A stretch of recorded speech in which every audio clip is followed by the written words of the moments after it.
Welcome back, everyone. 皆さんお帰りなさい。今日は155日目です。It is day 155, and I was off by a few hours. It turns out it's at 8 p.m. is when we get all of these unlocked. So we're not going to do that. We don't wait for our reviews to come up, right? The whole staggered series. That's going to be off till tomorrow. For now, though, we can do these, which I suppose these will be quite... Gotta scratch our heads on these.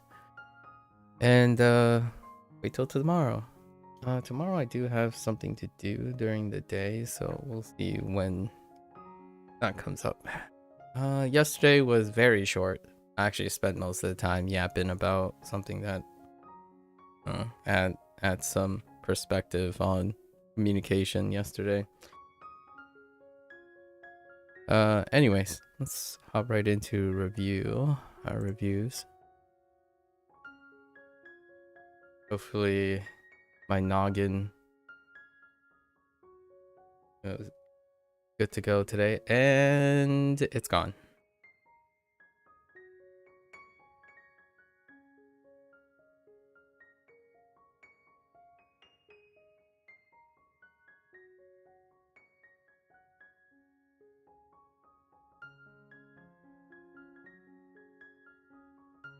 Matsuri.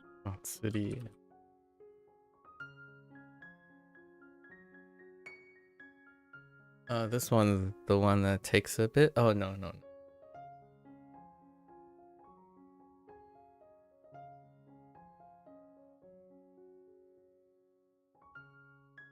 Toshi. Okay.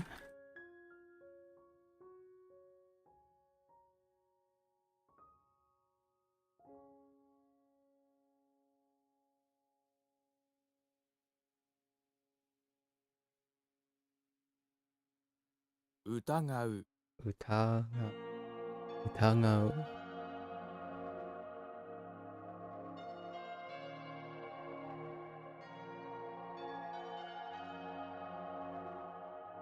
Yurai. Yurai.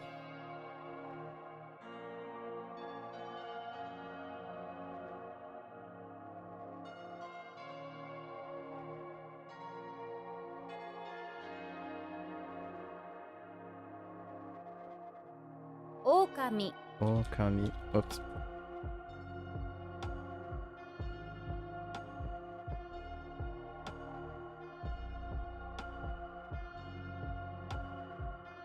Hirei. Hirei.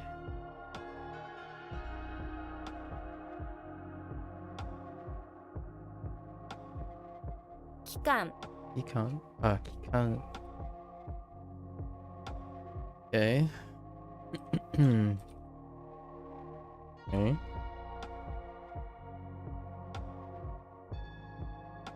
Kaihei. Kaihei.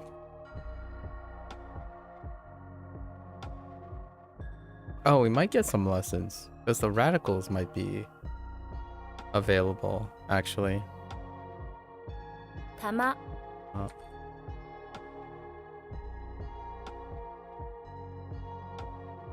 Niwa.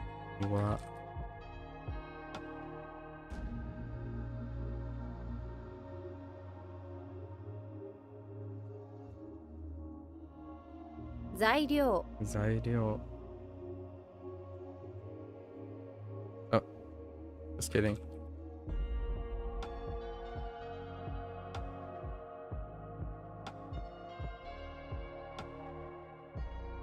Ukiyo.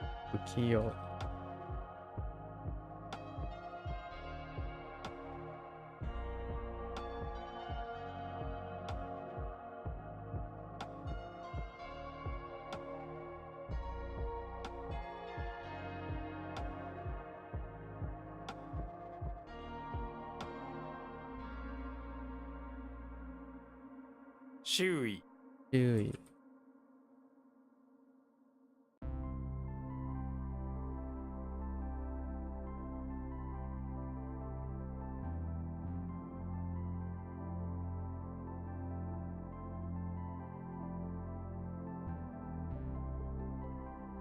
Huh. I don't think so. Yeah.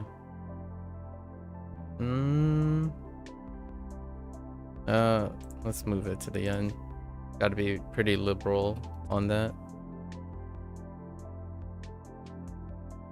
追いかける Oi kakeru.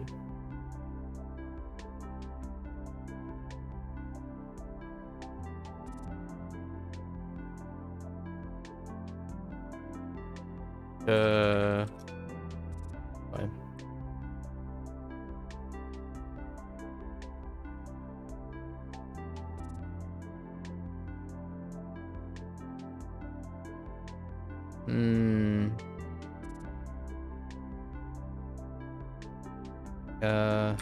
Right.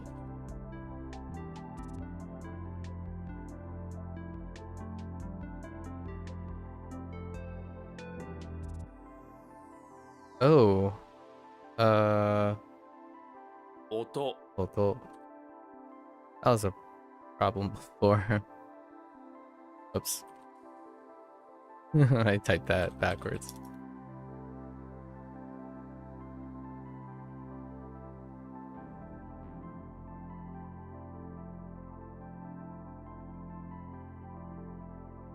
No, I don't think so. Right?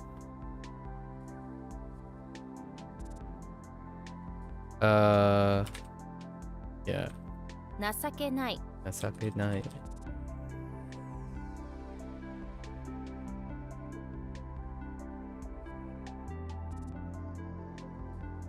Oops.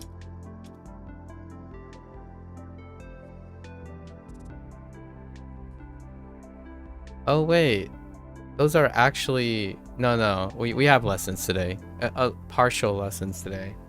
Those are some of them are new kanji. So I think we're gonna get maybe some lessons. And because from some of the radicals and some of the kanji. So all the kanji are not in order. That means today might actually be a level up day. Or like half and half. I've been doing half and half.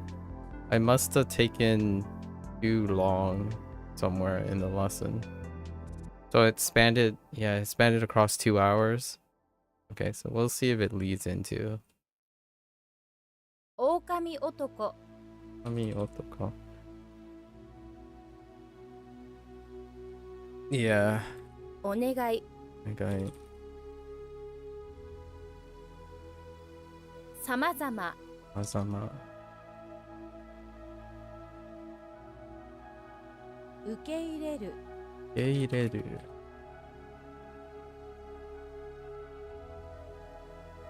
第2章 第2章.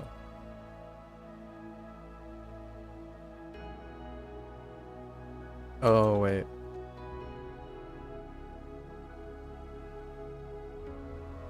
初耳 Hatsumimi.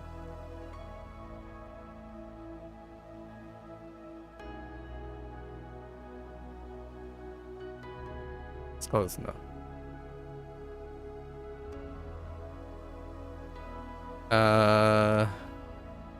Did I get this?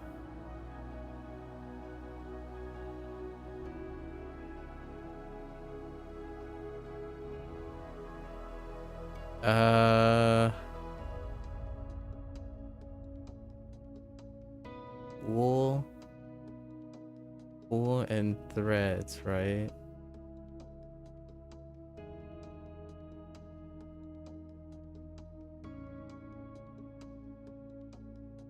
And I already tried. Yes. So,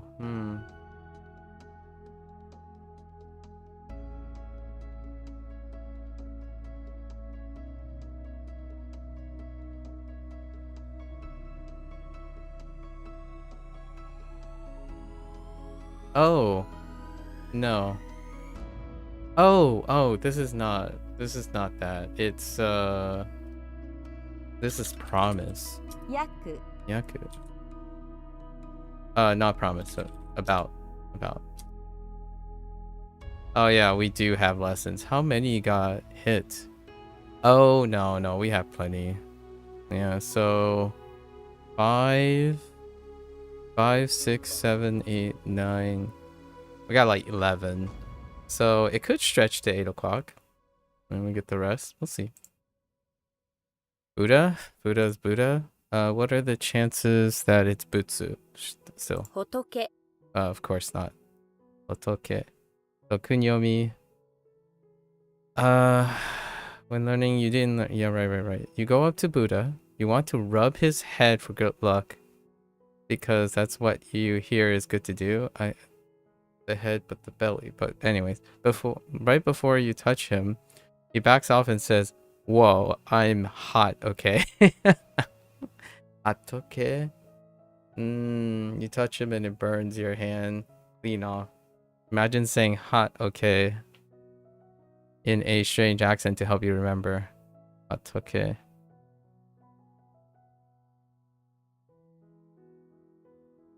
I guess. Hatoke, I mean, alright, I'll take it. I got Hotoke. nothing. I mean, hotoke. Oh no. No, this is probably not okay because I'm gonna say hatoke instead of hotoke. Hotoke.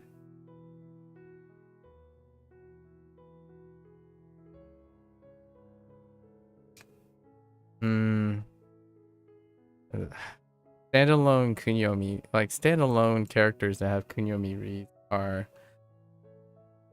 so tough to do it this way. 仏 仏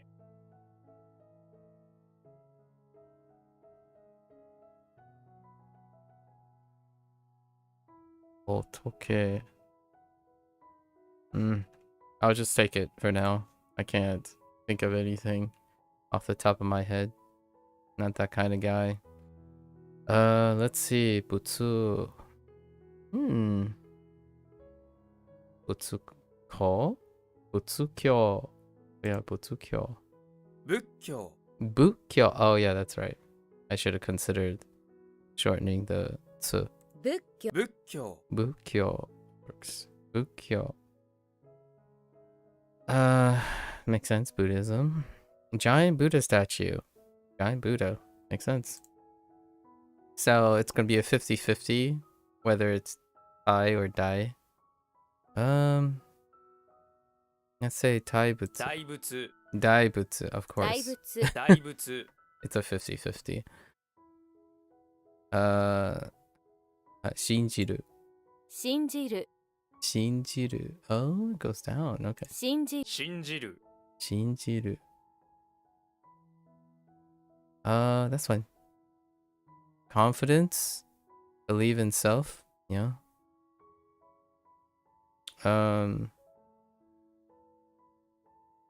Jishin. 自信 Jishin. Oh, okay, it went up instead. Okay. 自信 自信 I thought it might go down. Jishin. But Jishin. Okay. Jishin. Alrighty. Okay. I think those are okay.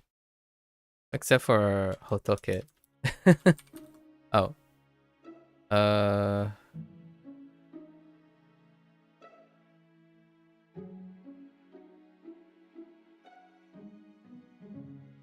仏教 Bukyo. Hotoke. 仏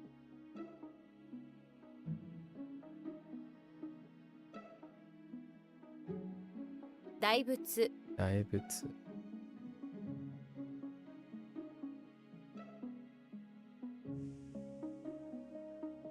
Oops. That is... Wait. How you G it up? Wait. Oh, yes. 信じる Shinjiru.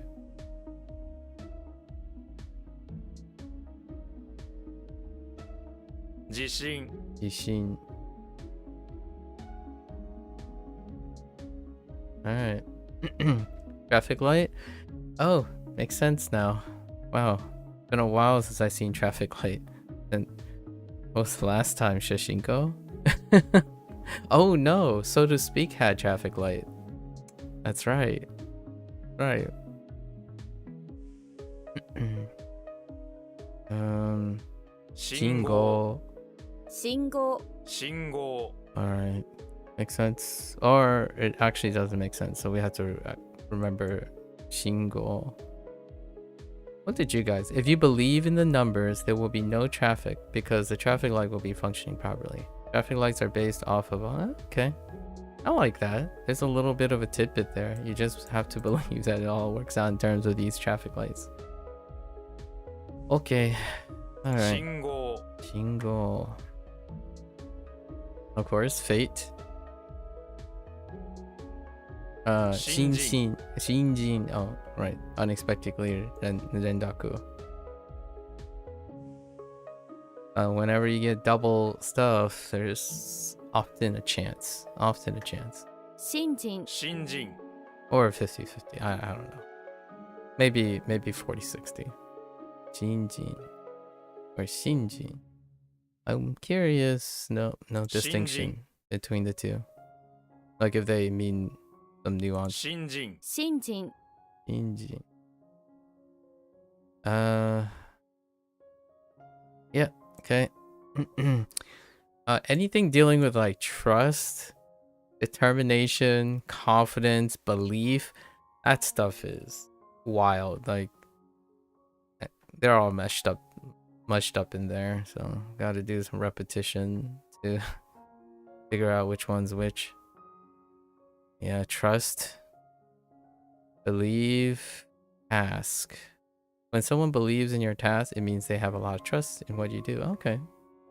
Clearly gain a great deal of credibility. Let's see. Shinyo refers to the trust one party places in another's integrity and ability to fulfill obligation. It's often used to describe reliability in action, faithfulness in a relationship, or creditworthiness in financial transactions. Alright. 信用 Shinyo. 信用 信用 Okay. Shinyo. Don't believe. Distrust. Or interesting. Okay. Mistrust, discredit. When you can't not believe in someone, it's because you distrust them. Maybe someone discredited them and now you mistrust everything they say. Who? Or fu? 不信 Fushin. Okay, it's who. 不信 不信 In. Right? Reply. So return, believe. You gotta believe it will return. What are you believing in returning? The reply. You made a request for something, comes up with you. Come up with something you want really bad, but have to ask for. Now you wait for the reply. Fair enough. 返信 Henshin. Okay. 返信 Henshin. Alright. Some of this stuff is... Oops.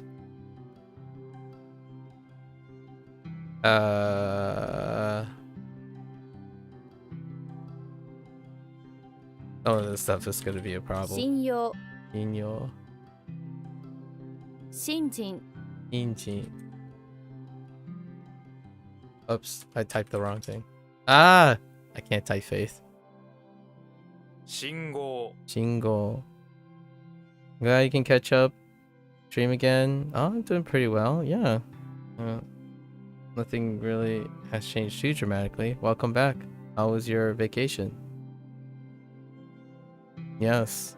Yeah.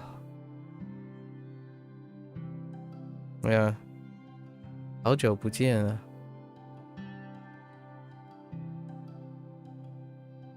Sorry, when I read that, that's all I read. 好久不见，好久不见。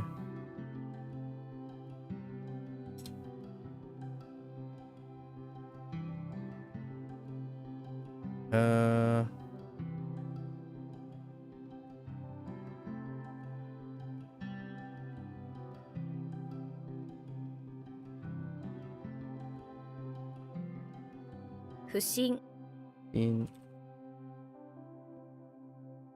Okay.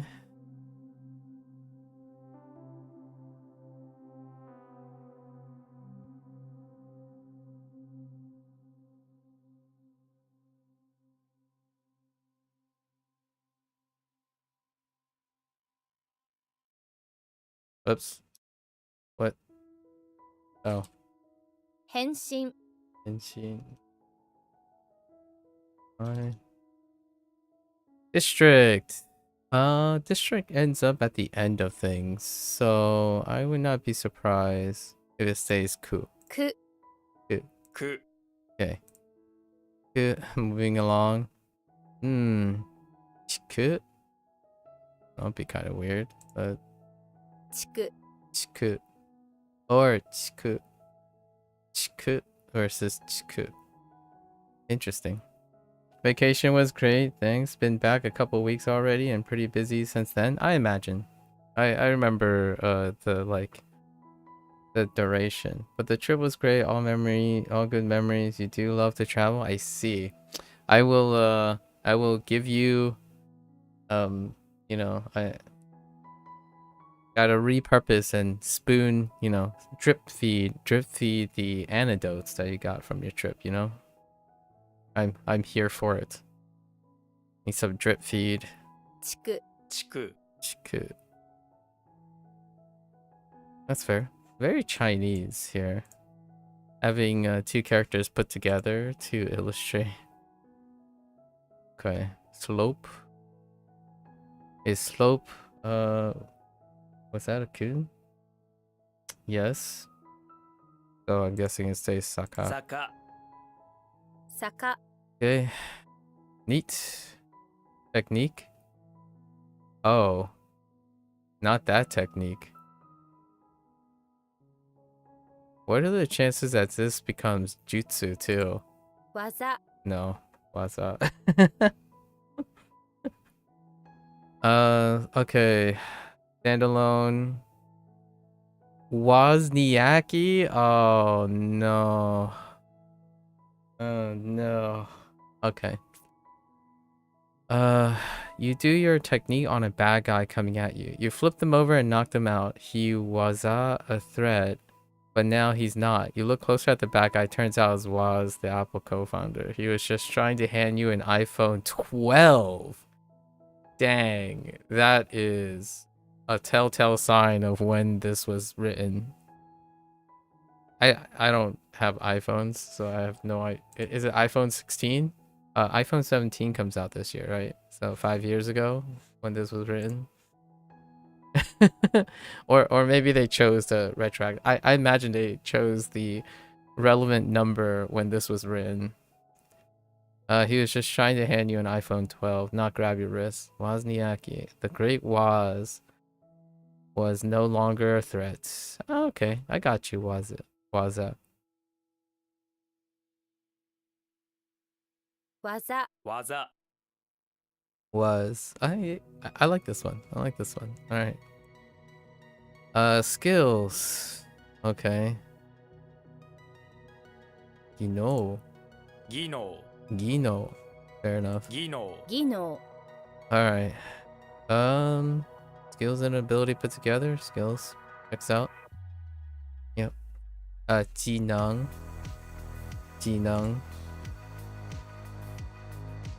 I don't know.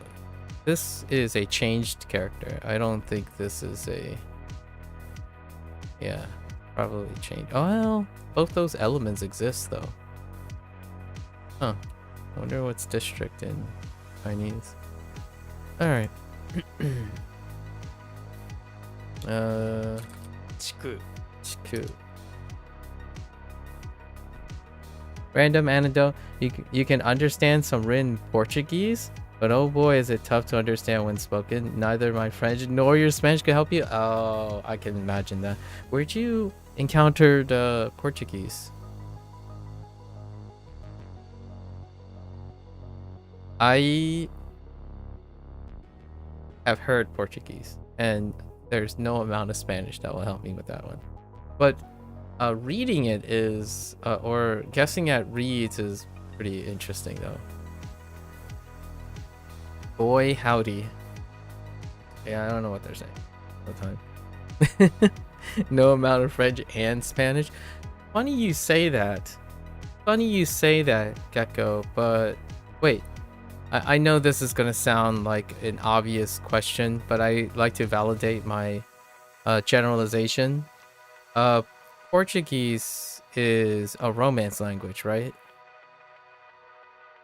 Because I bumped into someone who vehemently suggested that if you learn French,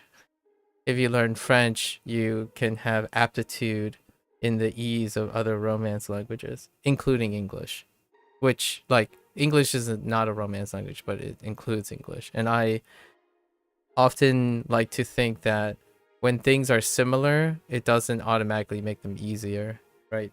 So that was my experience with sometimes actually people are more apt at picking up differences than similarities.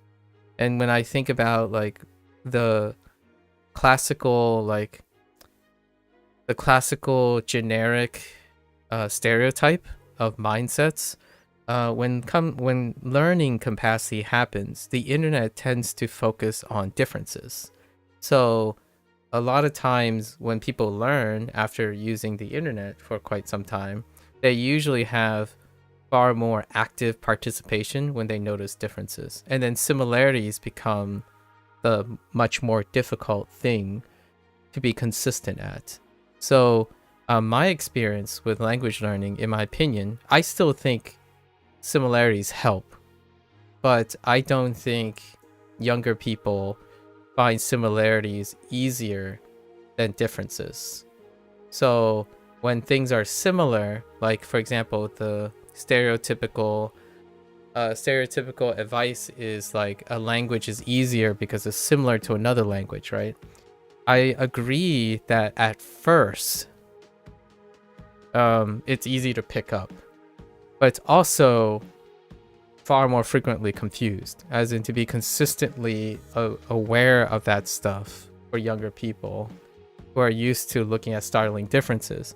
They are less active at correcting similarities as opposed to learning differences. So if you're an English speaker and you're learning Japanese younger, they are far more active and enthusiastic about how Japanese is different from English, which is difficult because it's different, but it's less difficult to keep active in learning it. So they would pick up the fundamentals in Japanese far quicker than ironing out the subtle differences between something they have already learned because they're similar. So oftentimes when I think about the hardest part of Japanese in the later run, when you ask those same people after they learn the fundamentals, are all the nuances that make them similar. So within Japanese, the similar things are the last things to be ironed out, or the things that are persistently a problem. And in my opinion, I like nuances between different things. While they are the reason why being consistent and confusion occurs, they're actually my strength. So I run towards similarities like Chinese and Japanese, not try to be complacent with them. So that's kind of like my running theory about this. When someone use like the United States measure, like system measure for American English speaking people, I think that's not part of the metric. I don't actually know how they measure FSI and whatnot, but my thought was, if you follow that rule of thumb, are you likely to be actively learning it? Because initial learning curves does not pave way for consistent learning. So it does show you the difficulty based on their similarities and differences. But I'm more concerned with the idea of, if you're looking at this as a decision to know if you're going to acquire a language or you're going to participate in learning a language, looking at FSI might not measure your ability to be consistent in the language. In fact, I do find that if I keep looking for things that are similar, you are less and less likely to be compelled to learn the nuances, like distinguishing English from French. And it's funny because in that same discussion with this person, they literally mention how they always mistaken French for English because they look like each other. But that mistake creates consistent inconsistencies between French and English. So if you already think you know English because you learned French, then you are more likely, or in my opinion, more consistently going to mix them up than thinking they were different things, at least in my opinion.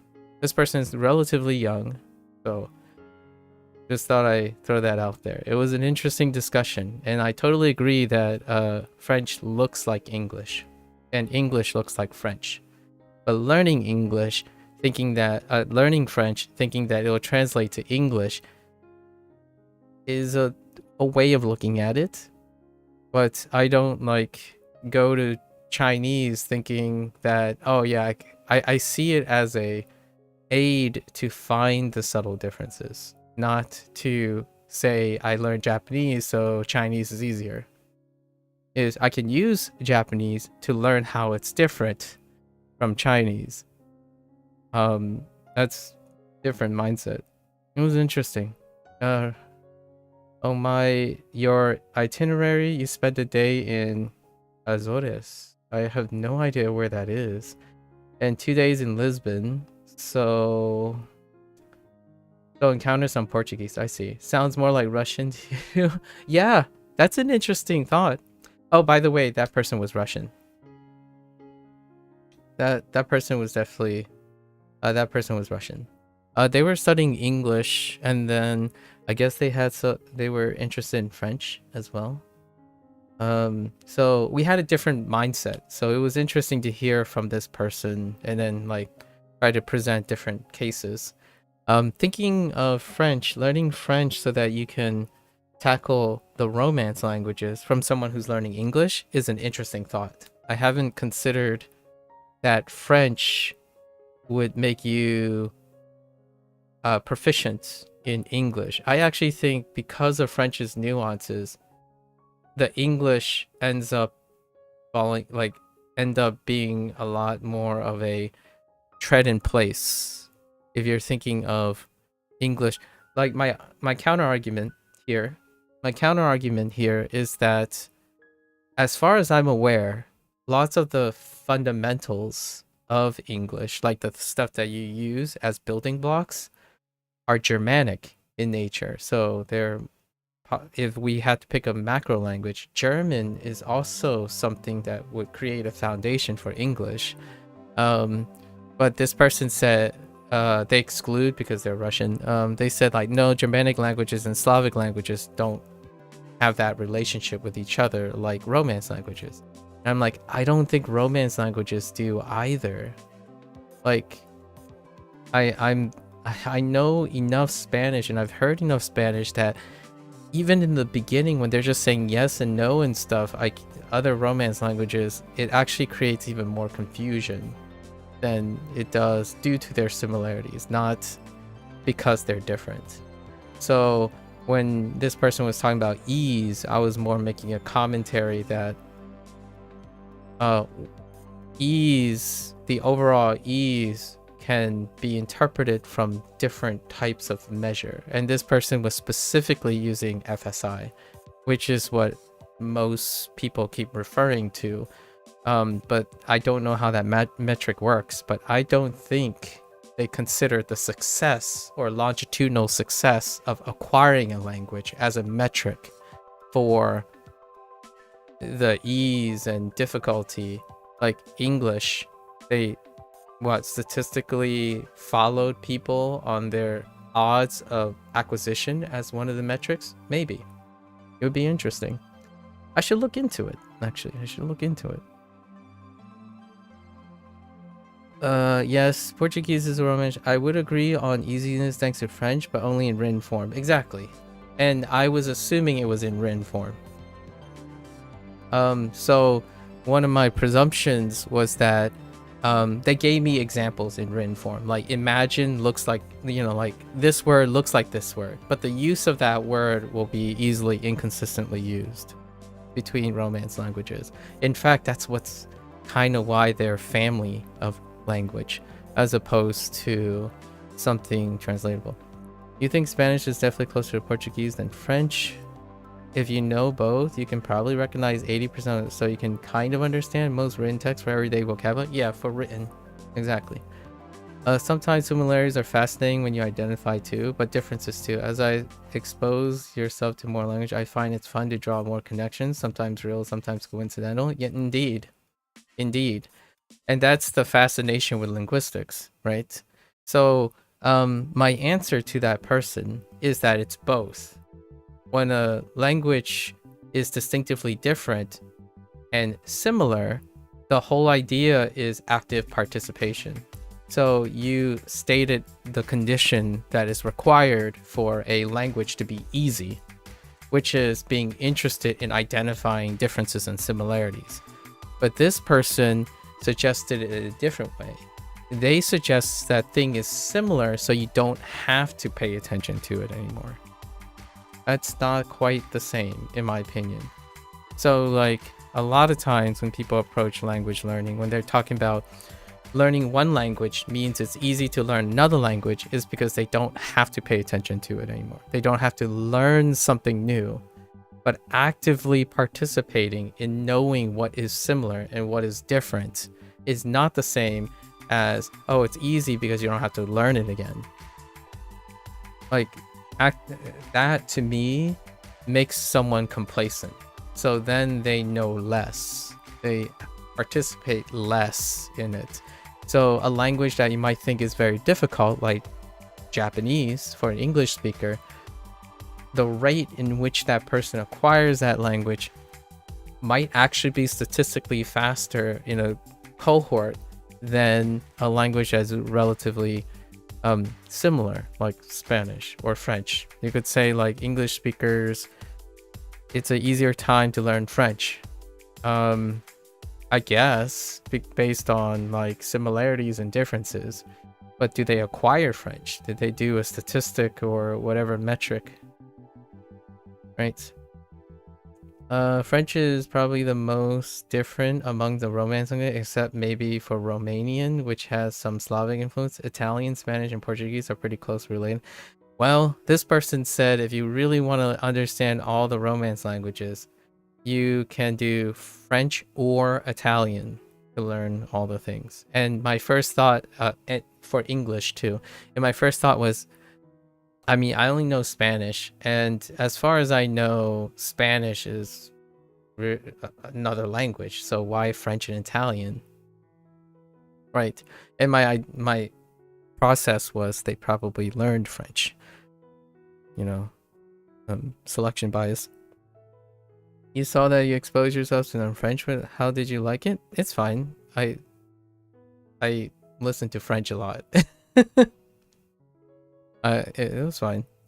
The game and the language the game and the language exposition. I mean, it's French that I've heard quite a lot. I don't think they went out of the box.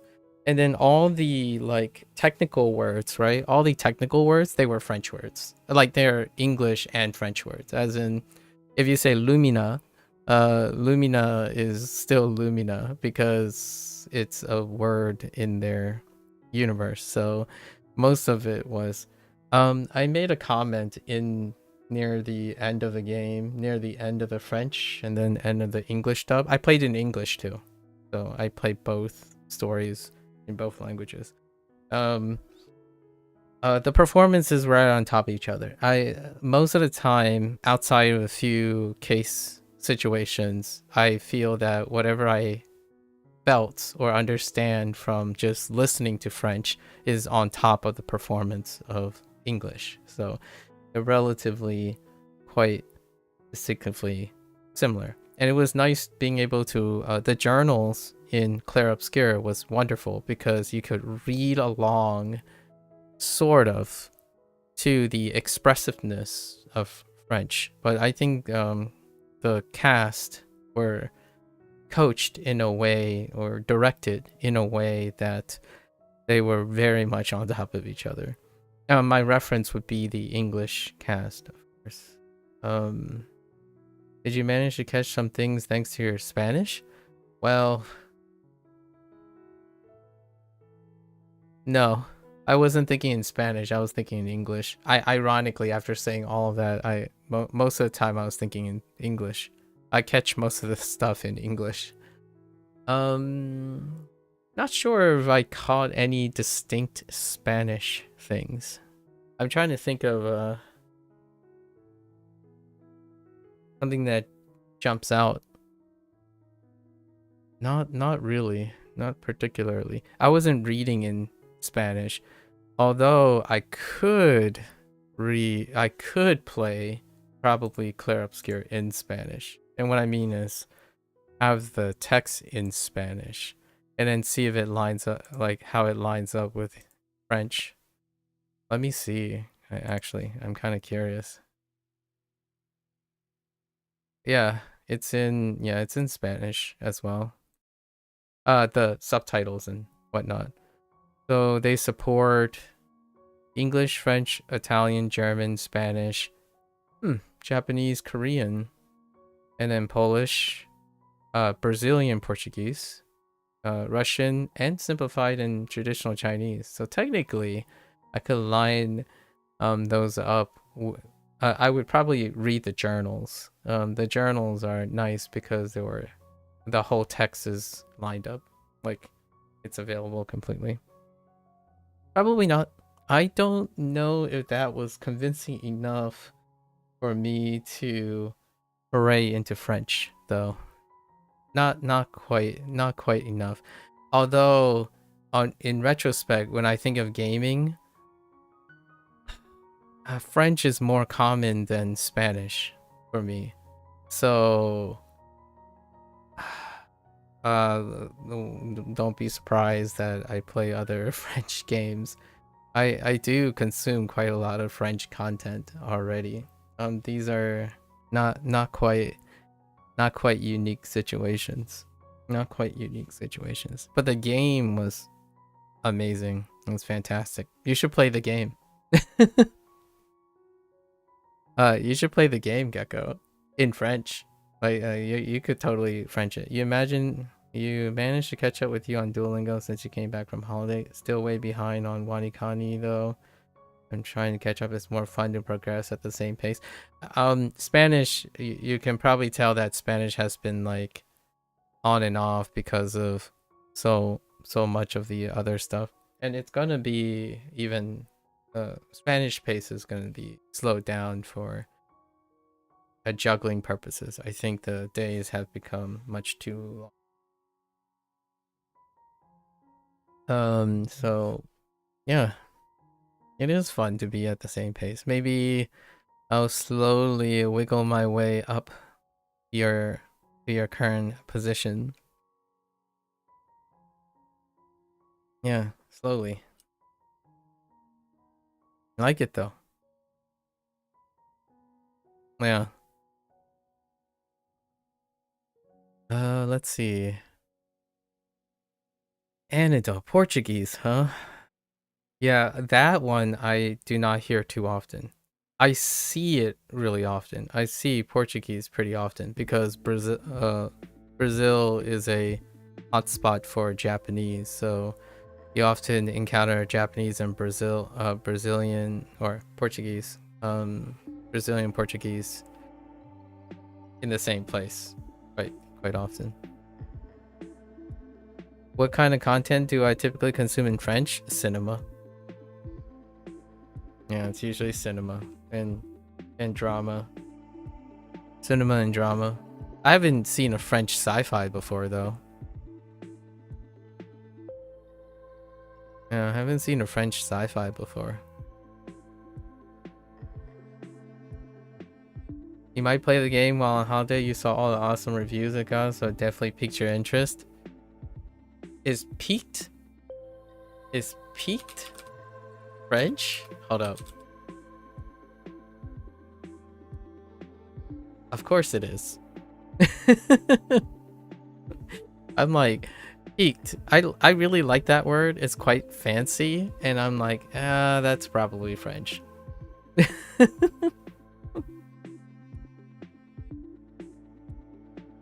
You gotta love it. I think there are so many wonderful words that, but they're, you know, they're not often used in common conversation. Hear me out. That person that I'm talking about, that Russian person, they are studying translation stuff. So vocabulary translation stuff. So it makes sense. In my opinion, it checks out that if you're learning French and you're looking at written English, they would line up quite a bit. Right. Writing stuff is definitely a different sphere. Definitely part of the bigger picture. Definitely part of the bigger picture. I actually, without sounding pedantic and reinforcing that that generalization, which I will be, reading Chinese and Japanese has become half the effort because the Japanese and Chinese written things have a very similar relationship that French and English has, or at least Spanish and Italian, and Spanish and Portuguese, which is what I would encounter more often, where I would bump into people who are typing in Italian and Portuguese, or specifically Brazilian Portuguese, and I have Spanish reading comprehension, so you can kind of like have fun and take guessing things. And now because of Chinese and Japanese, I do that all the time. Like when I was reading your Japanese line, it's whichever comes first. Because I can read those characters, I know what you mean in Japanese, but I didn't immediately read it in Japanese. I actually read it in Chinese. The closest thing is 好久不见, like long time no see. Which is, that's what the quote. It's been a while, right? It's been a while. Japanese. Interesting. Fun stuff. Now, is it a crutch? I don't see languages as separate things, in my opinion. So you yourself don't watch French movies? The exception would probably be older comedy classics. Oh, which, by the way, I'm slowly making my way. I watched 3 episodes of the Taskmasters. I think the first one still is a knockout hit, though. It's pretty funny. It's a funny show. Which, by the way, I think the new season of Clarkson Farms is being aired right now, too. And I haven't started watching season 4 of Clarkson Farms. Something that was related to something you mentioned before you went off on your vacation.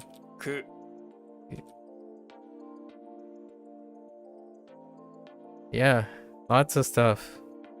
Been catching up on a lot of stuff. Other things happened as well. I guess gaming had a lot of things to talk about, but I think that's straying a little bit far from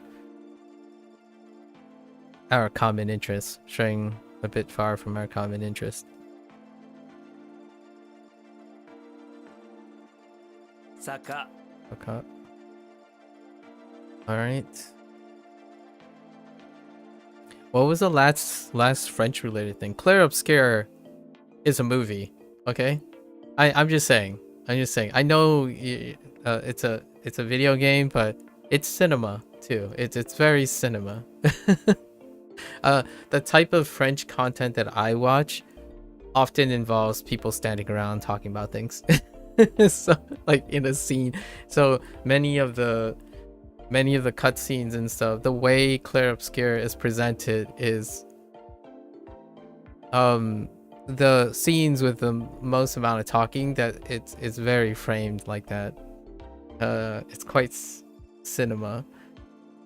So definitely, I mean, it's using JRPG and character RPG as a foundation of its presentation, so it might as well be as close to French cinema.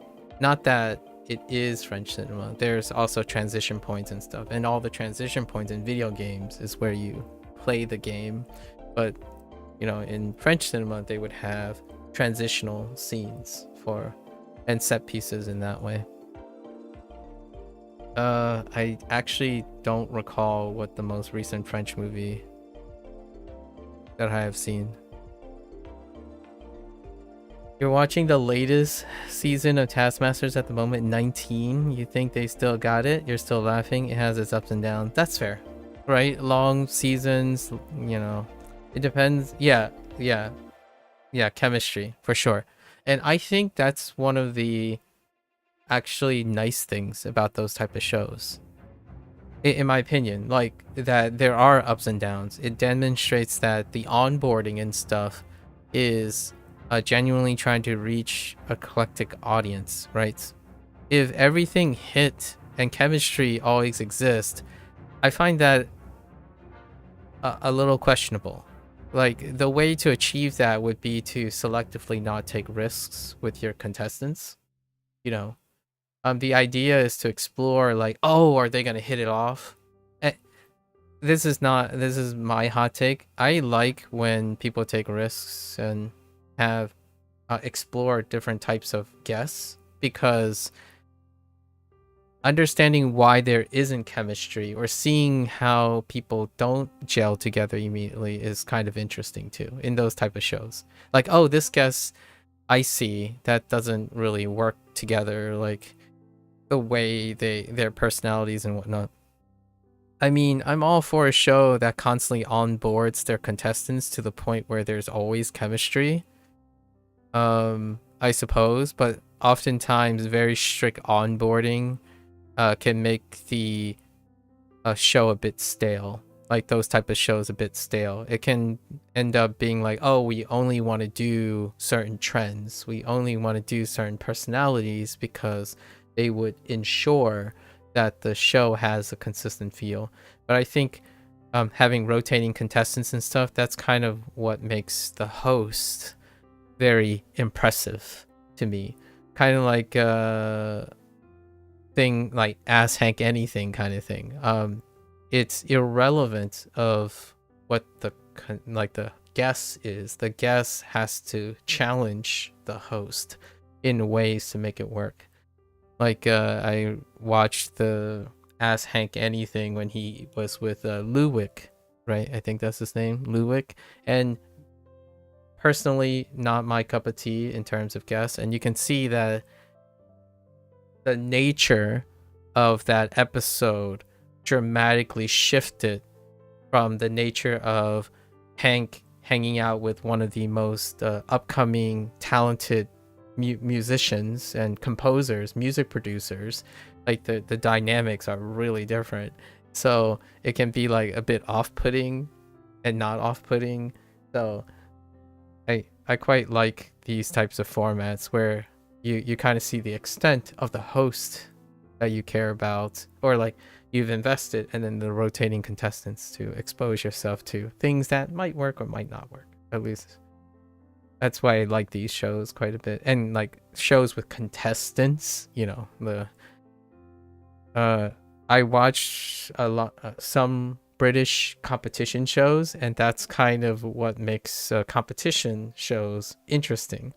There are people I don't resonate with, and then there are people you resonate with. People meant for the show and people not meant for the show.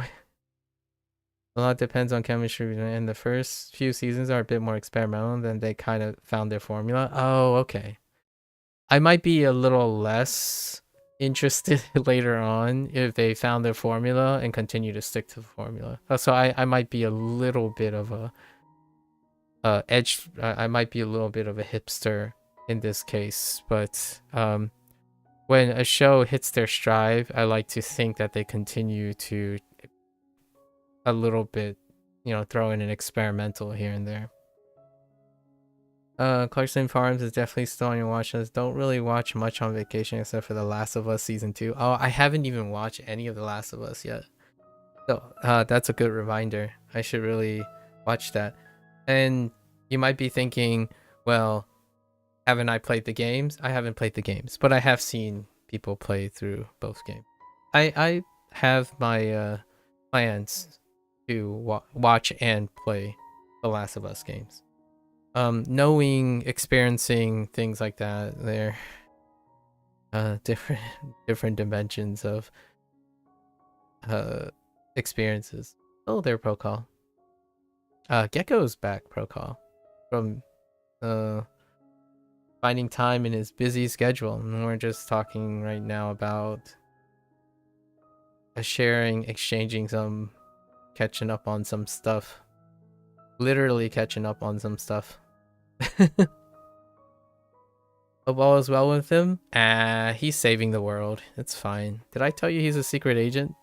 I'm kidding. I'm kidding. Yes. That's why he's interested in all the languages. Secretly, he didn't go on a cruise, a transatlantic cruise for vacation. He was carrying out some secret clandestine. I'm starting to make a joke about the generic Lucy personality on Duolingo. Vacaciones. It's probably a sorry excuse for a clandestine meeting in the middle of the Atlantic Ocean between a self-proclaimed Belgian and, some random people. I'm kidding. Too wild. How are you doing, Procol? How are you doing? Have you seen Last of Us, Procol? Come on, I'll have to silence you now because I liked you. I didn't want to do that secret. I've French stuff. Espionage. Espionage is a French word, isn't it? Alright. It's gotta be a French word, right? It's French. Espionage. Like spy stuff, spy thrillers, French. There are quite a lot of like spy thriller things that are in French. And if not, a lot of American or like English spy thrillers would feature like French in it and whatnot. So that's probably why I encounter French fairly frequently. I like intrigue. I like watching intrigue cinema. Italian happens too. Especially like if you're watching Martin Scorsese and whatnot. Italian do happen. Get dropped every once in a while. You're doing good? Enjoying your summer break? How am I doing today? I'm doing pretty well. Cinema, yes. Martin Scorsese. You have not watched Last of Us? Have you seen the mean-spirited joke calling the series The Chopped of Us? No. What does... Where's the joke? I'm not making the connection. The Chopped of Us.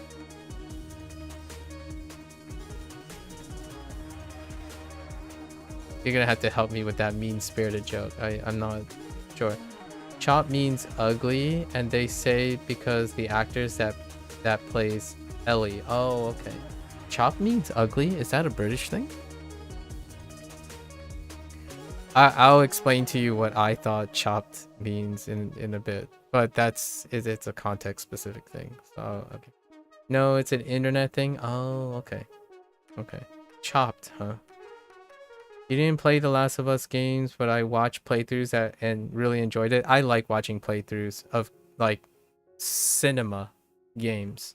And yes, I did, after playing Clear Obscure, watch like 4 people play Clear Obscure.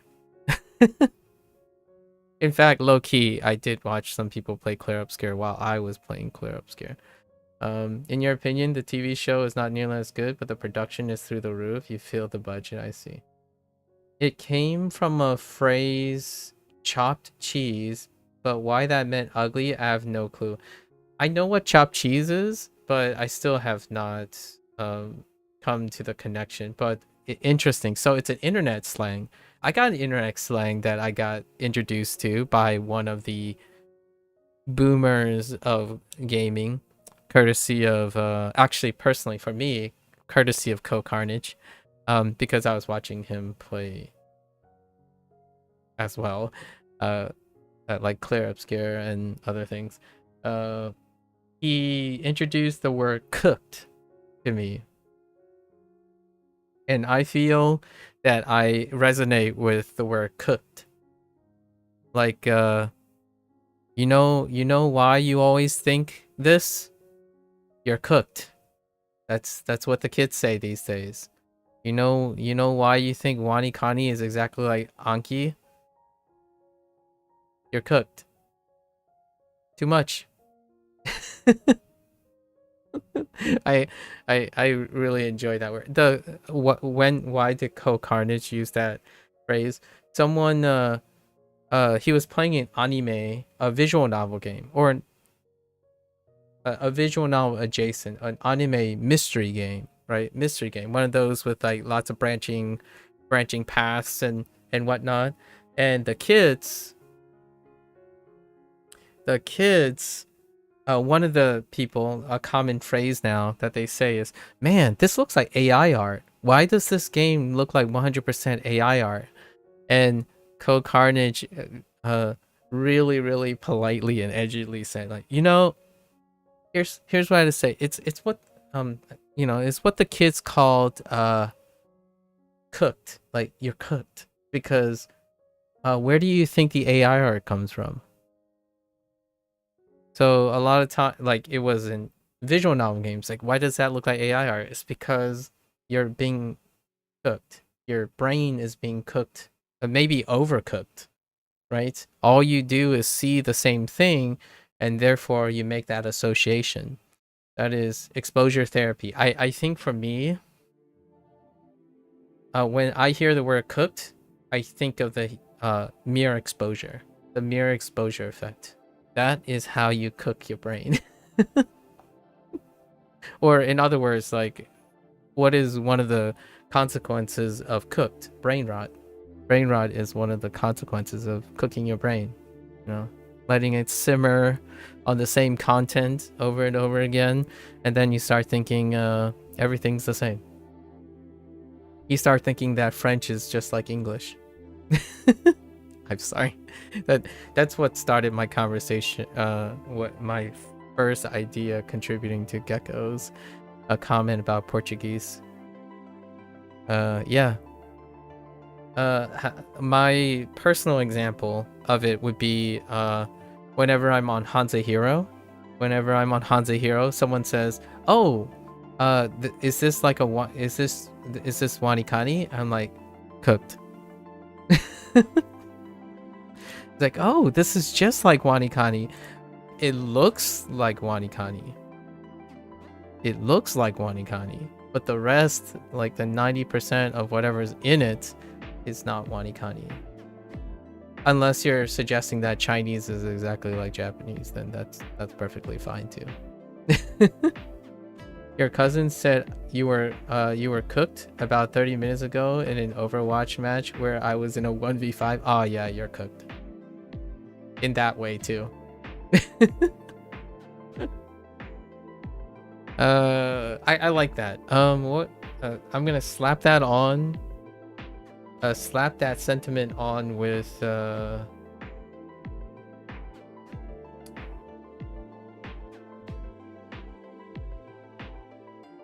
what's another word that I use? Hi there, Procall. I joined the dark, aka purple side. What's up? How have you been doing? Here's Gecko. Yeah. All right. I'm gonna keep doing this because if this reach 8 o'clock, I'm in trouble today. So we're not gonna reach 8 o'clock on WaniKani today. I think. Try not to. I think we're gonna end up doing that, and then we're gonna have to cut Spanish out again. I don't want to cut Spanish. It's been like 6 days since I've done Spanish, so we're gonna keep on this. Gino.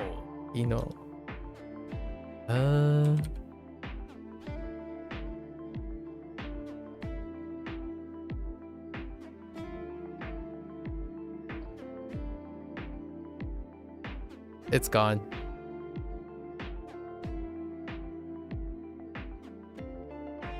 Yeah, it's gone.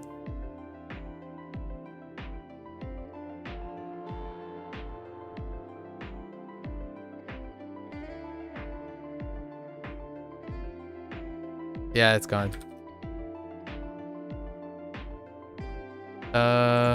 Unless I can pull...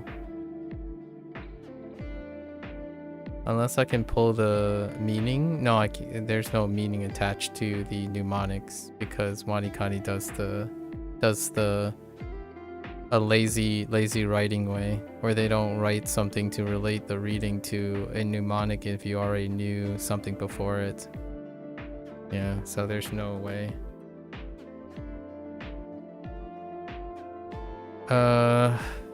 Right. Wozniak. Yeah, one thing I don't like about WaniKani.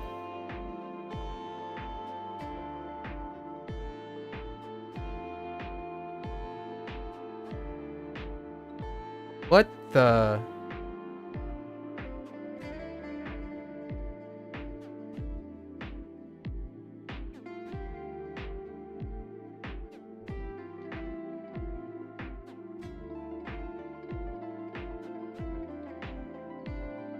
Well, we didn't talk about that. But maybe Gecko knows something about that?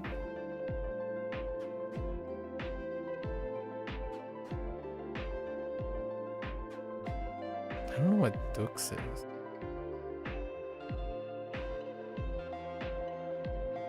The House of... Oh. That just reminds me of White Castle, but...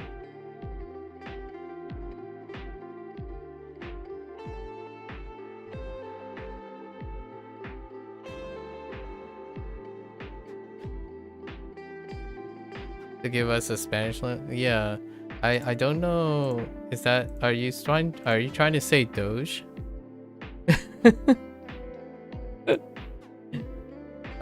White... Leaving the White House? And the... Is Dux supposed to be like... Yeah, how did it translate? It's okay. Yeah, it's about Elon. You're asking, has Elon, have we talked about, or are you going to talk about? Are you going to talk about Elon Musk leaving the White House and Doge?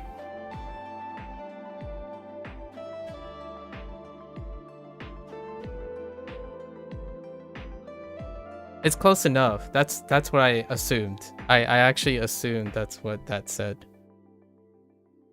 I just didn't know that Doge could... Doge, they ended up choosing Deuce. Deuce for Doge. You put in, did you hear about? Oh, did you hear about? Oh, okay. That's how you say, oh. But not surprised Google change. Well, I don't actually know. I don't know about that. I don't know about that here, actually. Oh, I gotta cut Spanish. Oh yeah, that's true. Well, not yet, Unless this goes on for another 51 minutes, then we're out of luck.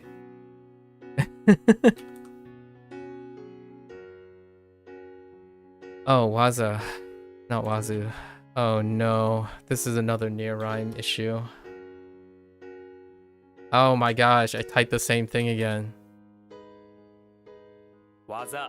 What's up? Oh, no, it's not that bad. We only had those, oh no, just kidding. We got more lessons, it's fine. Specialty. Skill and special. Special skill? Yeah, that's specialty. Let's see.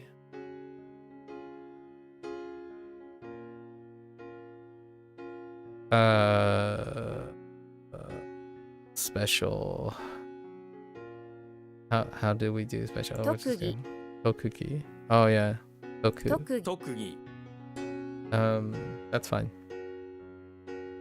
I think Hiru just says Hiru. Okay.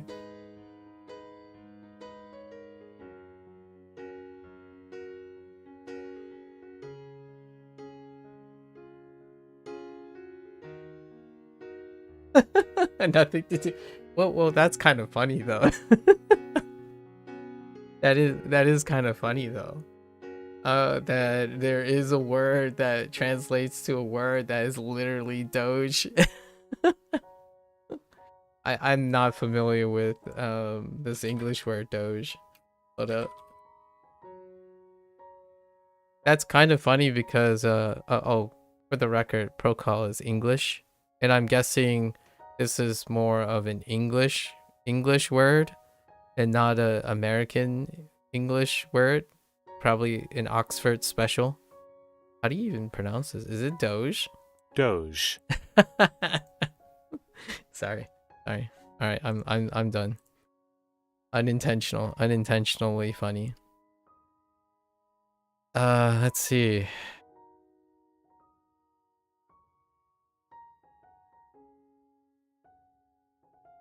That's pretty funny. Let's see. What do we have here? Wait. Yes, feelings, right? No, clearing up. Oh yeah. Clearing up. Oh, this stays the same. Hareru. 晴れる Okay, hareru is 晴れ fine. る Alright, we're good. Poison. Oh, poison was what? Doku? Stay doku. 毒 Doku. 毒 Alright, we're fine. Wait, was that isn't that onyomi? It is. It's the only read. Okay.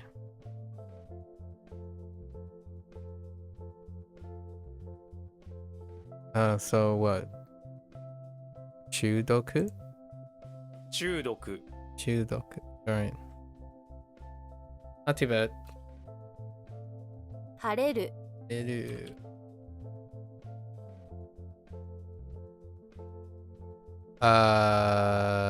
It's gone. 特技 Tokugi. 昼 Iru.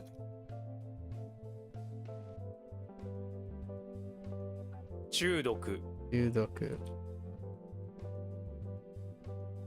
Are you familiar with the term cooked, Gecko? Have your kiddo just randomly drop? I know she's young, but am I behind schedule today? No and yes. Yes, because tomorrow I actually have to do something like an errand with my parents. My father is going to visit a dermatologist about something. But no, because it wasn't part of my schedule originally. So I am behind schedule, but not because my schedule has changed, but because I have an unscheduled thing. In French, we say doge too for the title, just a little different pronunciation. Not that it's a very common word in any language, to be fair. Doge. I wonder how French people say doge. French. Give me a French pronunciation of doge, please.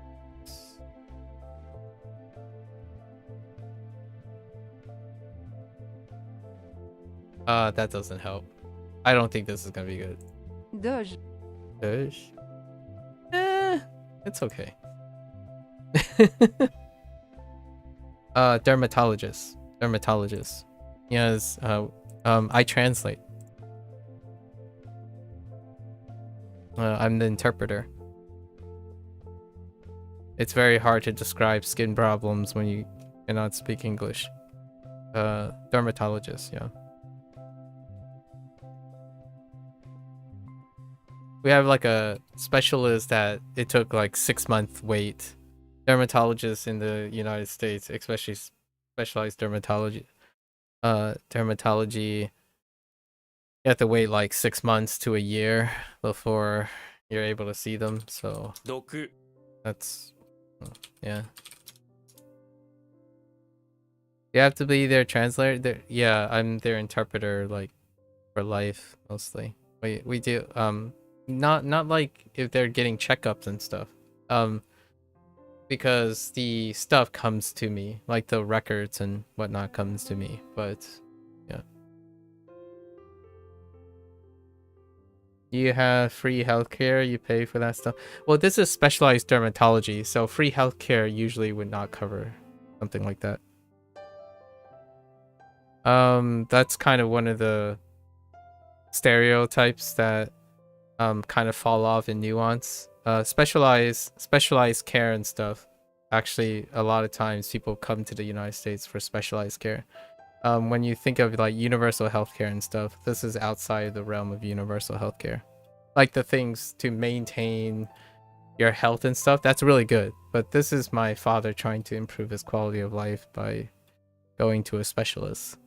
And oftentimes, like, specialized care is not that specialized when you have free healthcare.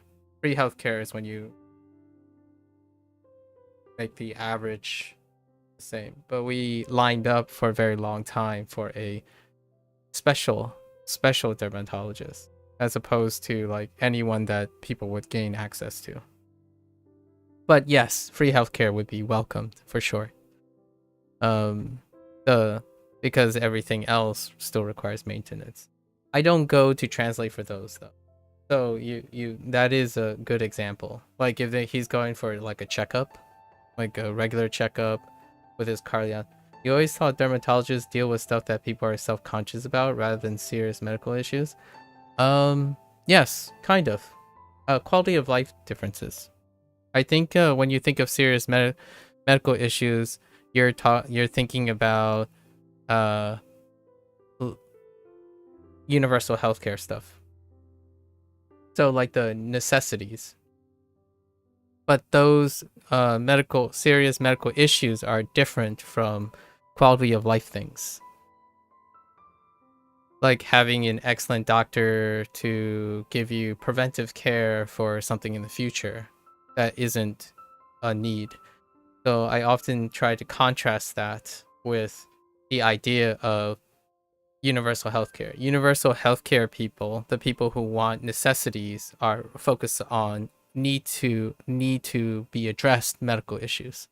But when you need specialized stuff, that's when you line up, because people are trying to improve their quality of life as opposed to only doing the bare essentials. So this lineup was because my father has something that's being managed, over the counter and whatnot, but we kind of want to know what is causing it, what is triggering it.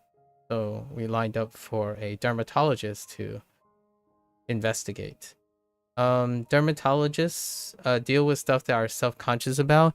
That is kind of a generalization, because a dermatologist deals with skin cancer, and skin cancer is easily one of the most common forms of cancer. So when you think you have concerns with like maybe a recurring atopic dermatitis and whatnot, like something breakout, you may require a specialist, a dermatologist. And I think the whole insecurity and self-conscious thing kind of laps in with like plastic surgery and whatnot. That is also offered, and that's why you pay for those things. But when you say that's a long wait because of free healthcare usually even then don't necessarily cover those type of expenses. It's one of the things that the current US system supports, specialty health, because there's money in it, right? Not to say it's bad or good. It's one of the trade-offs in having these things. Yeah, the French pronunciation was alright, and no mention of cooked from your kiddo so far. We've been mostly spared from the English slang for now, although she does watch some YouTube in English, for example. Oh, interesting. It's still funny because you speak French at home with her. Then out of the blue, she'll say something she likes, like she's like, oh my god, that's so cute.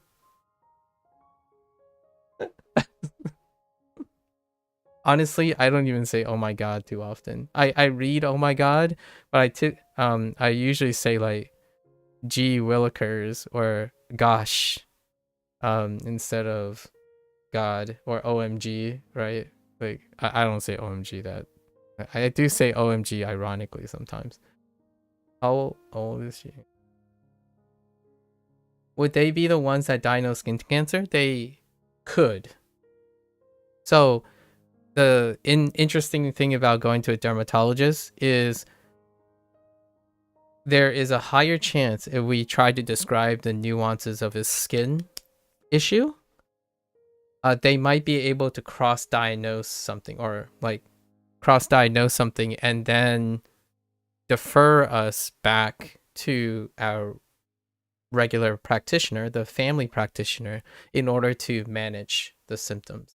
Like, so that's kind of one of those things. It's literally not a life and death situation. That's why the wait is long. Protocol.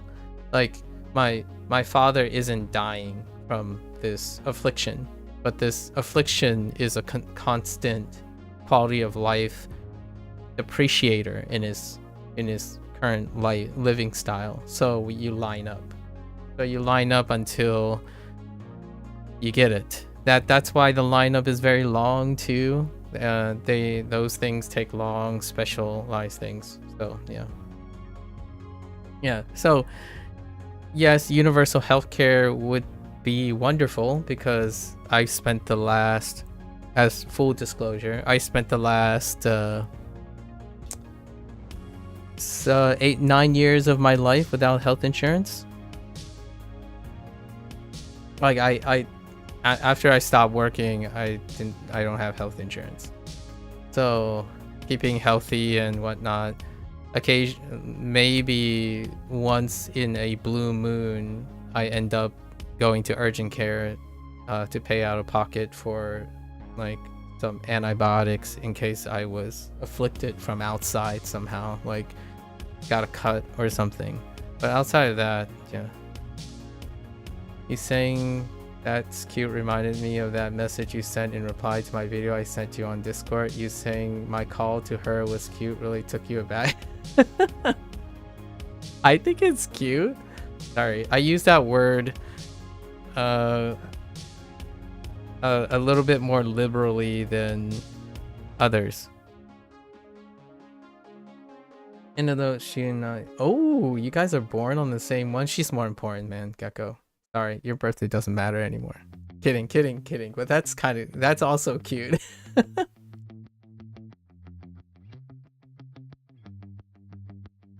Did you plan that? I'm kidding. You should ask your wife, Gecko, if she planned that. It's like, you know what? What would really help me remember my daughter's birthday? Oh yeah, that's right. Hold out until giving birth to your daughter on the same day your husband is born. And it was just like, there we go. A lifetime of coincidences once every year. I'm kidding, of course, but that's funny. Have poison. What a coincidence.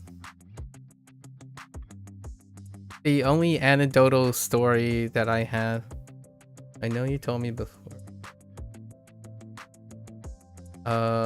Gecko? Or me? Spring. March 4th, if you're asking me. March 4th. Yep. Spring baby with allergies. Amazing, yeah? Spring baby and the only family member to have seasonal allergies. Yeah, it wasn't planned, and you guess it's one chance in 365. Yeah, for now, she does indeed get most of the attention, to be fair, which is fine.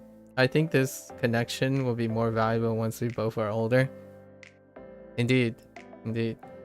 You're a New Year's Day baby? Oh, and also the only family with allergies? Man, high five. High five for shared miseries. Yeah. I'm the only spring baby, by the way, and with allergies. In fact, both my family members, all my family members are born in the non-seasonal allergy seasons, summer and winter. I don't know. Spring. Born in spring, allergies. Obviously, that's how life works. Babies are born where they're ill-equipped. Let's see. I'm kidding. This is after the fact, so you can connect patterns and coincidences. Human brain it after the fact. Okay. What is this? Yo. Oh, I don't have an onyomi for this. Oh, no. Doku. Doku is still doku. 有毒 Yudoku. 有毒 有毒 That's fine. Possessing poison.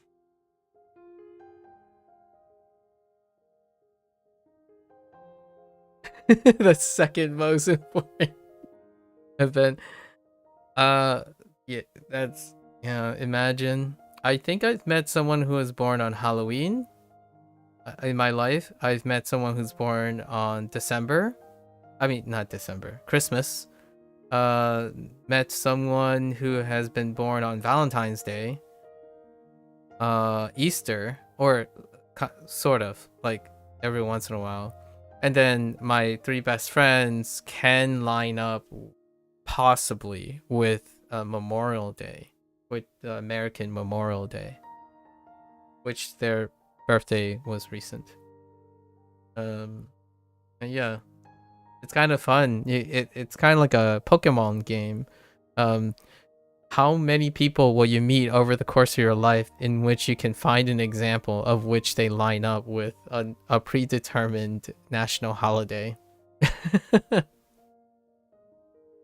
I know someone who's born on St. Patrick's Day. July 4th, American Independence Day. And I think that's it.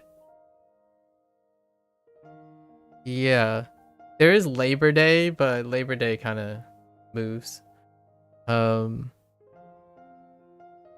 Thanksgiving, it also moves too. So occasionally, only occasionally.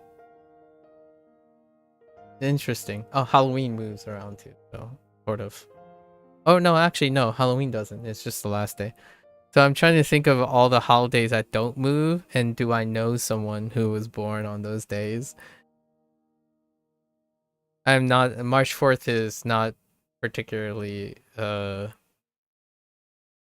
special day. It just happens to line up with spring break for most people back in like the ye old days of college and stuff. Spring break can line up with March 4th. Do you or Gecko know what I'm talking about? I can't remember what it is exactly, but there's a question about how many people in a room before it's likely guaranteed that 2 people share birthday, and the answer is surprisingly low. Huh.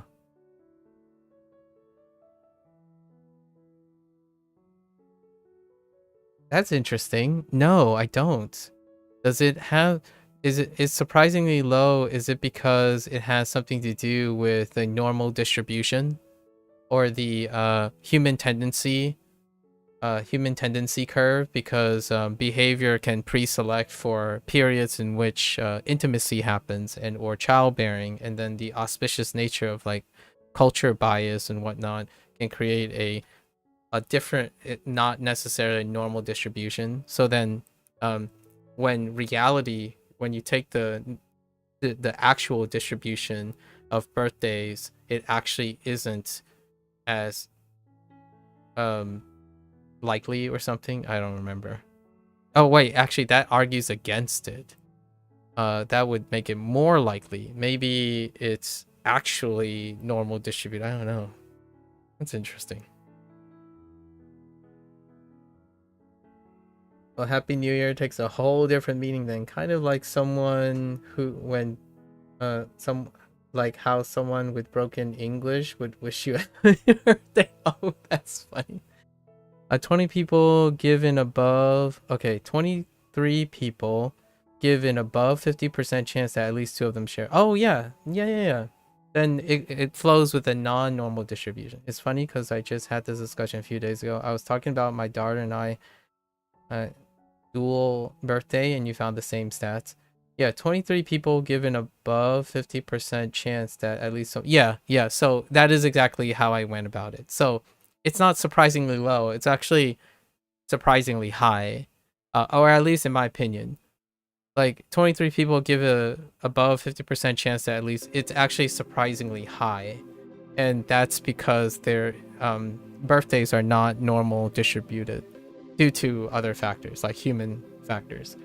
That would be much higher, in my opinion, of chances. the chances are much, much higher than if you were thinking about it as random distribution. If there was a random distribution, you would go back to something that Gecko said. Like, it's much lower than 50% in 23 people. But it's actually surprisingly high because humans are weird and humans do things that you know, pushes back on normal distribution. Yeah, understandable. Because when I was describing cultural biases and behavioral biases, my thought was the only way this could be surprising to some people are probably because they thought it was rarer than it actually was. And most of human biases and behavior would cause a lack of a normal distribution. So it's not like 1 in 365. If you were assuming that everyone had birthdays, like they, you know, become intimate with each other and they don't plan their births and like plan when to have babies and stuff, then it would be 1 out of 365. So you would need at least more than 365 people in a room to get any, like 366, I guess, to find one pair having the same birthday. But in this case, it's much, much higher that people have similar birthdays because the distribution of birthdays across the calendar year is not normal. It's not a normal distribution. It's funny because if you assume an average class size of 23 students, that would mean more than 50% of the classes have students who share a birthday, which doesn't really match my empirical experience, but doesn't make that untrue. Yes, exactly. And also we're talking about probability. So you can still walk into a classroom of 23 students and not find any student share a birthday. Right? Because empirical experience, or like, because mathematical experience would suggest that your sample size is not big enough to observe the phenomenon. And especially when you start talking about like rare occurrences, you could have a sample size too small to observe the phenomenon in the first place. Yep. You gotta love statistics and then observation. Hello there, Bill. Welcome back, Bill. And also, by the way, there's a chance I'm going to cut Spanish today because we're going to end up doing the rest of the lessons. But I love this discussion, by the way. I really do enjoy this discussion. Oh, man. I'm going to observe my statistic. Hello there, son. Technically, you can walk into a class of 23 and they could all share the same birthday. Exactly. They can.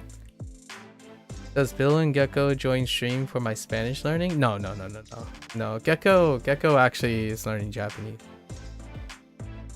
Gecko is just pretending like he likes French and Spanish because his heart belongs to Japanese anyway.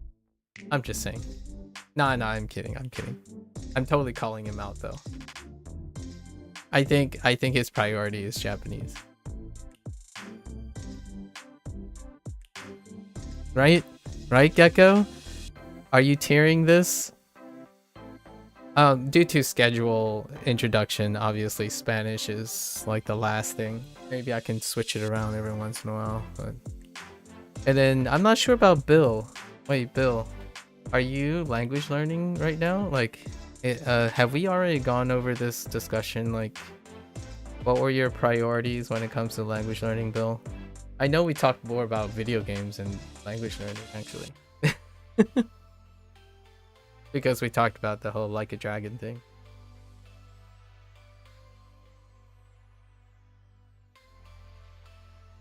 Is Bill on YouTube? Yeah, Bill is on YouTube. No, he's not Sun. Sun is one of the peoples that I nebulously refer to indirectly all the time. Sun and I go back to when I first started streaming. Actually, I'm not even sure. Sun, how How much earlier did you start streaming before I did? Might have been not that far apart. Yeah, Sun's just wandering around. I think we know each other for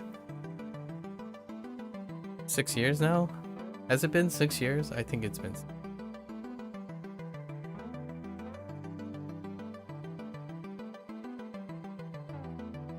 You started in 2018 and you met me later that year. Yeah. So I think we coincidentally might have been quite close. If not nearly on top of each other. It's hard to find. Oh wait, actually. When did you start in 2018? We could know. I think mine was May. Okay, we are 2 months off. I started in May of 2018. Ish. So yeah, same year, within the months. You used to be into learning German and French, but you kind of stopped for some reason. You recently decided to pick French back up, so that's something you guess. Oh, okay, there you go, Gecko. On the YouTube side of things, Bill has picked up French again. Which, by the way, Bill, you might be able to see the rest, but we're talking about the same Gecko too. He just happens to be looking at being in two different places. Gecko knows French. We were just talking about French recently. I don't know any French, unfortunately. Oh, it was probably because maybe Claire obscure stuff. Not particularly. You join stream when you can, and you watch Mark doing whatever he's doing at the time. Yeah. Oh yeah, and then we're syncing up Spanish, trying to become Spanish bros. Yeah, and I'm still reviewing as well from 10 years ago. Still reviewing from over 10 years ago. How long has it been? 15 years? Over 15 years? Yeah. German and French, those were choices. I didn't pick either of them. The only thing I remember about German is Auf Wiedersehen, Guten Tag, and that's it. And then French, maybe the days of the week. And, you know, hello and goodbye and stuff. If I had to recall something. And then all the English French words. Just say them with a fancy accent that isn't even French, but just say them French like, and you got your American stereotype of French. So you can just say like nonchalant or something, or croissant, you know, they just throw in something. That's the, you know, the cringeworthy Frenchified English words.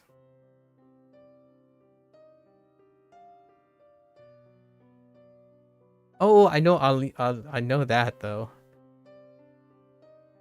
You forgot most of your French. Oh no.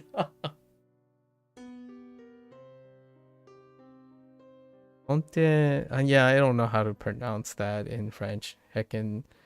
But you can kind of read it. Oh,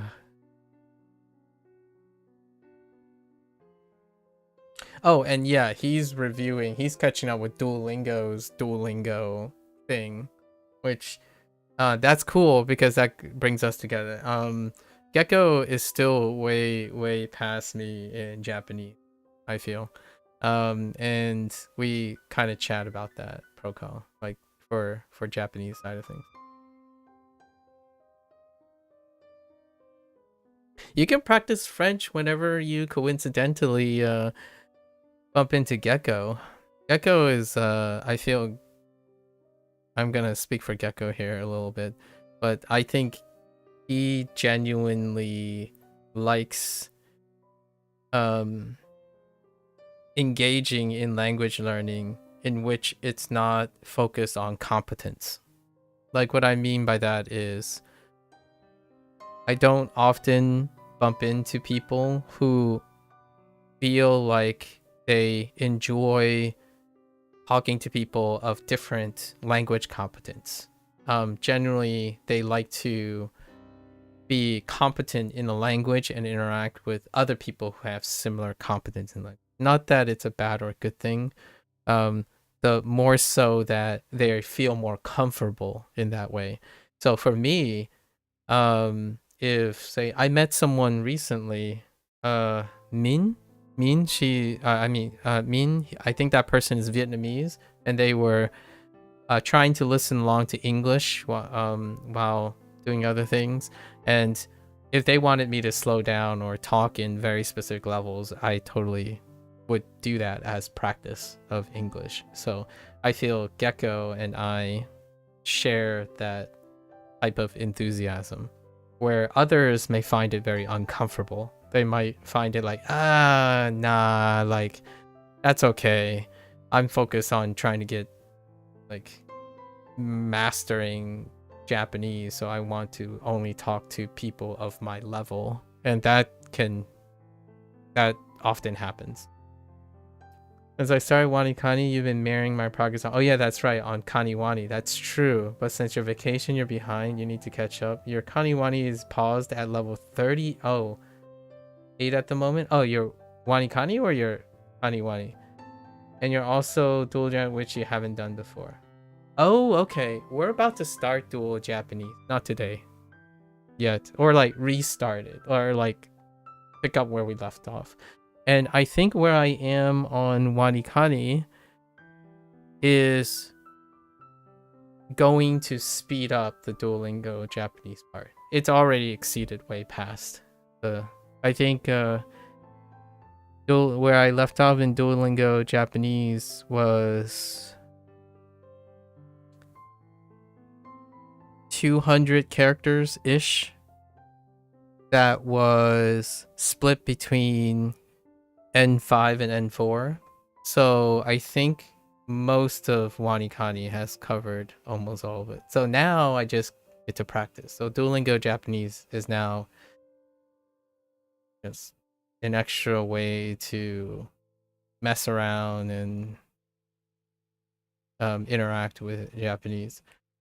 I think I still have halfway. I'm on section 3, unit 42 or something of 58, something like that. And once we complete that, then the largest section is section 4. It'll be interesting.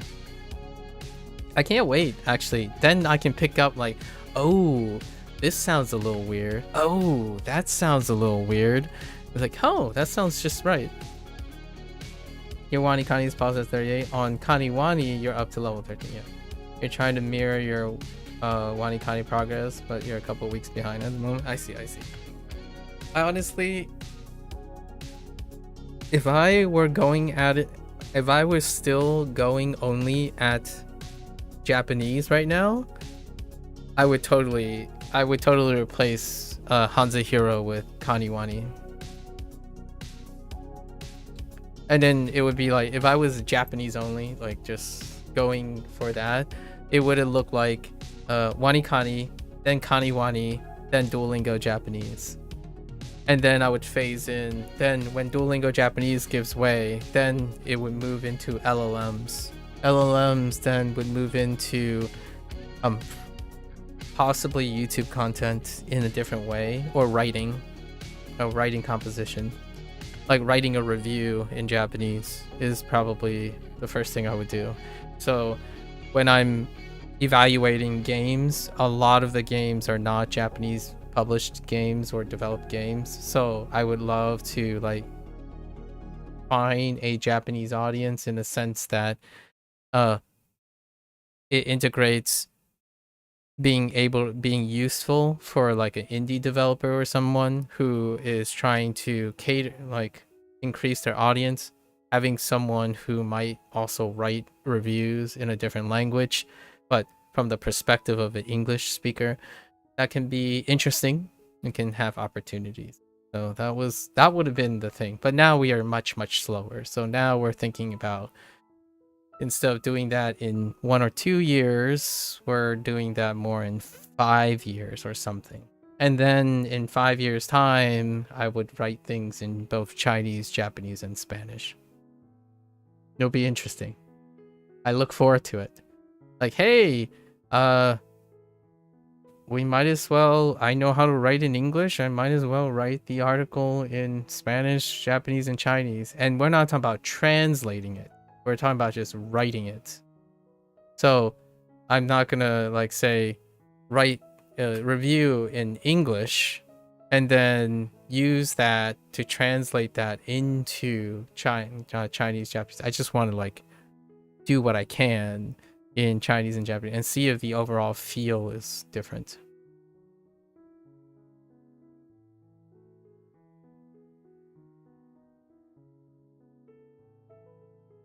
We just gotta find a way to speak. Get go. Speak. Anyways. You were on section 3, unit 20 of the German course, so you feel obligated to just get it done, but you have zero motivation. Ah, I see, Bill. I see. Yeah, find other ways, you know? I think perhaps your restarting of your French will reinvigorate or come up with ideas. Have you picked up your French back up in a different way, Bill? Like, sometimes I feel if you started something and you left it undone, right? Revisiting it after doing something else creates a much more refreshing take on things. So I paused Duolingo Japanese to phase in WaniKani.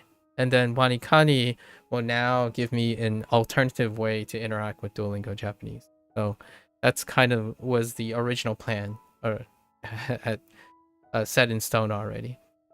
Sometimes when I know that I'm getting a little too complacent, as in zero motivation, like the motivation just faded, or I try to change it up a bit when I know motivation is starting to not be like, after you've done something very similar for a while, it's about like every 30 days or so for me, I would try to change it up a little bit. And then sometimes like, oh, I'm running out of ideas, so I'll pause on it, and then look for different ways to also tackle it, and then come back. And then I'm looking at Duolingo, for example. When I get back to Duolingo Japanese this month, I will be looking at it differently. The idea of Duolingo Japanese will be different now because of WaniKani. So that makes it a little bit more interesting again. I think that's one thing that most people end up doing after they stop and go. You know, you stopped it, pick it up again.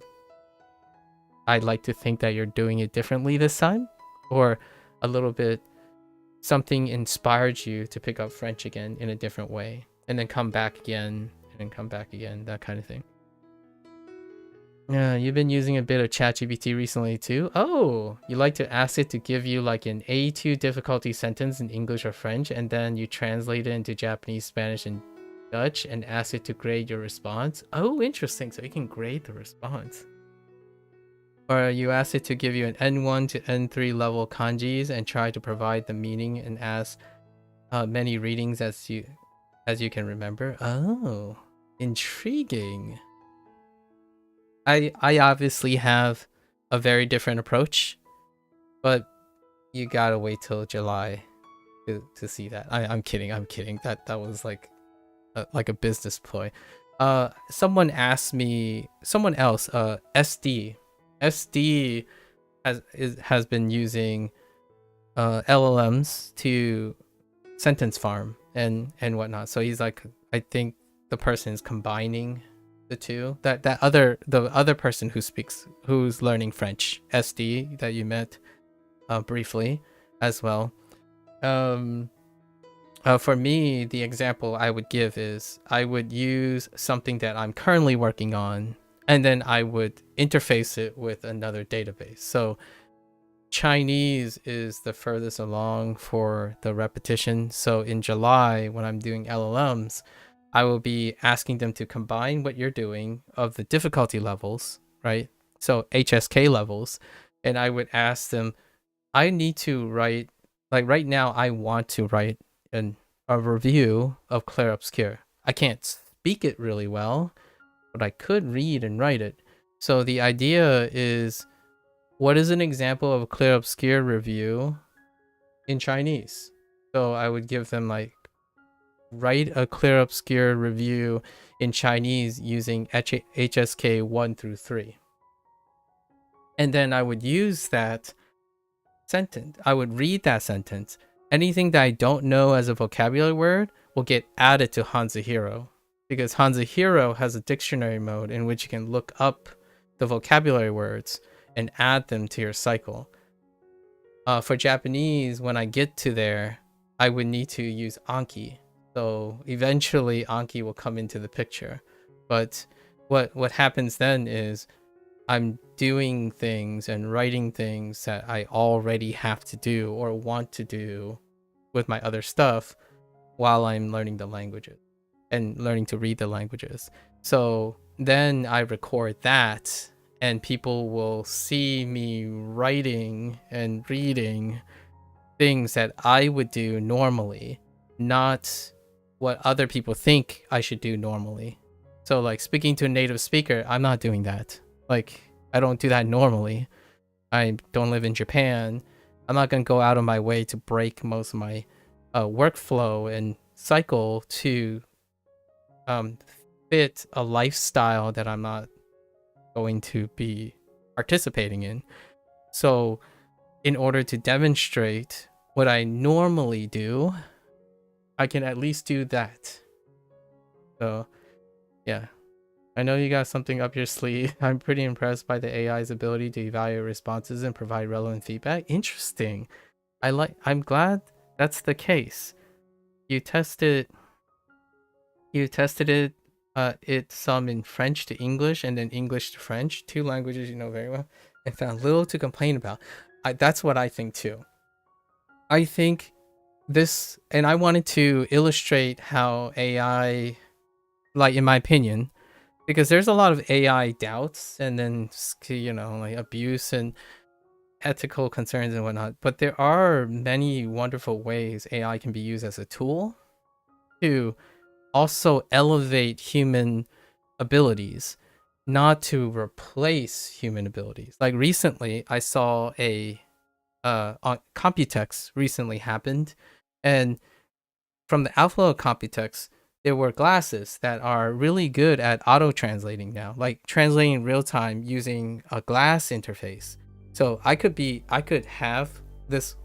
wearing those glasses right now, and all I have to do is be looking at your screen and it's translating augmentedly, right? So you might not even know the difference between me being able to read what you're writing or actually understanding what you're writing. So for me, I think it's both. Like when I see those glasses, I don't even see a convenience to remove or supplant translation.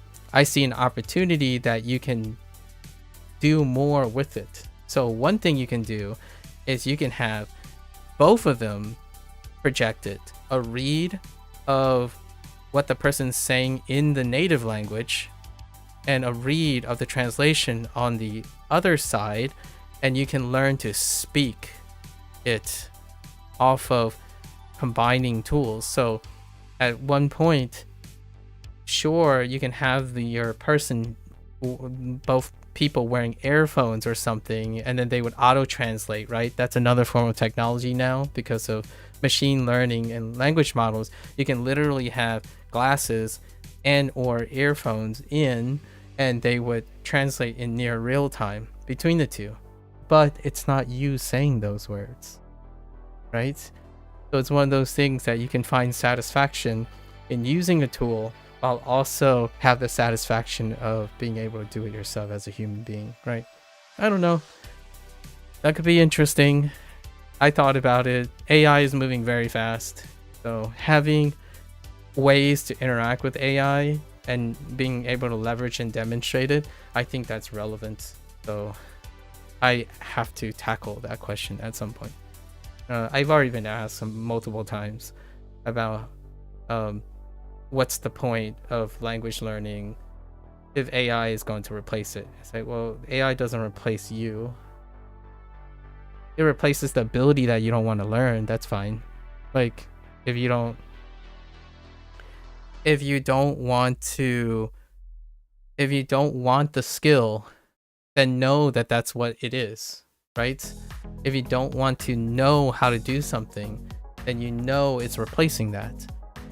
For example, if you don't want to call a customer representative to ask about your problems, then you don't have the skill of that, but you can have something replace that skill, and that's perfectly fine. I think it's perfectly fine for as long as the human user understands that they do not practice that skill. And one of the biggest skills, in my opinion, is communication. Know that all the conveniences that you use to subvert and avoid communication also means that you don't actively practice it anymore.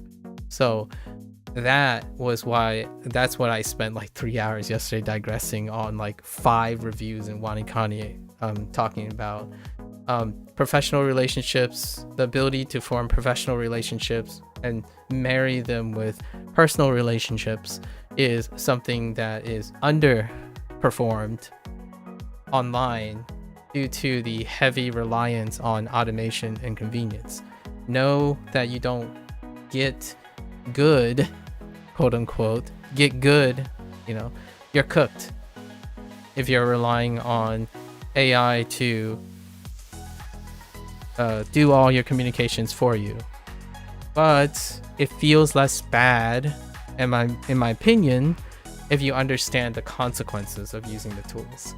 So there's using tools to learn a skill that the tool is already doing versus, or understanding how the tool works versus using the tool because you don't want to learn.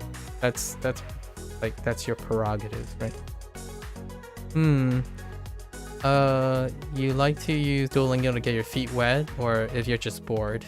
That's awesome that Duolingo is able to, if you're bored and Duolingo is like, just get your feet wet, I think that's a win. Because if you're bored, then you're at least bored or less bored possibly by learning something, right? But if you're in a more serious mood, you like to read books about grammar and stuff like that, that sounds amazing. And you used to write notes too. Okay. I keep myself accountable by recording myself. So therefore, everything I do here is up for scrutiny, and that's good. ChatGPT, you like to use it to give you Anki vocabulary cards? There you go. You're a little worried about AI because you might want to get into writing as a hobby or even career, but you feel like it would just kill writing as a whole. Yeah, I think that's hyperbolic. Hear me out here. I'm not sure how much you are into your writing hobby already, if you want to pivot to writing. To me, it's a big inconvenience, right? It's a big inconvenience, like, when you think about it. However, oftentimes when someone is very skilled in something, like a human, right?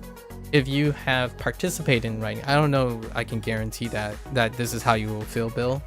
For me, I can tell you now, an AI can sound like me when describing science stuff, right? Like if someone asks me, what is your perception on retroviral vectors? Actually, yesterday I was talking about my research in retrovirology because I met someone who is in biotechnology, right? Biotechnology in India. No, not India.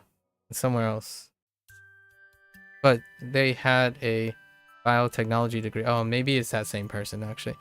But I was talking about my retrovirology degree.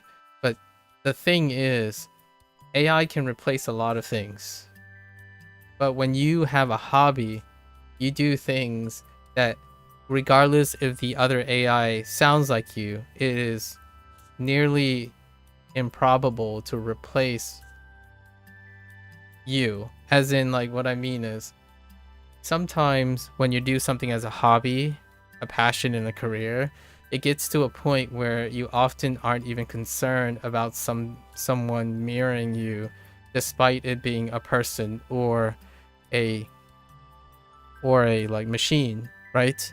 Or anything in general. However,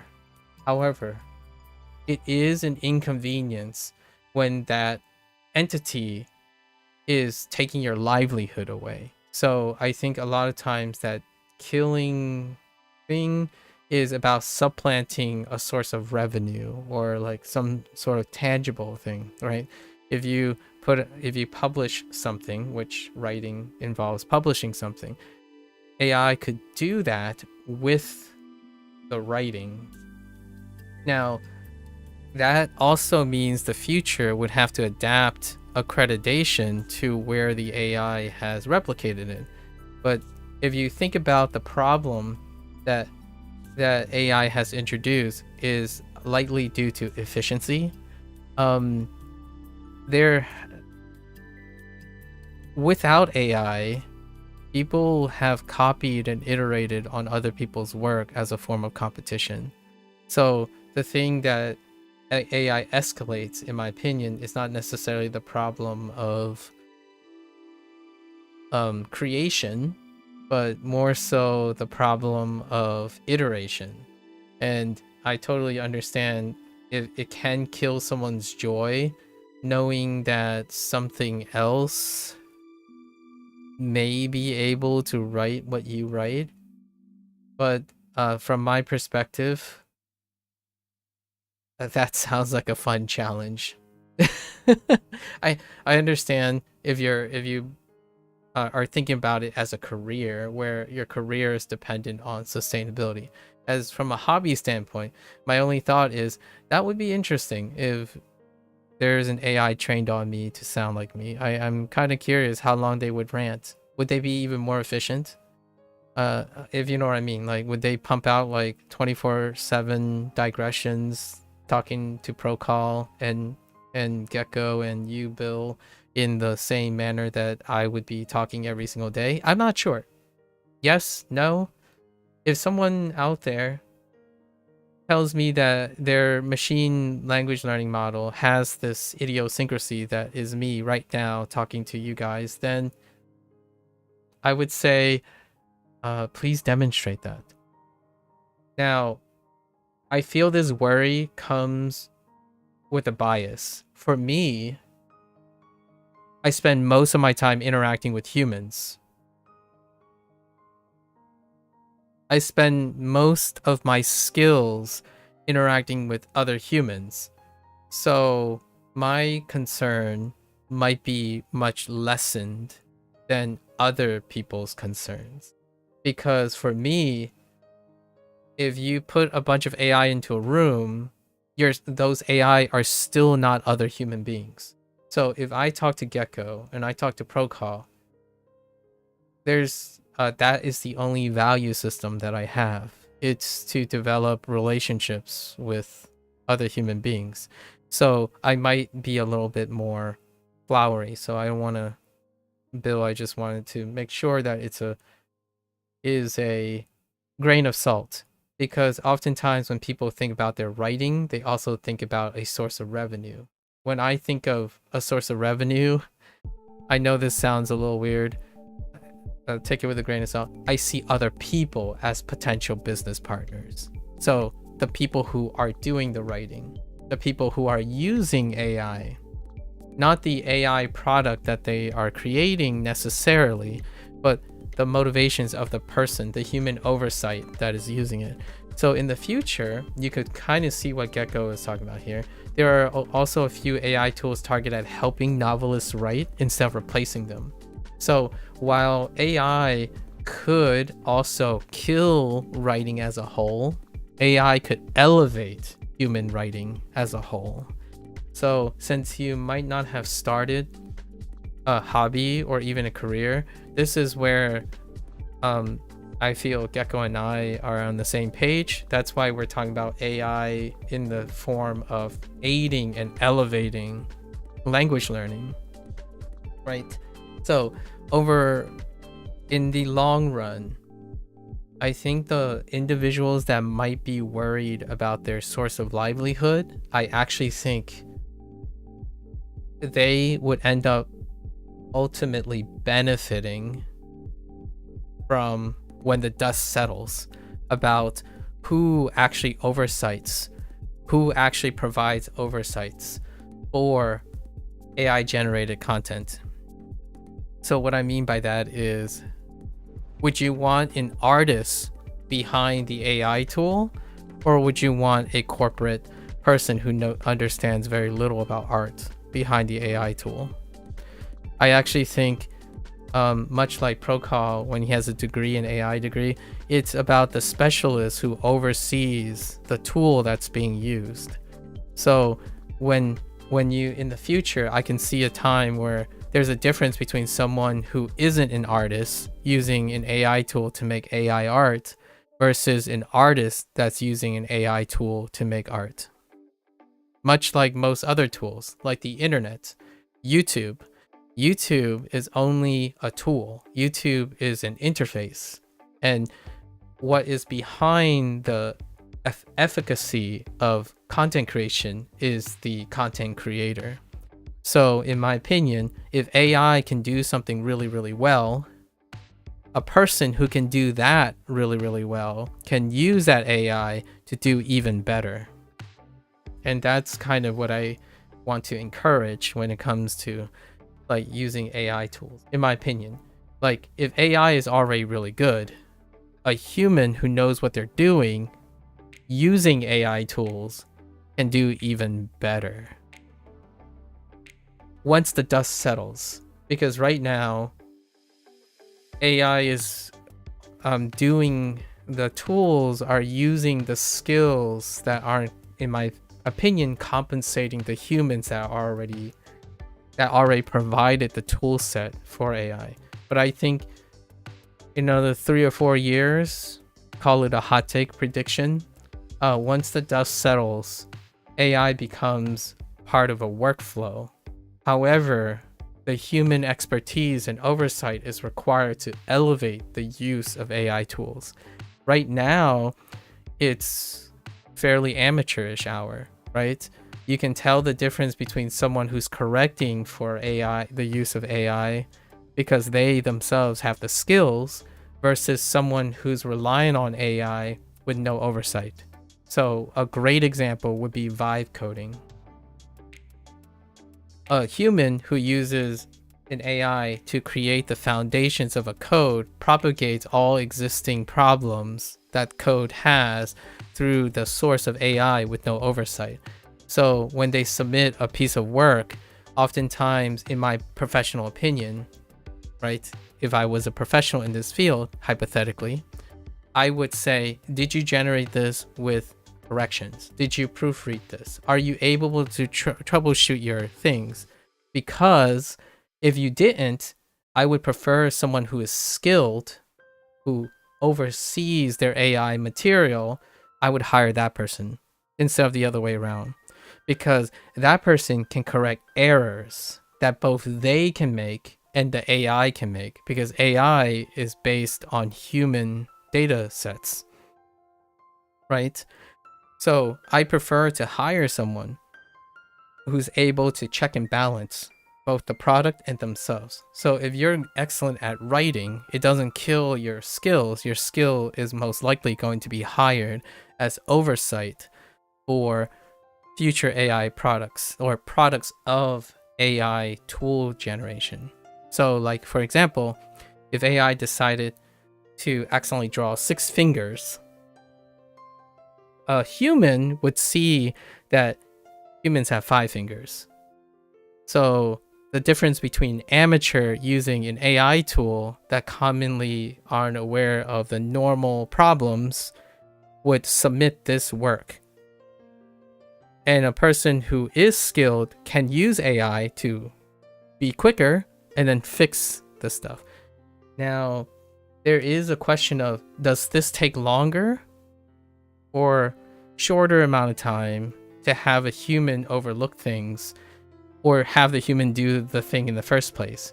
That is a question that people have been asking right now.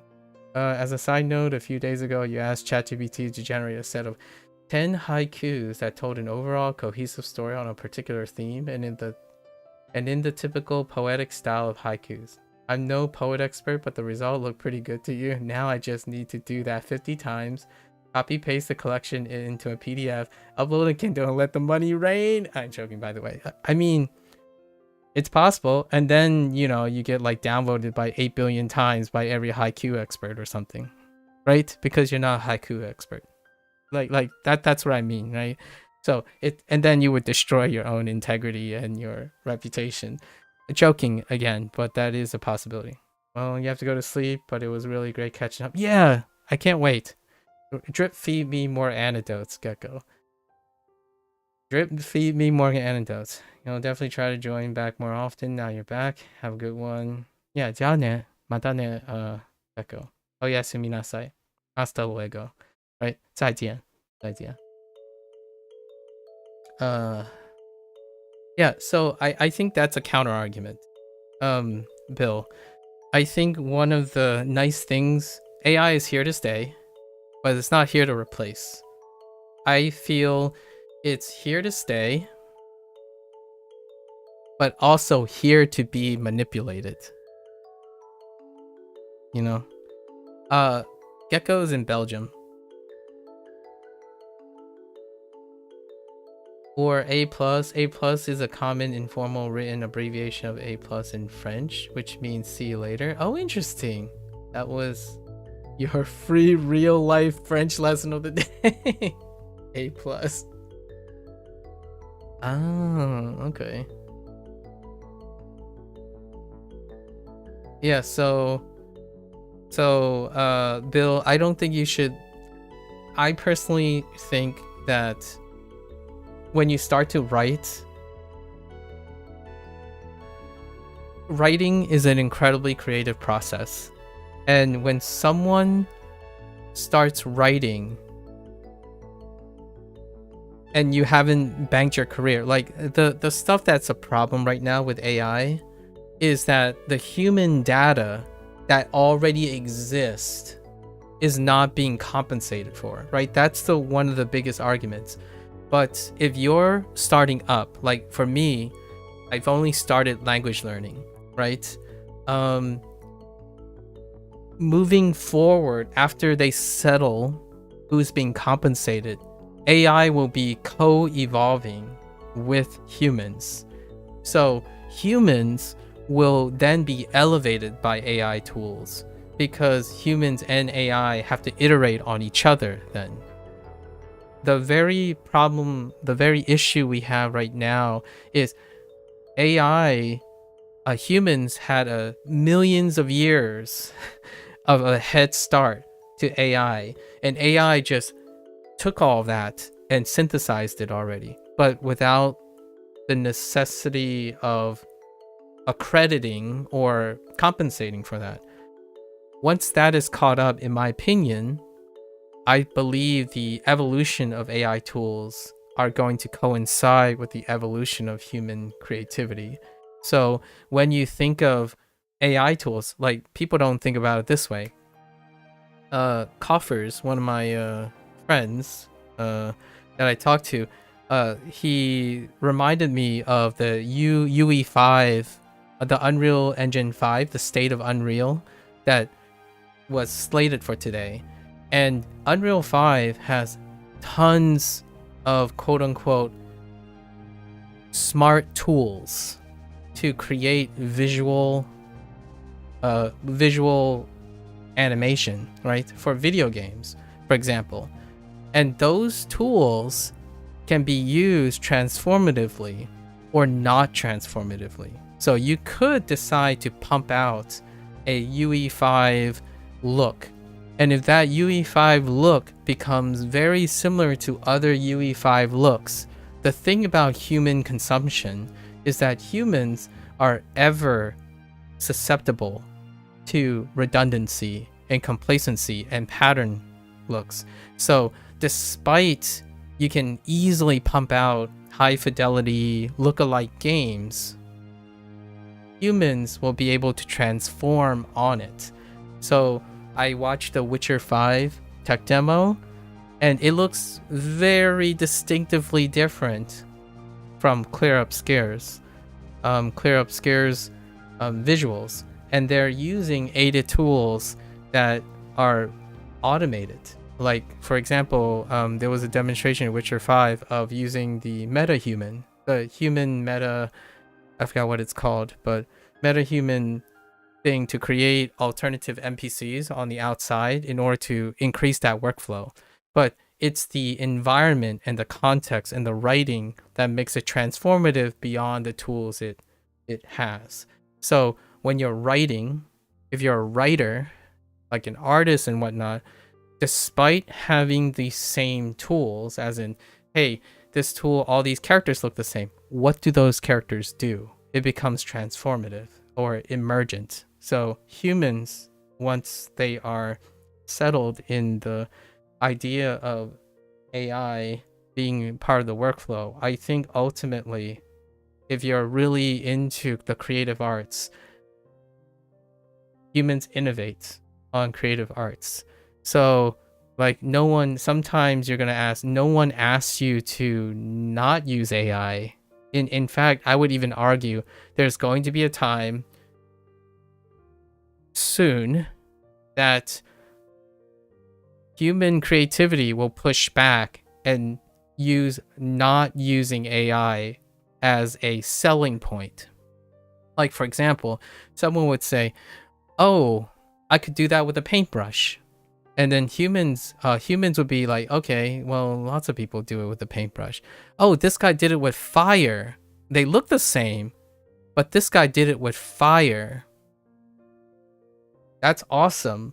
So humans can do things dependent on the tool. It's the process of doing it, right? And I think right now, because of how the internet values the end product, that's a normalization, in my opinion, normalization behavior. But for me, for example, if I told someone that I learned the vast majority of my stuff, like my N5, all of my N5 in Japanese through Duolingo Japanese, right? Someone's gonna say like, well, that's crap. Why did you spend so much time using Duolingo Japanese? You could have used this textbook and learned it in half the time. Yeah, but you didn't learn it through Duolingo Japanese, did you? So humans still have the capacity of legacy, and whether it's good or not, it creates uniqueness. And oftentimes, in my opinion, hobbies and pursuit of passion are about the process. It eventually ends up becoming about the process. So when someone says, I can pump out all this thing via AI, it can end up being soulless. Versus someone who tells you, I painstakingly did this by hand. So it still exists. So those things continue to exist regardless of hyper optimization. At least that's my counter argument for things. Like, there are still people out there manufacturing things as craftsmen versus the automation of robotics, right? The difference between a vintage item or an artisan product and a machined product. I think in this way, AI also has that same bearing.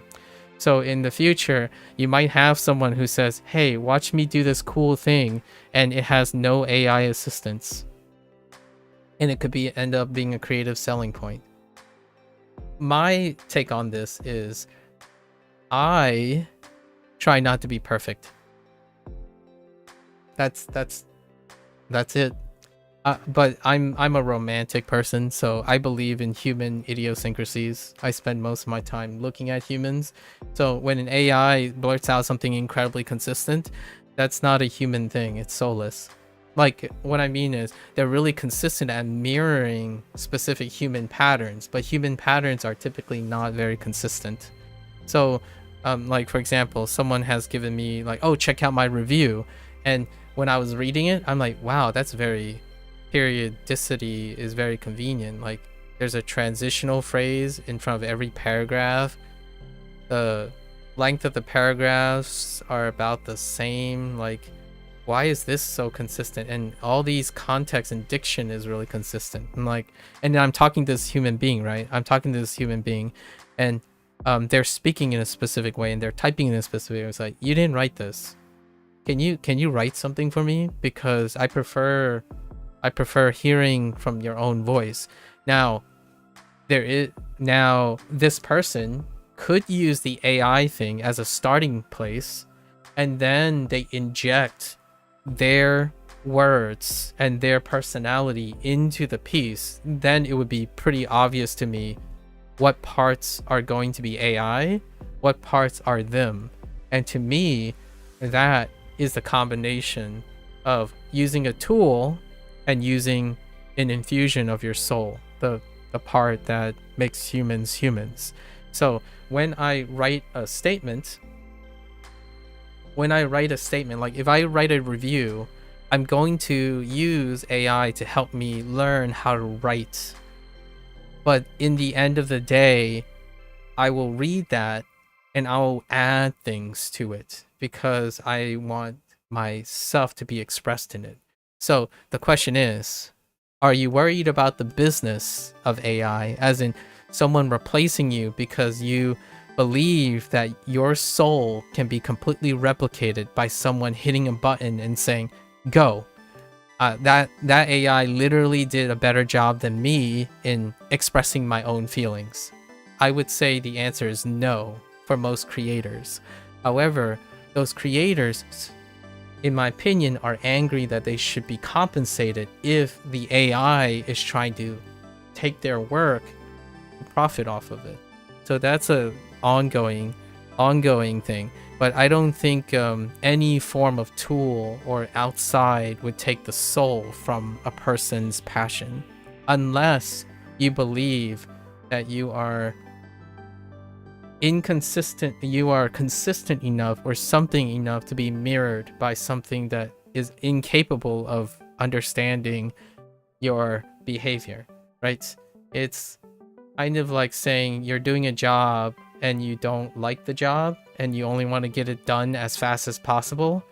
That is probably what I'm referring to by those who might be worried that their job is being replaced.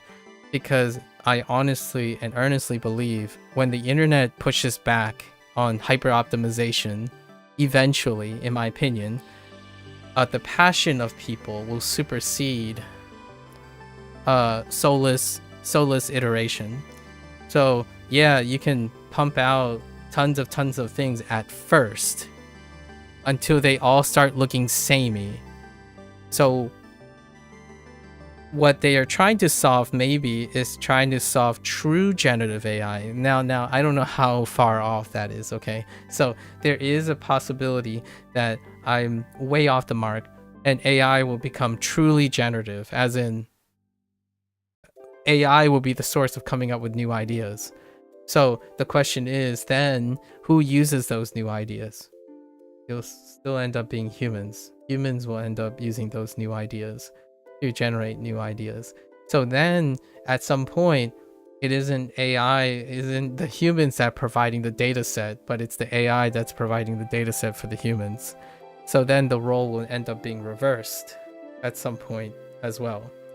So that would be interesting too. I'm not sure what the future has to hold for sure, but I think human creativity, even in the future, I even think human mistakes are going to make them unique from AI generated stuff.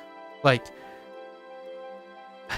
this is gonna be a crazy example, but for English, like for writing and language learning, you're not going to see an AI learn as much as you're going to see a human learn.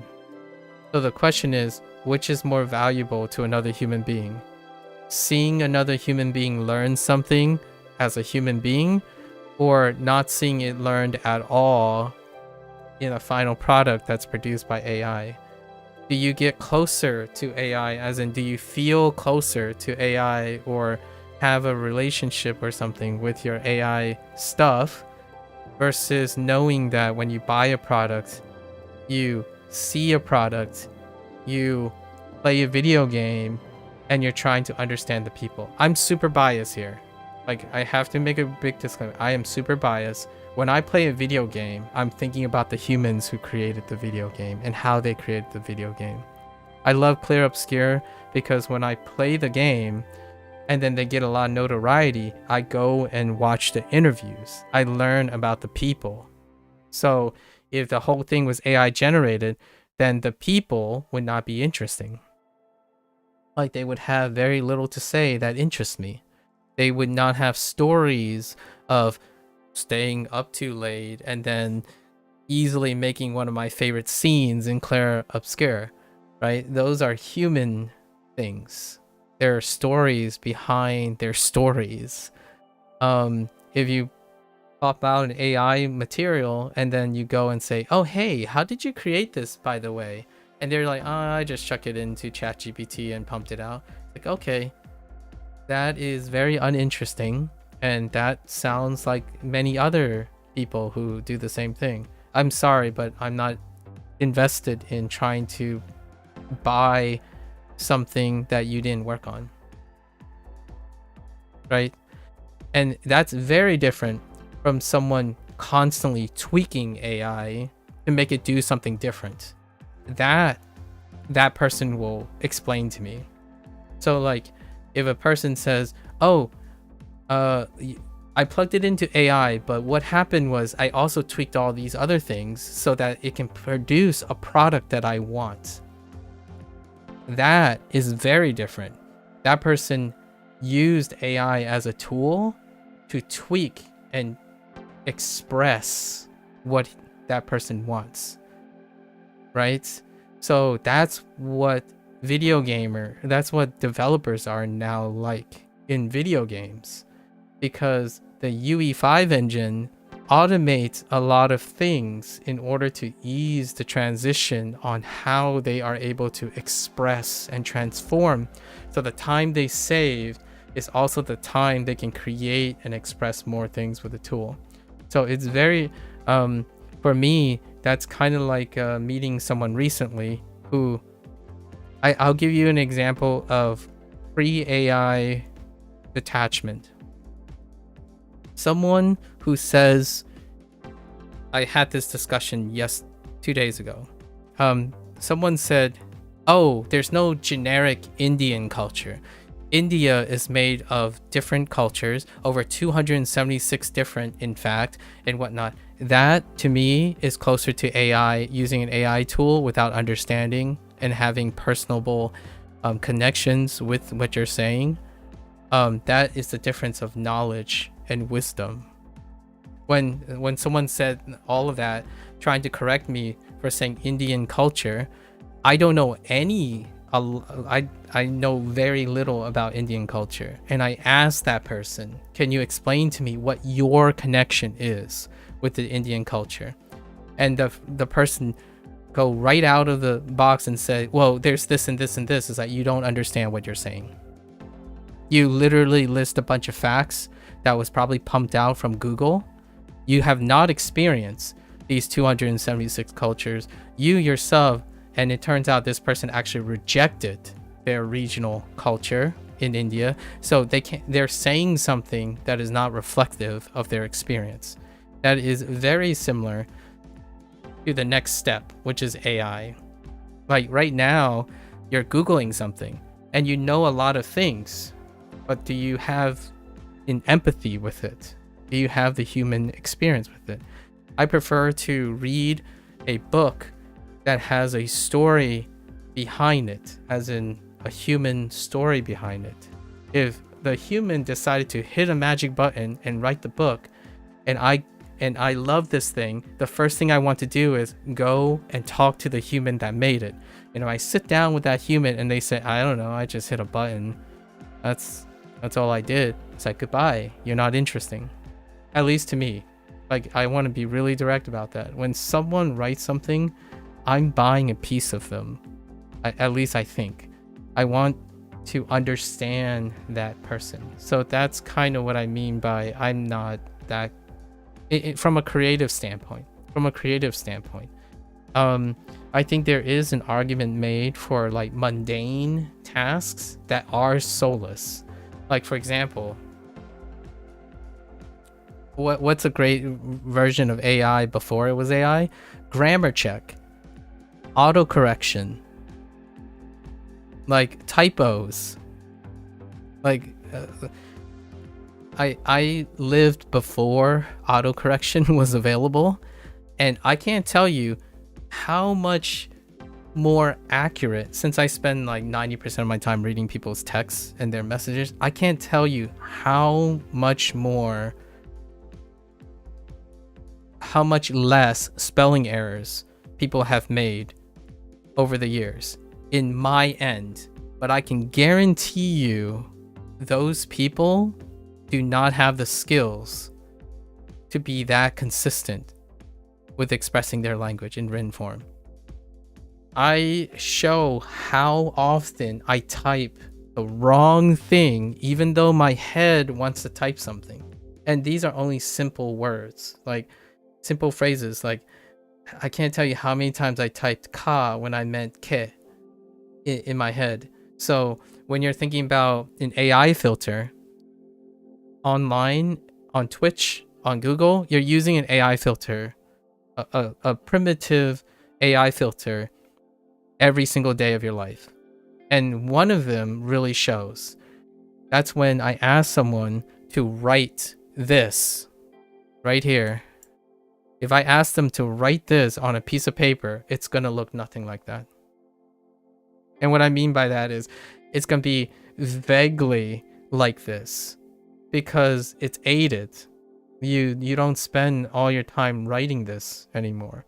And then if you remove autocorrect, if Twitch one day just say, yeah, you know what, we're anti-AI, we're anti-automation, let's just remove autocorrect.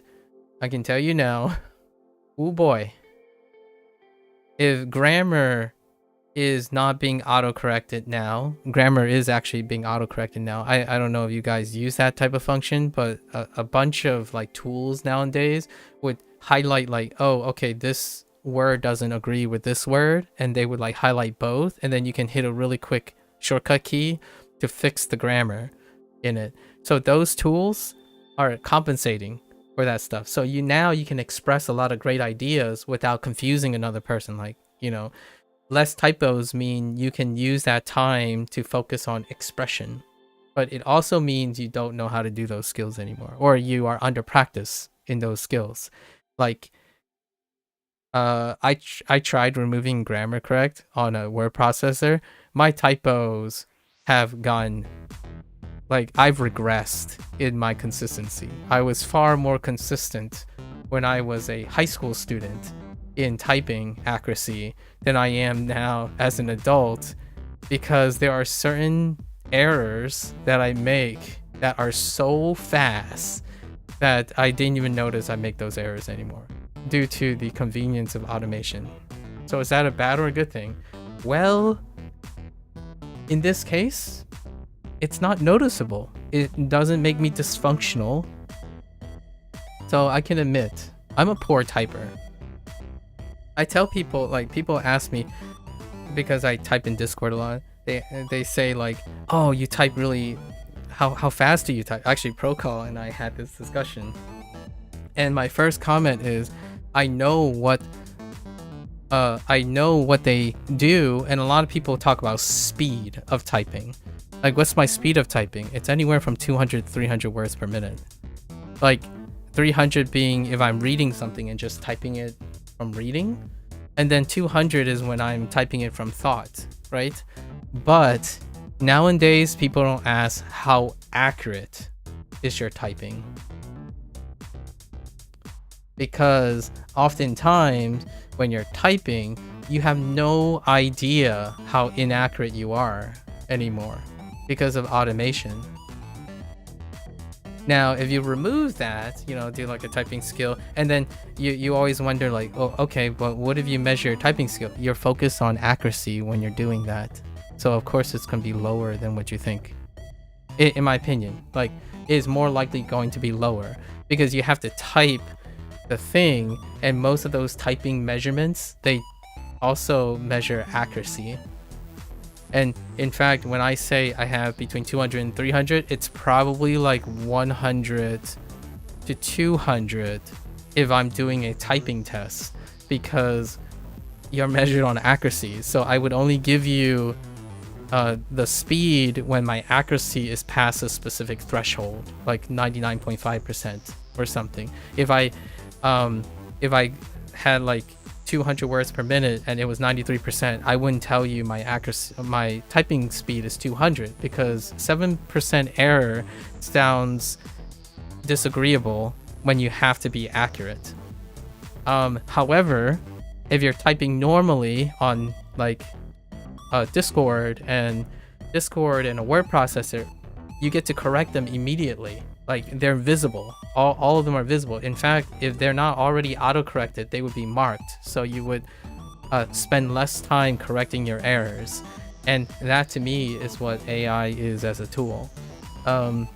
You get to see and process the errors, but you also don't know the compromise of not understanding the nature of the errors.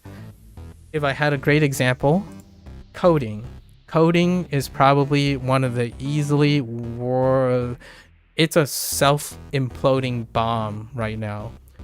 AI is coded to be accurate and whatnot, but the people who are coding AI are using AI to code. What is that? That is a cycle of propagating the same errors. And then eventually, if people outside of this loop doesn't have that skill, eventually all the people will no longer be able to, there won't be people outside that loop to oversee it. And in my opinion, that's not going to happen with human oversight. I don't think humans are going to allow that to happen. Like, where you get to the point where you don't even know how a tool works anymore. Like, a better example instead of AI is smartphones, right? Smartphones. Are humans going to get to a point where you are so reliant on smartphones that you no longer could make smartphones without a smartphone? We don't know. But that sounds like some nightmarish dystopian nature that I feel humans will get challenged from time to time. Like, when will people not be able to write without using AI?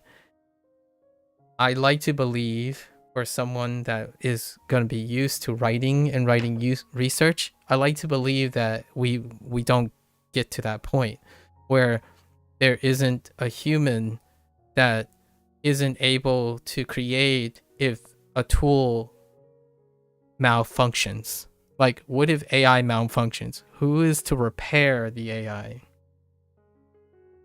Is it going to get so bad that when the tool that required to fix the tool is the tool itself? I'm not sure. But that would be pretty cool to answer. I mean, like, or to see happen, I suppose. It might sound nightmarish too. You have started writing as a hobby. It's a little embarrassing, but you like to write fan fiction? That sounds like a great place. I don't think... I'm sorry. I'm going to only speak for myself. I don't think that's embarrassing. I think that's incredibly endearing that you write fan fiction. Like, whatever fuels your hobby, right? I don't know how often you read books, Bill, where you get an opportunity to hear from the author. Because I would like to imagine there are quite a lot of writers or authors out there who wrote fan fiction before they published a major book. So I think that's a way to gather the nuance of what it's like to have a passion, right? I don't think AI will replace that, but you're going to go into a major such as history or science, which it likely will. I don't think so, from my perspective. But we'll hear about it in the future. You feel like AI would outclass you every time when you have to write a paper or do research. Your point that AI relies on human data is a reassuring, though. I don't think an AI would outclass a human in understanding human things. So what I mean is,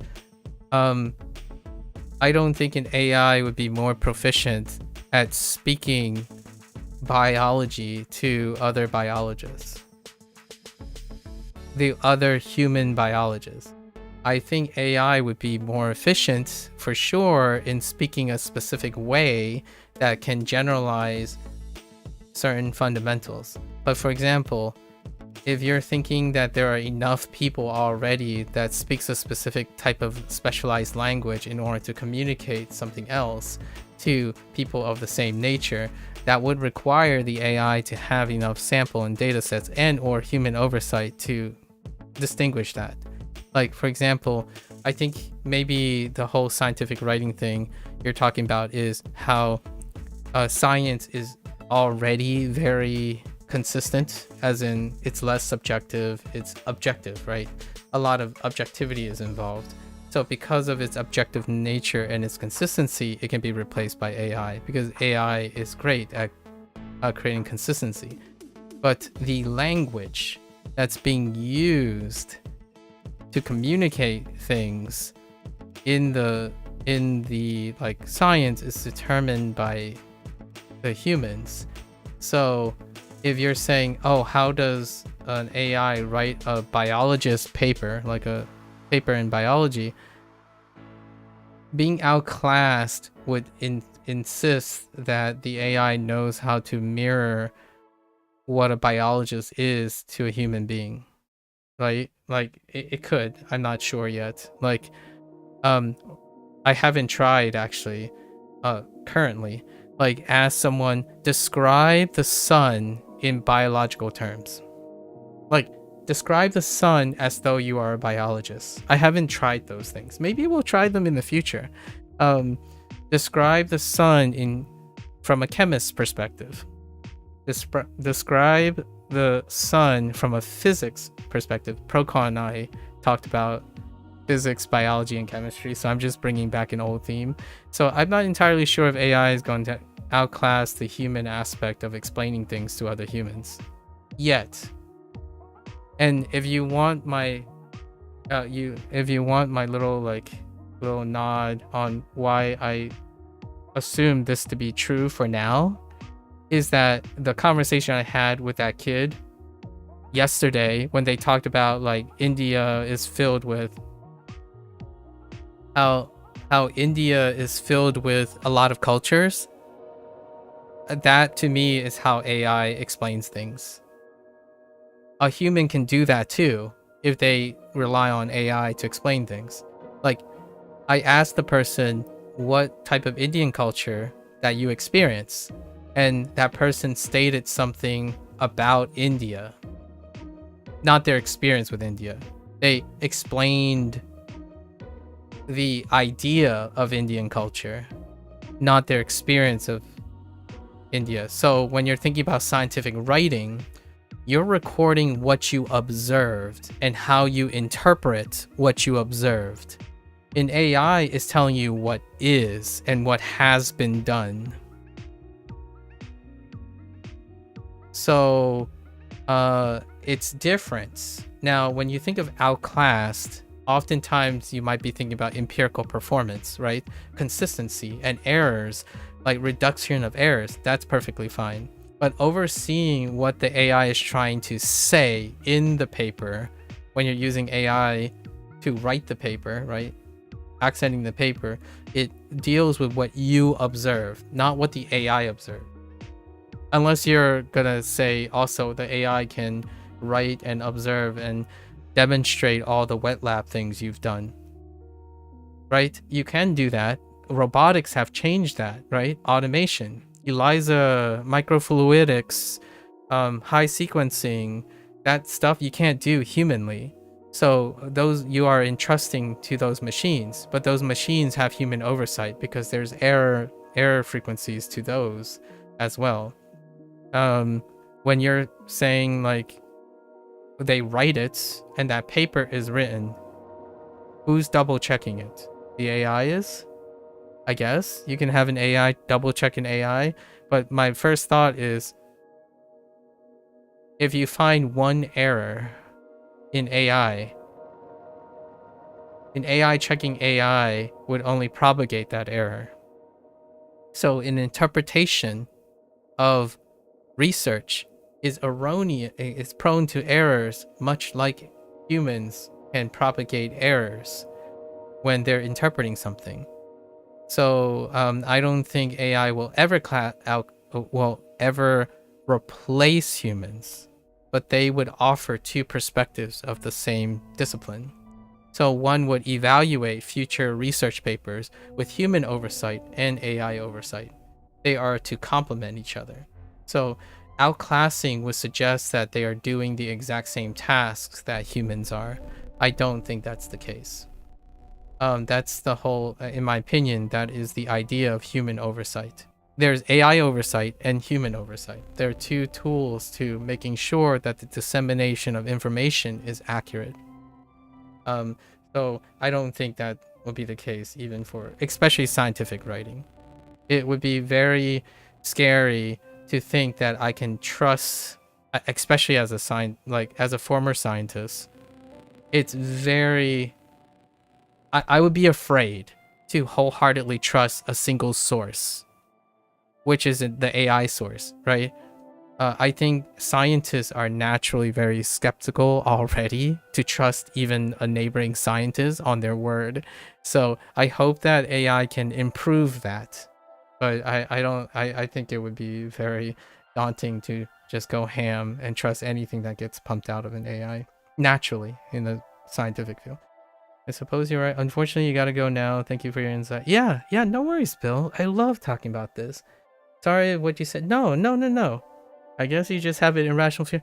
That's perfectly all right. I love that you are willing to share these things. Please feel free to push back. Actually, feel free to give me examples that challenge my notion, Bill. Like, I'm not saying I'm right.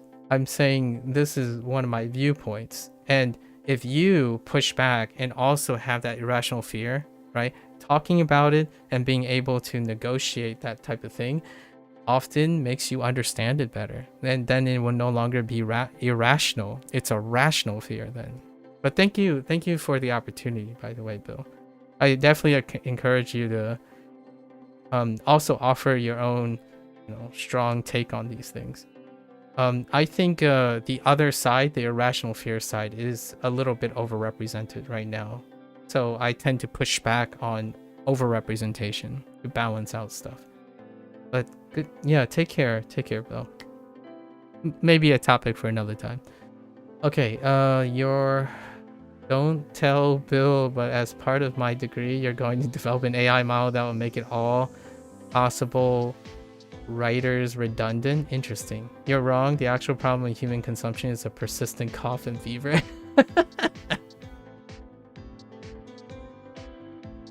Au revoir, Bill. Your lecturer asked me not to use AI. Wait. Your lecturer on AI asked you not to use AI? That's kind of funny. And yeah, poor typer. I would consider myself in, if you use a metric of accuracy protocol, I'm a poor typer. I would say a 7% error rate at 300 words per minute is obscene. When it comes to, if I don't have autocorrect, 7% is getting close to incomprehensibility in a lot of languages, right? Like a lot of times when you're talking about learning a language, protocol, right? Learning a language, oftentimes you ask yourself, how much percentage can you drop before the whole thing becomes incomprehensible?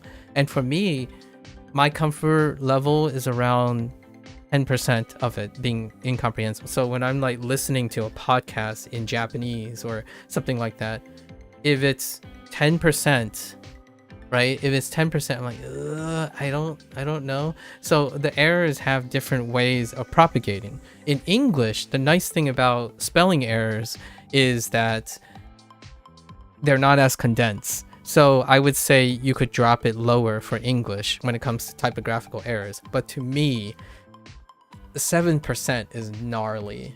So I would slow down immediately to like correct that. Or I would use, auto correction filter and speed up, right? That's what AI is. AI compensates for your errors, or automation compensates for your errors, right? When you say I like to think, do you mean just that, or are you implying an aspect of likelihood as well? Likelihood. I like to think as in I hope this is true, or I like to hold on to this thought, but it may not be true. Is how I use the word I like to think. So because the thinking part, my ideas may change when someone else provides more evidence or suggests something else. Like if I say, I like to think Claire Obscure is going to win Game of the Year this year, right?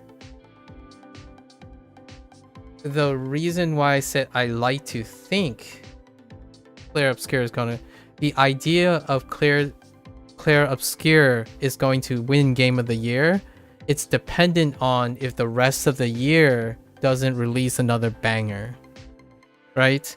Then my idea of Claire Obscure being Game of the Year will change. And the likelihood of that. So I don't actually know. Instead of saying I think Claire Obscure is Game of the Year, that would mean the probability of Claire Obscure being Game of the Year, despite whatever is going. But I don't even think that my thought is going to change. Like the thought of Claire Obscure being Game of the Year can change with more games coming out. Like I'm not fixated on the idea that it's either Claire Obscure or something else. So it's like another layer of probability. It's kind of like a loot box. Opening a loot box and you're getting another loot box, and then that loot box might be the thing you're looking for. I know it sounds convoluted and maybe overly complicated. That's how my mind works. So I'm a bit of a recursionist, I suppose, when it comes to English. A probability of a probability is the thing I'm expressing at the moment. Oh yeah, that was when we agreed physics explain all of chemistry and biology. Yeah.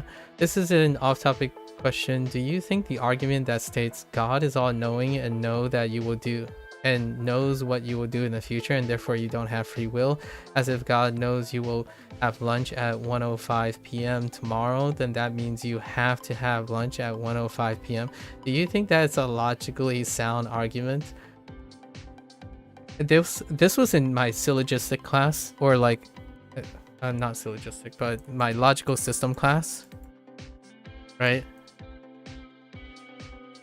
I took a class in college, and the logical system class dealt with syllogism, and oftentimes examples of syllogism to like pave logic is to use your classic things that you see, like if right A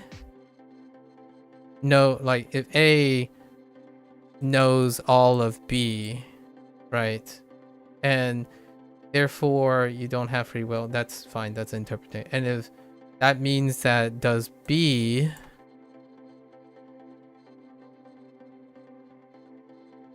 know all of C actually, and then that means A should know all of C. So the reason why I'm saying this is B is everything.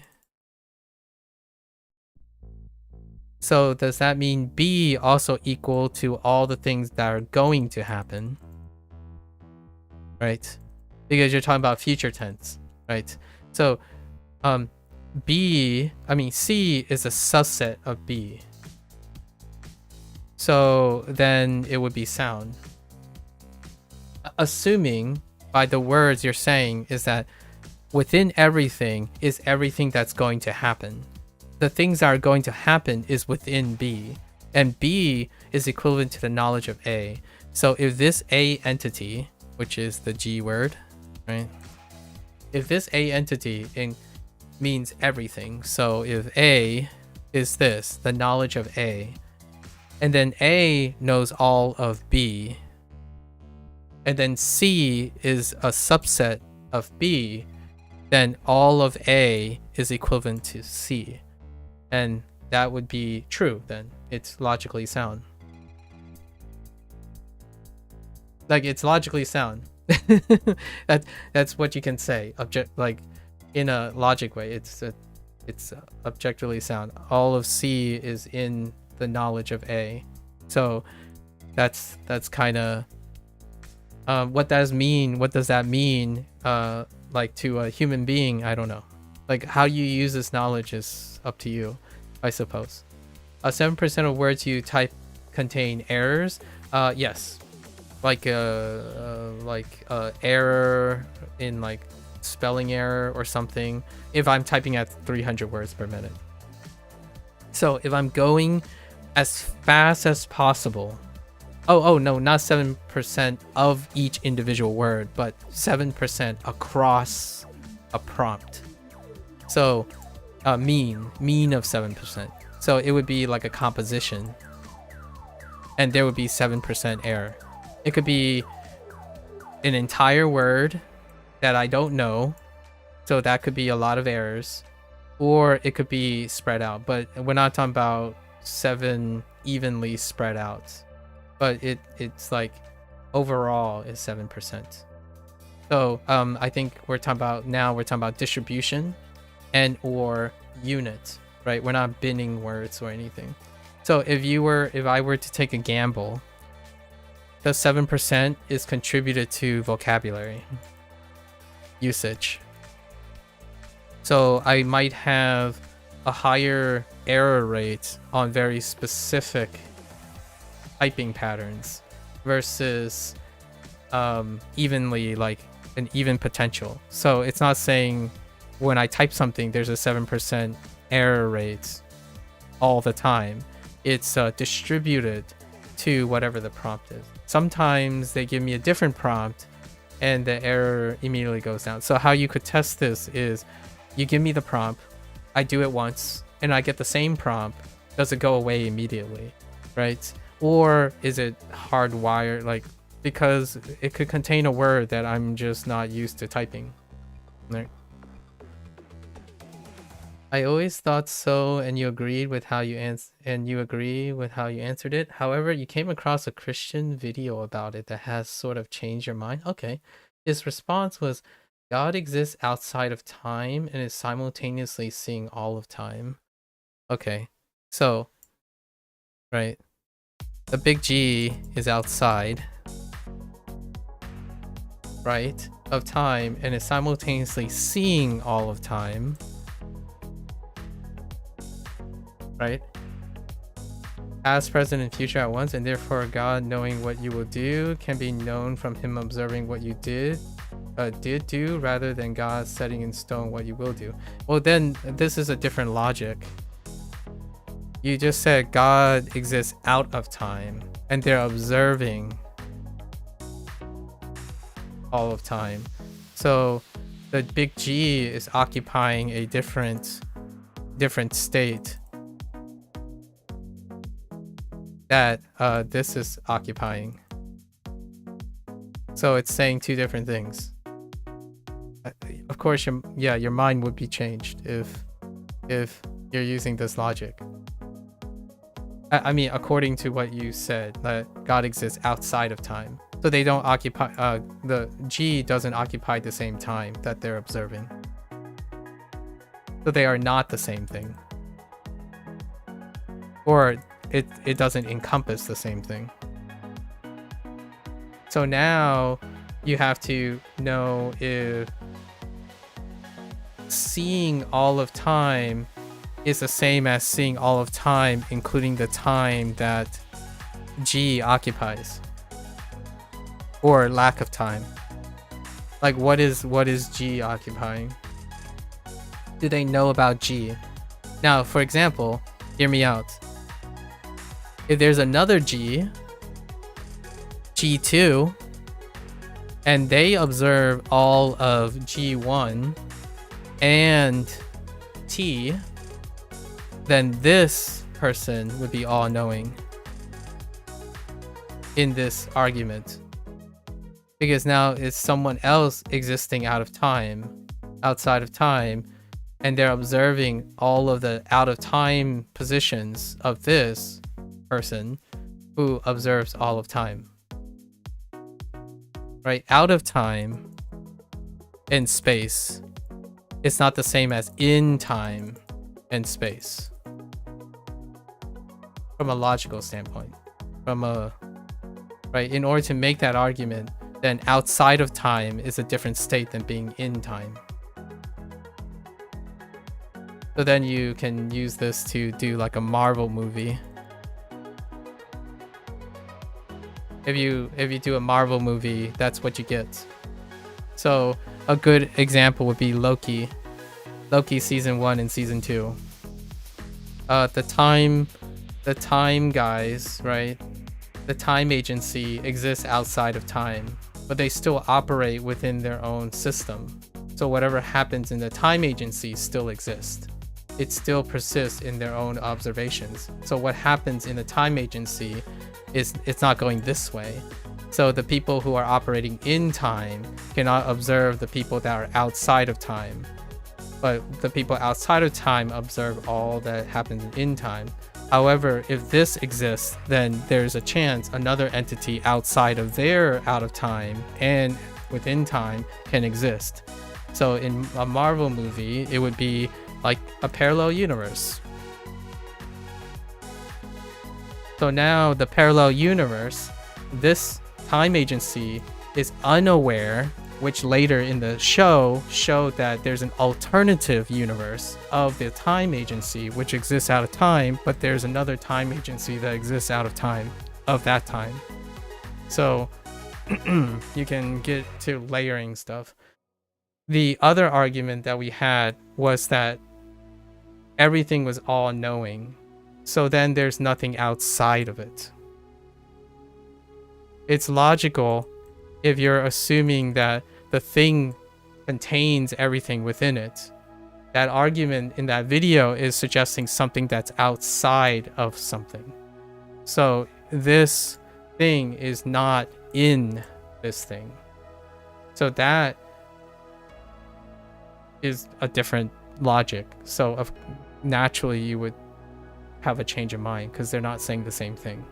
Yeah, one thing that I think you're trying to allude to is you're thinking that this was the same as this. So then the interpretation is different. Like they're trying to use a different interpretation to describe the same logic, but these are two different logic perspectives. So like they're not the same thing. So you're not learning something new about the same thing. You're learning two separate things about two separate things. If that made sense. Like the logic actually literally changed based on the first thing you typed to me and then the second thing you typed to me. You did think it was the same thing? Oh, okay. Yeah, so that's what I like about humans. Sorry, Roka. That's what I enjoy about humans. I think humans have different ways of looking at logical things, and then logic tends to help with seeing if it's the same thing.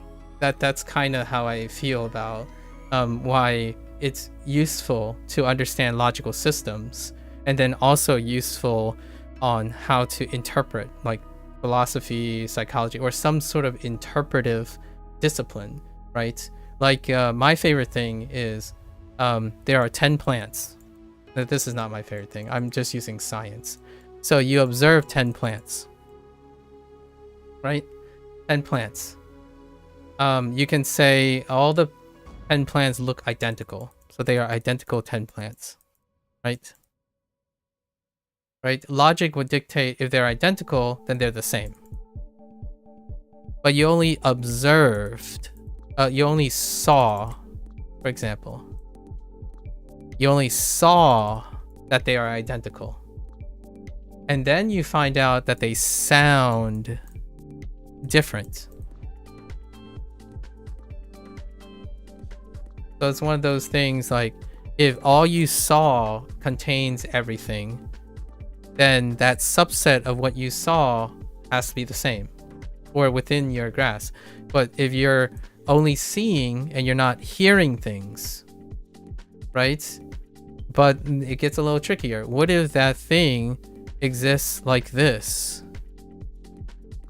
So now you have things you don't know. There are things you do know in both sense.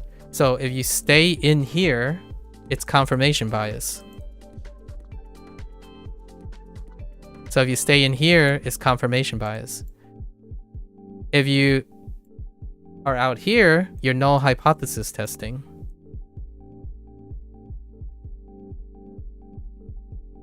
And then if you know these two at the same time, then you're thinking about different perspectives.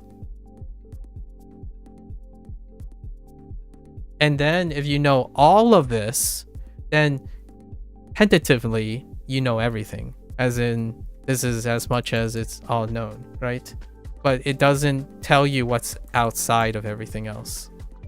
You can't observe things that are outside of you. And it's also incredibly difficult to know everything while you're participating in a system. So in science, you try to be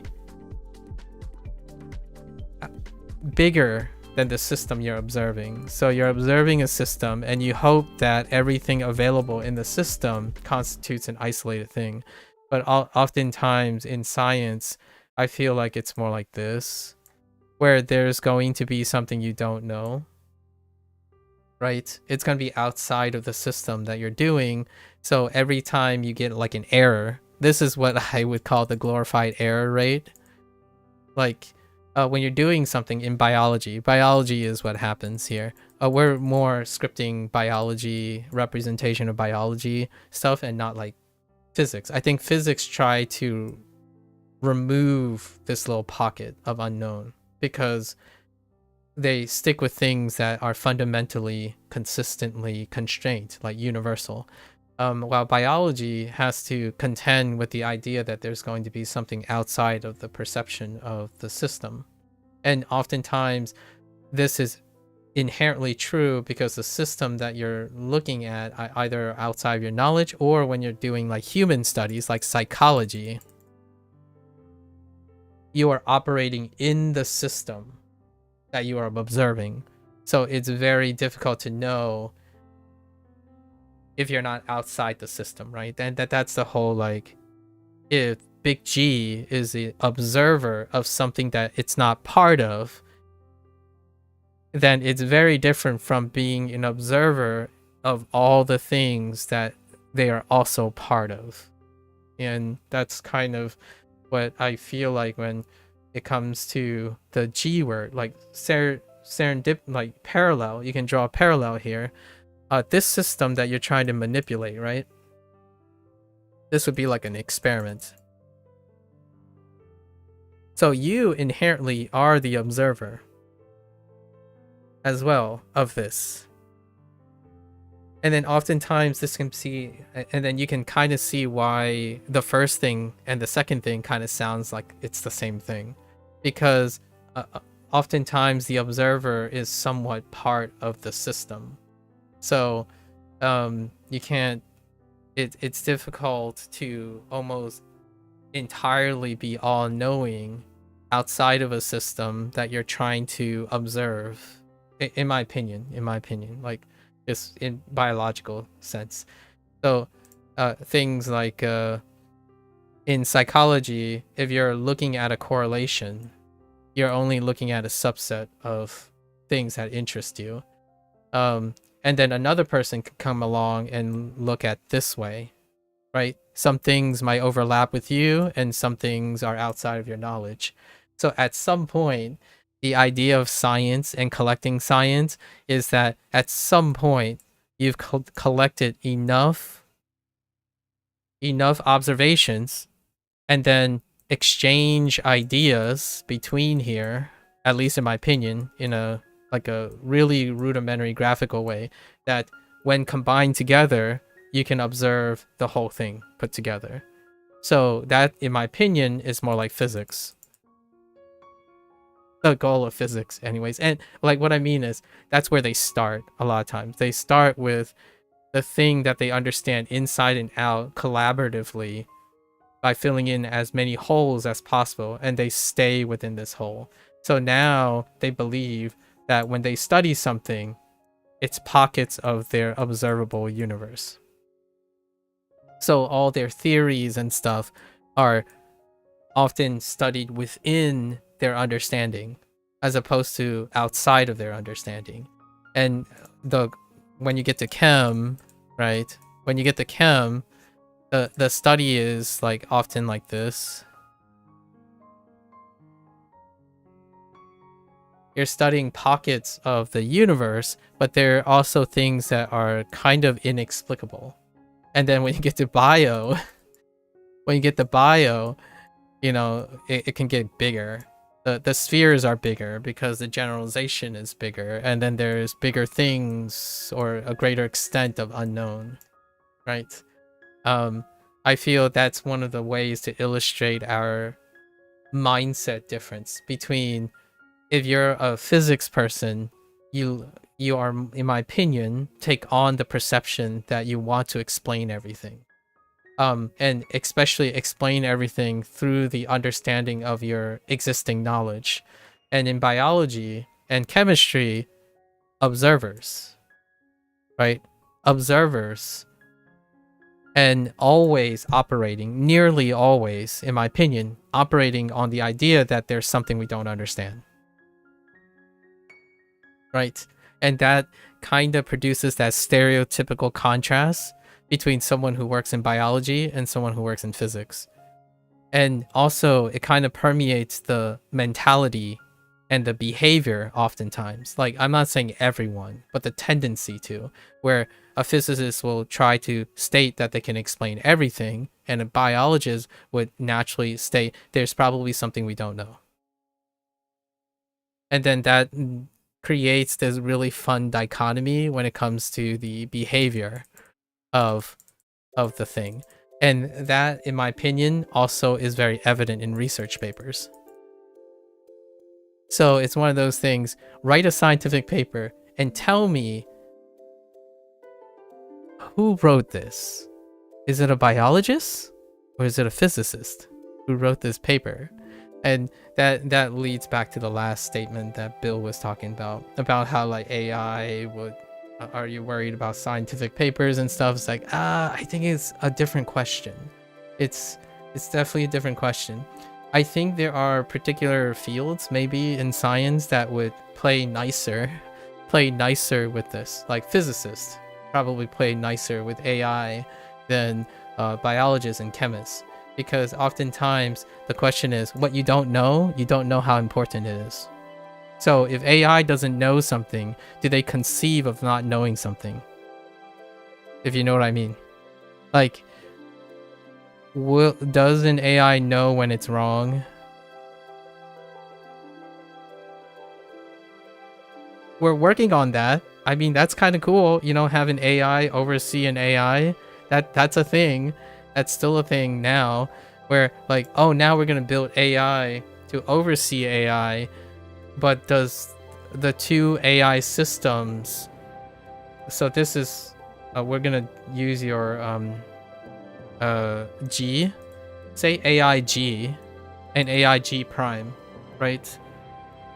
Is it better for AI G? Is it better for this system for oversight?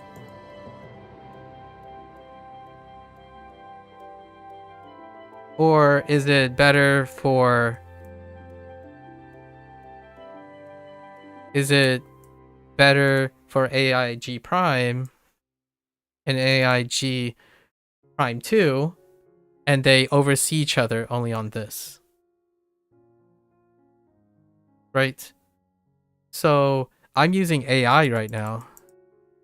But in science, in my opinion, in science, am I willing more to trust person A and person B in which they're discussing this like this, or that they're both occupying the same knowledge? I don't know. Like, the reason why is, what does this look like? It's an echo chamber.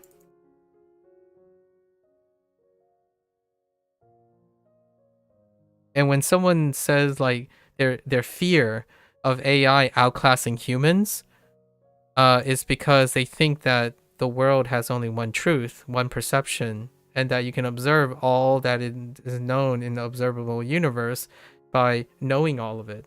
So it's assuming that AI can achieve this situation where they always operate within the system. So when there's an error, do you even know it's an error? You can't know it's an error. Much like an all-knowing being cannot know that they are wrong at all. You can't know someone, like, if someone is all-knowing, they can't be wrong. And then that's the argument for the whole free will thing. Right? There's a lack of free will if you can't be wrong. If you know everything, there's no propensity to even know or conceptualize that something is wrong. It's beyond your knowledge. So whenever there's another being that is outside of this being's occupation, then this person can tell if it's wrong. Right? And in science, since we participate in the universe that we live in, it usually looks more like this. Person 1, person 2, person 3. Right? And the idea is, if you're only concerned about this thing here, this aspect of a whole, then having 3 people with different perspectives and different experiences conclude to the same one, it actually strengthens it quite a bit.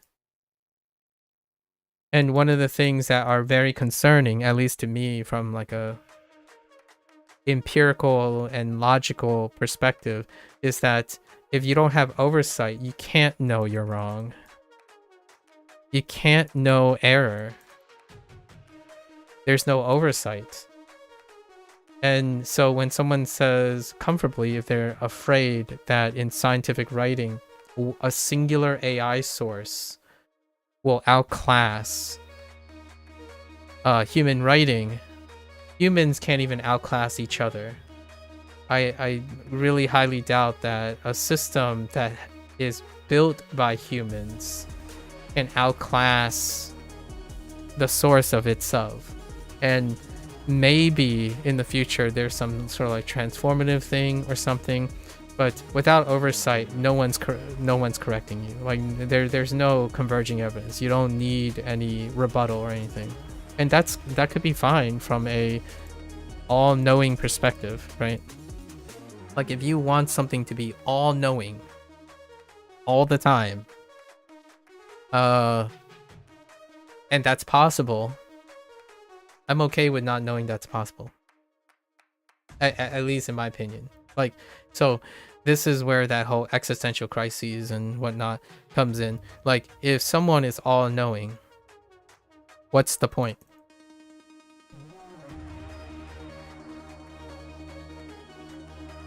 So for me, I can reconcile that, at least in my opinion. If someone's all-knowing,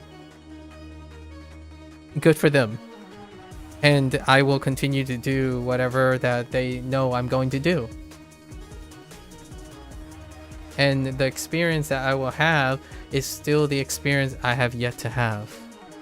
So sometimes I feel keep trying to having everything explained, as in like if it's predetermined, could rob joy, right? Rob joy, or one thing I would say is oftentimes people believe that free will, or the perspective of free will, is necessary for joy, right? For joy, or maybe even for hope. And I totally get it. I empathize with that. And so I might express free will in that context. If it were that I were, like, I don't know, destined to be joyless, for example, less, I guess so be it. Right? So be it. One thing would say is, then does that mean if you fail to be joyful because you're destined to be joyless, is that an evidence of free will? I have no idea, but man, there are quite a lot of people that would have some thoughts about that. Am I thinking that I have free will destined? Right, you can make these arguments because they're loopy logic, like it loops out on itself. It's a cyclic argument. If I am destined to have free will, there's no counter argument to things not having free will, right? It's one of the wonderful cyclic arguments. If free will is designed, right? If free will is designed or like determined, then it itself is not free will. And I think lots of people have talked about that a lot. And humans try to use that as a way to either leverage their irrational actions. I think one of the greatest sources of irrationality is to provide rationality to it. So if you are designed to have free will, then you are destined to have free will in which it's already designed to do so. So then you can say, I'm joyless because I was destined to be joyless. Or you could also say, I choose to be joyless and therefore destined to be joyless. So it's like a cyclic argument. It's constantly cycling on itself.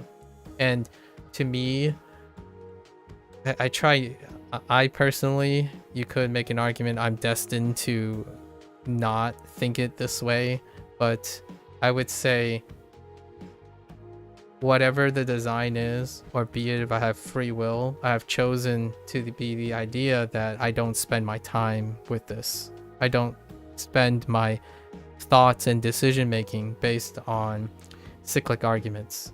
I think cyclic arguments, for lack of a better word, does suck the joy out of life. So if that's necessary to make your life more joyful, to live a lie or something, or live something that is outside your knowledge, I think that's kind of something that makes humans humans. So that's kind of neat. It's just kind of neat. It's going really deep though. I don't know how to argue outside of cyclic arguments. Protocol. Hello there, Hooks. I genuinely don't, because they're cyclic arguments. They're very difficult to break. It would require someone that exists outside of that argument. So more of a the God exists, more of a like a G exists outside of G prime 2. So it would require some entity that is outside of the observable world. If you say everything is destined, then everything is destined. Right. So if this includes everything, then it is everything. So when someone says everything is predetermined, then everything is predetermined. It's a logical loop. We're good. it kind of ends there, unfortunately. Protocol. I don't know if that makes you. There's not much more to say about it. It's flawless. Or what I mean is it's flawless logic. I can't argue with it. If everything is everything, then everything is everything. All right. We're gonna have to cut Spanish, unfortunately. Yeah, I think that's the perfect ending to this discussion. Yeah, like you can't. This is flawless logic. You know what I mean? I don't think it's fun.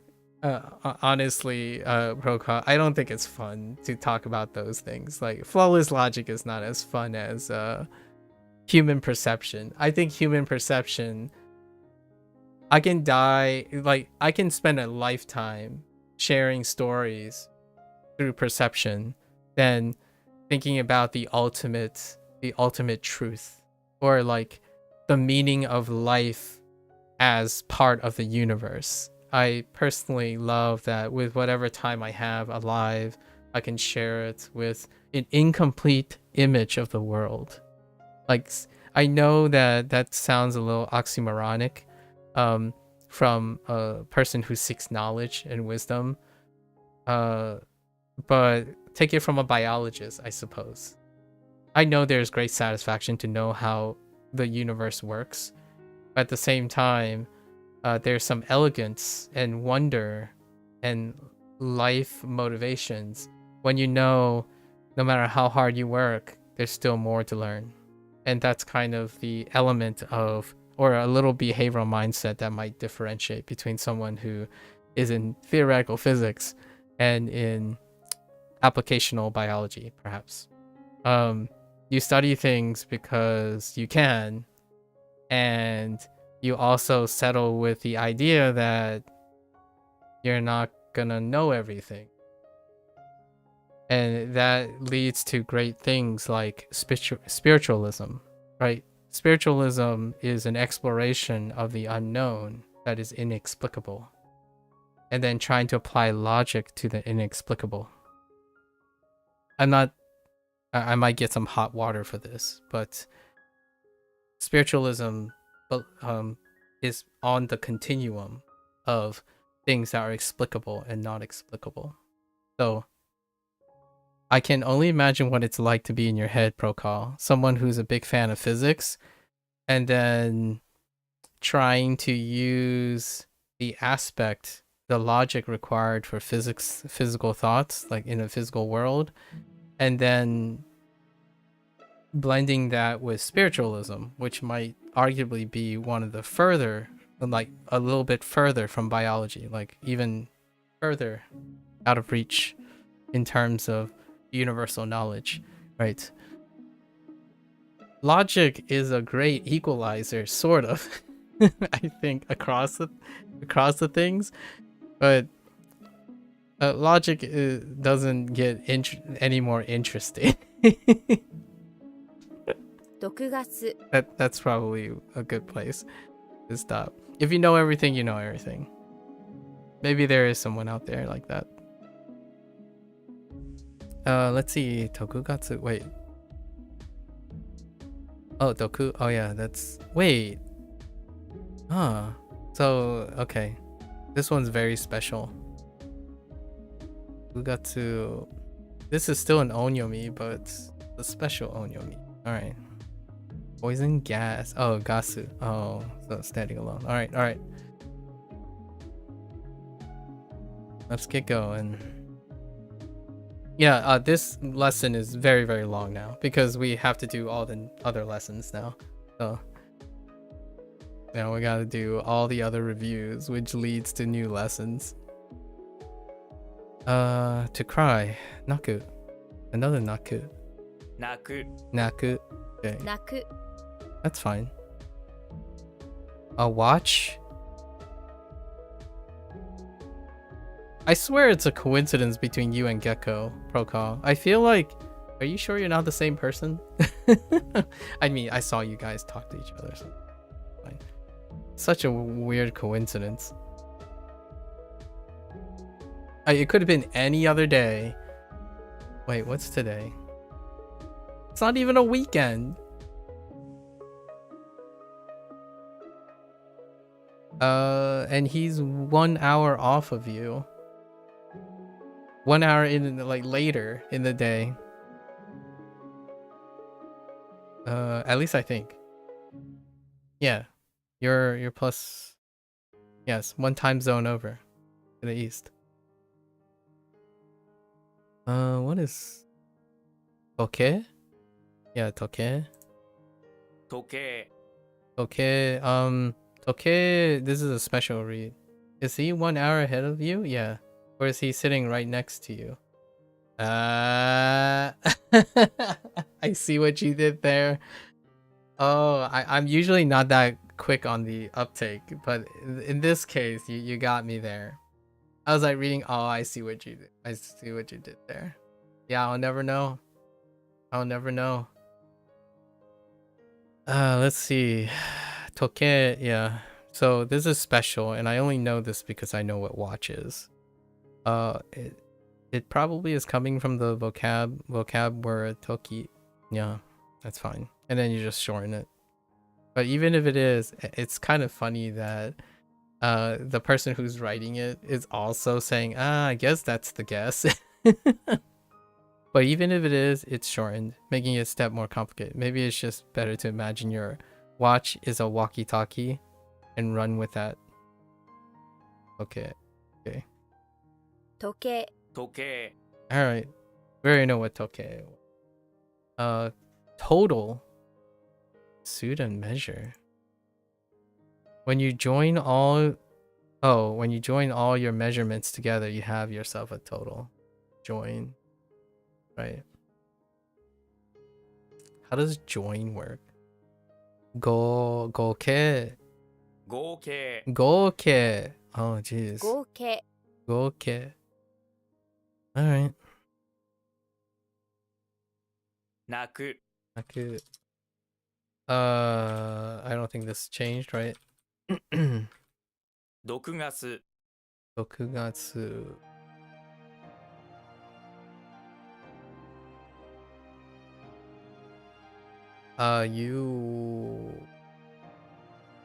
有毒 Yudoku.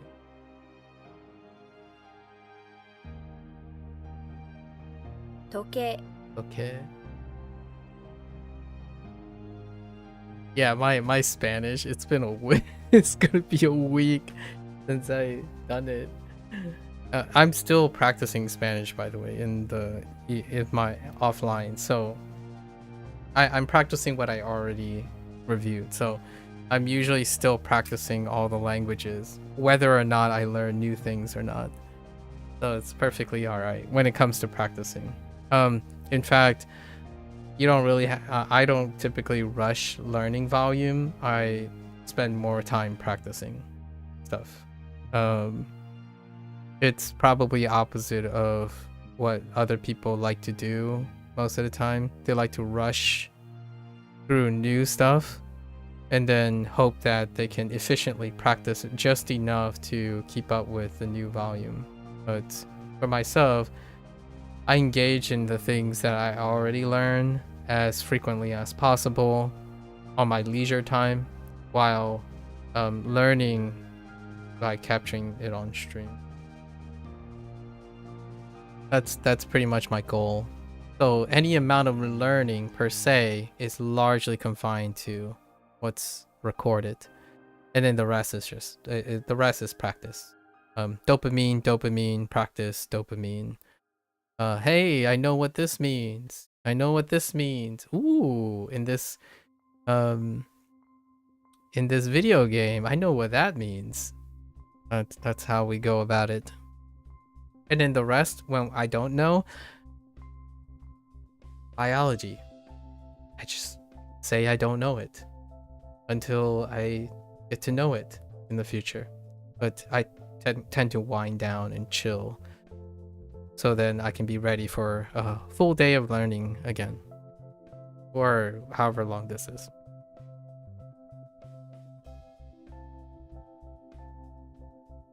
合計 Okay. Unless your life goal is to know everything about the universe. I'll leave it up to the people who desire that.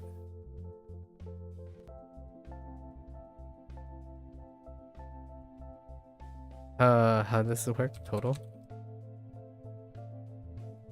Or, what do people say? Finish learning Japanese. Yeah, there are quite a lot of little upstarts who have a goal of learning, finish learning Japanese. Kind of like people who tell me that they know everything about English. I don't know everything about English. I don't think I will until the day I die. We were just talking about the word cooked, and that's great. And you told me about the word what? Chopping? Chopped? Chopped cheese. Chopped cheese is fantastic, by the way. Just so I know. Just so I know. I guess it can kind of look messy, but man, chopped cheese is delicious. I don't even know if chopped cheese is more prevalent in UK, or is it more prevalent in this part of the United States? Like a chopped cheese sandwich, you know? Oh, look at that. How can you say that looks ugly? Yeah, chopped cheese is New York City. I'm a little bit impartial because chopped cheese, there's also other versions of chopped cheese that's kind of like chopped cheese adjacent, like a Philly cheesesteak. But I was pretty sure it was incredibly popularized, unless it's a different chopped cheese. I don't know if the UK has a different chopped cheese, but the chopped cheese that I'm familiar with is it originated in New York City. It looks like a Subway sandwich, yeah, chopped cheese sandwich. Subway sandwiches don't chop their cheese. It's literally called chopped cheese. It's the one thing the Subway peeps don't do. They don't chop their cheese. If you get what I mean. And it's texture. It's a different form of texture. It's kind of like eating sushi or a pokeball, like a poke, or just mixing everything up, right? The difference, the layering and the texture and the thing dramatically changes the experience. The chemistry, the chemistry and the physics and the biology that's in your mouth, right?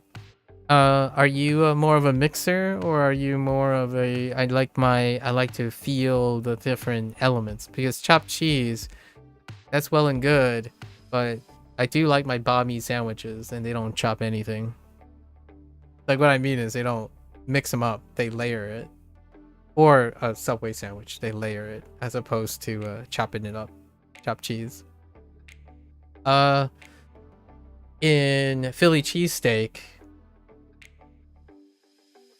the cheese is melted, but they're not mixed. So, like, there's no mixing in the Philly cheesesteak. What difference would it make? Surface area. So, for example, if you have you had a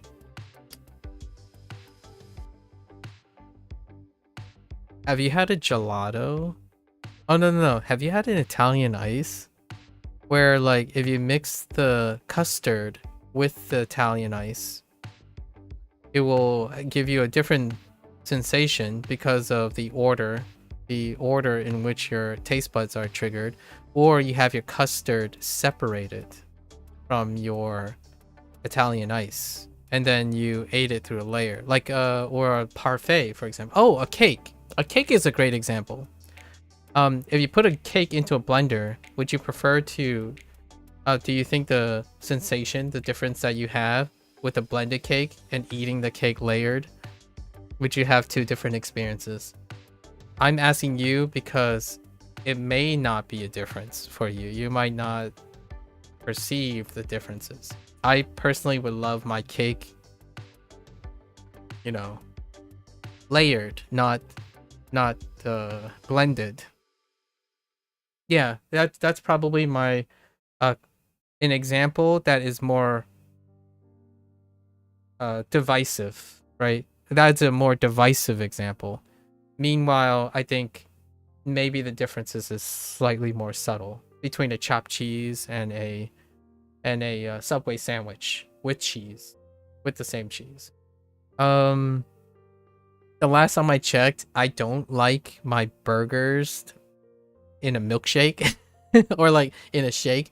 Like I prefer my sandwiches layered in the separate things because it creates a different like texture, like a different encountering experience than shoving the sandwich, right? Shoving the burger blended. It's like, well, what's the difference? Everything's gonna go into your stomach anyways.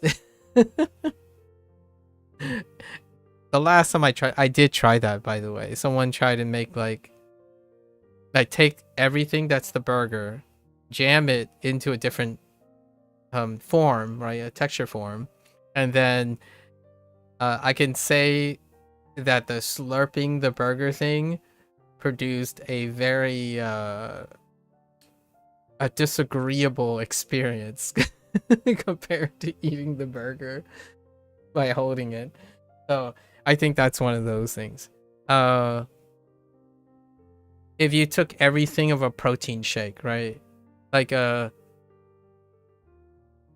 I think convenience is one of the things that I find these things can be the equalizer. Like a protein shake. Would you care to throw the banana into your protein shake or eat the banana separate from your protein shake? Am I a picky eater? Nah. That's why I ate a burger that was blended. I think a picky eater would often say, "No, I know I don't like that," and then they wouldn't have had the experience. One of the most consistent flags of a picky eater is if they make exceptions to experimentation. So instead of seeking of like, nah, I wouldn't eat that, I would just tell you, I would give you an example of me trying to eat it. For sure, squishy sausage, like melty squishy sausage, not the greatest experience. Not the greatest experience. So we're talking about like the opposite of a snappy like hot dog or something, like a snappy hot dog versus like mushy hot dog. Ooh, that creates a different sensation. That's very questionable. Very questionable. Oh, here's one. Winter melon. So winter melon has the consistency of snot and it's not for everyone. Like a very classic dish. A very classic dish in Chinese cooking is taking winter melon, and it's a type of winter melon when you cook in a specific way, like this very traditional dish. The consistency is like very viscous snot, and despite that, you could char the winter melon and like make it really hard. So oftentimes, it's one of those dishes that snot and stuff is to soften the winter melon. Otherwise, you're gonna be like munching on like a really hard vegetable.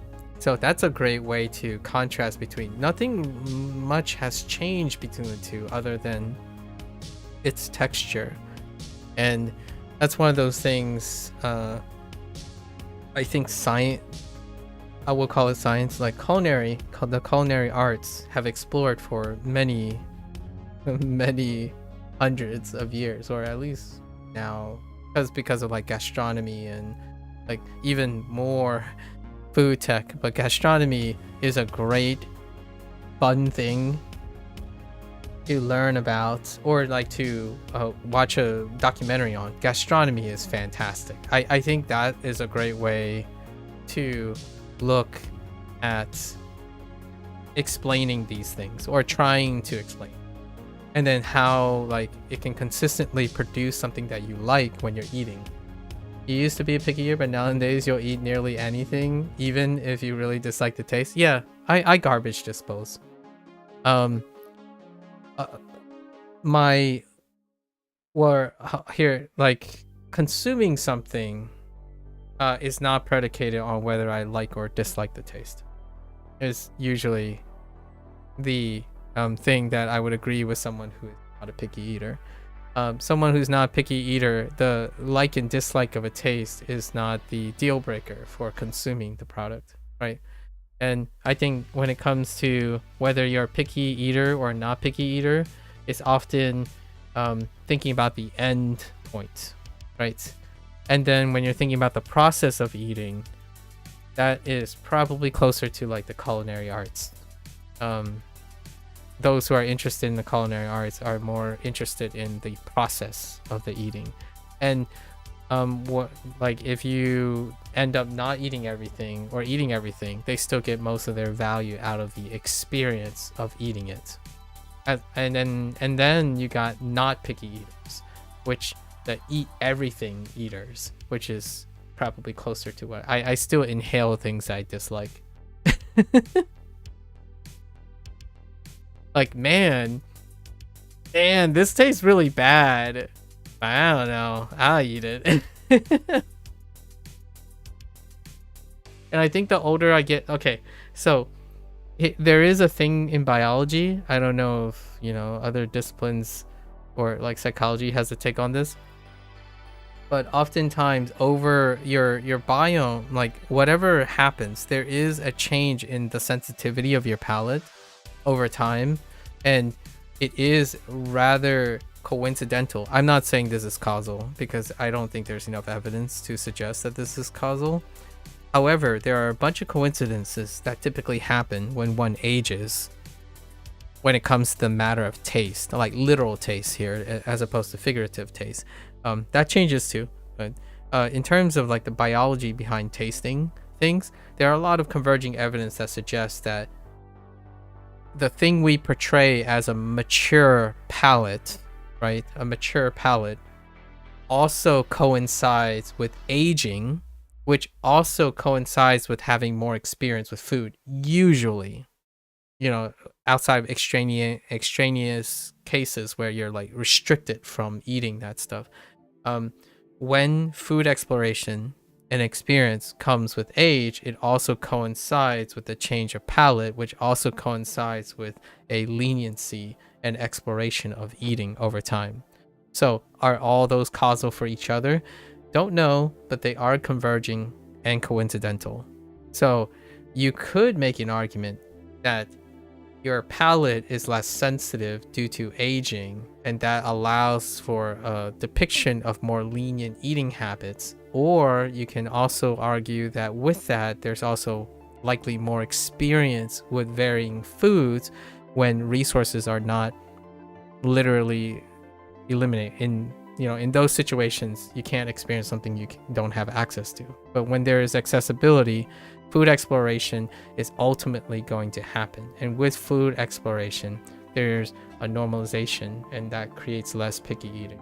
So whatever it is, whatever the summation is, a very, very long story short, one of the common behavioral outputs when it comes to eating is the longer you live, the more lenient you end up becoming eating food. However, to explain that, there are a lot of converging evidence, and that's what leads to that tendency or that observation. And it ages in various different extents. For me, I have Chinese parents, right? And I grew up in the United States, and I spent most of my life in a cultural hub. So the tendency of my behavior to be a picky eater is very, very unlikely.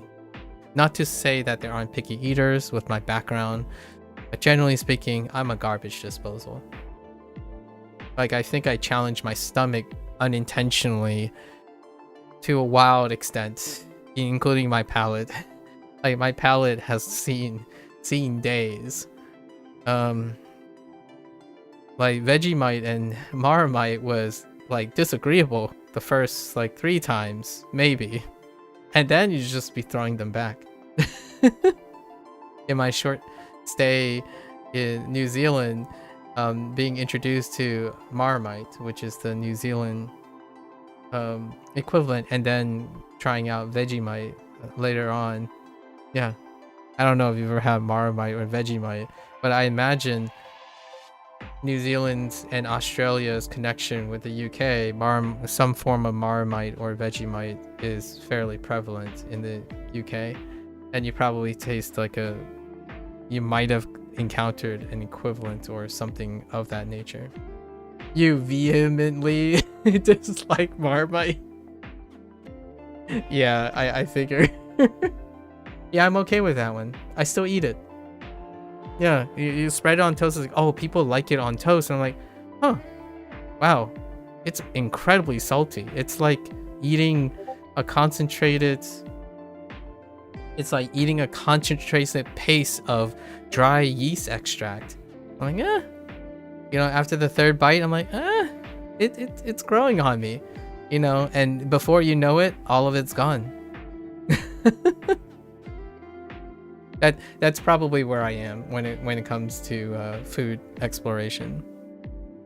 I mean, there might have been a parallel universe where I would say I should have became a food influencer as a lifetime goal or something, as opposed to, you know, because you're probably gonna hear me like, oh, wow, this tastes absolutely gross. Proceeds to eat the rest. Like, oh, I'm also part of the value system as well, like don't waste food kind of thing. So if someone presents something to me, I will tell them, you know, I would be that person. I would Maku Makbag. So I would be the person that would say, you know what, this doesn't taste that great, but I'll eat it.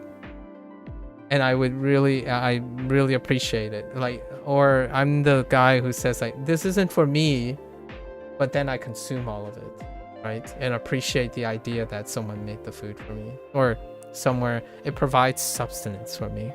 I think that's a very rudimentary way of saying, as a biologist, I know that this is not going to kill me. And also, if I eat this, I won't have to eat something else, and then we'll look forward to the next food adventure. So some part of me weaved my science and my pragmatic Chinese upbringing that created, it's okay, just eat the thing. It's not going to kill you. I think bitter melon is a wild experience for most people. So if you ever get a hands on bitter melon, if you ever get your hands on a bitter melon, that'd be something to test your tolerance. It's quite bitter. I mean, it's called bitter melon, but it's quite bitter. You put a lot of salt on it, and then you try to do it up, but it's still bitter. Yeah. I want to give you an example of something that was very hard for me to eat the rest. I've made exceptions. I don't eat spoiled food. I legitimately, one time I'm like, this is fine, right? So I don't eat things that will harm me. So that's also, we have, it's a kind of a blurry, like, I understand there's like a very blurred line between something that will harm you and something that will be like, it's because of the way the food is. Like, for example, eating hot foods. Technically, eating a lot of hot foods will harm you, right? So there's a little bit of a blurred line, but there were times where I thought a food spoilage was okay and I still ate it. And it was fine. There was a little bit of discomfort in tasting, but like things like eating specific molds and stuff, like, have you watched Niles before? Like Nile, the guy that does science experiments, and he just sits there and is like, I wonder what it tastes like. And he just like stick his finger in a chemical and it tastes like, it kind of just tastes. I think I'm more, Nile Red. He has like other channels with Nile in it, but yeah, the Nile guy. To me, that's probably closer to what I think of food sometimes. I know that it won't kill me. I know that in some regards, my knowledge helps me say, yeah, I might dislike this, but I'll still consume it. So with knowledge comes the willingness to try things. And whenever he comes up with like, oh, I made this. Like his recent video, he made a 100x Red Bull concoction. I'm like, yeah, that's probably okay if you just sip it, taste it a little bit. Like, that's fine, right? You know enough, right? You know enough.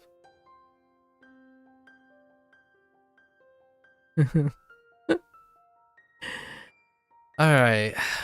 Oh, Ji Hua. Interesting. A different Hua. I wonder if this is just Hua. But this is plan. Makes sense. So, what is this? Ke?計画 Oh, keikaku. Dang it. Oh, wait. Oh, no. This is kaku. Wait. Why is this kaku? I thought this was... 計画 It's a secondary ring. Yeah, they don't want to add the eh. It would be like ke. Okay, keikaku works. Have you watched QI since I recommended? Just wondering if you liked it. I haven't yet. Yeah, time is slim, but I will eventually get to it because of the next time I watch Taskmaster. When I was talking to Proco about Taskmaster, the last time I watched Taskmaster was like 4 weeks ago because of Clear Obscure. Any extra time I had was like doing Clear Obscure things. But the next time I watch Taskmaster, I'm gonna try to watch it. Is it QI or is it Ki or Chi? Like, what are we going with here? What do people say? Keikaku. I gotta remember Keikaku secondary. 計画 That's calculation, alright. Jishuan. So, Ke-san. 計算 Ke-san. 計算 Alright. Another line. Yeah, keep the did I, you know, definitely don't I'm not saying you have to wait. If you have any other ideas, I'm all for it, right? I love hearing what you have to say. Oh, that's the Queer Eye thing. Oh yeah, that's right. Yeah. Oh yeah. Oh no, I already seen it. Oh no, not Queer Eye. QI. Oh. Oh no, kidding. I'm thinking of an older show. Have you ever seen a show called Queer Eye for the Straight Guy? That's what I immediately thought. But no. QI, I see. Q and I, or like it's written like that. Interesting. QI. Have you ever seen the show? Like, this is an old show. Like, this is a quite old show. I'm not even sure if that's a thing anymore.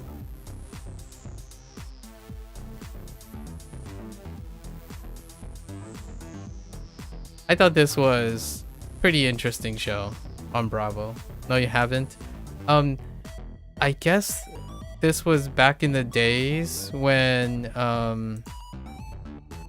they were empowering the whole idea of queer individuals, right? Queer individuals being very great at fashion or stylizing. So it was a show featuring a cast of queer people giving like stylish styling and makeovers and whatnot to heterosexual, right? So homosexuals giving heterosexuals like tips on fashion and stuff. I know that sounds a little bit reductive nowadays, or like maybe even like what, like how does that correlate and whatnot, because you don't have to be of a particular orientation to be stylish and whatnot. But back in the day, I think it was like the early 2000s, there was this explosion of this particular presentation. Like for instance, I think that type of conception still exists. And nowadays, the internet culture kind of equalized it, right? The passing of information of what is stylish and what isn't is so rapid that it's no longer necessarily exclusive to people's experiences, but more the dissemination of information. So what's in is what's most prominent, as opposed to a selective experience. Now, do you concern yourself with style? I certainly don't. But if I'm going to a wedding, I'm obviously going to be wearing appropriate attire. But I don't go around. I always wanted to. It hasn't happened. But when I get older, I'm gonna be that guy that dressed in like multicolored, disheveled Hawaiian shirt plus like sandals or something, old guy. And I think that's funny. I'm gonna progressively look more and more like Master Roshi as I get older. I think that's my goal.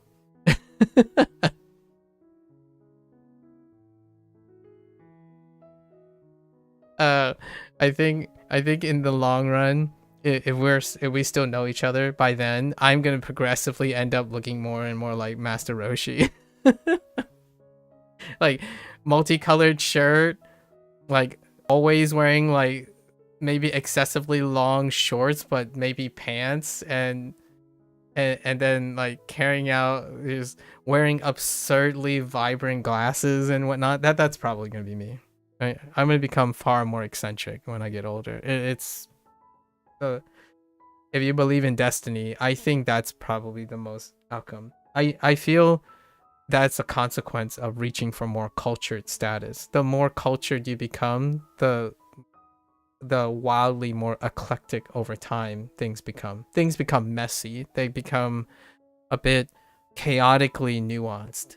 So like to capture all that, you ultimately end up looking like a hipster, which that's fine when you're 60, 50, 60. I mean, right now, obviously, almost quite effectively, most of my clothes are like very strategically, I like strategically clean fitted, like very line oriented and modest clothing. Even my workout clothing is incredibly modest and functional. I used to not fit in at all. And what I mean by that is I didn't even wear modest clothing. I just wore the same thing. Because sometimes people wonder if I just have I don't see, this is an American cartoons reference. I'm not sure if you've seen like Doug, or like cartoons where they poke a fun at the animation where the character, the main character, would wear the same clothes, and then they would explain it by having the closet filled with the same clothes. Like it would literally be in the canon that this person would wear the same clothes, and that was kind of me when I was younger. It was a means to an end, a functional need. You concern yourself with style initially due to wanting to fit in at school. Yeah, monetary constraints were probably why I could not fit in with a style at school. At the time when fashion came into prominent, they by the way, the low socioeconomic period of my life, they enforced a dress code. So you needed a white button shirt and like black slacks. So it was already determined. And then when I went and changed to the affluent schools, right, during my midpoint, affluent people wore things that are unaffordably so. So that didn't happen. I did dye my hair though, so there's still that. No evidence. Only my high school friends. There are 3 people, I would say. 3 people that know me to this day, that I think they still know me. 1 person definitely, but still know me. I think they still remember when I had multicolored hair. Especially to like one of them will absolutely know that I used to have multicolored hair. To try to fit in because he also had different color hair.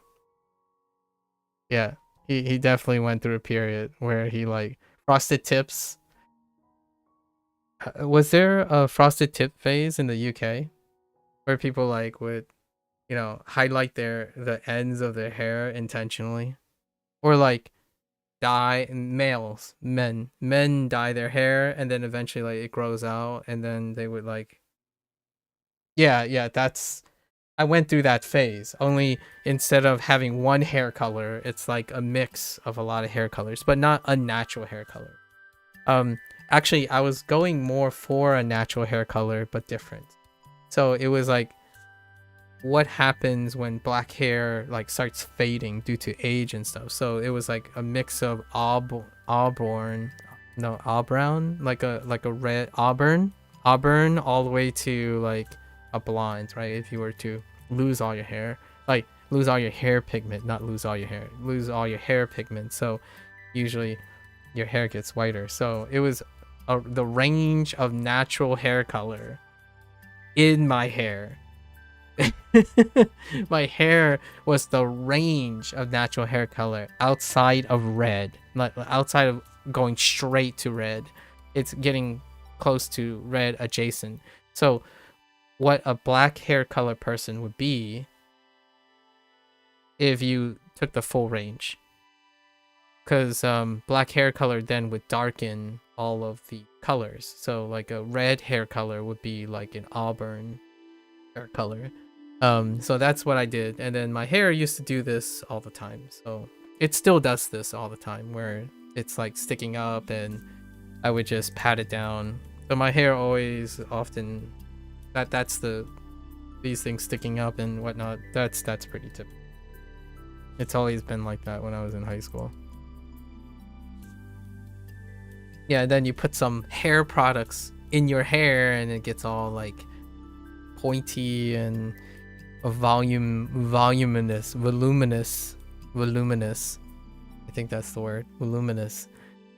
And that's what it did. My hair was really thin though. Like my hair is still thin, so it didn't take a lot of hair products, but I got over that. Hair products, so too much maintenance even for me. Have you ever dyed your hair? Oh, can I ask you something that I keep forgetting to ask? Okay, sure. Yeah. Go ahead. We're already committed. We're already committed to skipping Spanish today. A line. Oh, this is a Q. Speaking of Q, what are the chances that it's Retsu? It's probably not Retsu. 列 It is Retsu. 列 let's Wait, Retsu is onyomi, no? Yeah, only read. Let's. Hiru? Hiru yasumi. Oh, hiru yasumi is fine. 昼休み Hiru yasumi. 昼や 昼休み What are my views on climate change and what effort do you put into being environmentally friendly?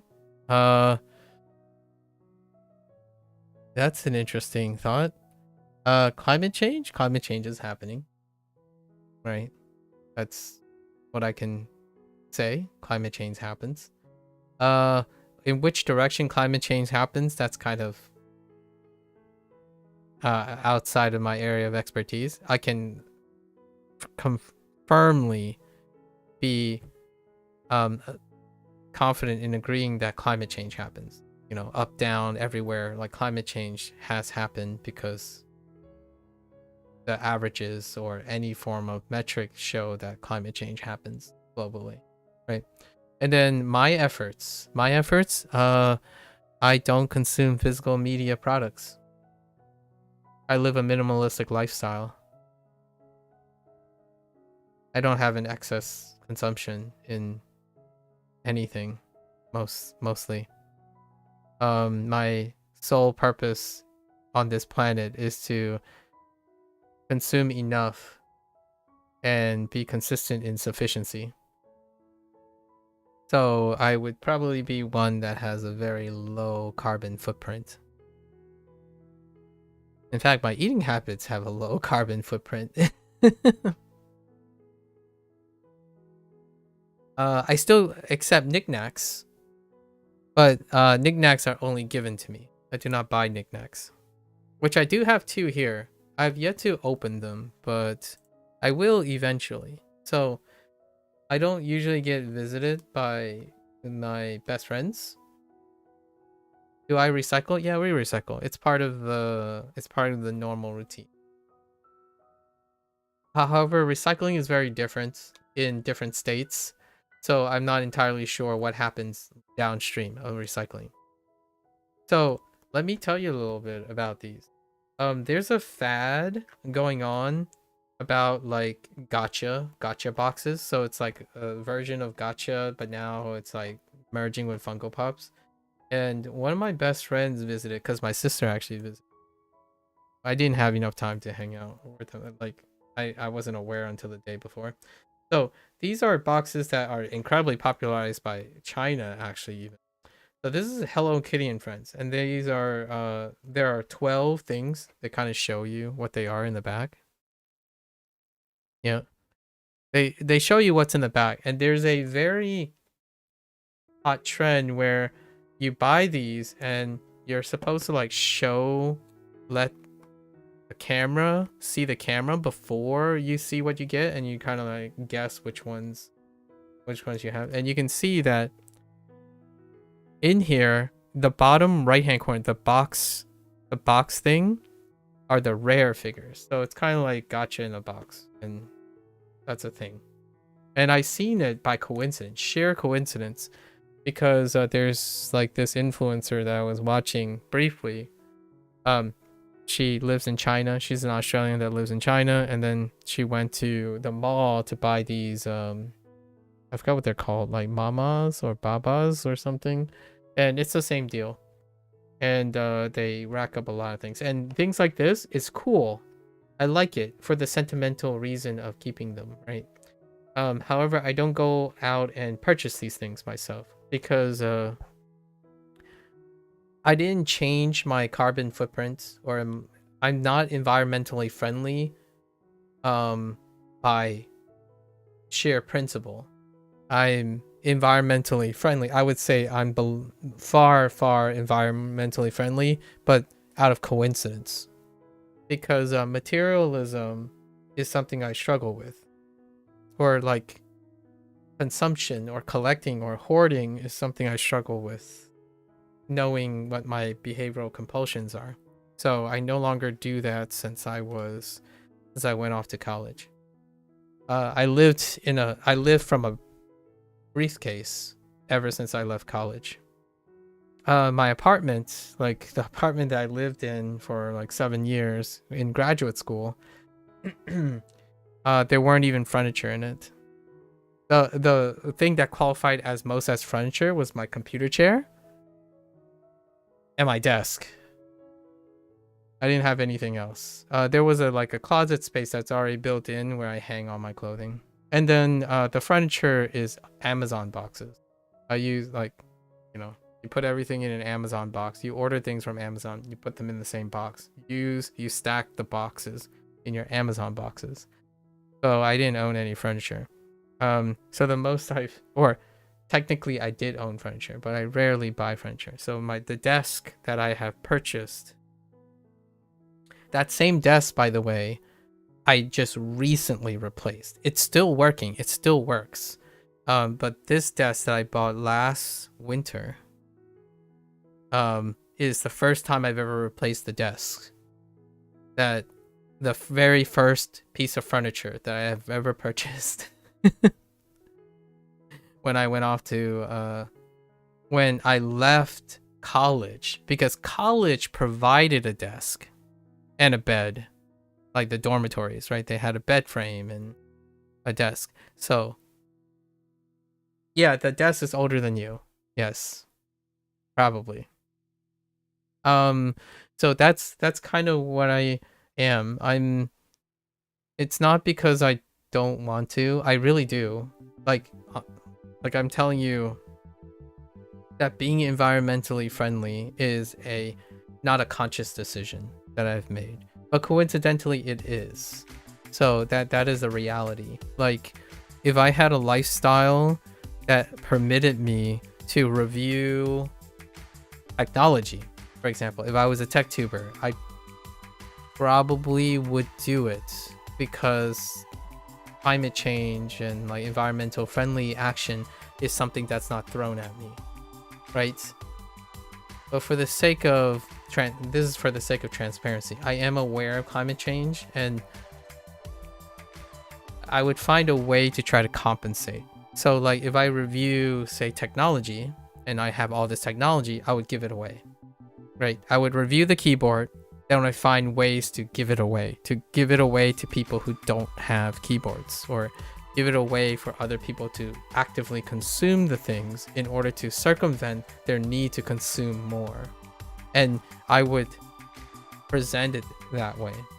Most of the time, I think excessive consumption is something that I don't see other people's problem. I see my problem with it. As in, like, I have a problem myself with consuming materials. Like, I kid you not, there was a time where I've collected every single one of my cell phones to this day. And now I keep the working cell phones. And you might be thinking, well, that's based on a need purpose, but it's all I can do to keep myself from buying a cell phone every single year. That's a really, really big contributor right now to environmental footprint. The philosophy of replacing technology incredibly rapidly, right? So, like, I use things to the great extent of their usefulness to a degree, and or repurpose. So if I do end up upgrading something, like for example, I used to have 3-piece power supplies. Now I have 1 because the other 2 went to a new home and they were given away because someone else's power supply failed that I happen to know. And I'm like, hey, you know what? I'm just going to send this to you. You don't buy a new power supply. This one is perfectly viable and I've used it for a long time and it's still in a good home somewhere. So that's kind of how I say that my behavior coincidentally is environmentally friendly. But I don't think I make these decisions actively because I'm saying I'm doing something for the environment. I think, to me, having a behavior and reinforcing habits that contribute to people's happiness and usefulness and sustainability will allow that to work out. It's a little bit naive, but it's more than concerning myself and just thinking about myself, because there's only so much I can remove about my daily consumptions that would impact my quality of life. Are you indifferent to being environmentally friendly itself? No. There are things that my Chinese value system would give me an emotional response. So I don't think inherently by nature I'm indifferent to being environmentally friendly. For example, food waste. Food waste I get a visceral reaction a lot of times. So I would be lying if I said I'm indifferent emotionally. In terms of actions, right? Like, I'm not a proactive person. I'm rarely confrontational professionally. I'm incredibly timid when it comes to I don't push back. It's not my area, right? I'm not a policymaker. I'm not a leader. I have aspects of my personality that would be in conflict of interest if I go around proactively doing things. Like, I'm not an activist, for example. However, I do have emotional, visceral, negative responses to things. And I think food waste is probably one of the biggest. And food waste in the form of content creation is something that I get a visceral response from. When I see like people rolling bottles down the stairs to see which bottle breaks first, I get a inherently negative response from that. It really makes me incredibly disappointed that the material in that bottle was used for a purpose that may have other values, right? Like burning things because you can. So even then you might be thinking, well, you're a scientist, right? You're a scientist, you burn through materials and plastics all the time. And I'm like, that is serving a purpose of inquiry. So despite knowing that, I understand that it creates environmental footprint. However, there's a difference, in my opinion, between understanding that's a sacrifice of environmental footprint and resources versus I'm doing it because I can. Right? And I understand that also someone's going to challenge me. People have challenged me before on this perspective. They said, but what about art? You do art, right? Isn't art worthless? And my thought was, you could say content creation is art. I'm like, I said, yes. I'm telling, my exact words are that I have a visceral response to it. As in, I would not lie to you if this upsets me. However, it doesn't make me go and attack you for it. That's what I mean by it may seem like I'm indifferent to being proactive, but I do voice my discontent and my emotional awareness towards the other person, and it's up to that person to make their informed decision knowing that that's how I feel. I'm not going to negate or hardline them or gaslight them into having to do that, which makes me not an activist. Like I'm more of a, I have a lifestyle. Do you like my lifestyle? Then we can empathize, and that empathy creates environmentally friendly people around me. Like me and my friends, we all recycle, right? Contribute as much as we can. And then when we think about food and stuff and consumption and stuff, you make it as highly valuable as it can be. So if you have to paint, if you want to paint and you want to make miniatures and support a hobby, you do it well, not wastefully. So there's a knack for everything we do, while despite it increases our consumption for our happiness, right? It is used in a manner that is likely less wasteful. And I respect that someone would defend rolling liquid bottles down a staircase as a defense for their artwork. That's fine. It's not my place. I don't think it's my place to actively push against that person. I like to reveal to them, though, that I find it disagreeable. They don't have to be my friend, right? Like we don't have to be friends about it. I don't have to appreciate other people's claim for artwork if I have a visceral reaction to it. But at the same time, they would also offer me the respect that if they look at my thing, they could say, well, what about you? You're spending here, spending 4 hours talking about some random topic. You're wasting your time. And then that's not environmentally friendly. It's like, I agree. I don't have to do any of this. Like, I don't have to be online and consuming the electricity that's required to support this, right? And that's very fair. Much like I won't, if I don't push that person, I'd like to believe that they exercise the same sympathies reciprocated. And I think that leads to a far more open way to be cognizant of environmentally friendly actions than telling someone they can't do anything or do something because they're evil, at least in my opinion. So like if they know that I'm a little upset about the food waste, they are more likely to be receptive, in my opinion. They are more likely receptive to saying, oh, you know what, you have a point. I'll try to like find like, for example, find another way to repurpose the glass or the liquid or something that creates like, imagine this. I thought about doing this like as a YouTube content creation.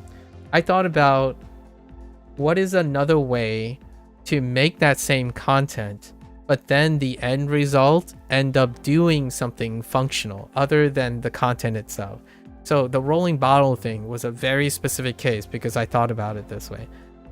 So I thought, okay, so if I'm gonna roll glass, right, glass bottles down a staircase and it was gonna shatter, maybe I'll just fill them up with water and they're gonna break into something that requires that water. And then I'm gonna meticulously collect that glass and show myself depositing it into a recycling bin, because shattered glass is actually part of the process of recycling. But maybe we'll make something out of it. Maybe I'll get a gig where I can go to a local cycling plant where shattered glass is being melted back into something. I mean, we could even convert it into something like collaborate with a glass artisan to make something of the shattered glass, because they're going to smelt it anyways, right, into something, and then create glass artwork out of it or something. So that's kind of the idea. Like, instead of being attacking someone for their character, oftentimes I think of things like that, where I'm not only not indifferent, I'm definitely not indifferent to environmentally friendly itself. I think oftentimes when I think of ideas, they often become environmentally friendly anyways, because I might have emotional responses to it. So if something is not useful and it's wasteful, how do I make it not wasteful?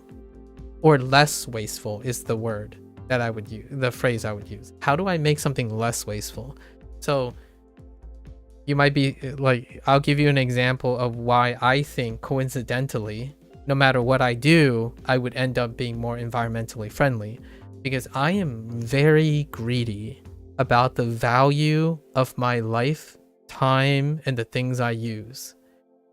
So for me, if the thing is going to be consumed, how do you maximize the utility of the thing that's being consumed? And that goes with the care of animals and and their use, and other living things and other humans. Like, when it comes to being sustainable and being like efficient with your life, not efficient as in that type of efficiency, like not objective performance efficiency. We're talking about efficient in the sense of whatever you're doing now, you want more value of all the things you do. Environmentally friendly decisions is to maximize the value of the consumption of the material. So if you're viewing your life and your habits as a maximalist, like a maximizing and optimizing challenge, not in the sake of only talking about performance, which I feel the reason why I'm saying that is because being only hyper focused on environmental friendly itself can be an impediment to other forms of discovery that might lead to emergent properties that might actually end up helping environmentally friendly things. So when you have to explore alternatives to environmentally friendly ideas, oftentimes when you're only concerned about environmentally friendly in itself, you're thinking about the immediate friendliness of approaches. So there are many examples where the act of discovering the environmentally friendly approach was originally not environmentally friendly. So I don't want to take a echo chamber and a hyper focus approach to this question. Thinking solely on environmentally friendly actions itself is reducing it's a little bit reductive. Might be arguably a bit too reductive in how to actually be environmentally friendly human being or having environmentally human behavior, right? Like, for example, if you rob someone, if you like take all the quality of life conveniences from a person, do you end up making that person more consistently environmentally friendly, or do they end up consuming more as a result of your strong arming, right? The idea is oftentimes when you think of sole focus solutions, you end up negating a person as opposed to being proactive with the person. So some people can become more environmentally friendly because they learn how to be more greedy or efficient or valuable to the way they interact with things. And it's a more likely a win-win situation than telling them change your lifestyle to meet the ideal case of environmentally friendly actions. At least that's how I go about most things in life. Like, someone says something like, I hate this tool, I'll never learn Japanese because I hate this tool. It's like, well, you don't have to use this tool. What's another way to use this? What's another way to use a different tool to get at the same problem? Right? It's thinking about alternatives. And I think environmental friendly actions are also a consequence, or like it's efficacious in that sense. Yeah, you too. Something that made you happy was seeing in your shop that there's food called wonky, which are foods that aren't up to aesthetic standards and would otherwise be thrown out. That's fantastic. I love, here's my contribution to that. I love seeing local places when, like, especially bakeries when they're done with their day and they will have a bunch of baked goods left over, right? They would go to the local shelter or the local shelter or community center and then like go to like fire departments and police departments and ironically give them donuts, you know, the whole like stereotype. But that's what I love. I love seeing things like that. Does that care also? Yeah, it extends to animals for sure. It does. Right now there are a bit of contingency, like there's I also get a twinge of visceral response. There's also spoiling animals. And I don't mean by spoiling animals in the sense of factory farms and like I know you're it's going to be an extension of factory farming and then the imprint, and then there's also like plants versus animals, livestock and whatnot. But there's also overconsumption when it comes to spoiling members of the family. So there's a whole consumerism. It's like I would even say it's a rising multi-billion-dollar industry of pampering and spoiling your animals. So like what I mean is your pet. Actually, it's arguable that many people who have lots of privileges are over-consuming for their pets, and that's a target luxury privilege sector. And you can also argue for like supplements, vitamins and sports drinks and whatnot. That leads to a humongous carbon footprint as well. I'm not saying again what the solutions are or whatnot. I'm not in there. Do I have moral justification for eating factory farm meat because I still haven't been able to, even though you eat meat and eggs? I don't concern myself with moral justification of things that I understand that is already in place. I would try to focus on how to alleviate and address what is already in place.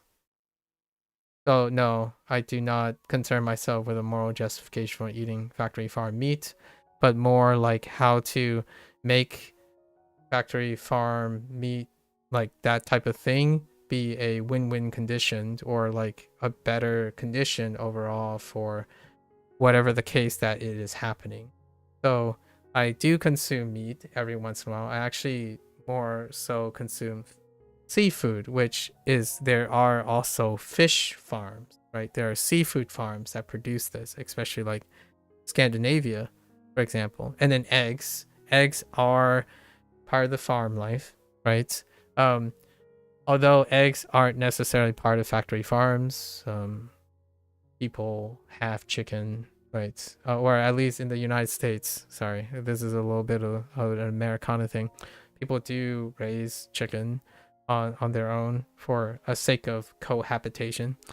In the case of factory farms, I believe understanding making factory farms, like if you're trying to weigh moral justifications, appealing to that moral justifications while also raising the efficiency of factory farms is a very tough question, and I have no comment about that other than living things are living things. I feel for living things. That also, in case you're wondering, when I eat a grape, I still think of a living thing. So, like, it's kind of tough to ask me. I don't think, I try not to labor too much on things that I can try my best to use more efficiently. So for example, food waste. If lots and lots of food waste is eliminated, with the question of moral justification of factory farms come into play, if then the factory farms are less of a solution to feeding people, and more of a solution that can be liberated and down-regulated or down-increased because of more efficient food consumption, right? So there are other ways to go around indirectly looking at problems by thinking that you might be able to contribute to it. So, like, some people argue that if they don't eat meat, they reduce factory farm meats, which helps them with the moral justification, right? Their moral justification is they can give up meat in order to reduce the demand on factory farm meat. I would say if I eat a specific volume to maintain my weight, that is also reducing meat consumption. I actually don't eat meat very often, except for seafood. Well, seafood itself has lots of different problems when it comes to the ocean and whatnot. And obviously, fish are treated differently than the people who do moral justifications for factory farm meat. And at the same time, I'm thinking the only reason these vegetables and fruit exist is because they're living things. So it's kind of tough.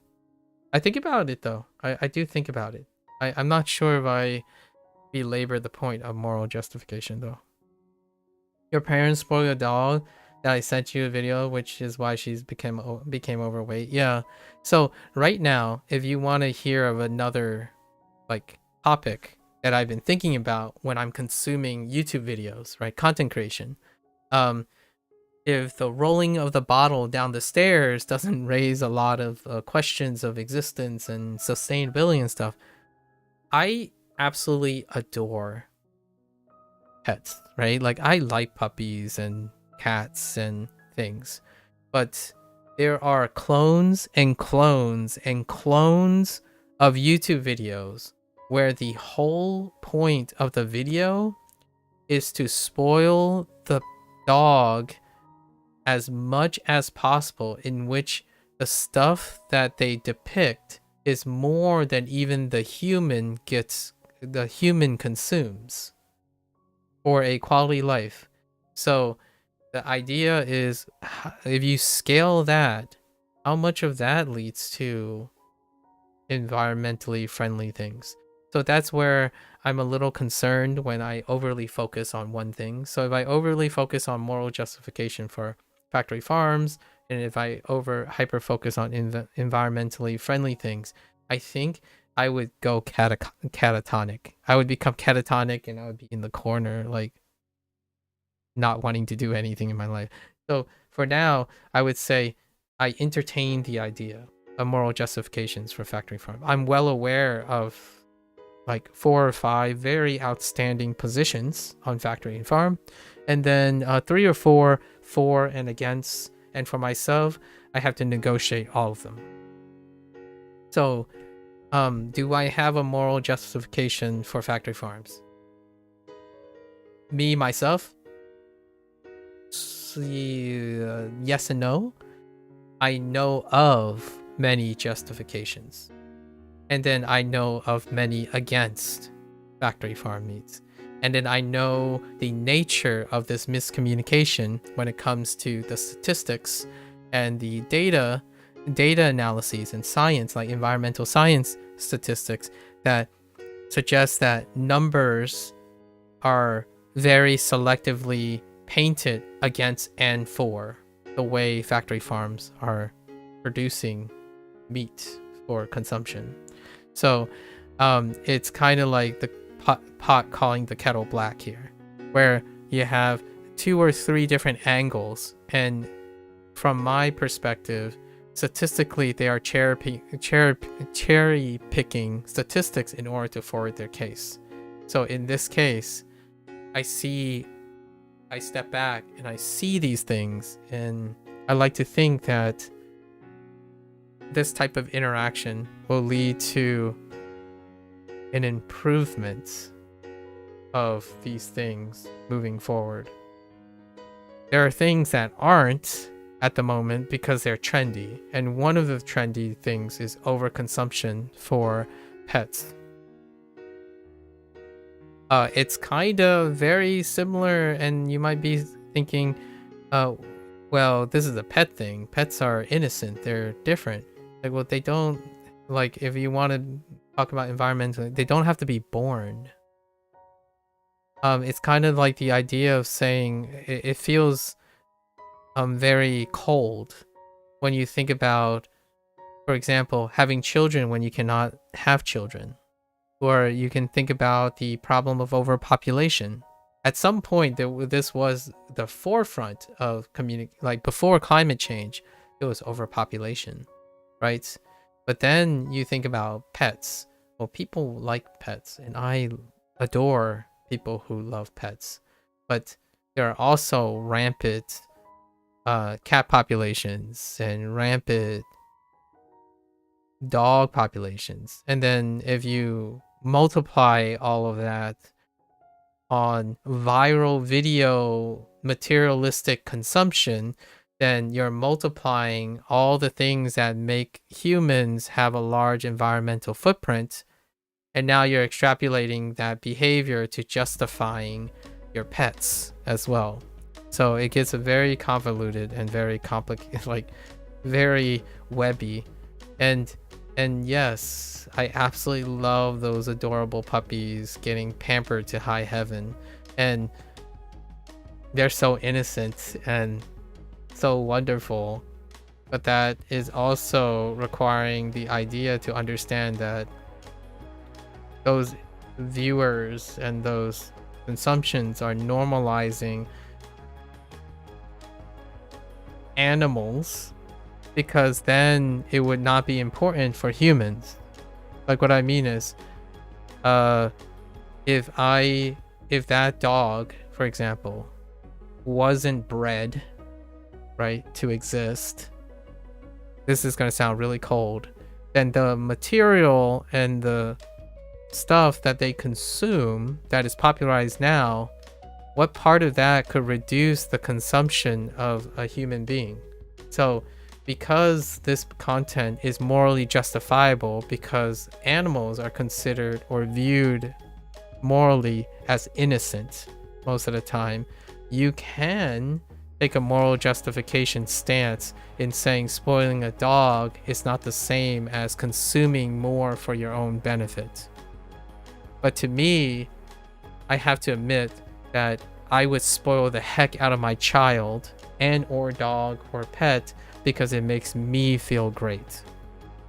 But that is still me consuming in excess. So all this stuff can be tied to, it can get very, very tricky to feel good. So overthinking can be one's very double-edged, right? I try my best. Like, if I need to make my child happy, I will attempt every day to spoil my child, but also spoil it in the highest value way I can.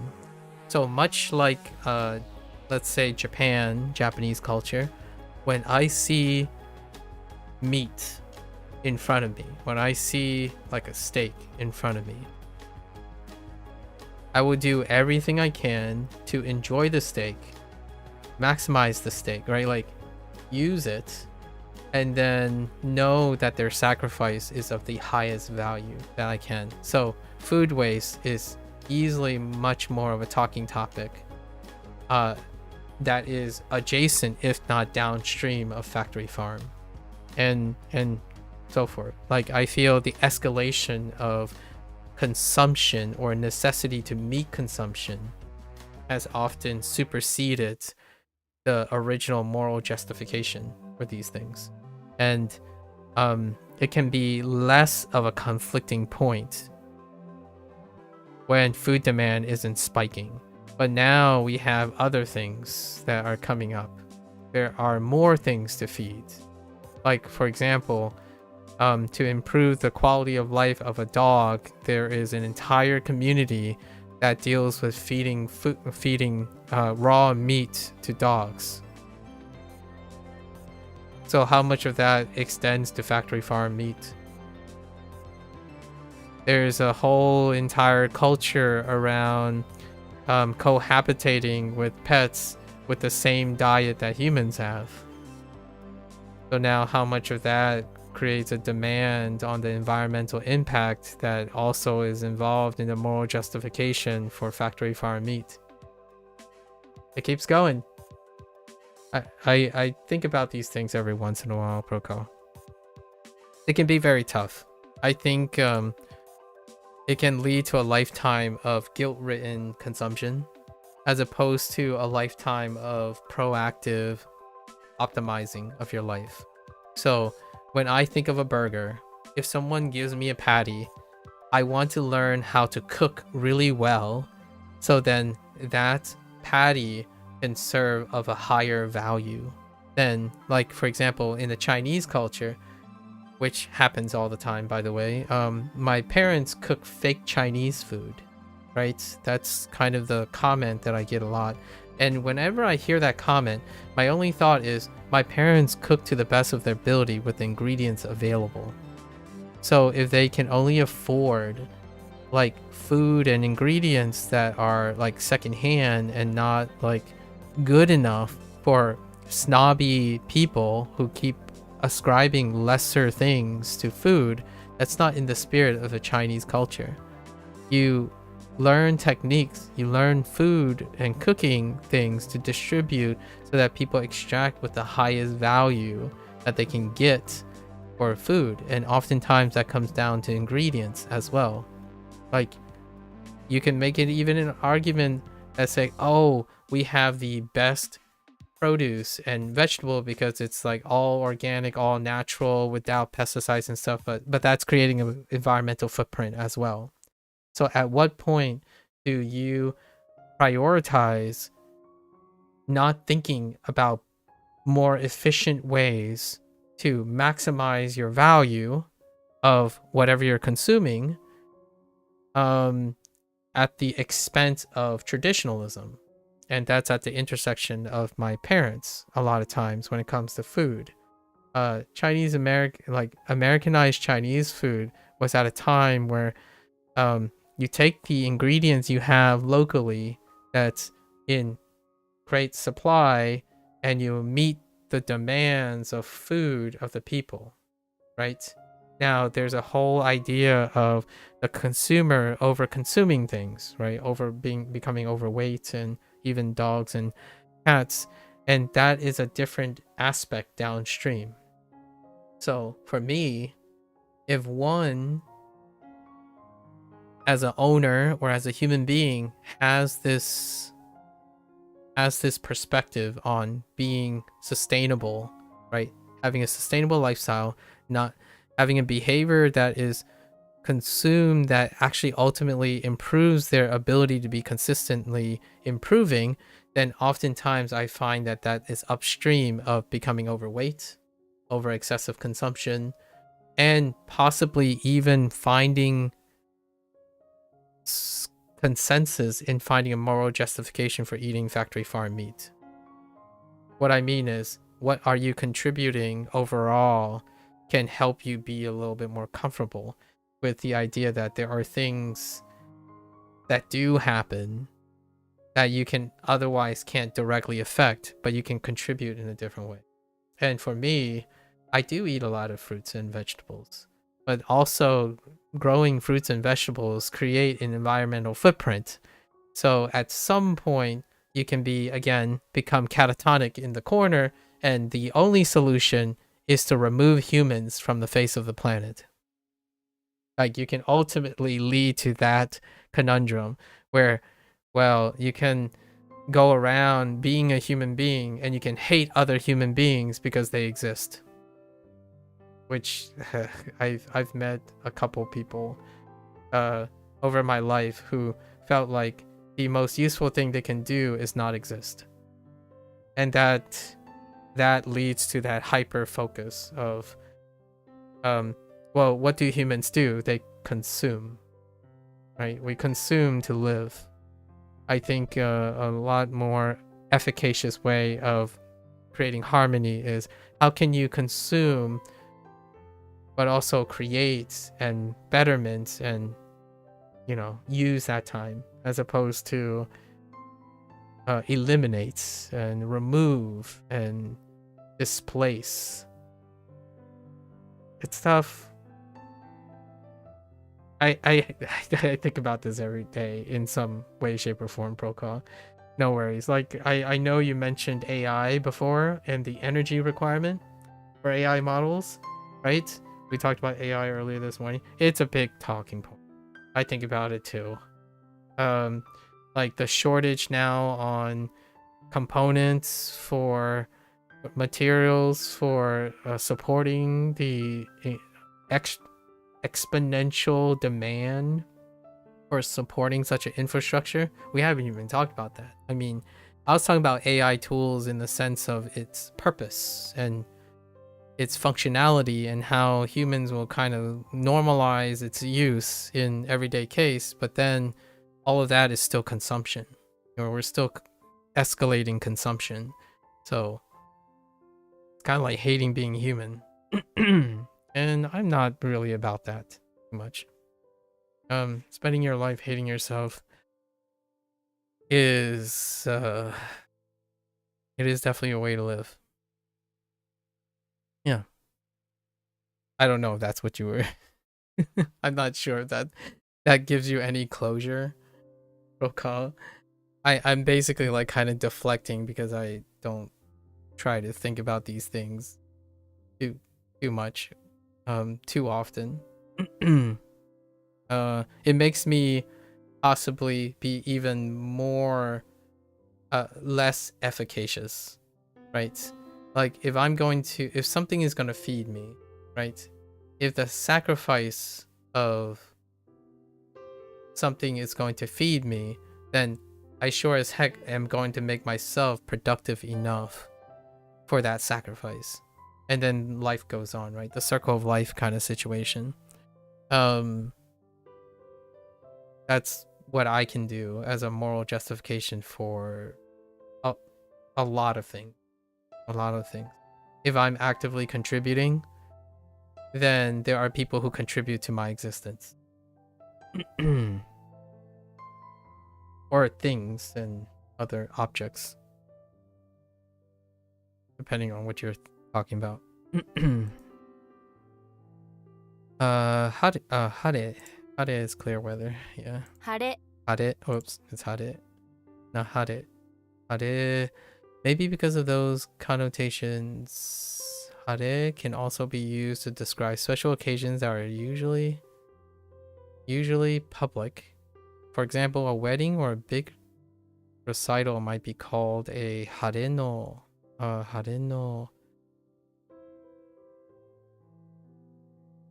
kodomo?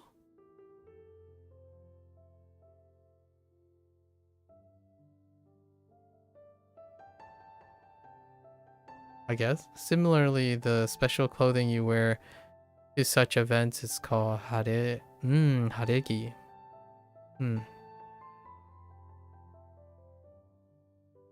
Okay. 晴れ Alright. Food poisoning. Yeah. Poisoning plus food. What do we got here? Shoku? Maybe shoku chudoku.食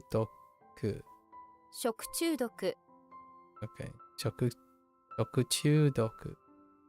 食中食中毒 Shokudoku. Wow. It's pretty good. Okay. Alright. Uh, 計算 Yeson. Oops.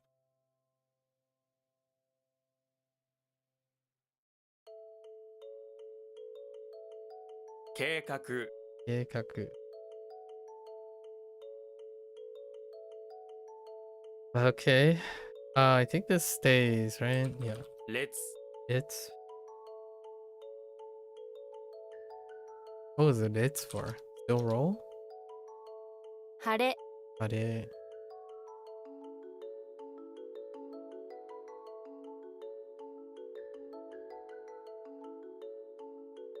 昼休み Yasumi.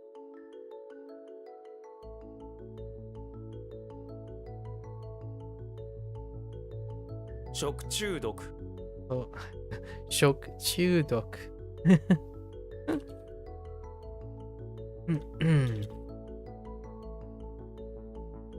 Whoops. Oh no. Is this gonna be the first time I also cut HanziHero? No. We gotta do that. Okay. Alright. 123 reviews. I think we're good, right? We're gonna be good. 京都 Kyoto.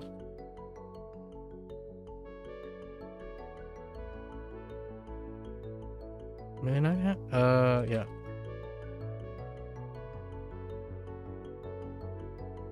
Hey? What?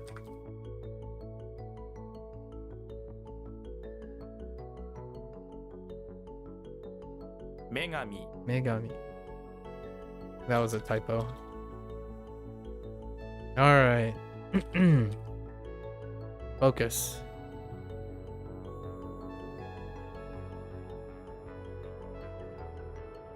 I keep typing this. Wait.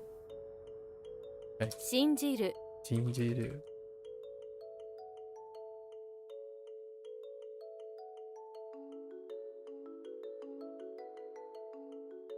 好む Konomu.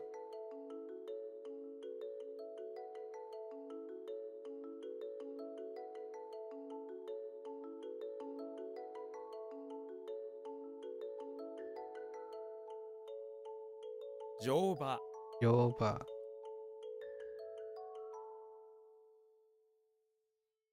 貝 Hi.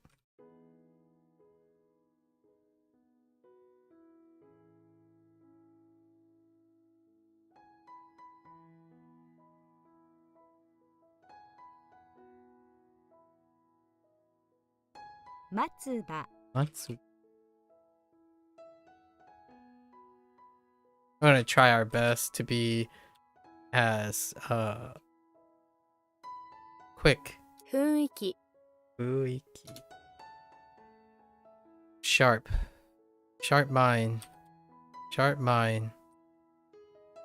乗客 Yokyaku.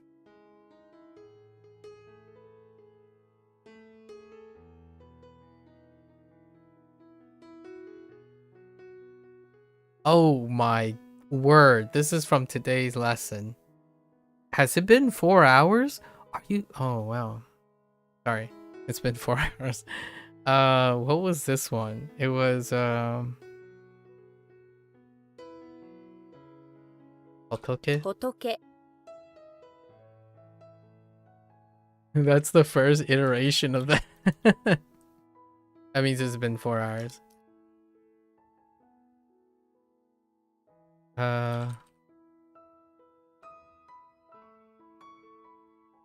返信 Henshin.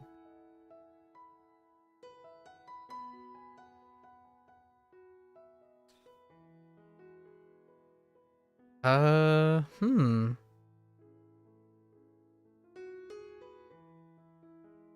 疲れ Got it. Got it. Hmm. Fine.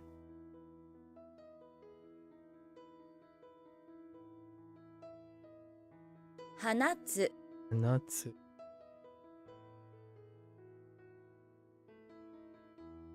材木 Daimoku.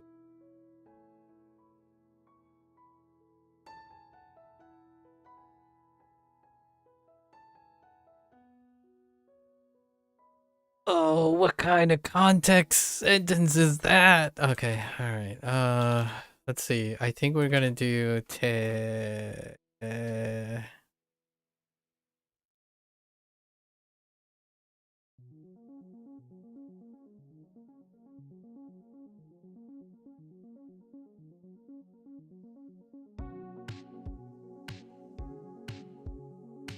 we're pushing this. We gotta push. I'm at the end.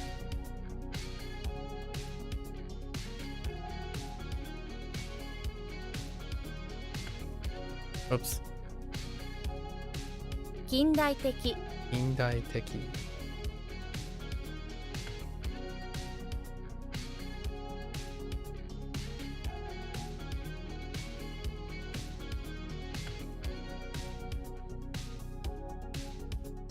Oh no, the Chinese is in the way. All right, we're just gonna move.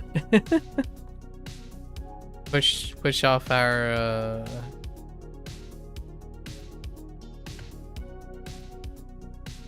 左利き Yarikiki. Push off our responsibilities for now. 指先 Yubisaki. Oh.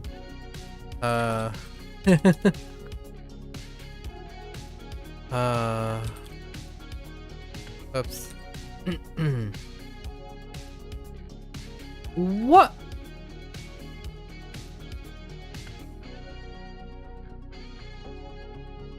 Wait. Wait. What's happening? No, wait.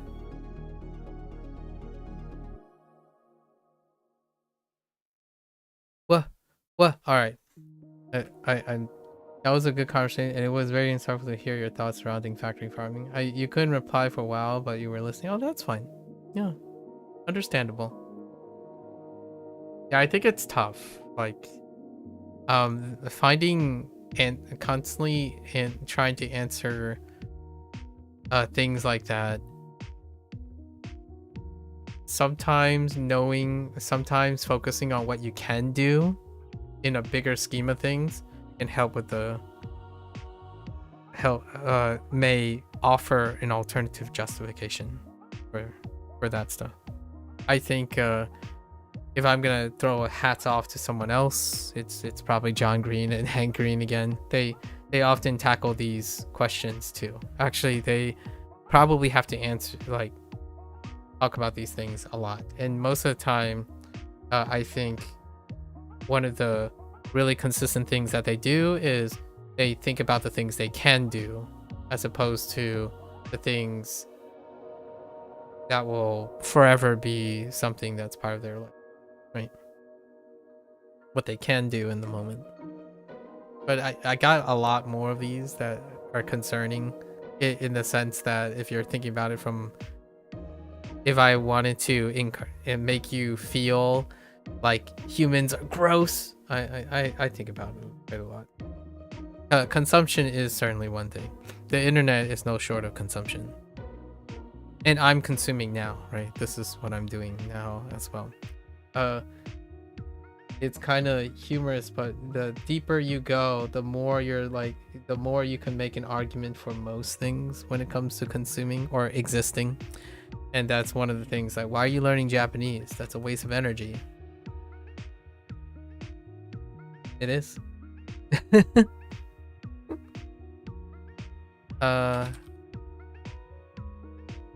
Why am I being a pet? All right, we're just gonna move this. That doesn't exist. Go away. く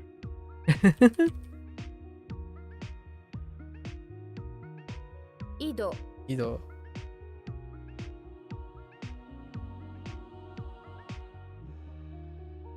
追いつく Oitsuku.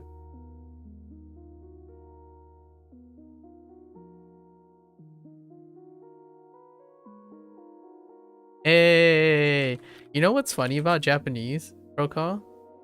To relate it to you being British, the most actually the read for England or English is eh. I'm just kidding. You know, well, that's all I think about. It's like, how do you get English? Eh, go. You just add go to eh. It's a coincidence though. Like what Gecko said earlier, it's fun to find coincidences, and it's just really funny that eh is the sound for Japanese. In Chinese is ing, so ing is not as exciting. Like, you can't just go eh, you go ing, and ing is like not as exciting. But they decide to change it to eh instead of ing. I'm not even sure how they would do it. I guess they would do ing, like a in. This is weird. So weird. Got 楽器 key.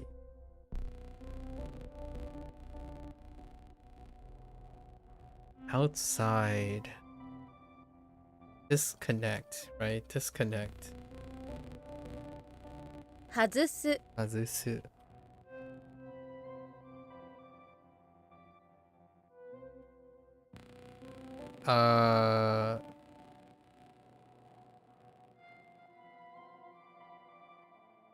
Oh, what's happening? I'm drawing a blank. Oh, wait. Wait, what's happening? Oh, I typed the wrong 残 thing. 業 Zangyo.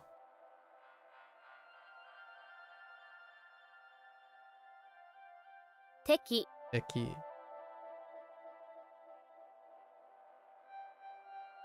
練習する Denshu suru.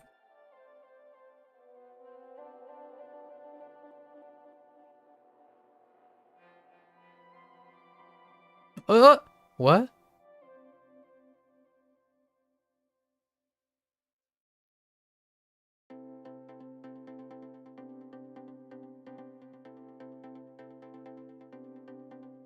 Oh.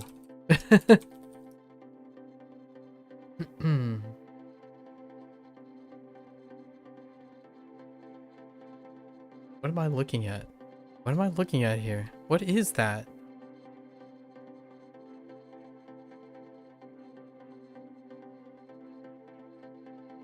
Something about like sun on sun action.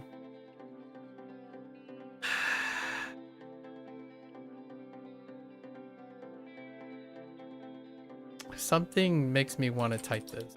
Oh, it is. On.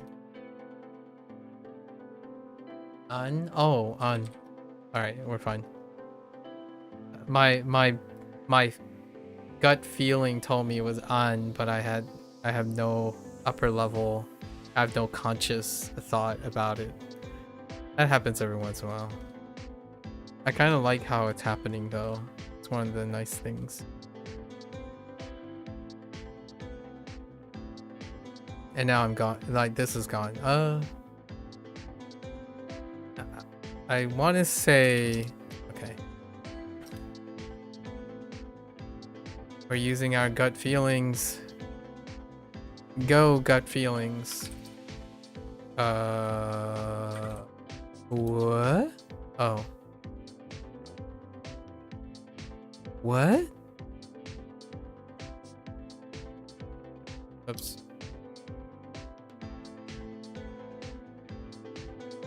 Nomihodai. Nomihodai.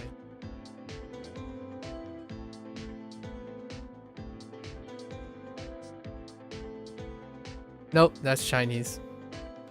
Wait, does that still work? No. It's Shiki.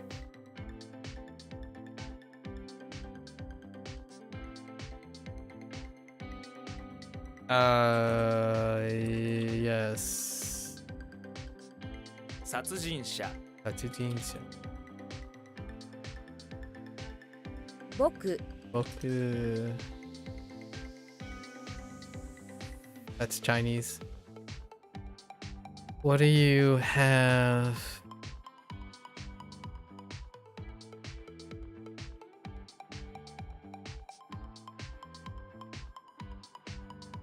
What?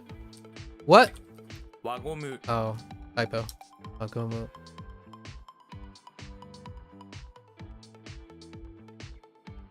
木材。 Right. Oh, no, no, no. That's deck of cards. Torampu. Ah, deck of trumps! That's the second time I've done that. A deck of trumps. When I think of trumps, I think of cards, but I replace the word cards with trump. Because Torampu is a deck of cards.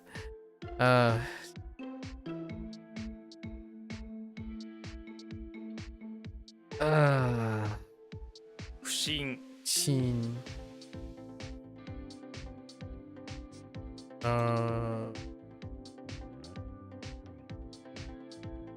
What? 中指 Nakayubi.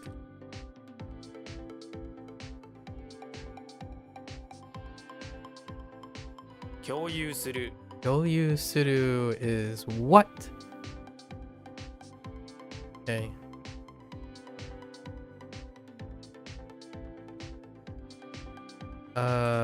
Soda? Sodateru. No?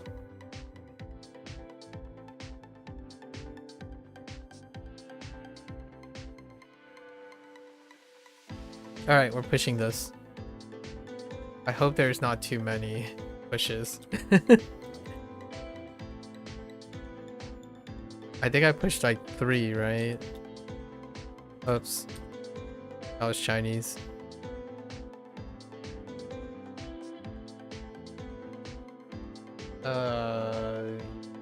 That's not... What do you guys want for this? Pill? No. Pill doesn't work for this, right? It's not a pill. What is it? A blade? It's not a blade.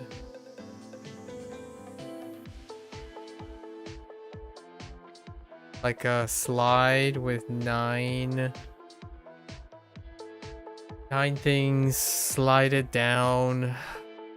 Oh boy. components. Are we pushing? We're pushing. 日本的日本的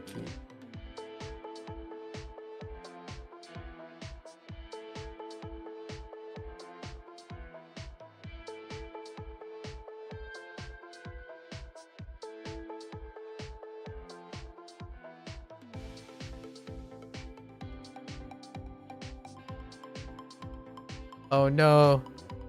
Oh no, onomato po. Okay. Right? Yes.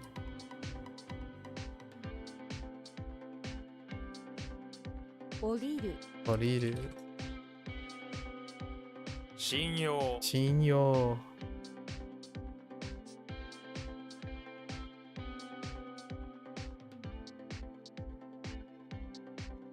Go.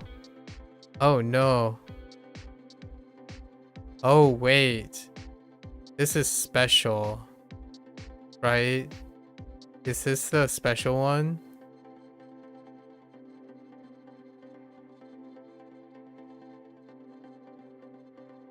It's like Tsugo, or there's no way it's Bukai. Tokai. Oh no, it is Tokai. 都会 I'm thinking of something else though. Tokai.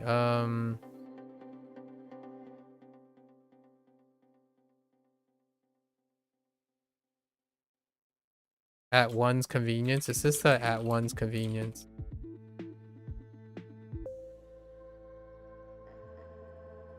I'm pretty sure it is. Or no, maybe not. Tokai. Oh no, is that like community? Or like urban area? Yeah. Still community though. The urban area and the urban area is overlapping with the community of the place, but specifically the city's community. The urban area.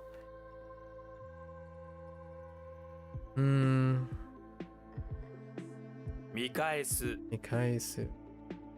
Show something to someone.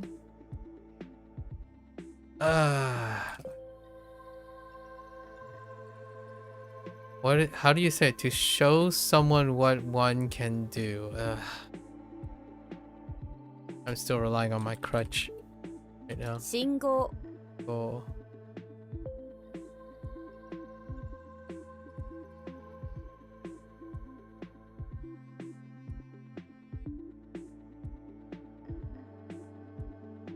Jishin Ishin.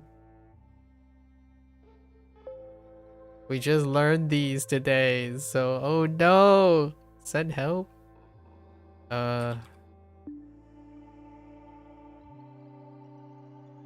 仏教 Bukyo. Yeah, they're kind of freebies if it's learned in the same day. So it's fine.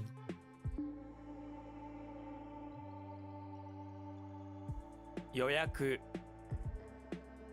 Yoyaku. 大仏 Daibutsu.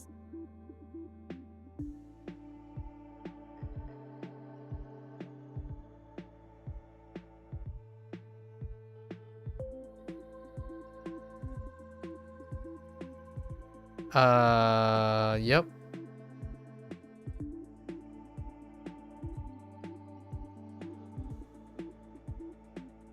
Yep. Push, I think that's like 4.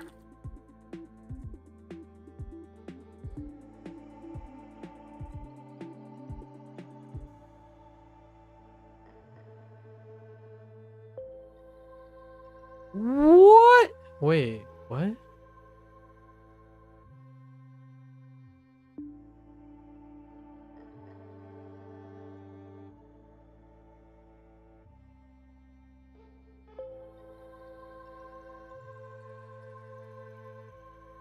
All right, we're gonna push that.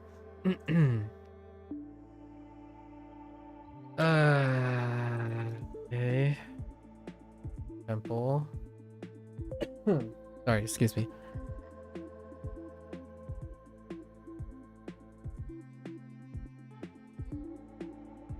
What? Blank. It's blank. It's just blank. Oh no.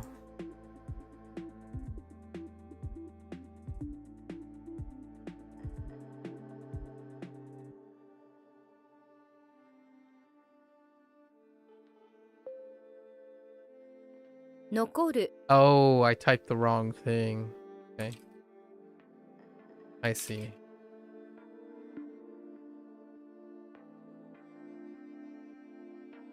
Mokuteki. Mokuteki.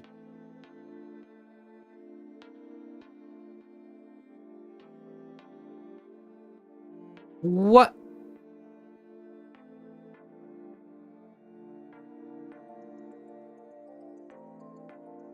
The heck?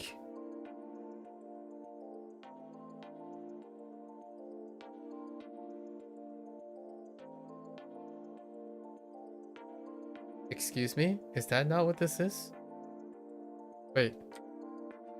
What did I type the first time? Whatever. We're not gonna talk about it. 空港 Uko.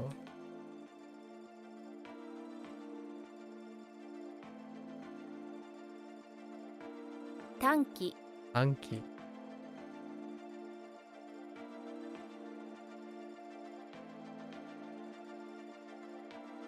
Oops. 新人。 Injin.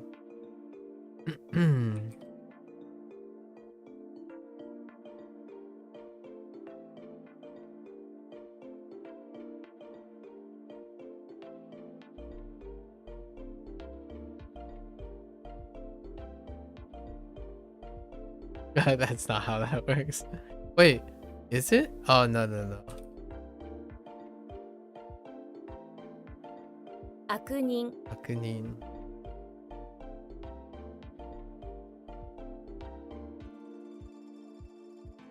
Okay. 坂 Saka.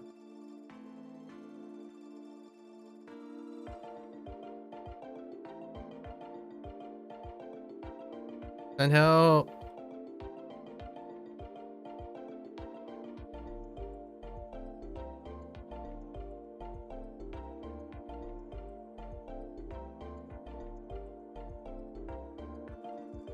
Bunsho Uncho.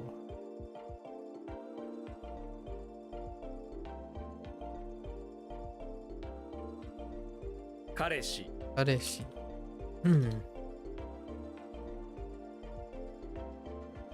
Saka Saka.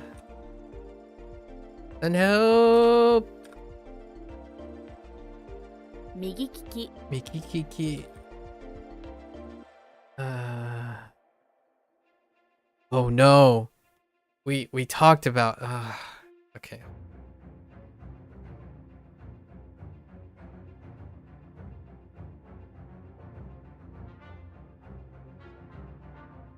I feel like I overanalyzed this, right? Right? Son of a bee sting. Oh, is it like son of a bee sting?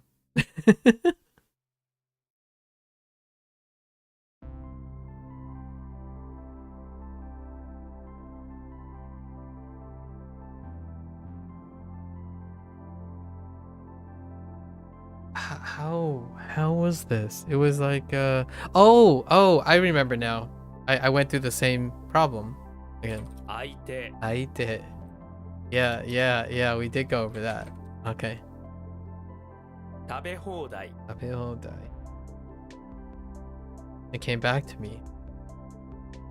Hmm.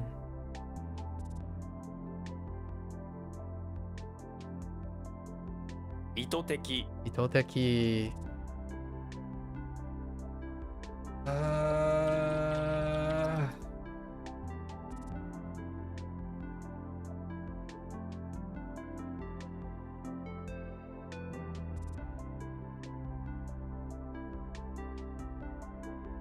暗記する暗記する。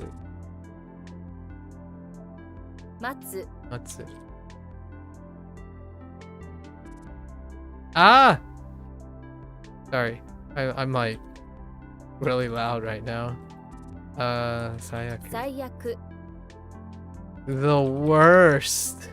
Okay.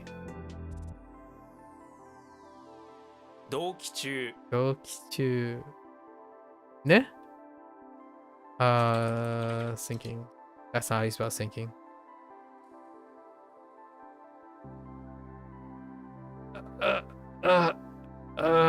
The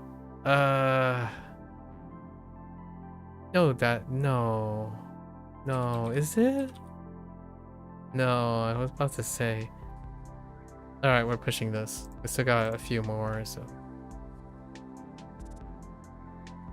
指輪、 You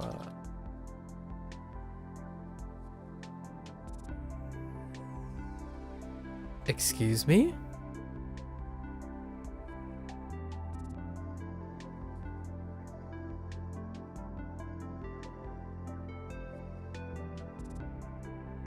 No, that's left.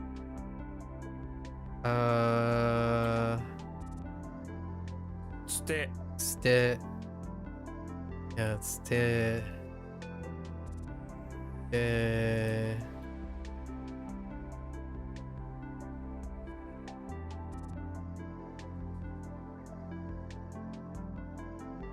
Just trust my gut until it fails. And then I'm just gonna throw my 離れる just flip my table. Up the table. Hanareru. Hanareru. Ne?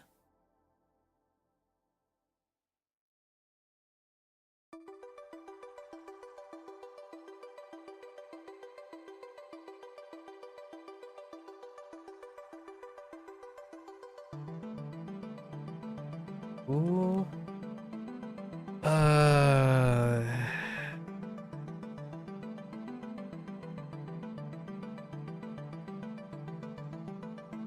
Is it like to be released? Oh, I wrote to be released at night.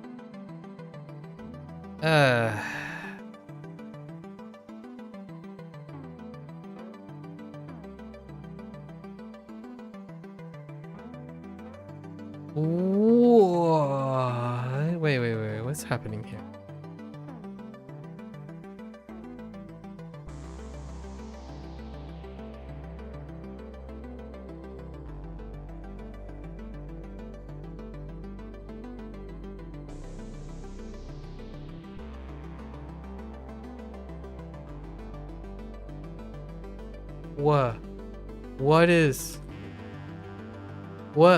What is going on? Wait, what's happening here? Oh, maybe like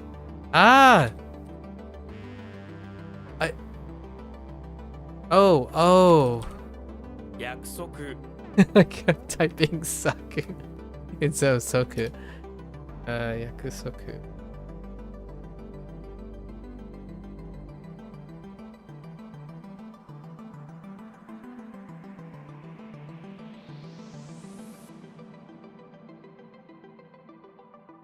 おいしい、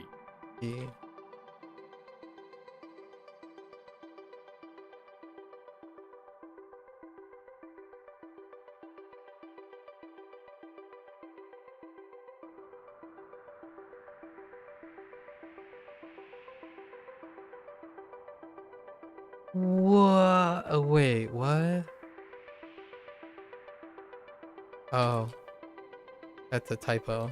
残念、 Unknown.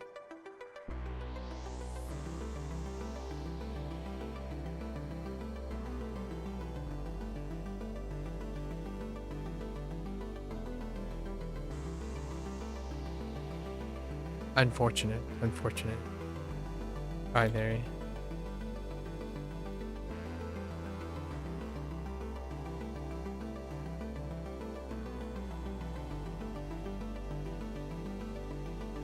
Hitogoroshi. Kokoroshi.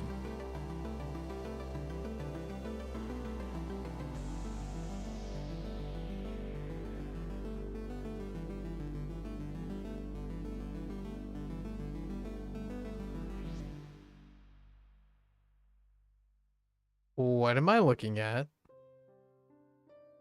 Oh, it was like two like legs between two soils.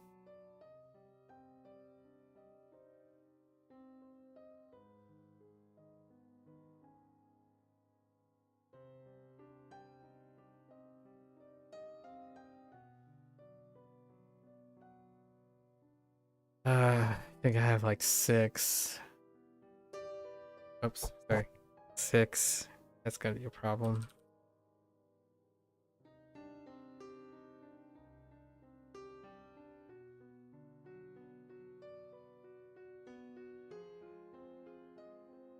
Oh, what?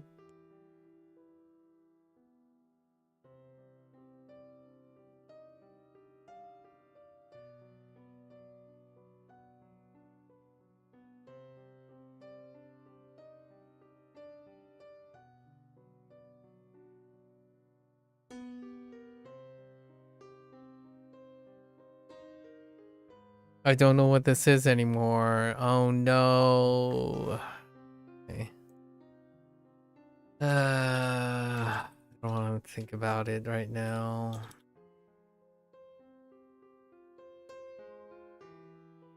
地区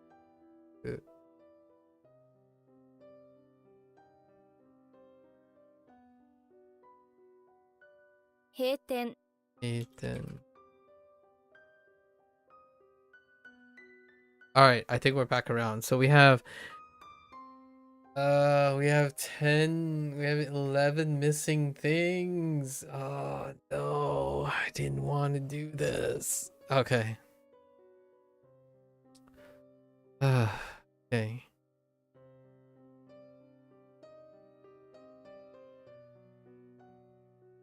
Oh, I know this one.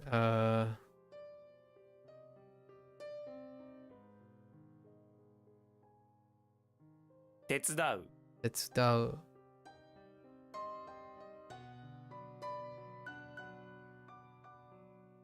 uh uh wait, maybe I can get this for the other thing? Yeah, P 이도와 이도와 비에도와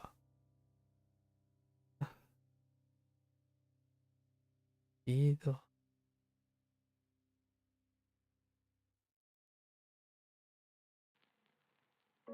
예?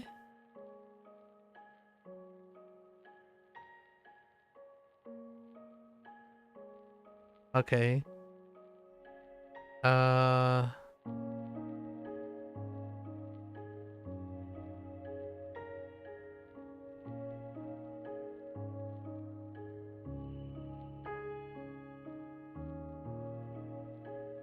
it's time to flip some tables.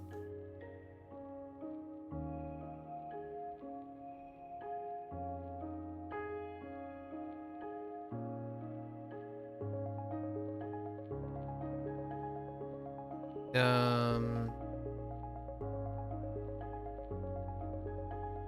整える 整える. What does this sentence actually say? Oh, Vito is, oh my gosh, Vito wa good is ge? Oh no no. Ikeo is good. Jozu, okay. Jozu no grooming. Oh, okay. I see. Grooming to put in order, grooming his beard. Oh, that's Pike. Pike is beard. Ah, Hike? Hike. Oh, I didn't know Hike was. Okay. All right.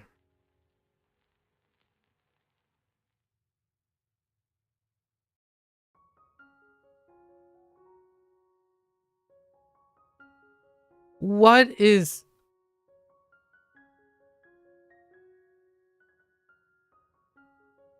Oops.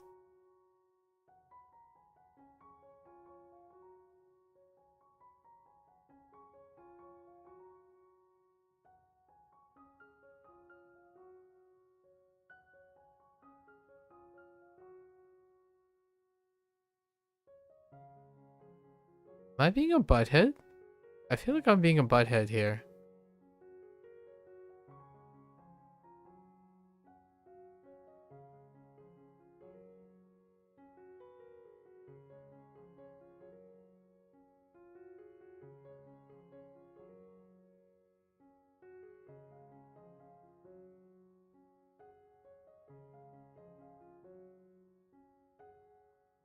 I don't know what I'm...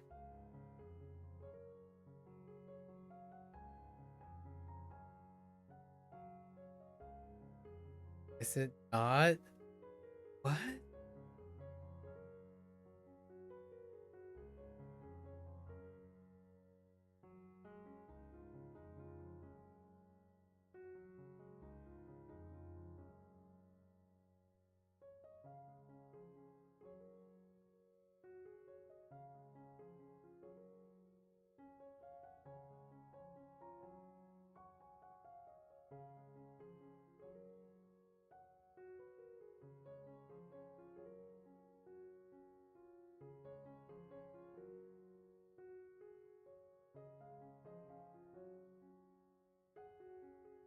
Fuck you. No?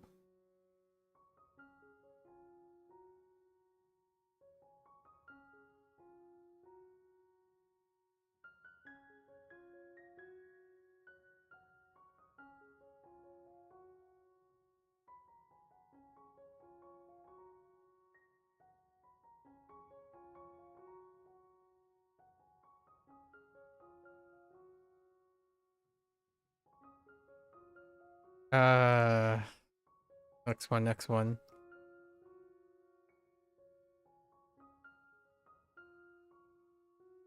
I thought this might have been sodateru. Or, iku? Is iku? It's probably ikuteru. No?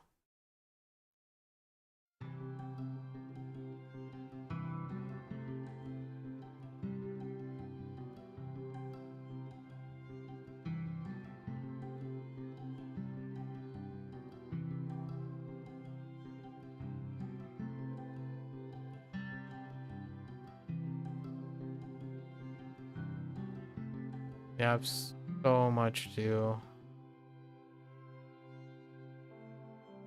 today.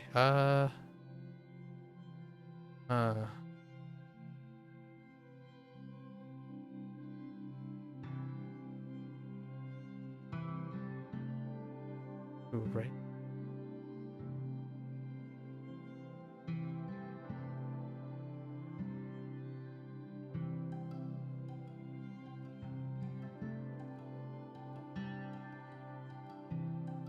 Like Uteru?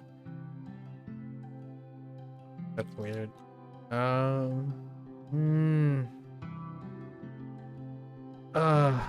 What's happening here? Oh, is it like, do we just do cut?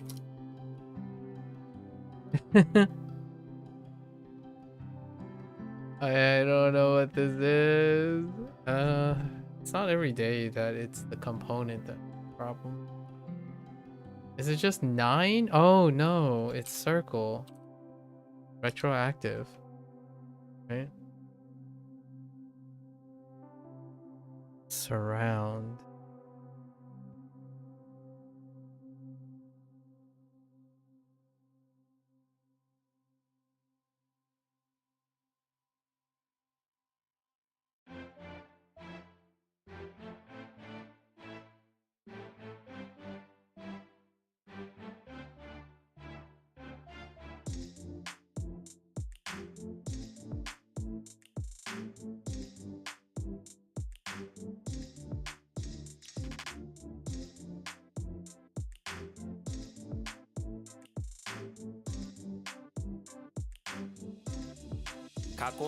Akomu.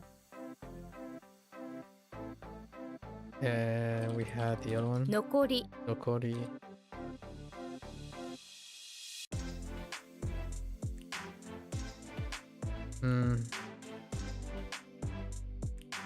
Oh.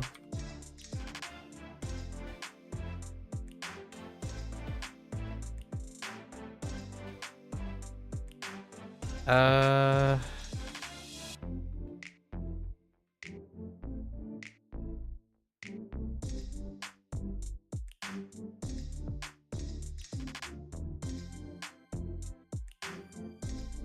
No, this is a stinker.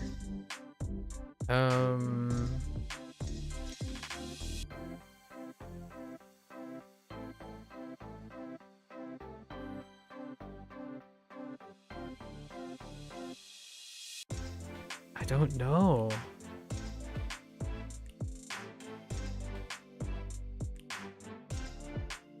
Yeah, let's write this down. Okay.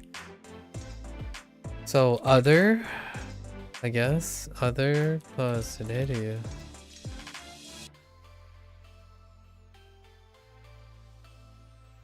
I'm not even sure.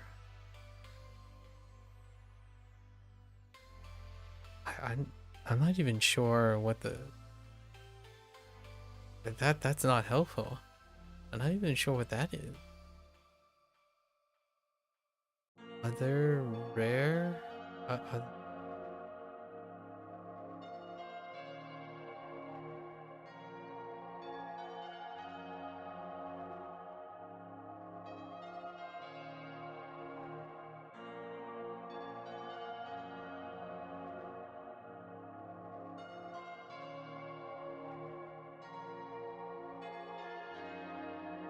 I have 5 left. I think that's all the rough ones. I don't think I have any way to escape the separate.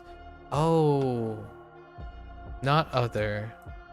Separate. Right? So what am I separating? How do I separate things? This is to be separated.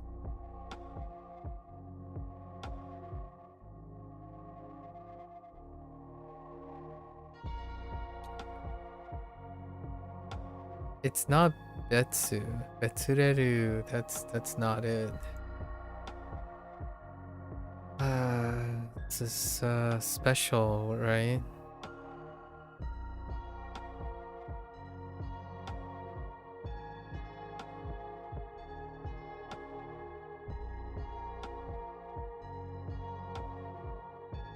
My gut feeling is it's probably like wakareru. But I don't know why it's wakareru. So let's wait. So this is to be separate.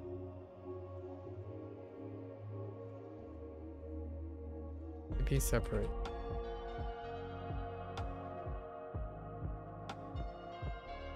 Pretty sure it's wakareru. 別れる I don't know. What do you got for wakareru? Oh, is it because it's related to wakeru? Yeah. Yeah. Alright. Yeah. I don't know what this is. It's like something about legs and two sets of soil. But oh, the womb. Don't ask. Imagine a tiny baby growing under the ground.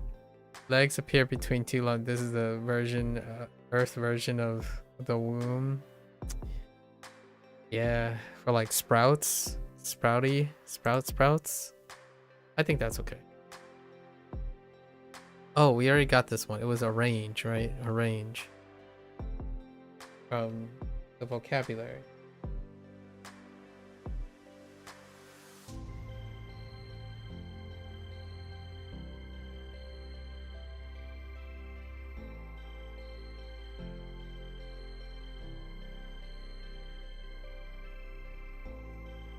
I don't understand what happened. I don't understand what happened here. What's going on?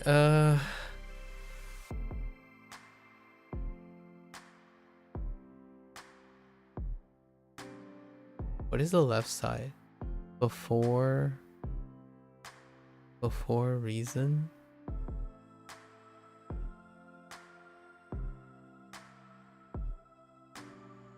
That doesn't help on the read. I have 2 left. It's what? It's between... What was the other one?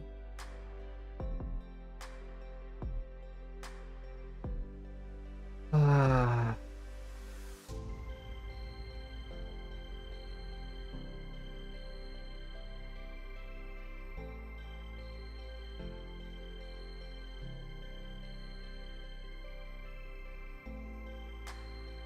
Oh.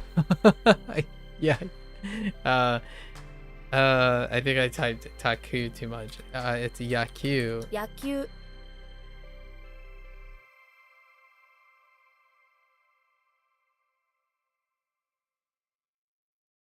I don't actually know why the left side is yeah. Besides a field. Oh, a baseball field. Of course. And then this one needs help. I think we need to think of. So let's see. Tsuki wa ofu ofui ofisu de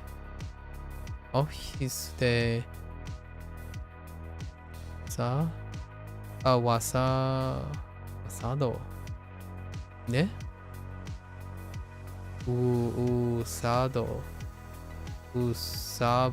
usabi.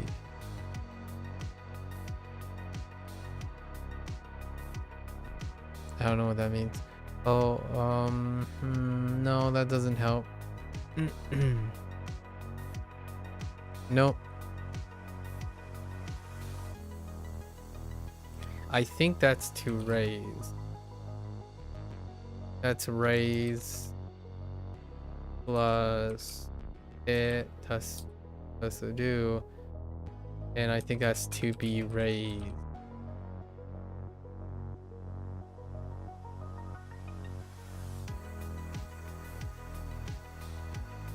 Does that even fit into whatever that is? I don't know what that means. I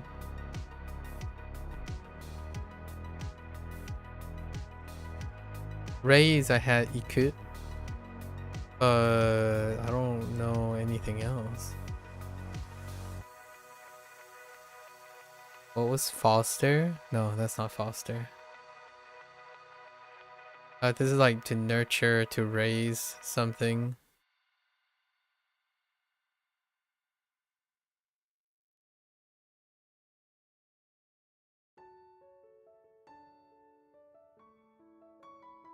Like to bring up. What am I bringing up? Did I just type it incorrectly? There's no other thing other than soda. 育てる I have no idea. I have no idea what I typed before.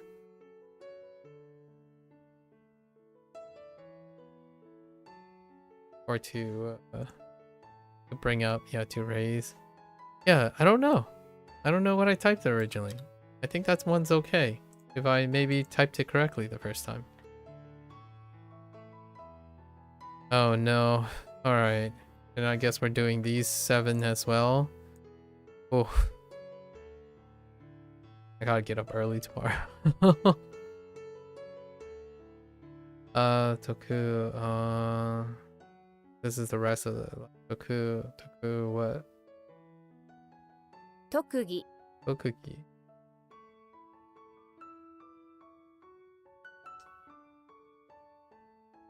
技能 You know.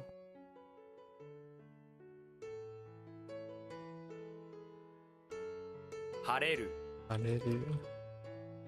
This is all from today. Please? It's not that, is it? No, it's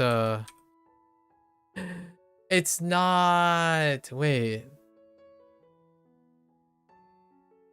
技 Was that? I did the same thing with the near rhyme again.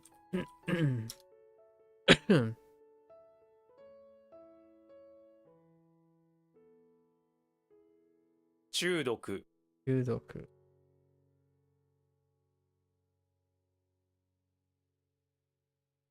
毒、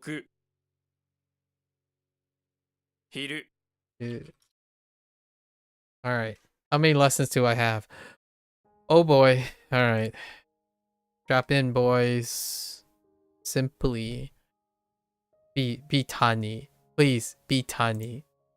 単に Tani. Tani. All right. Awesome. Awesome. Be tango. 単語、 Tango. 単語 All right. All right. Cool. I like it.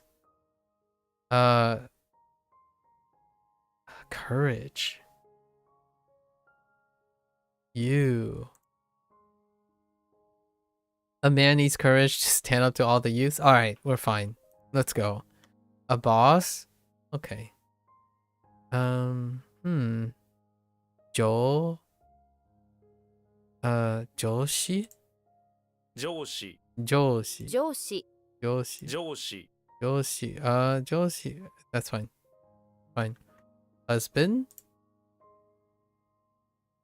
This is really different. 夫、 Otto. Yes. 夫、 夫、 You're always leaving your home at home because he's leaving you at home because he's working at the Otto shop. Otto. Fair enough. 単語、 Tango. Wait. Simple language. Words. 単に Tani. Simply. Oh, that's not how you spell it. That's fine. That's fine. Wait, how did courage work? I don't. Wait. Okay. 夫、 So,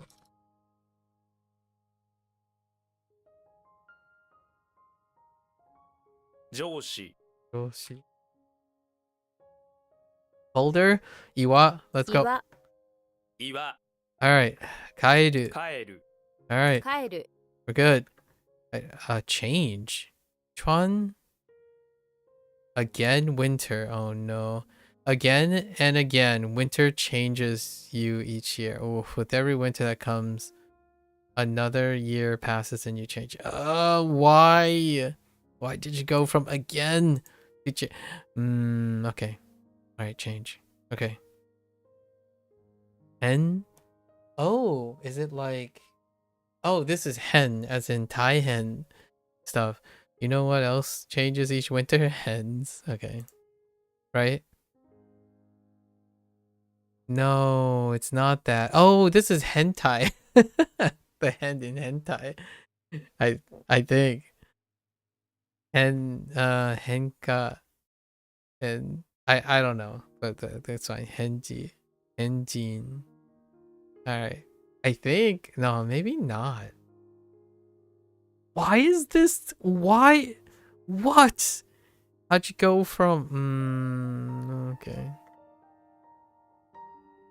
Diane does.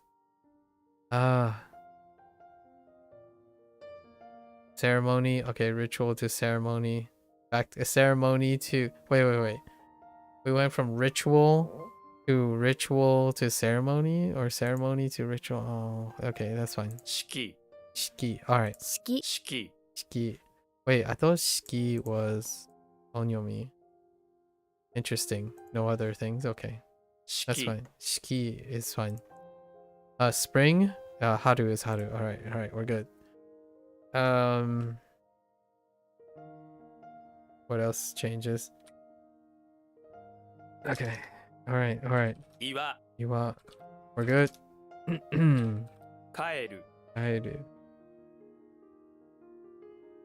It's fine. 春 Haru.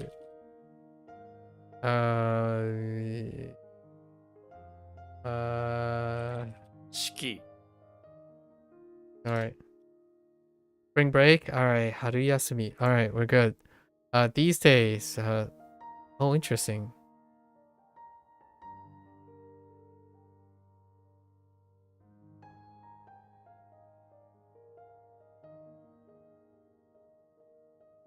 That's no way. It's no way. This has something else. 昨今 Really? Sakkon. Okay. 昨今 I thought it was going to be something different. This is a day thing. Luck instead of happiness. Okay. When or fortune.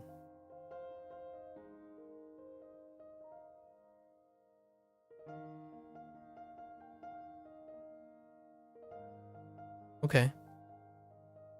When a spirit decides to live in your scarecrow, you'll be granted good luck and good fortune. Crows won't. Okay. You want to check the scarecrow to make sure your recent luck is coming. Make sure your recent luck is coming from it. So you kick it. Fukuyu. Okay, it yells. I don't know why they chose scarecrow for the right hand thing. Fukushima. Yeah, it has happiness in it. And then wealth at the same time. The right hand ended up taking on scarecrow.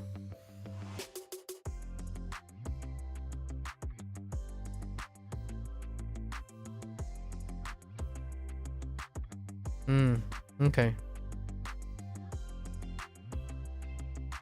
Yesterday, kino. 昨日 Kino. 昨日 Sakujisu. Interesting. What did they say about Sakujisu? Kino. Yesterday was the worst day. Interesting. 昨日昨日 They don't say anything about Sakujitsu. Okay. Maybe old hat? Still Ban. ban. 晩 Okay. Okay. 昨今 Sakkon. Wait, what was this supposed to be? Recent days? Previous days? These days? Ooh, recent days is good. Recent days should be acceptable. Yeah, I disagree with that. I still go back to recent days. What are these days? It's recent days too. 春休み Yes.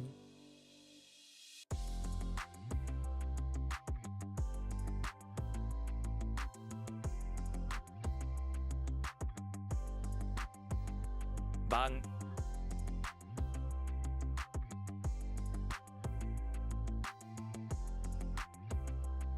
昨日 Kino.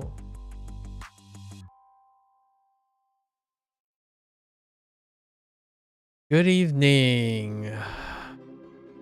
Konbanwa. こんばんはこんばんは Konbanwa.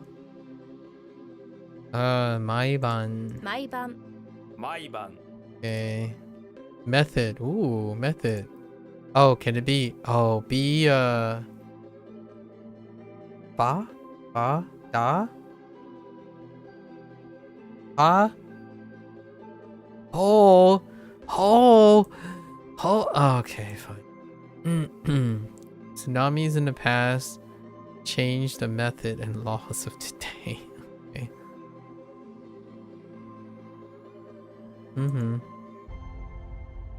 Also affected your own home the most? Okay.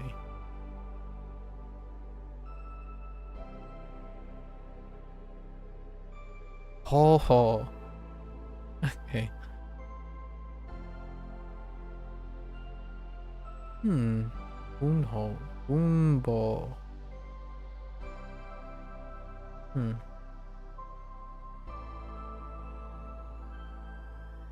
Oh. Oh, it's this hall. Oh, yeah. Cool hall.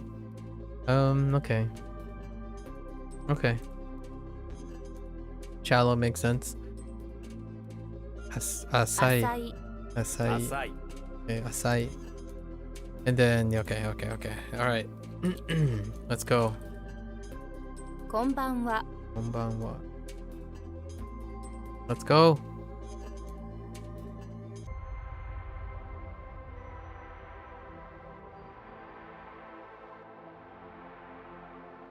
毎晩 引き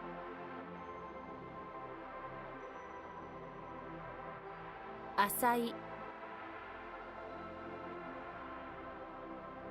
Okay. Oh. 4匹ね。4 4匹 匹. Oh, wait. 4匹. Yeah. 4 This 匹 doesn't then daku. 4匹. That's fine. Neko is fine. Height? Se? Ju. I mean, Jo. Really? When you think of height, you think about a huge farmhand. Jo is okay. Okay. There's a secondary meaning in this kanji of 10 feet. Interesting. Alright. Jo it is. Actually, can I give an example? Daijoubu. Oh. Come on. Of all the things. Okay, that's fine. Oh, sturdy. Oh no! Stop! It doesn't. Oh my goodness. These are. Okay, it's fine. Koneko is fine. Aki is fine. Okay. 猫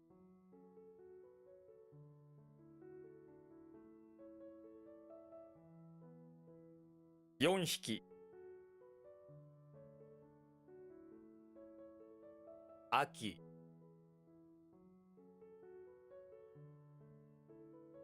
秋 子猫 Alright. Just gotta keep going. Century. Okay. Is this truncated? Is this gonna be shortened?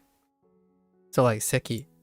世紀 Nope. Seki. 世紀 Alright. That's fine. Century. Seki. Common era. Se. Gen. Go. 紀元後 Kigengo. Oh, wait, yeah. This is key. Kigengo.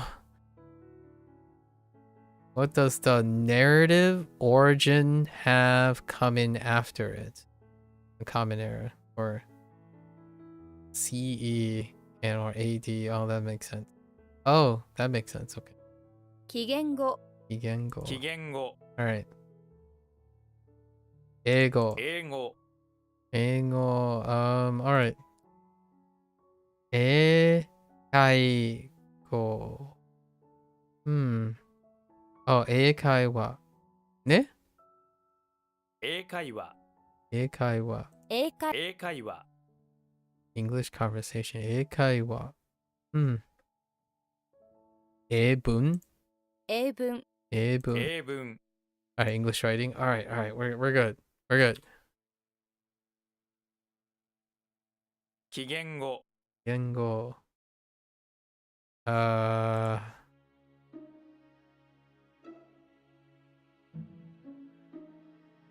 世紀 Eki. 英語 Ego.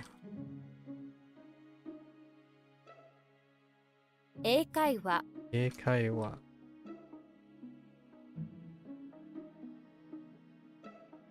英文 Ebun. Britain. Eikoku. Oh, really? 英国 Eikoku. 英国 Alright, that's fine. English, Japanese. Ooh, so what? In what context is that? Ewa. This is seen on things like dictionary where you have an English and Japanese style dictionary. Oh, 英和 ewa. 英和 Okay. Gun. Oh no.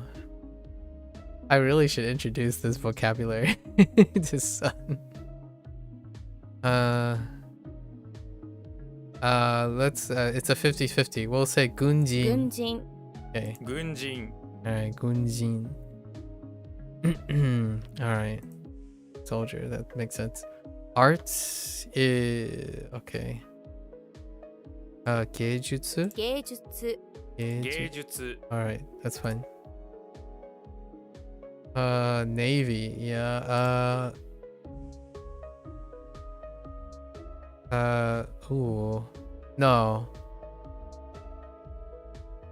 海軍海軍海軍海軍 Kind of funny because we kind of sort of got this stuff coincidentally in HanziHero as well. Alright. 平和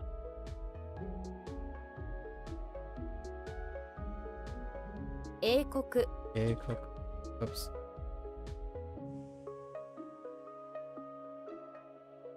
軍人軍人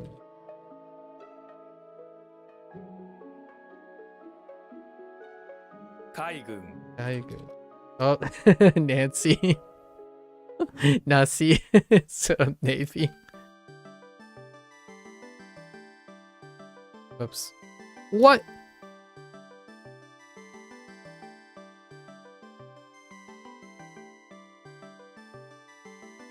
Oh, 芸術 Gage. Alright. Fine arts? Meijutsu? 美術 Bijutsu. Oh, right. B. Yeah, that's right. B. I said me because of I need Bijutsu. Yes, Bijutsu. Yep. Meal. I think that's still Han. 飯 Oh, Meshi. Oh, right. Meshi. Oh, no. Oh, I'm gonna screw this up. What are you eating? Well, it's a meshi net. What? Taste the mesh net? Oh. I think meshi. I think a meshi meal is a lot better. So we're just gonna go with meshi Meshi. meal. All right. Gohan. ご飯 Yeah. ご飯 All right. Cool. Gohan. Harau. 払う Harau. 払払う Okay, harau. Yeah, temple is just tera. Tera. 寺 Okay, that's fine. Tell me this is goon. 軍 Nice. 軍 All right, we're good.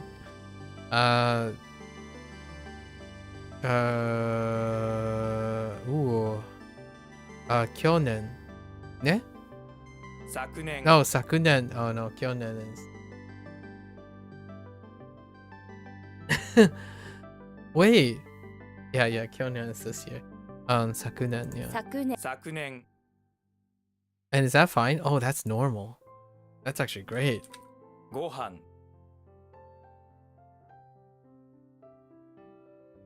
美術 Bijutsu.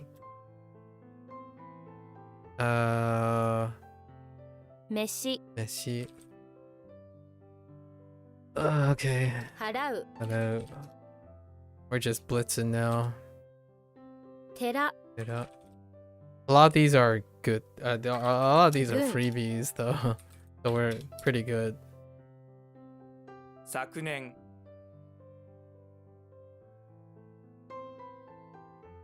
All right.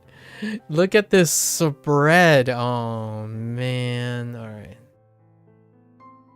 Put ourselves on the ticker now. Okay. Over these. I have one. What was the worst? Separate. Betsu. Separate. Okay. Alright. Again, courage. Paragraph. Pass. Run. Wait, walk. Not run. Walk. Height. Grass. Scarecrow. And then we have 4 new ones.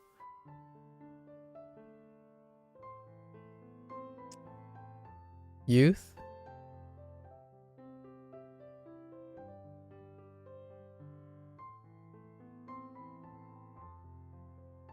Ten.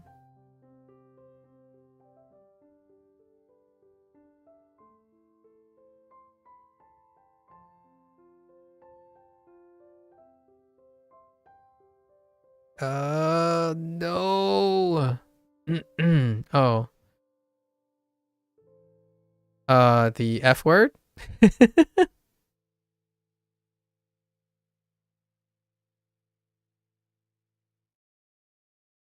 That's kind of funny.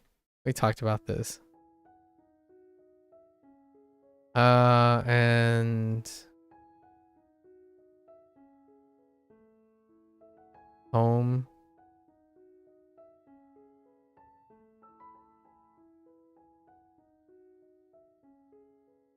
Joe.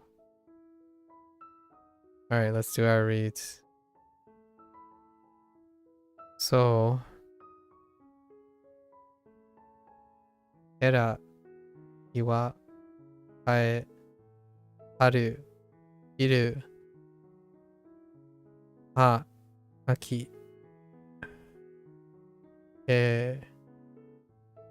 Detsu, Fu, Ku,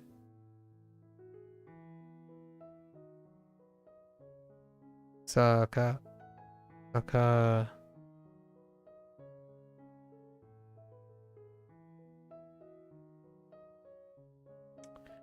What is going on?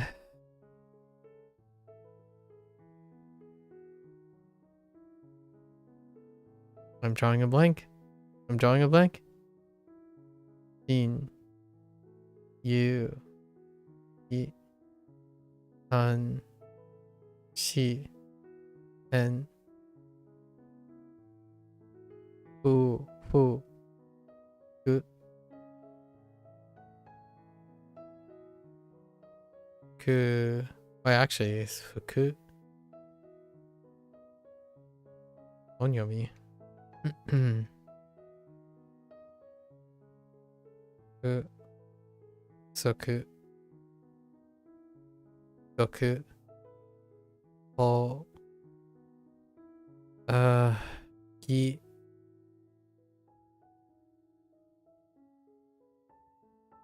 na,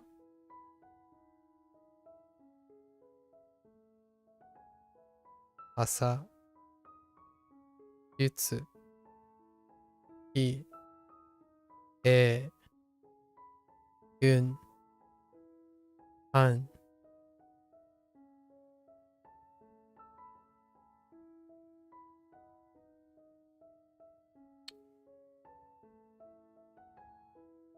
hara, butsu, ban, neko, jo. What happened here? What happened?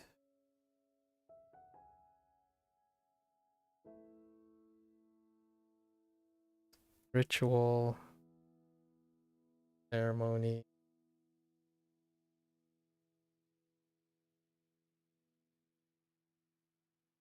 Oh, shiki.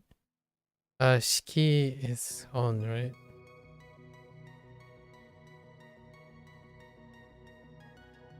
Alright. And then one really, really weak one, which is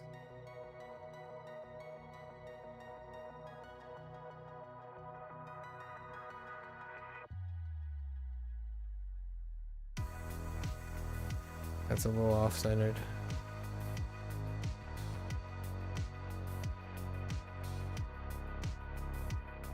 De?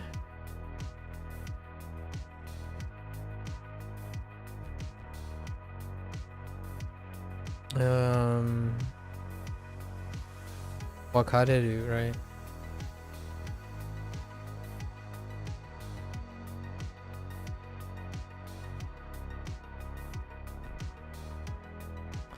And the relationship is wakeru, which is not that great.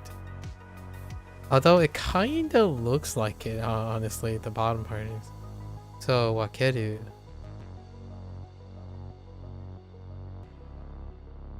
A little bit more modified, right? It has to separate. Or to be separated.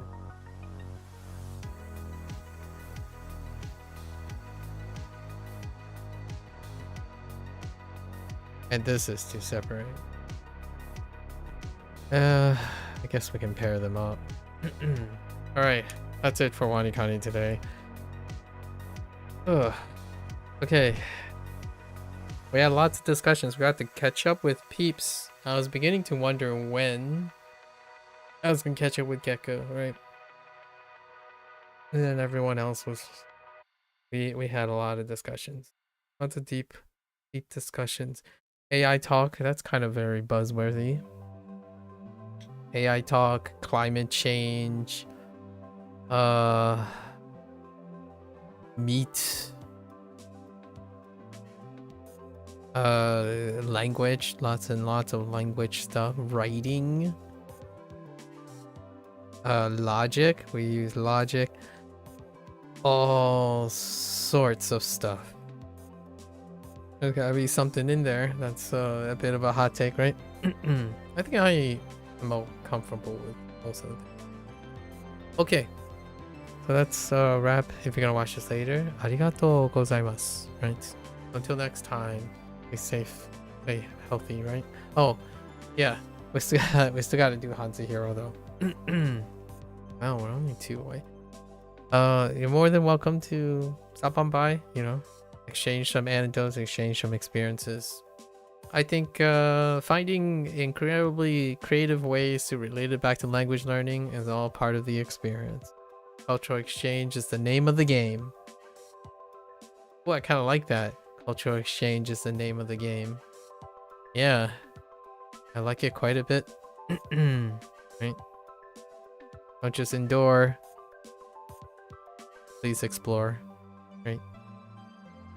Alright, so I'm gonna get up, take a quick bathroom break, and I'll be back for HanziHero. So for those who are only interested in Japanese, minasan, mata ne.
Welcome back, everyone.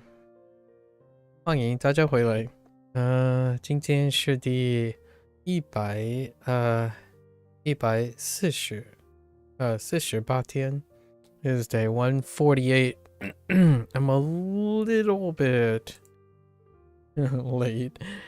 I was going upstairs to gotta pick me up, some applesauce, glucose to the brain, and I was contemplating, you know what? Maybe I should just do the Spanish lesson. And then I looked at the time. I want to be like a little bit alert. I'm gonna be away for a little bit tomorrow. Take care of some errands earlier in the day. Let's see. Let's get back into our lessons. We've almost reached another milestone. It's nice to reach milestones, you know? Alright. Get into our lesson. Be efficient. No updates still. It is very uncharacteristic. I hope everything's alright with like Kevin and Phil. Typically there is like some sort of update. It used to be like bi-monthly, but now maybe like once a month. But a whole month has passed. May has passed. Interesting. 批评 To criticize? 批评 criticize plus criticize is to criticize? I got you. Let's just read one. Like 是自 right? 自我批评 Self us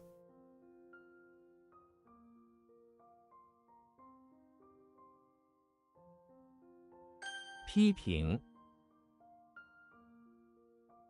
乡村乡村 We have village and 乡 countryside village. Okay, village basically rural. There's that rural, the rural. If you want the bane of all stereotypical English words, rural. Although it's tough if you're not used to roll and raw like in Chinese, but if you're into Chinese, rural is actually quite not that bad for someone who practices roll. When you're doing roll, ra, run, or like run, right? Rural.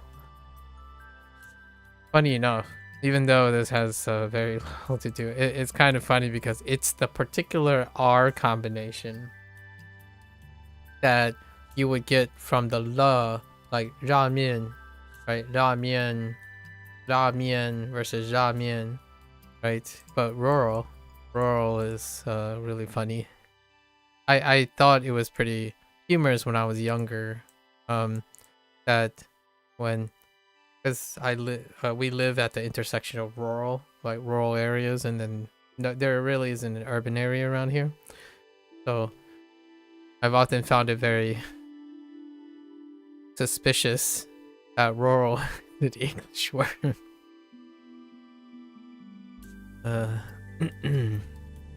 乡村学校 乡村学校 Okay, good enough for me. Self-explanatory.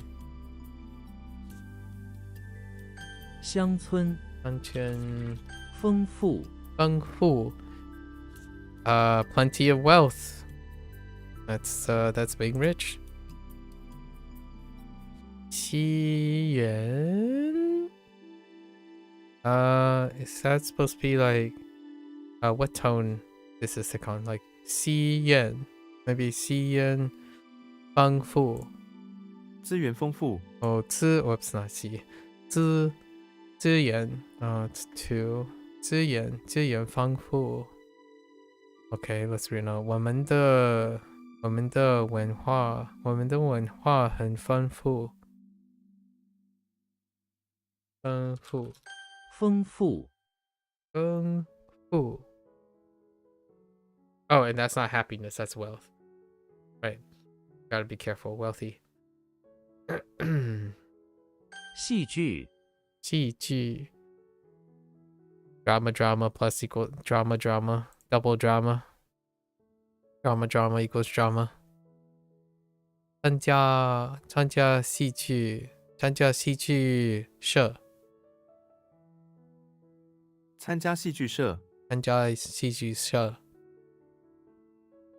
Modern 现代 yeah 现代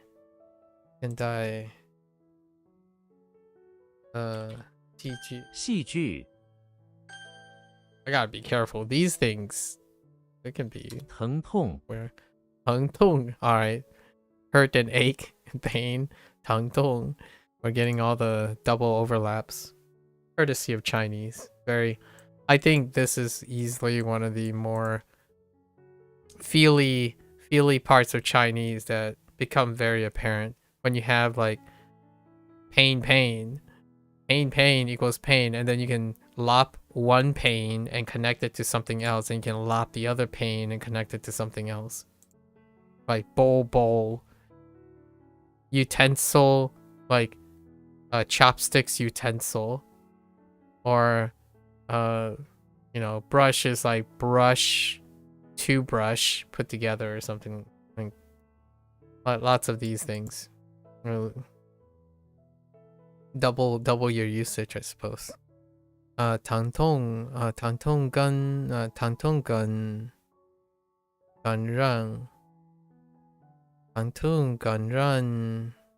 感染他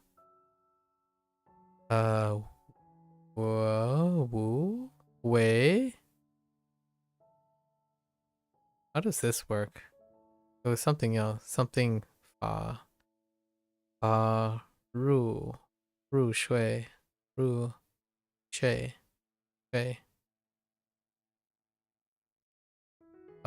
法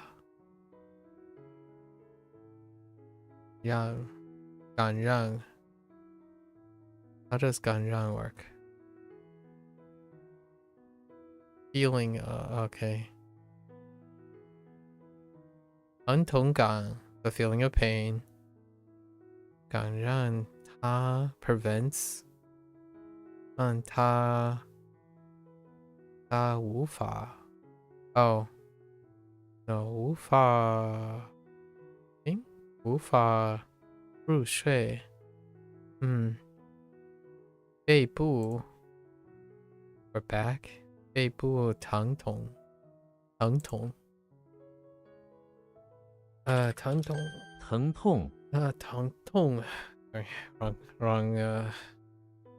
wrong tone for this. 疼痛 Okay, it's gone.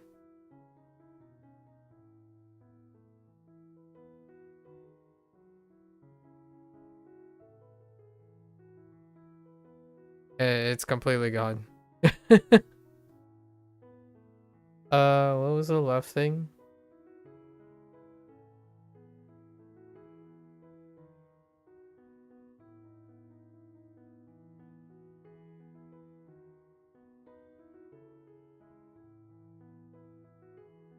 I don't know. Fingers, and a stack of fingers. Oh. 批评 Keeping. Or just compare, I guess. Or comparison. 丰富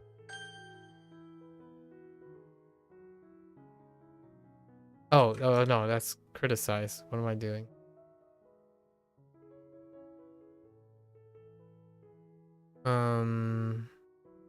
What's the hills and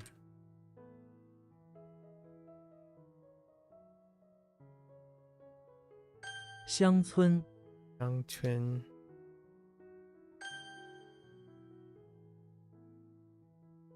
疼痛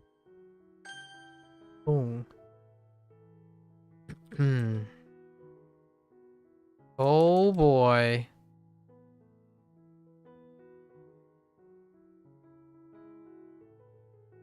Ah!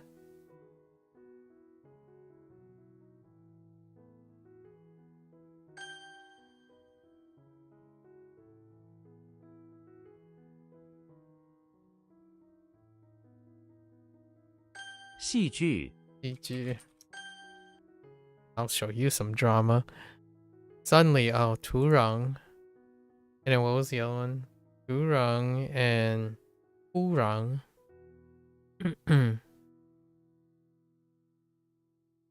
Suddenly so. Okay.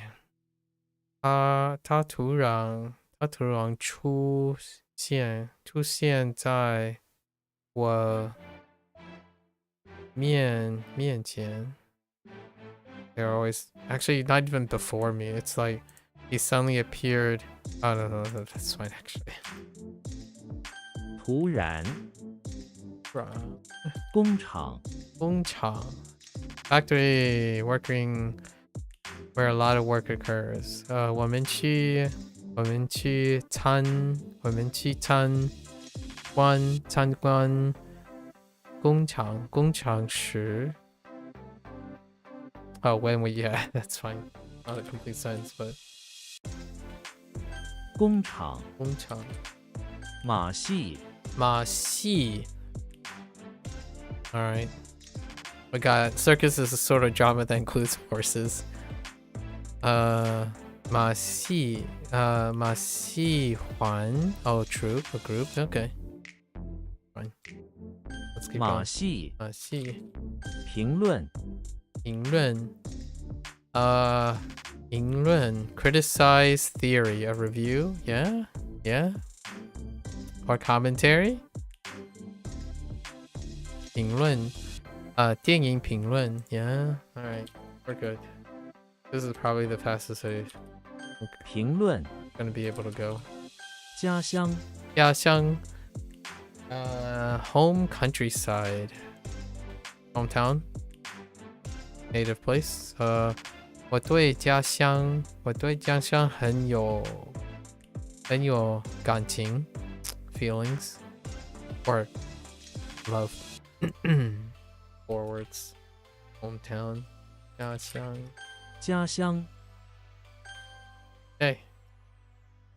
Go. 突然评论工厂家乡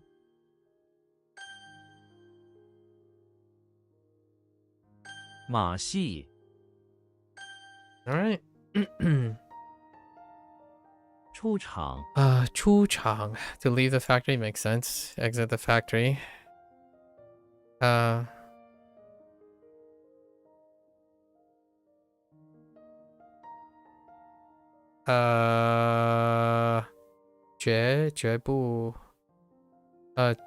绝不让 something 平 绝不让 something 平出场 非平 绝不让非平出场 Oh, don't want to describe. Oh, okay. 出厂富人 The wealthy. Oh man, 富人 versus 富人. Oh, that's kind of funny.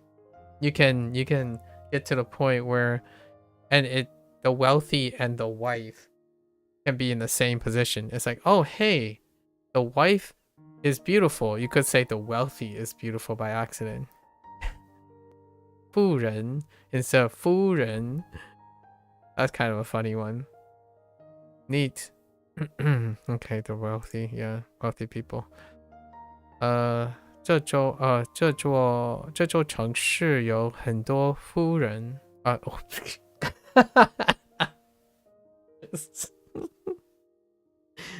I just said this city has many wealthy wives. 这座城市有很多富人. That's so fixated. All right. 富人 富人. All right. 啤酒厂啤酒厂. 啤酒厂. Makes sense. A factory that makes beer or beer alcohol. 啤酒厂.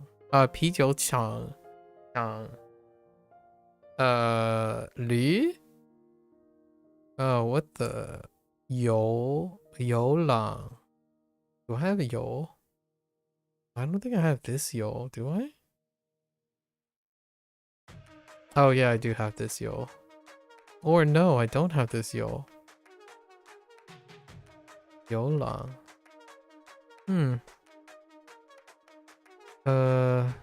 他在一家啤酒厂工作。对。啤酒厂。啤酒厂啤酒厂。我也有一个和朋友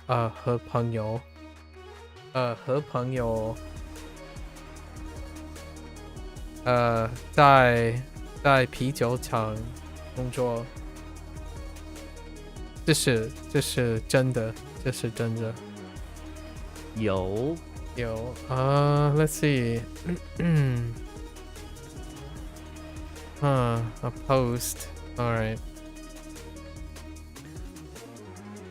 Yoshi is inside the bakery when suddenly some post arrives through the post slot in the door at the bakery. He goes and opens it, and out from the postal package comes a huge willow tree and hills that expand out of the package and cover the bakery room. Oh, this is gonna be terrifying. This is terrifying. I don't know about willow and hills have anything relationship with bakery. Maybe like Yoshi is inside the bakery wanting to get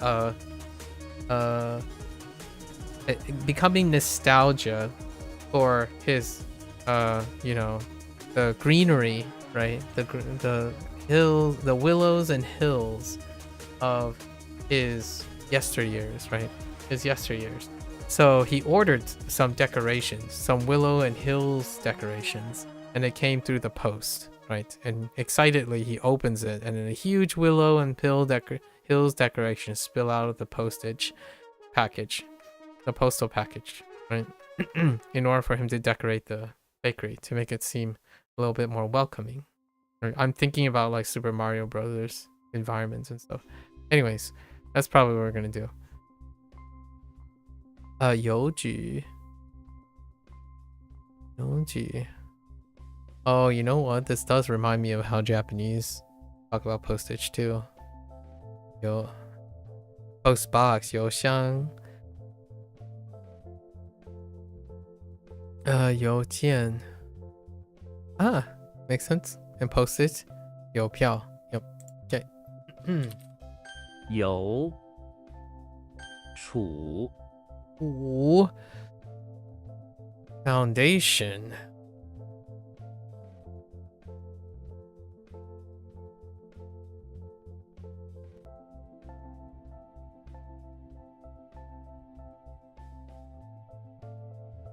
Okay, foundation. What was the right hand thing with the trees and oh, that's clear. Okay. Which is also chu. Okay, so we have chu related to each other. Interesting. With a stone this time. Okay, Chucky is in the basement of the house while he's clearing the woods. The floor of which is covered with miniature woods. Same deal. Pointer in hand, he is slowly hacking away. Oh, it's the same thing. At the foundation of the house. He is trying to destroy the stone so that the foundation breaks and the house collapses, killing everyone in it. Okay, well, that got a little darker. 基础 foundation. Okay, got you.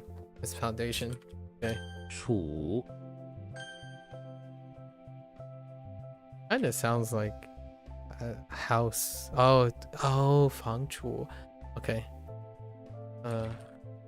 出场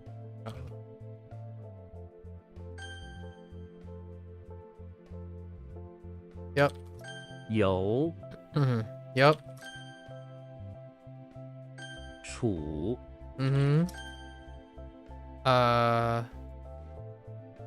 妇人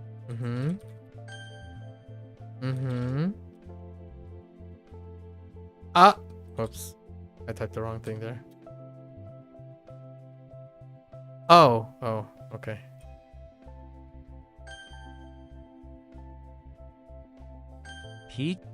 Alright. Off we go. Sweet Tian. Tian doesn't require anything. We know Tian. Very well. Timmy Turner is inside the pawn shop where he is quite hungry. Starving, really. He goes up to an old basket. That is a basket, right? That is on sale. Pawn shop and all. And licks it with his tongue. Wow, he really is starving. To his surprise, it is quite sweet. He continues licking the sweet basket, wondering if he accidentally wished everything in the world was sweet at some point. Oh, okay. I guess he's really hungry. And fairy godparents. Fairy godparents. Tian Shi, yeah. Tian Dian, yep. Swan Dian. Swan Dian? Wan Tian? Yeah, sour, Swan. Gan Tian. Oh, yeah, sweet. Tianzhou, sweet porridge. Okay. 甜 Hmm. 称 Chen. Ooh, I am not familiar with this one. Alright. Chen. Charlie Brown is in the bathroom of the infirmary, washing his body with some palm tree. Palm tree leaves. Where's the tree? Oh. He has taken off his yellow and black suit, Charlie Brown, and turned it inside out to wash the lining in the sink, which is soaked in blood from his injury. Wait, what happened? He got into a fight with his walking eye friend over his guard job. What the? Okay. When the lining is clean, he puts it on the tree next to the sink to dry. Getting in a fight. That's a very uncharacteristic. But the yellow black suit kind of lifts it up. And then why is he in an infirmary? He's treating his injuries. Okay. Oh, this is the Cheng Sheng, the Cheng in Cheng Sheng. Yeah, Cheng Sheng. Cheng Yi. Interesting. That also means 称 Chun, not Cheng. Chun. Cheng Sheng. Okay. Oops. Lining. 眼 Yen. Although I'm tempted to just call it shirt. Like, it should be related to shirt. Yen. Oh, to perform. Like, Yao Yan. This is fine too. The legacy. Yoshi is in the basement of the pawn shop where he performs a play for the fish in the pawn shop's terrarium. Or aquarium, not terrariums. Yeah, this is the aquarium. He does the play with the dolls from a second-hand dollhouse. Nice, on the cement pawn shop basement floor. When he is done performing, the fish applaud by jumping up and down in the aquarium, thus literally spraying Yoshi with praise. Oh, hey, that's really neat. And then fish, like entertaining fish, that's very on point for Yoshi, huh? Honestly. Diao Yan. Diao Yan. Diao is to guide and to perform, to direct. Yan Yuan. Makes sense. Yan Chang Hui. Chang Hui. So perform, singing, meeting, concert. Vocal concert. Ban Yan. Ban is roll or sort. Wait, no, it's not. But it kind of looks like a roll. Yan Zhou. No point of reference. Okay. Yeah. 演制 Zhi. System. We had this quite many times in context. In context sentence. James Bond is in the bathroom of the house, trying to figure out best system to remove the cow. Where's the cow at? Oh, the cow that has somehow found its way into the same bathroom. He grabs a saber, and so he doesn't hurt the cow, wraps it up with a towel, and uses that to hit the cow, trying to make it walk away. It doesn't seem like the system works. Okay. I can see that. I like it. I like it. 制定 to formulate. Determine a system to formulate. System 制度 interesting. To control. 控制 I don't have any 控 抵制 okay. 制赛 赛 oh like 比赛 for competition. SpongeBob is in the bathroom. Ooh, most of these are the legacy. SpongeBob is in the bathroom of the high school where he is having a competition with the shellfish. That kind of checks out, SpongeBob. Who is also from under the sea. No kidding. At one end of the bathroom is a dollhouse, sure, and in the middle is a wired mesh. Yeah, I like their breakdown instead of dude, WaniKani's breakdown. Oof. Wired mesh. They try to throw fins over the wired mesh to see who first hits the dollhouse. It's a strange competition. I mean, SpongeBob. And high school students stand at the entrance watching. Okay, that's pretty good. I like it. Yeah, B-side competition. Ooh, 决赛. Wait, 决? Oh, to decide. Oh, the deciding competition finals. I get it. 决赛. 赛 Oh, these are pretty good. 田 We got some mad whoops. 制 Except for that one. That one can be a little 演赛 oh, and this one.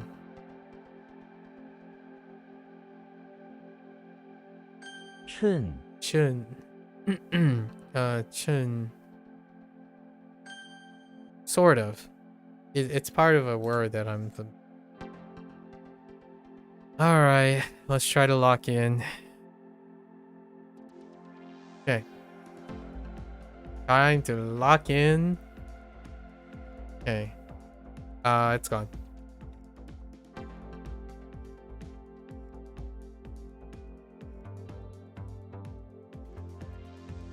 神情他的神情有点怪。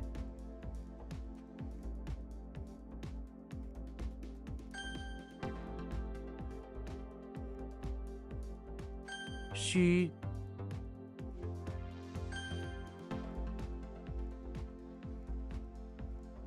钱包我忘了带钱包。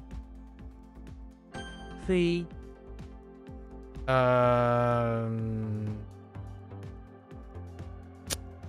Okay. I thought they might have went with that, but that's not a burner, right? Or is it a burner? It's a burner. 仍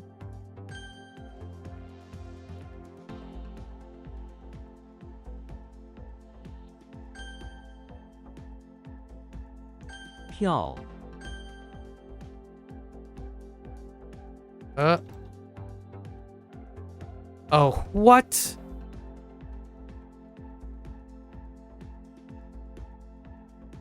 What is this supposed to be? I don't know. Yeah, 才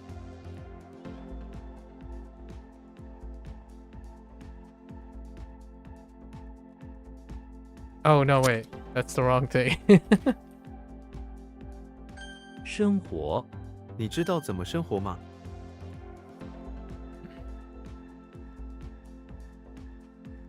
经历 他精力不如以前了。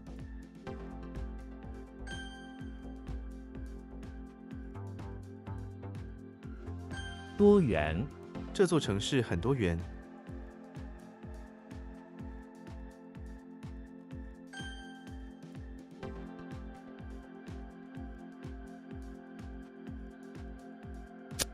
Oh.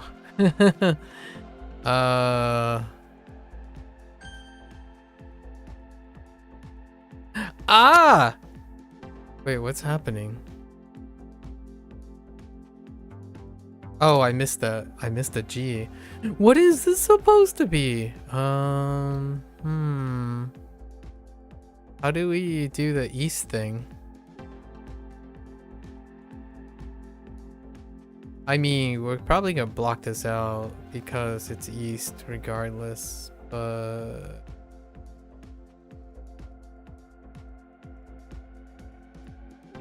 It's not bundle. The other thing is bundle.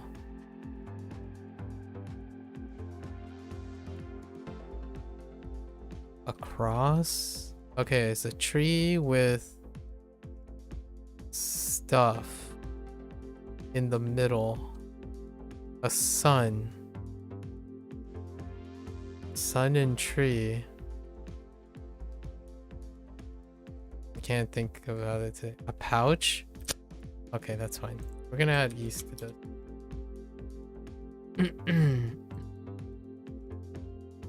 Yeah. Okay.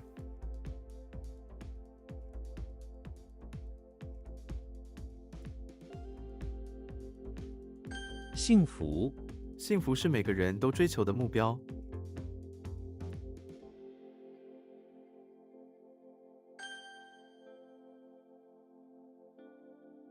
对啊 对啊，我同意你的看法。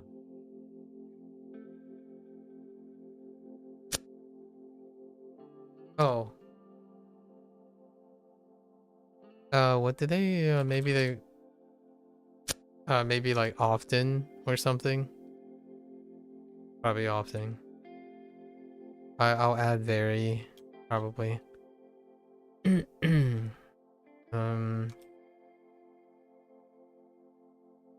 Oh, what the heck? Oh, well, wait.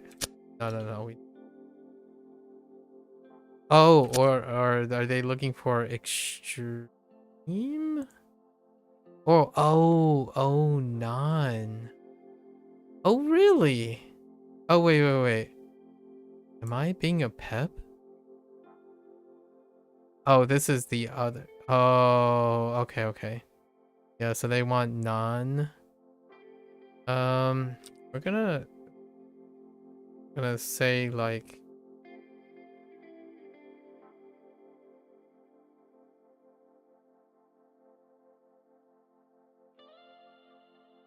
unlikely.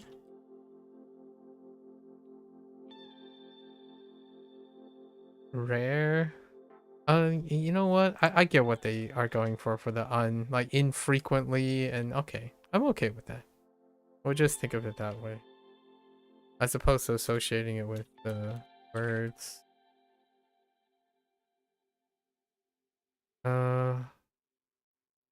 庆祝庆祝国庆。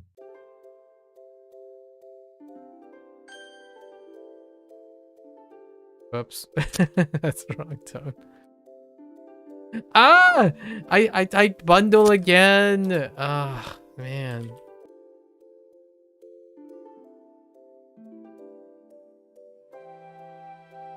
住房 Oh, wow. Wait, what was this again? Did they want for this? A pouch as opposed to a bundle. You know what? I might actually even add bundle, because regardless if it's pouch or bundle, it'll be negotiable. There is already a bundle. It's slightly different. That's fine. 开会，我需要去开会。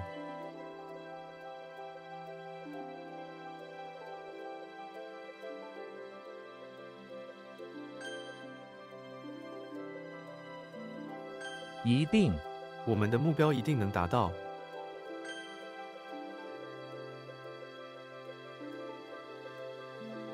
坐下，别站着，坐下吧。 Ooh. Wait. Oh.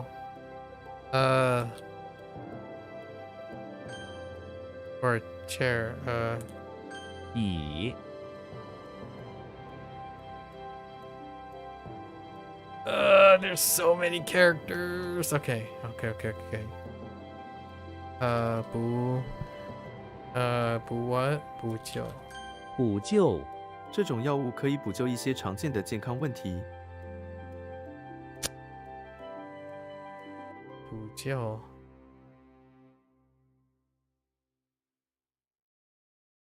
零，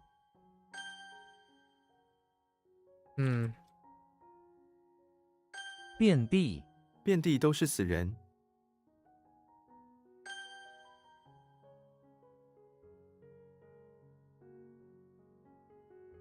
Uh-oh. Uh-oh. Intensify? 强烈，他强烈的否认了指控。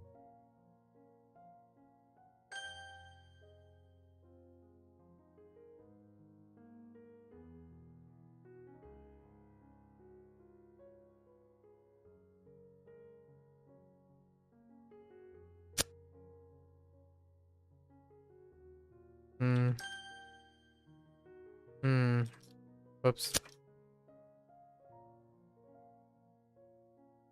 是非，分清是非。 Or right and wrong. What is happening here? Rescue? Patch and rescue? Oh.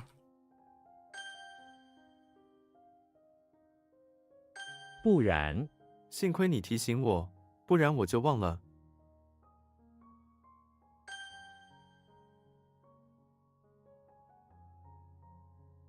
烈酒，是一种烈酒。射， Yes.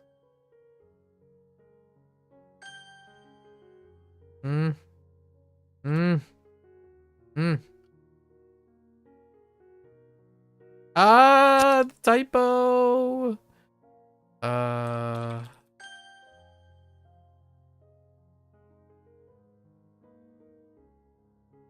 Oh, come on. I got this. 造，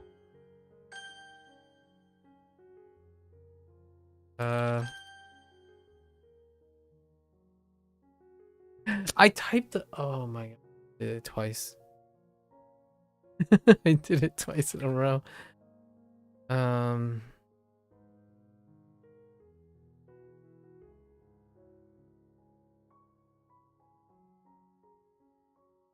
Wait.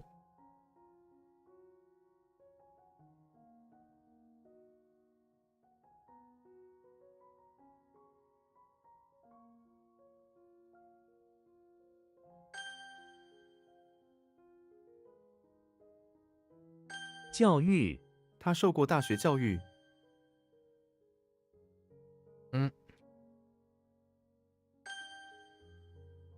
波， What am I looking at? Oh.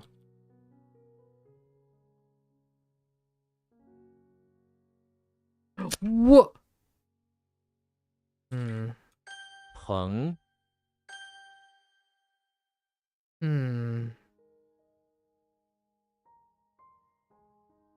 救护车，路上遇到救护车，应让路给予通行。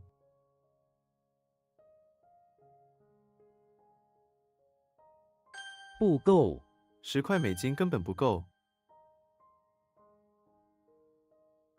Oh my goodness. Oh, no, that's bun. Oh no. Oh wait. I gotta refresh my Japanese on this one.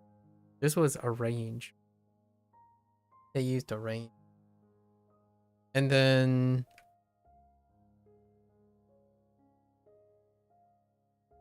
what is this though?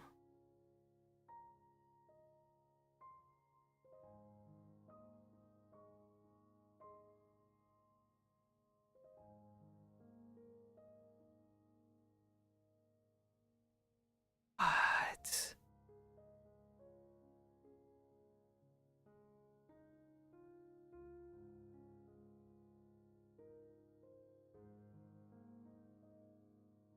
Was it like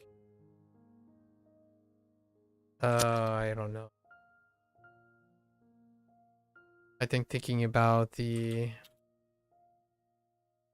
笑脸 佯装笑脸， thinking about the Japanese kind of just threw me off now. Feels bad. 为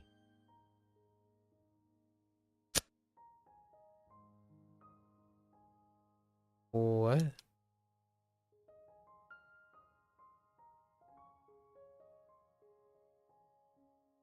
食堂 食堂什么时候开饭？ 生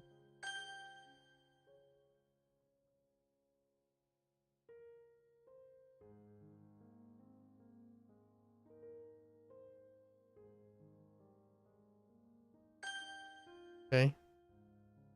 半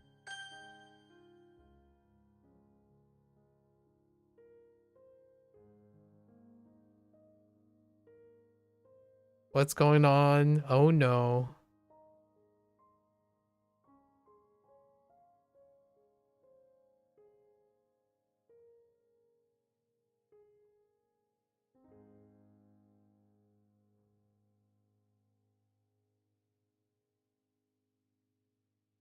"康复 康复无望，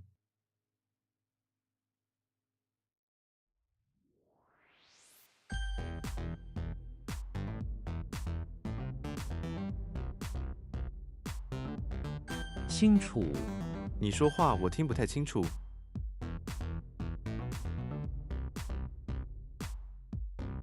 Why is this not? What? Oh.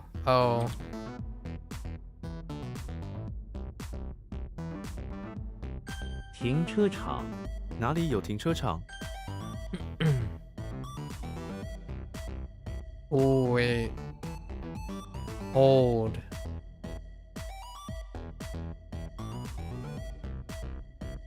What? Oh, that's not it. 仅仅 他仅仅是个孩子。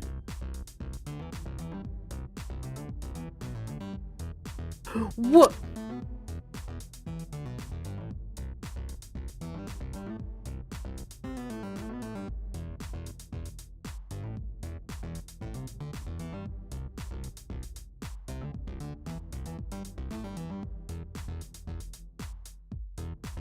发光 这颗宝石在阳光下发光，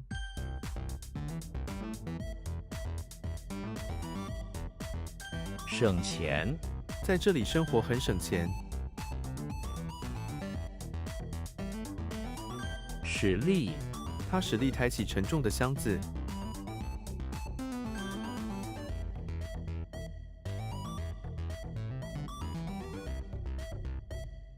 That is right.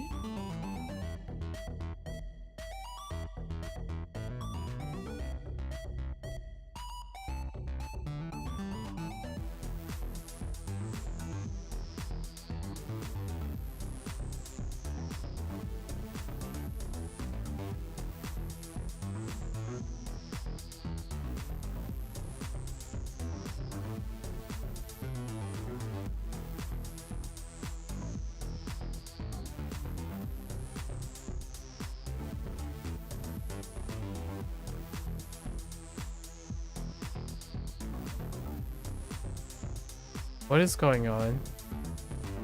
Oh, I've been typing xiao the whole time.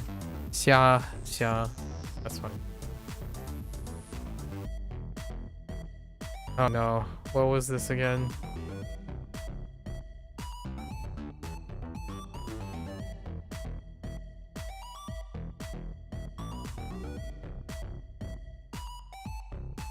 Yeah, I got stuck again. Oh wait, I got it. Oh wait, I got the right one incorrect.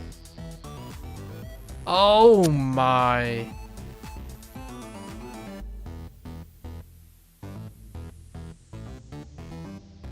What?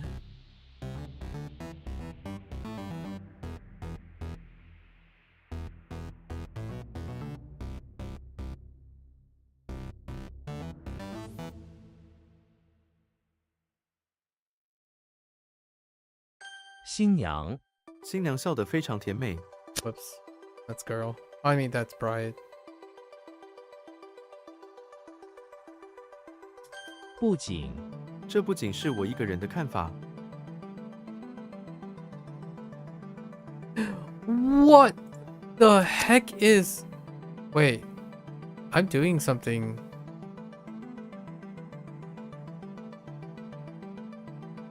Oh, it's 4. That's why I didn't hit it right. I hit 1 and 4 early. Ah, that's fine. 姓， Oops. Wait. Oh, that's nature.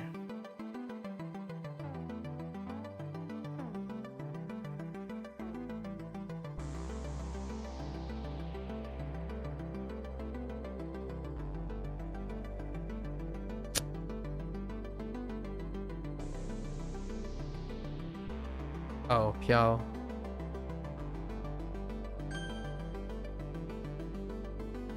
Wan,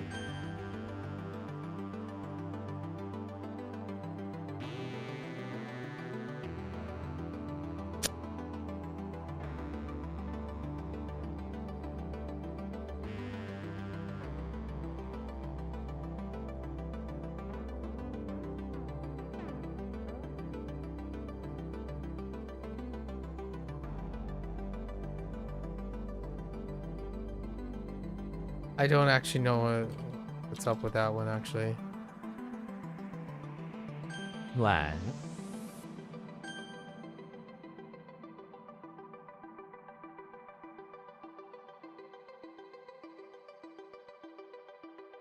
Oh, right.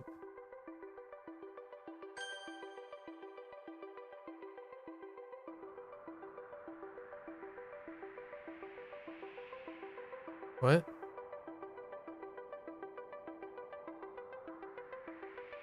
保护，我会保护你。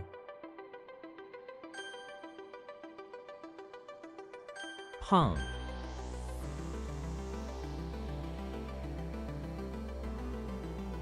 漂流， 乘竹排漂流。 Oh, hey, I'm doing the Japanese thing.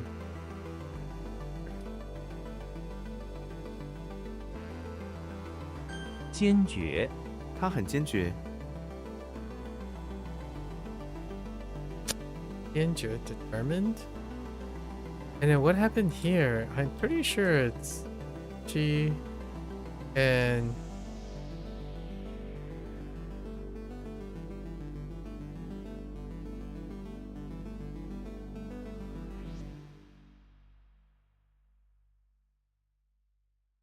oh. What? Ay, ay, ay.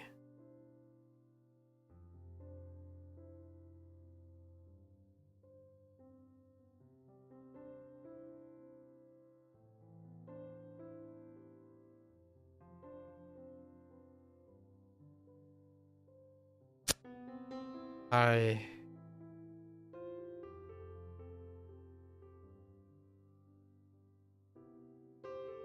Ay, ay, ay.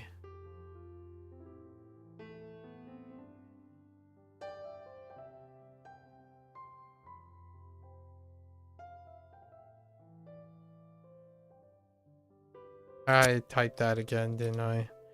I don't know I don't know what's going on there. Kind of in. 民众、唤起民众，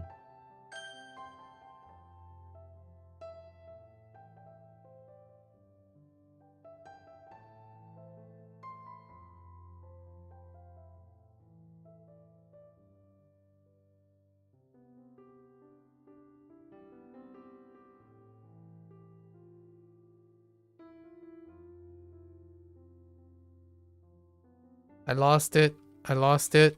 Oh no.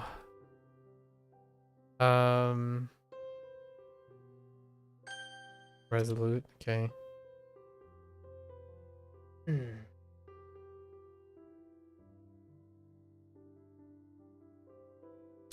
I don't know where I'm going with that. I have no idea at the 温 moment. 度、温度降到零下20度。夏日、今天是一个炎热的夏日，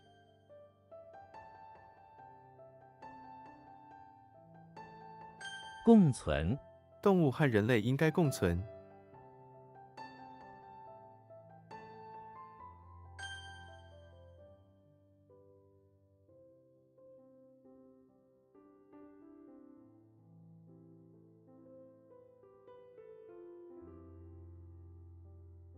普及、普及中等教育，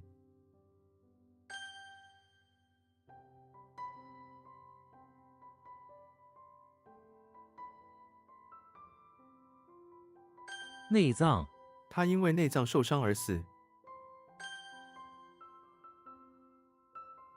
Happening here. What is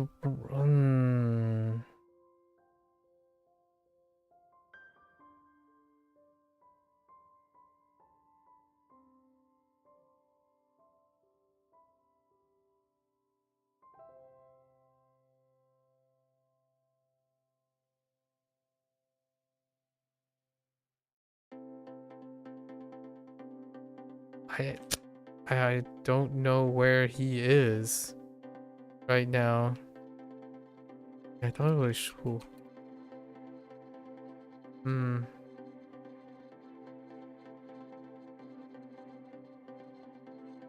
把玩、他把玩着他最喜欢的珠宝。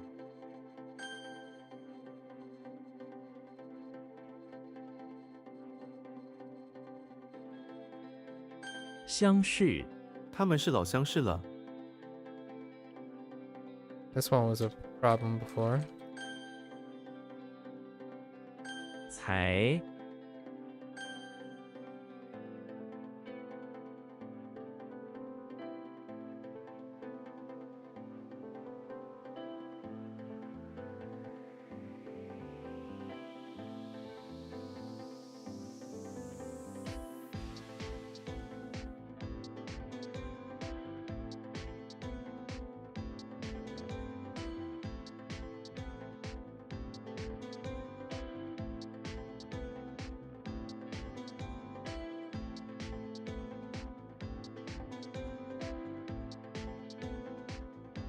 Something with like a foot.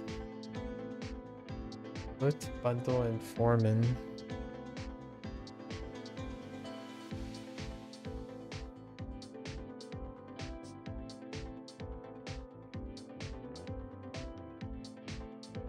整、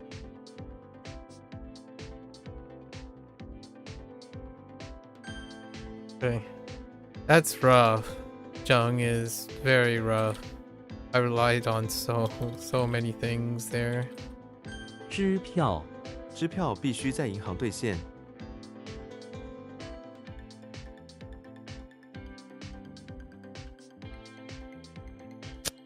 Oh, check, not an invoice. I mean, it's kind of the same. It's kind of similar. 媒人、媒人已经帮助过100对夫妇。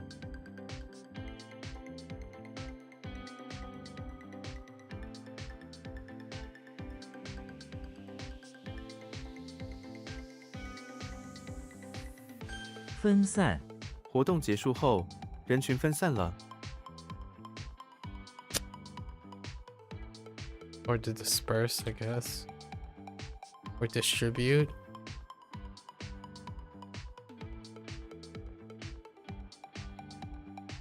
Oh, 智慧. No.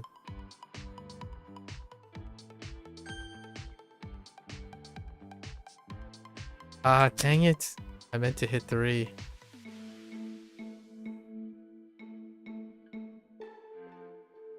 To drift?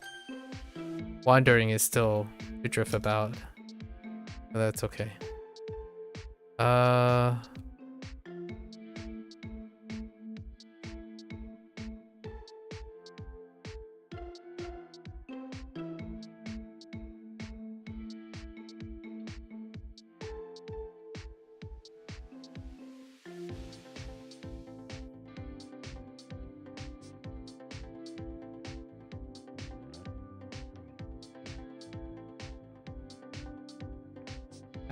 Hello?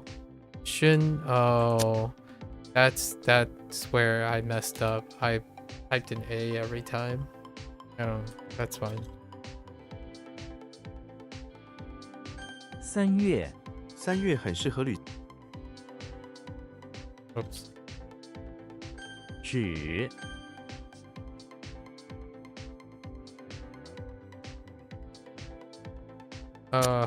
Wait. Oh.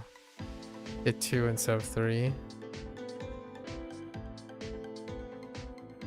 训练 运动员正在紧张训练。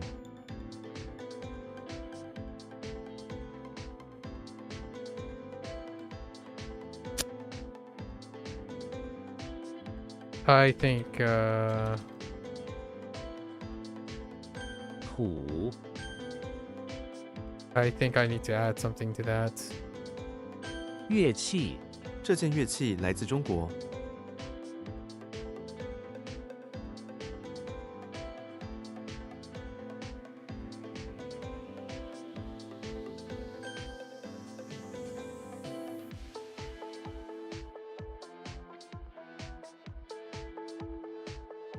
Like we have instruction practice, like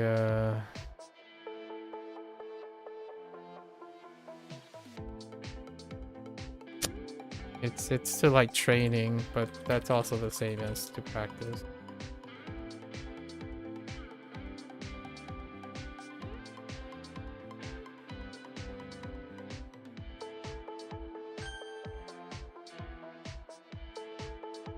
“自卫自卫还击。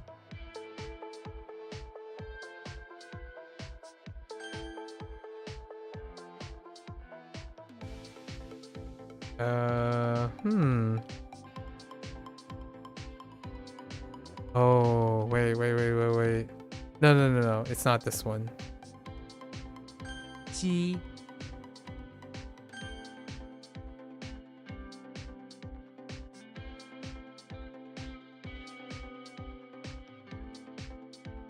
目标我的目标是提高我的中文水平。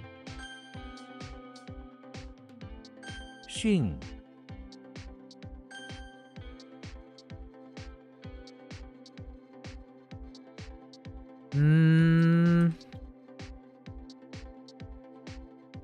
增产增产不增人。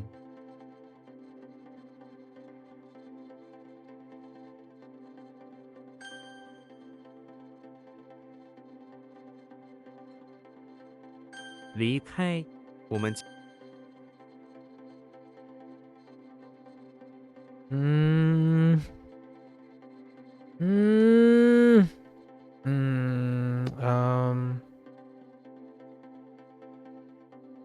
Oh no. Oh no.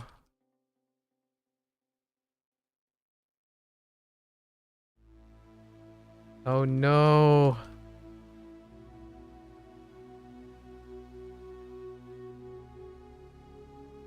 Oh, wait. 属于这些书属于图书馆。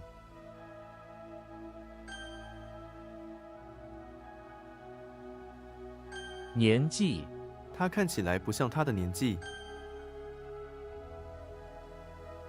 害 What? Oh, hurt and harm. Don't even. 减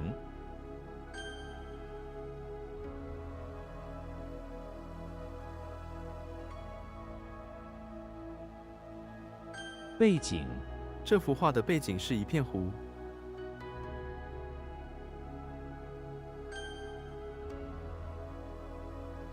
跑步，我每天早上跑步是为了减肥。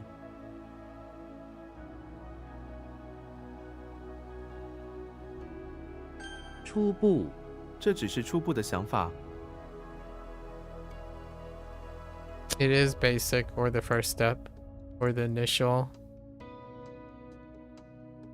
It's fine. Like basics, preliminary, foundations as well.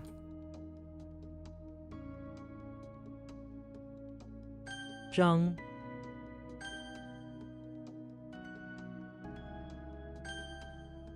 Arm and hurt.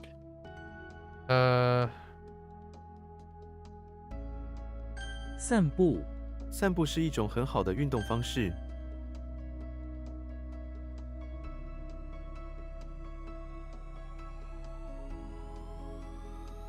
标题，我不喜欢这部电影的标题。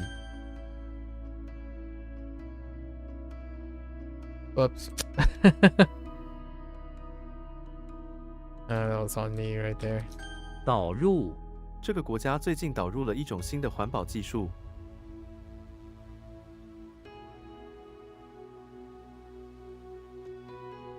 It's still to guide, but to direct in to introduce.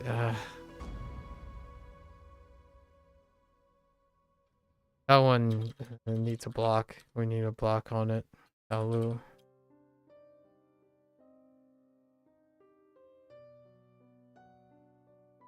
夜景，我们在山上欣赏夜景。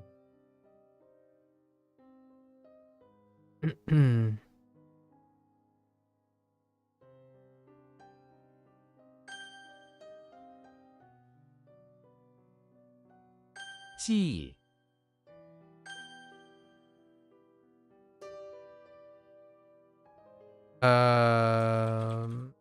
山脚，工厂坐落在山脚下。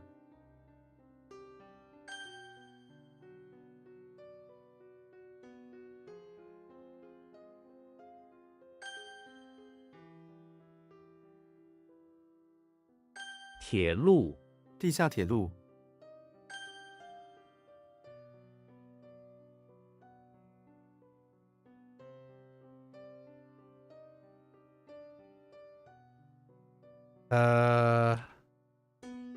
路，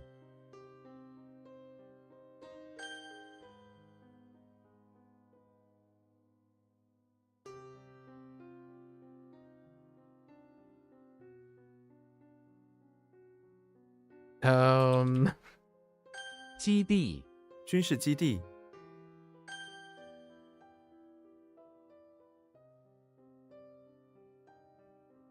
What are you? Oh no.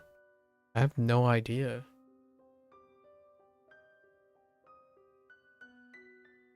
Oh wait. I do have an idea. Yeah. What?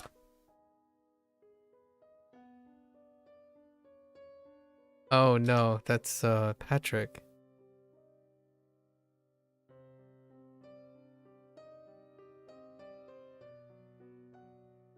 Maybe distribute works? Or disperse?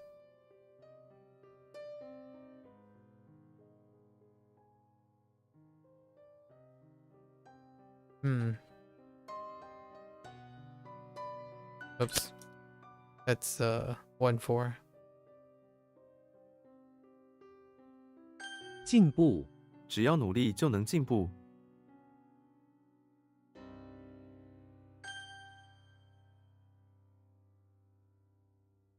赶，猪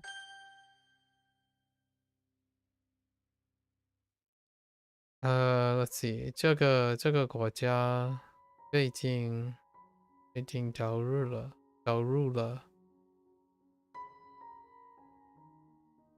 了一种新的新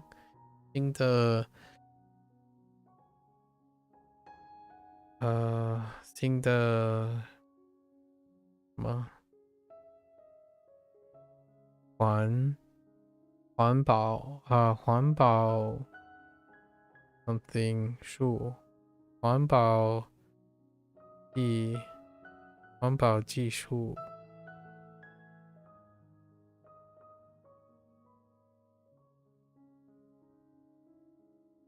Right.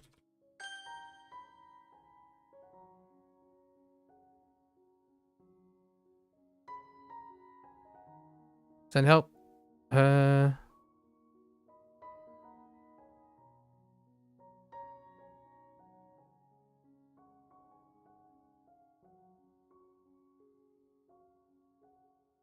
I'm just like drawing a blank right now. Why?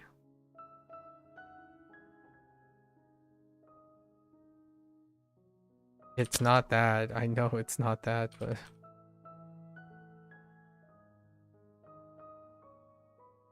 课本 把课本分发给同学们。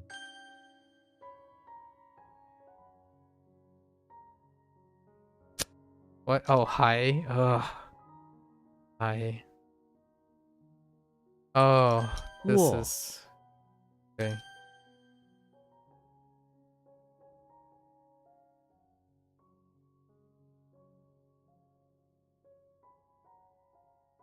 增加我们要增加产量。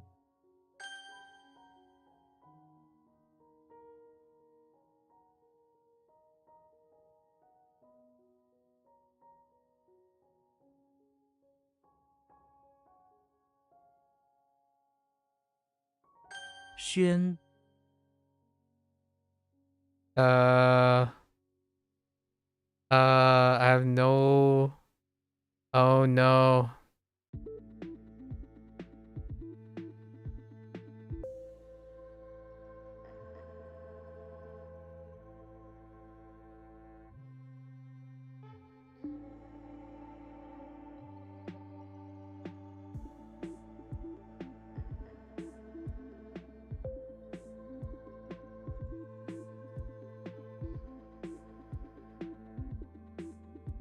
Yeah, I have no idea.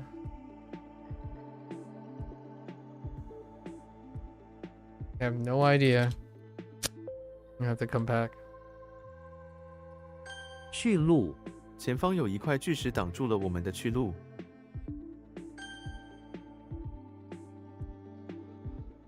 间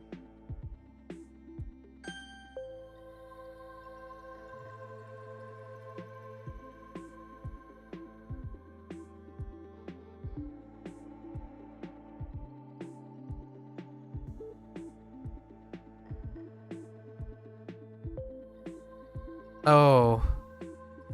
Wait.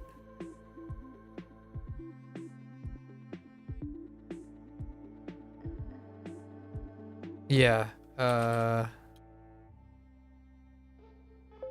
糖果 你想吃颗糖果吗？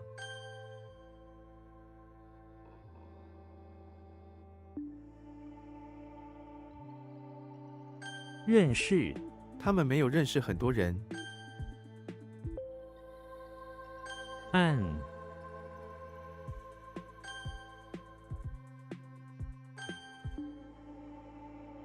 井 海底 海底资源丰富。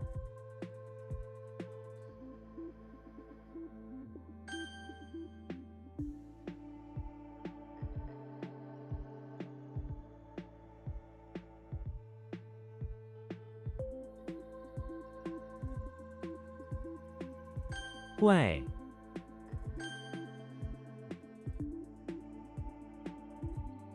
星 直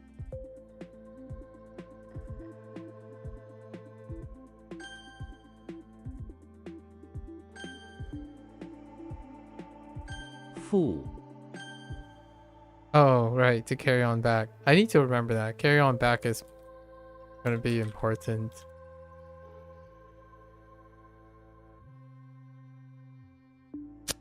Excuse me?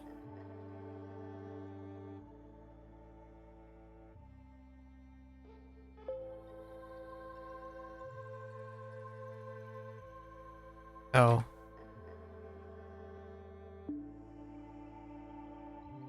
英语 这个国家的人几乎都会说一点英语。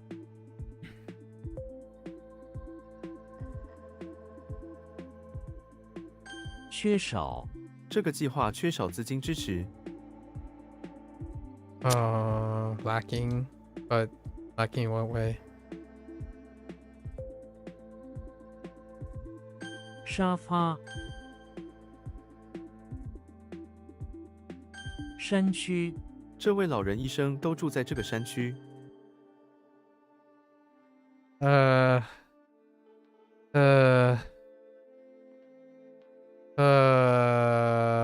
Okay. 证据 警方找到了新的证据。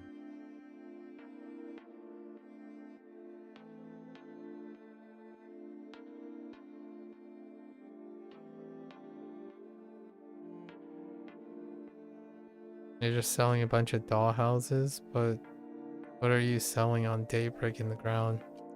I think this is gonna get blocked. Proclaim.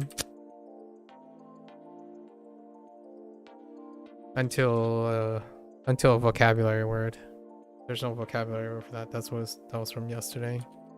Because the mnemonic is not great. 群众 赢得群众的赞扬。 How does 群众 work? That's crowd too.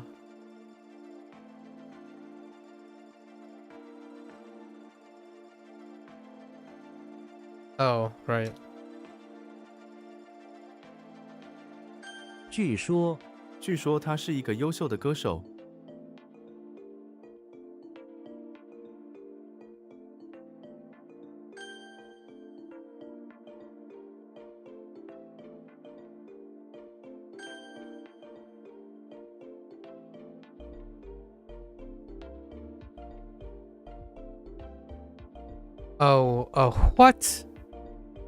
What am I looking at? Oh.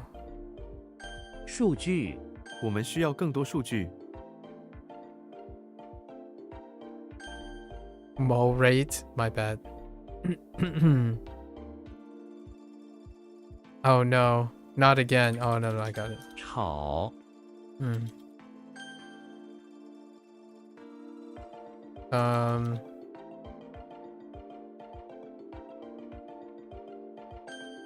Black. Wait. "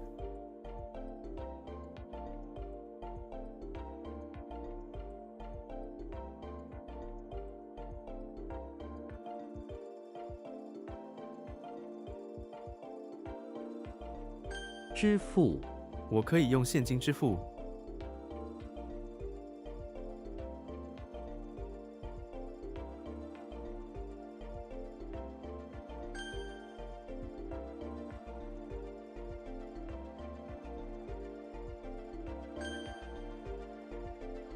风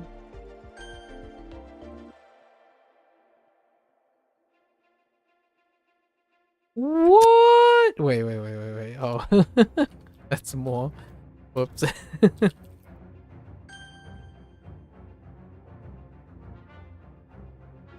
木屋 Moo. Sorry, not more. Moo. Moo.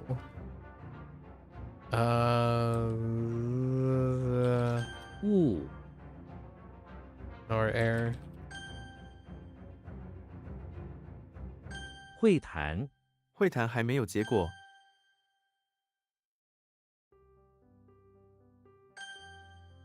Okay. Here's some sketchy ones, but the newest one from yesterday, that's probably the pass. What time is it? 1:30? I mean, I could finish by 2:30 if I do this Spanish thing. Yeah, I think we have to do the Spanish thing. Let's see, I have to get up at 1. Oh, it's at 1.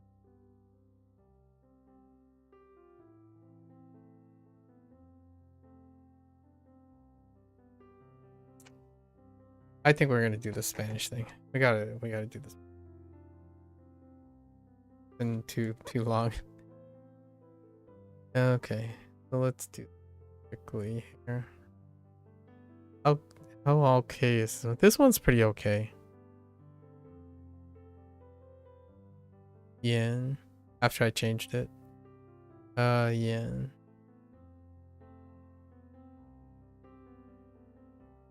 This one's okay too. Chu. Tian. Zhi.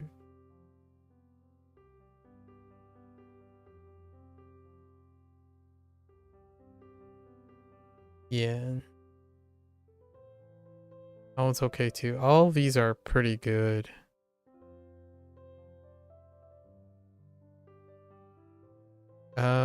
Except maybe this one actually.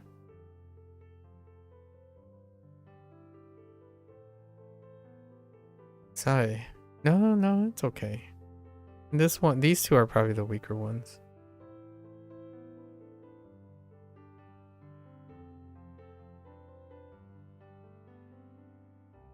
But not too bad. These are gonna be good for tomorrow.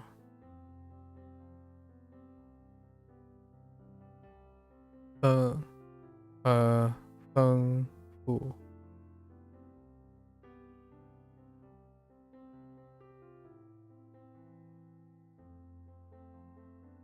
Xiang Quan, Xiang Qian.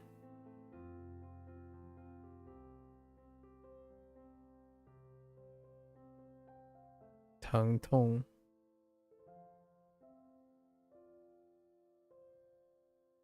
Ooh. That one is a problem. Sort of. Took a while. Peeping.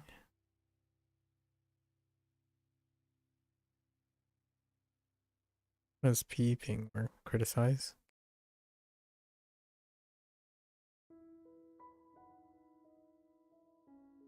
CG.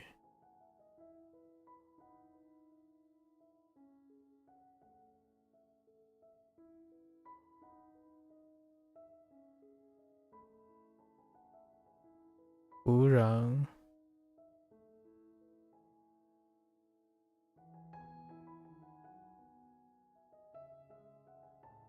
Pinglun. Gongchang.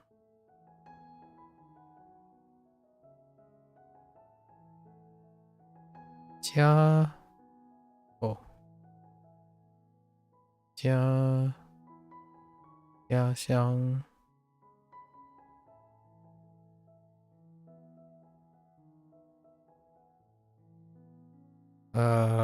Ma.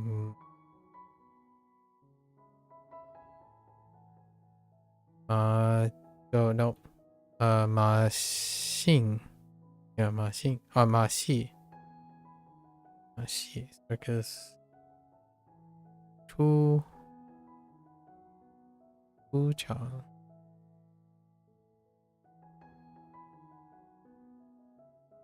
Ren.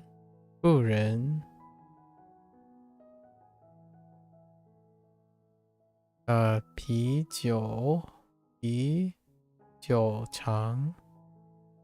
Chang. Okay.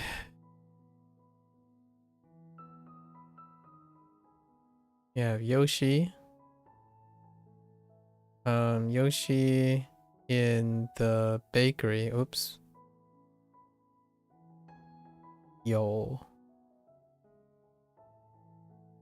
Yoshi is in the bakery.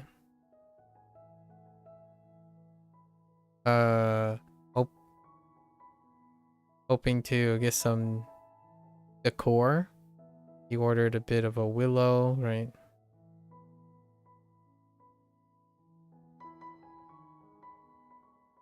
How does this even work?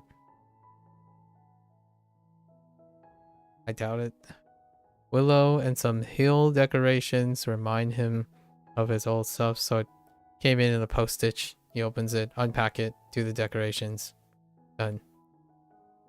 And then we have Chucky.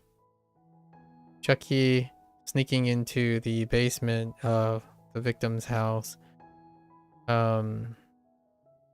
got a lot of forests. Got some woods there. He takes a sharp pointer. Right. Took a sharp pointer and started digging through the stone. Breaking into the foundation. To collapse the building. To collapse the house. Timmy Turner. Timmy Turner working overtime in the pawn shop. Very, very hungry. So he decided to go up to a vintage. Just pick up a vintage basket that was on sale. And he licked it with his tongue.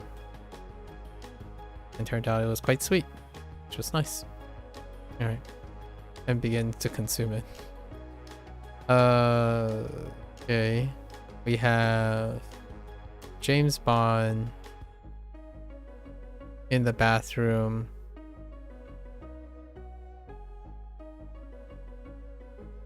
I guess of the house, of an arbitrary house, he's in quite a pickle in a situation. He found a cow.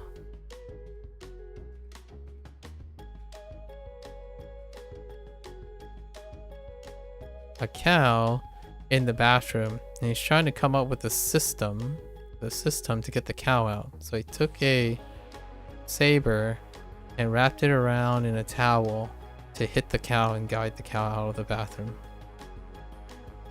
Right.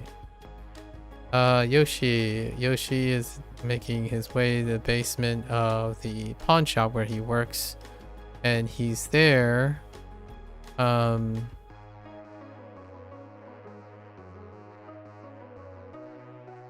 He's there performing an act for his fish friends. Fish friends inside the aquarium using a second-hand dollhouse. And they liked it, so they applauded and jumped up and down, spraying water everywhere. Right? Okay. Now we have SpongeBob making his way into the bathroom of the high school, being challenged by one of his peers.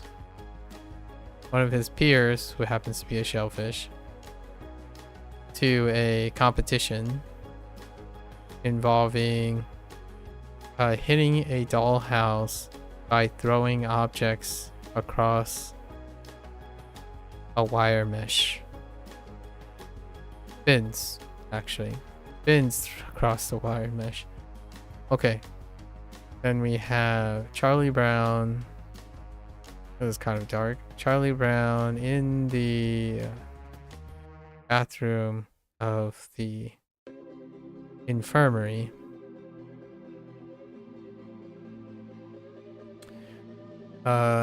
He took off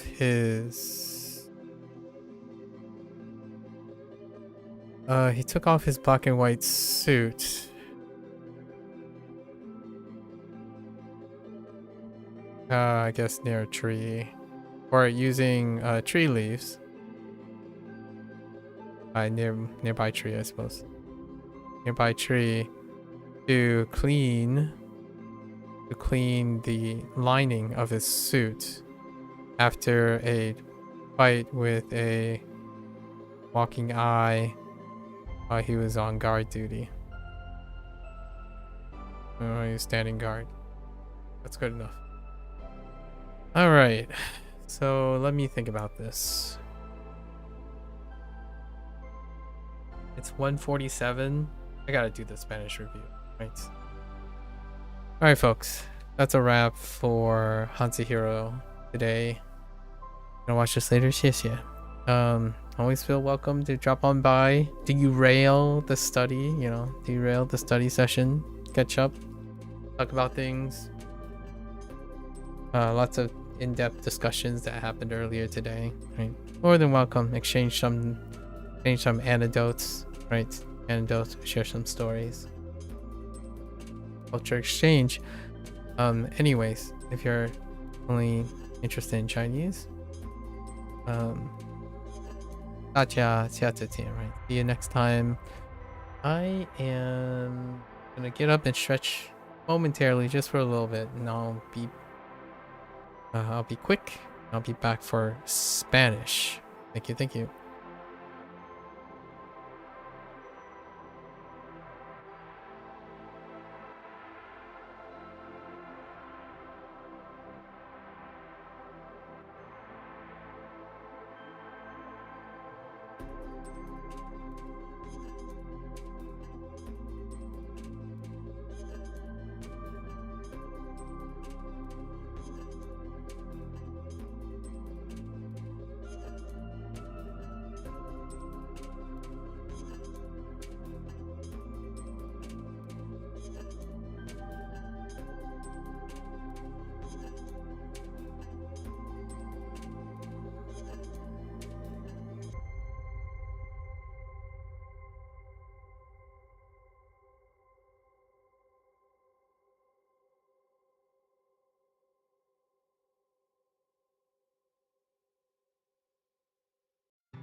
Welcome back, everyone.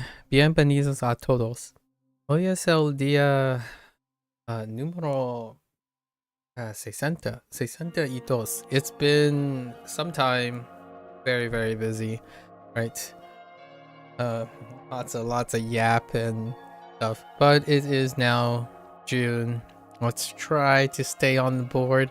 I was thinking of cutting this for today as well, but we gotta hit this, right? An hour long, probably an hour long, right? All right, so quick refresher for this unit. This unit was doing right ningun or ninguno and ninguna, right? And then the S, and then algun, alguno, alguna. There's also primer or primero, segundo, tercero, último. And we have ciento, 200,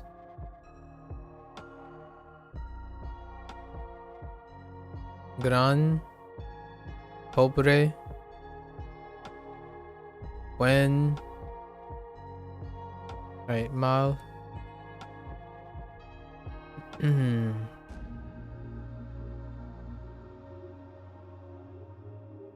Shopping, floors, costs,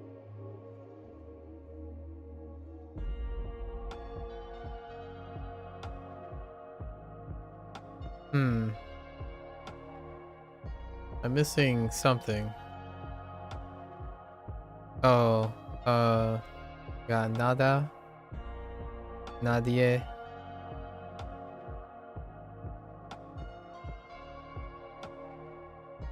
That's pretty good. Pretty good. So we also had 2 podcasts. I have no idea what they are now. I do remember them probably based off the title.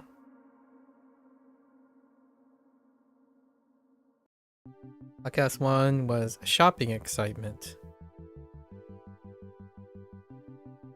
De compras.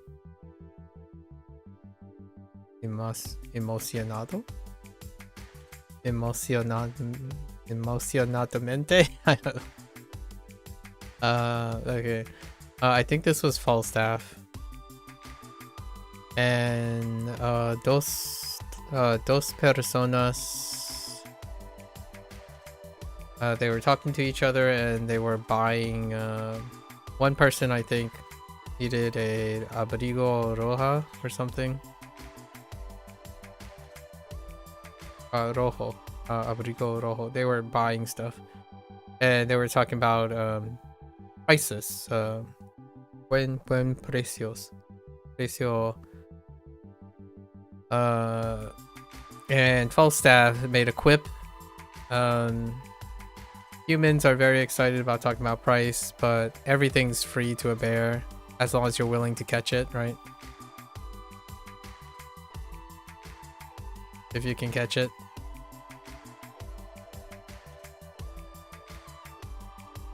The third one was it's largely the same. It's largely very similar. Yeah, marketplace.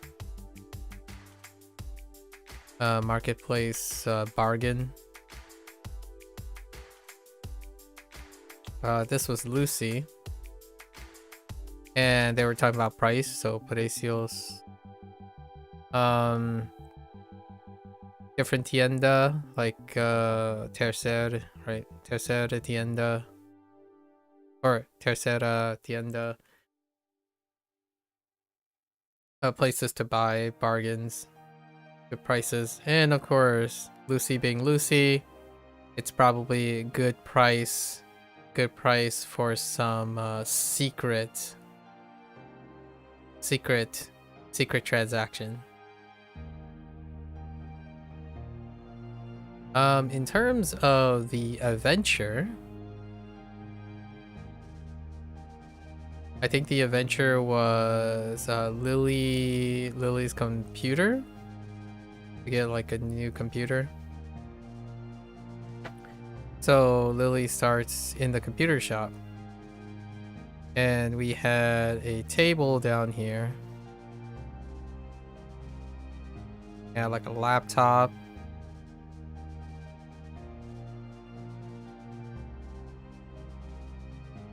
Keyboard. So I think this was Bea.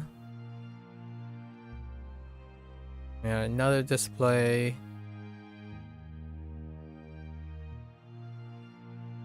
Right. Someone was here. Zadi? I'm gonna say Zadi. And up here at the counter was Lean. Something like that. So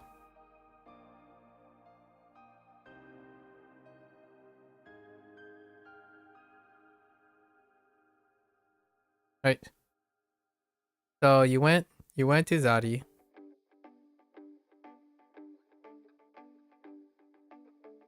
Yep. You went to Zadi and asked about it wasn't Zadi. I think it might have been, just say it's Lucy.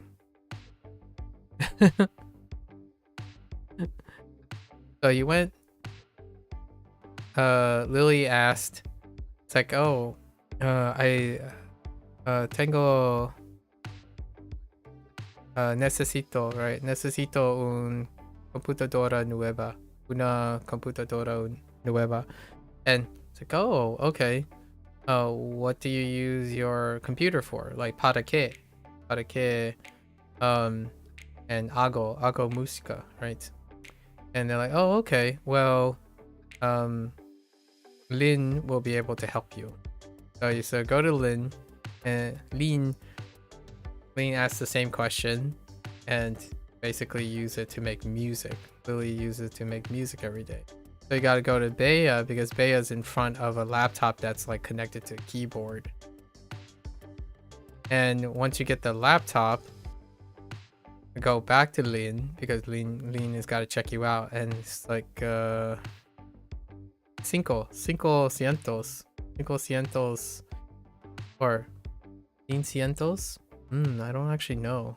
$500 and Lily's to be like, I need more money, so there's an ATM over here, so I get the 500 and then you give the 500 to like just straight up. Lily's just like, yep, casually $500, and that was it.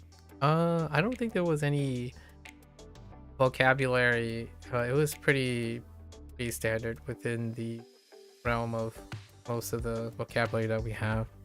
Nothing like really stuck out. Oh, except for cajera to describe cajera automático. I forgot. I think it was something to describe ATM. It was by context that you knew it's ATM. Yep, not too bad. All right, let's get right into it. I might have missed something, but let's just keep going. Let's go today. Say what you prefer. Okay. ¿Quieres comprar la camisa roja o la amarilla? I guess we're using o for or. I don't think there's anything else that's new. Creo que amarilla es más bonita. That's fine. Oh, I forgot. Olvidar to forget. And elegir to choose.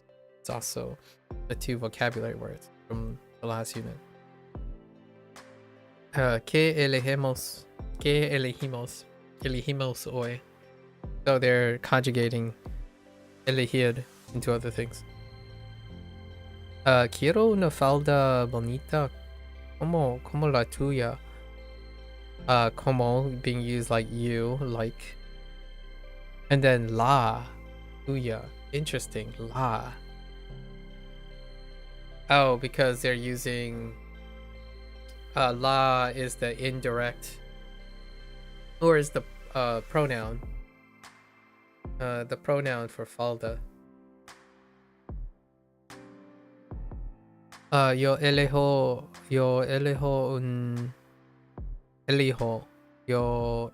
wait. Yo elijo un vestido elegante para la fiesta. Yeah, yo elijo un vestido elegante para la fiesta. Elijo este vestido. Verbs that end in ir or er, like elegir or coger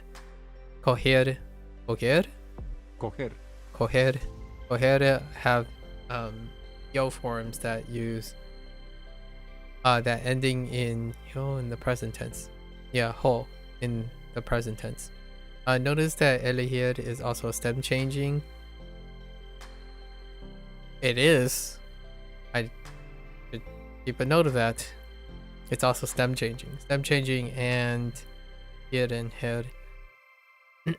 Más bonito que el rojo.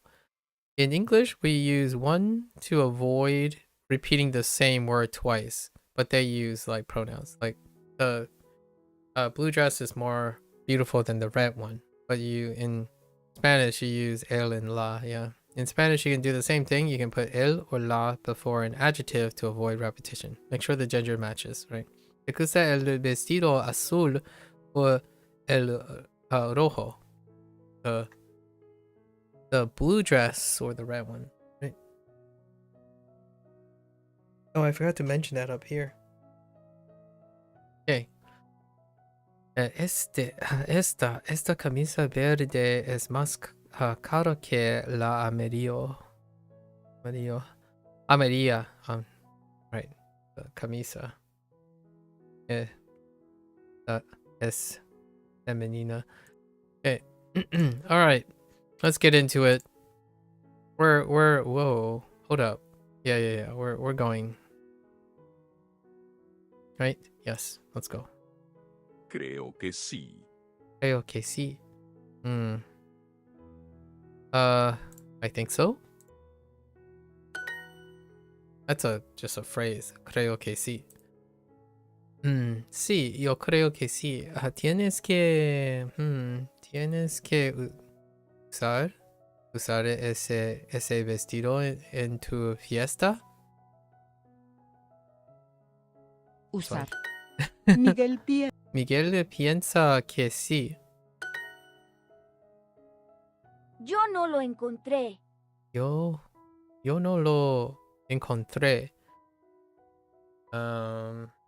Rar. So we're still doing like past tense stuff, right? Filling out the past tense stuff.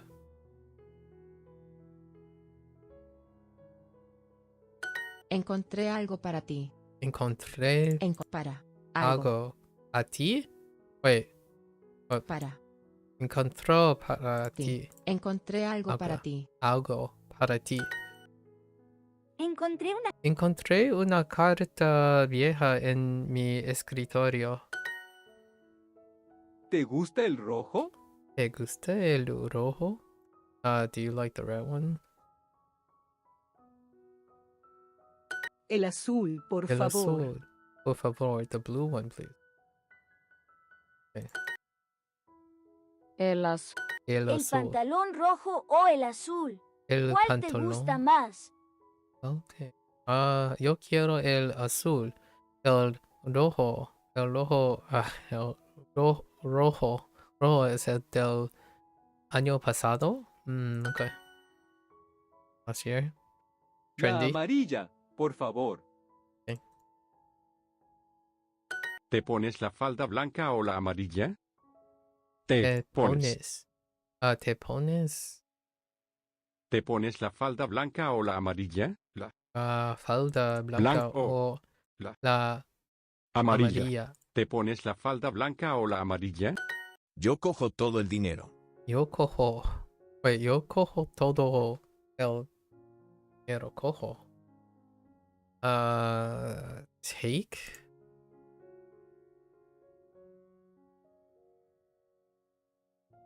I'm taking all the money. Oh, coger, right? Cojo. Coger. Yo siempre. Yo siempre cojo las llaves. Puedes coger. Coger mi cartera marrón. Puedes. Puedes. Puedes coger Mi. mi abrigo, por favor. Por favor. Antonio. Antonio. Antonio. Puedes coger esos libros. Libros.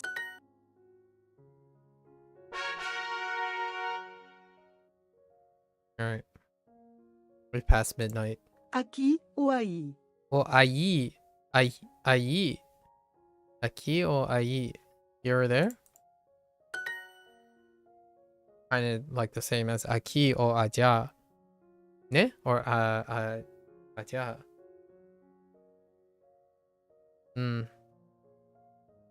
Allí? Oh, I think it's allí. Interesting. Ahí. Creo que no. Creo que no, I don't think so. Yo creo que no. Yo creo que no, no. yeah. El mío o el tuyo. El mío o el tuyo. Necesitamos comprar un cepillo nuevo, querida. Tú siempre usas el mío. That weird querida then. Creo que no, tú usas el mío. ¿Dónde lo encontraste? ¿Dónde lo encontraste?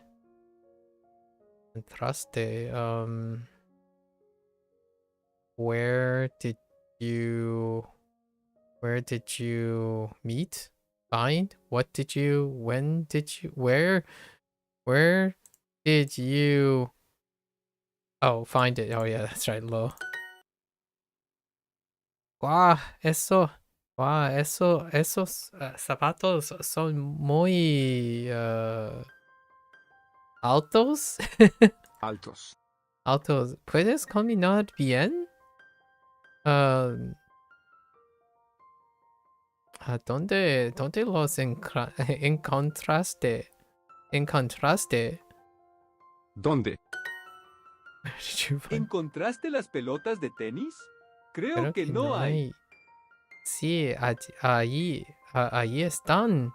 ¿Compramos 10? Whoa. That's a lot. Why would you need 10? I guess. Tennis balls. Ustedes cogen los platos. Cogen los platos.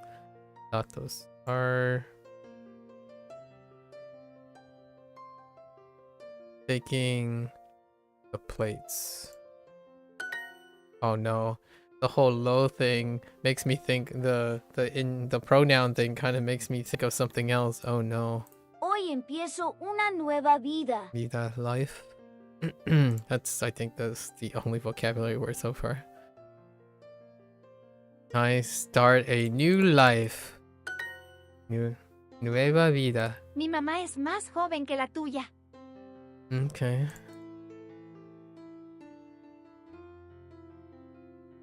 La tuya, yeah, yours. Quiero una falda bonita como la tuya. Quiero. ¿Quiero what? ¿Quiero cómo? ¿Cómo? ¿Como la falda? ¿La falda de tuya? Oh no. Wait. Quiero una falda bonita como la tuya. Falda. Una. Falda. Quiero una falda bonita como la tuya. Bonita. La tuya. Okay. Vidas. Vidas. Mi vida. Mi vida. Mi vida no es. No es. No es mejor que la tuya. Que la tuya.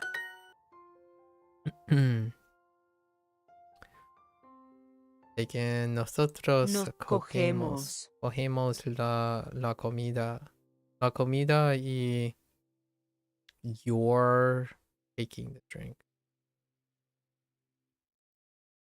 Okay. La Comida y ustedes cogen las bebidas. la bebida. Okay. Cogemos. Cogemos what? Cogemos mi carro o el tuyo.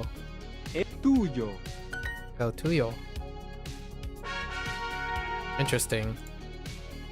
Te elijo a ti. Elijo a ti. Elijo a ti. I choose you. A ti. Oh, because it's yeah.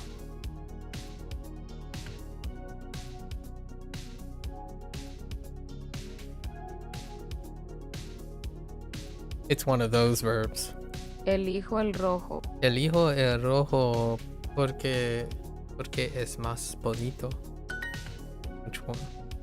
I choose the red one because it's prettier.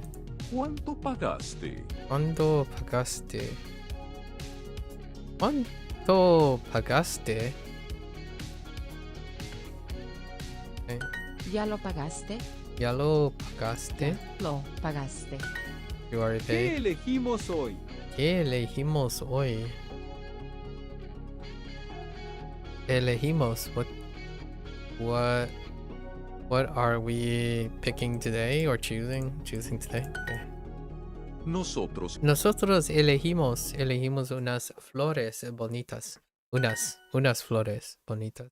Ellos no van a querer nada. No van a querer nada. they're not going to like. They're not going to like anything.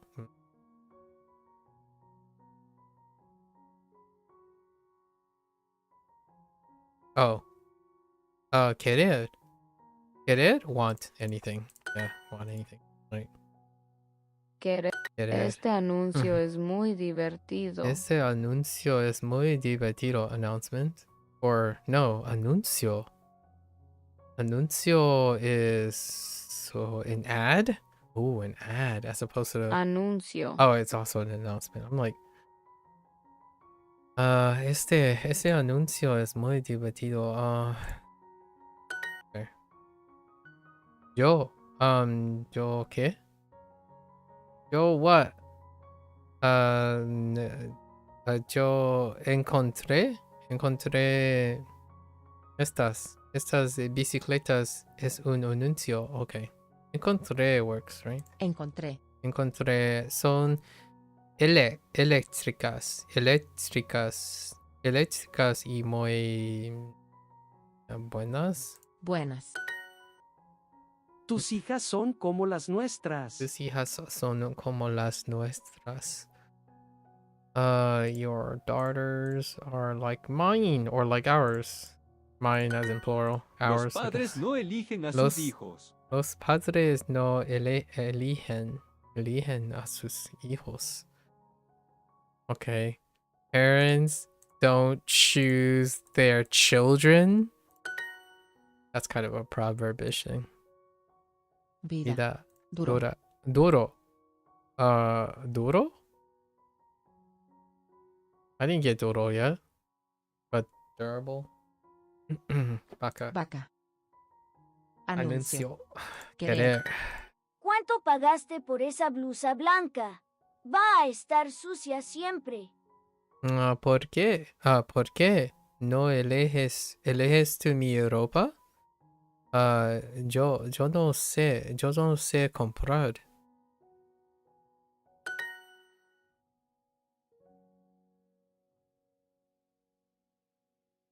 Eliges. Whoops. Wait. Is it baked in? Oh, interesting. Eliges. Eliges esta película. Película para este. Oh, esta. Una película para esta noche. Interesting. Can is baked in. That's interesting. Ellos. You want some bikes like ours? Ellos quieren una bicis. Bicis las nuestras. Como las nuestras. Want some caps like ours? ¿Quieres? ¿Quieres una capas? No, it's just gorras. Gorras como como las nuestras.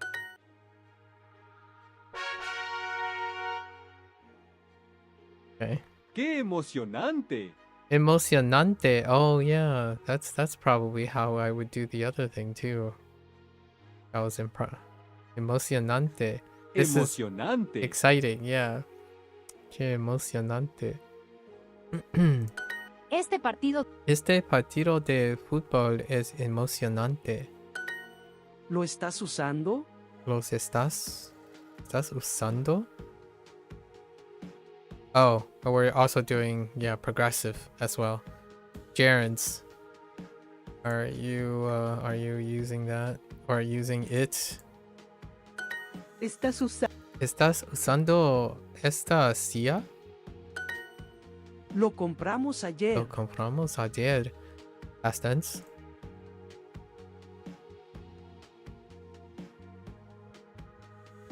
¿Qué le compramos el año pasado? ¿Qué le compramos? Compramos. Something. What did you buy? And it was like yesterday? ¿Qué le compramos el año pasado? Oh, pasado. El año comprado. Él Año pasado. What did you buy? Oh, you just bought it. Okay. Or that, or her. I bought something for her, but nothing. Ella encontró tus llaves. Ella encontró tus llaves. Encontró. She found tus llaves. Juan encontró un regalo para Miguel. Juan encontró un regalo para Miguel. Juan encontró un regalo para Miguel. Mi perro no tiene una vida dura. Uf.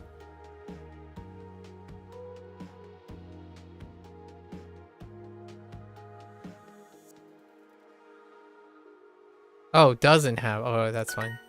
Doesn't have a hard life. Yo creo que esta clase es muy dura. Duolingo tiene muchas oraciones graciosas. Oraciones graciosas. Oraciones graciosas. The heck? Oraciones. Oh, oraciones is sentences? Oh, graciosas is funny. Graciosas. Yes. Duolingo has a lot of funny sentences. Funny in a different way. Graciosas. Es oración. Okay. Vida. Búho. Vaca. Okay, so now we have duro, oración just. Esta oración es muy graciosa. Esta oración es muy gracioso. Graciosa. Le vamos a dar la cama dura a tu hermano. Eso no es nada gracioso. Gracioso. No va a dormir bien.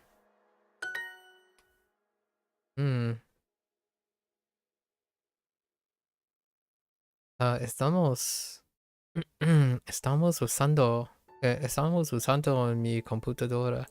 Okay. Ayer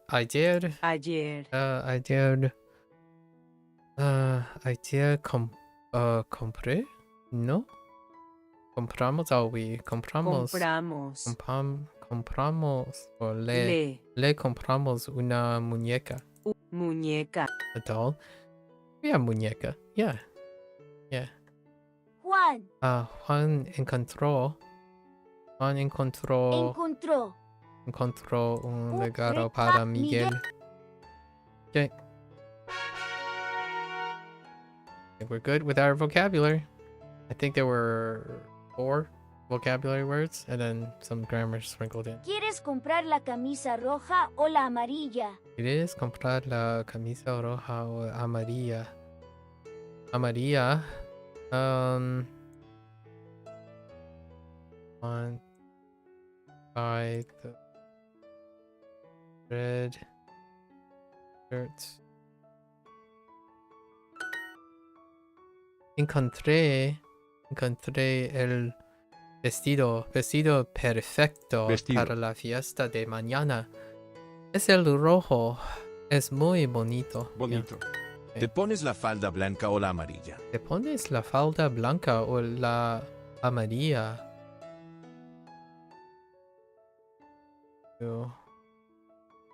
Putting on the falda blanca.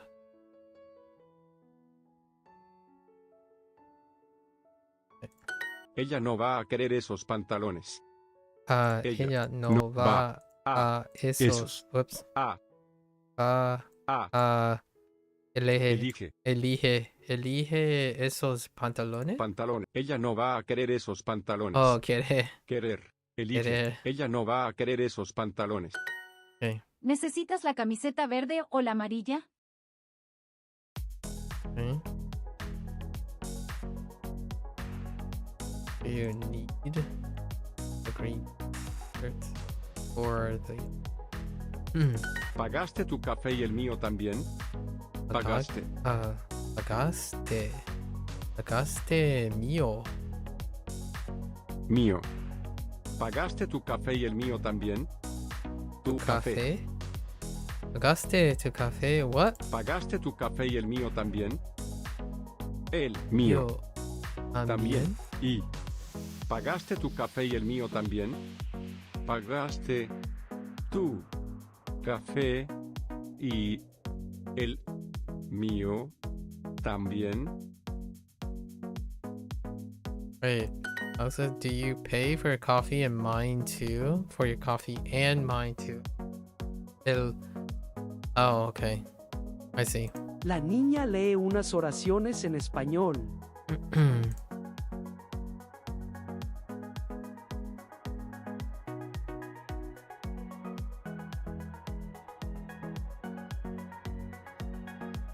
¿Ellos van a querer venir mañana? Ellos. Ellas, Querer. van a querer. ¿Querer what? ¿Mañana? Venir mañana. ¿Ellos van a querer venir mañana?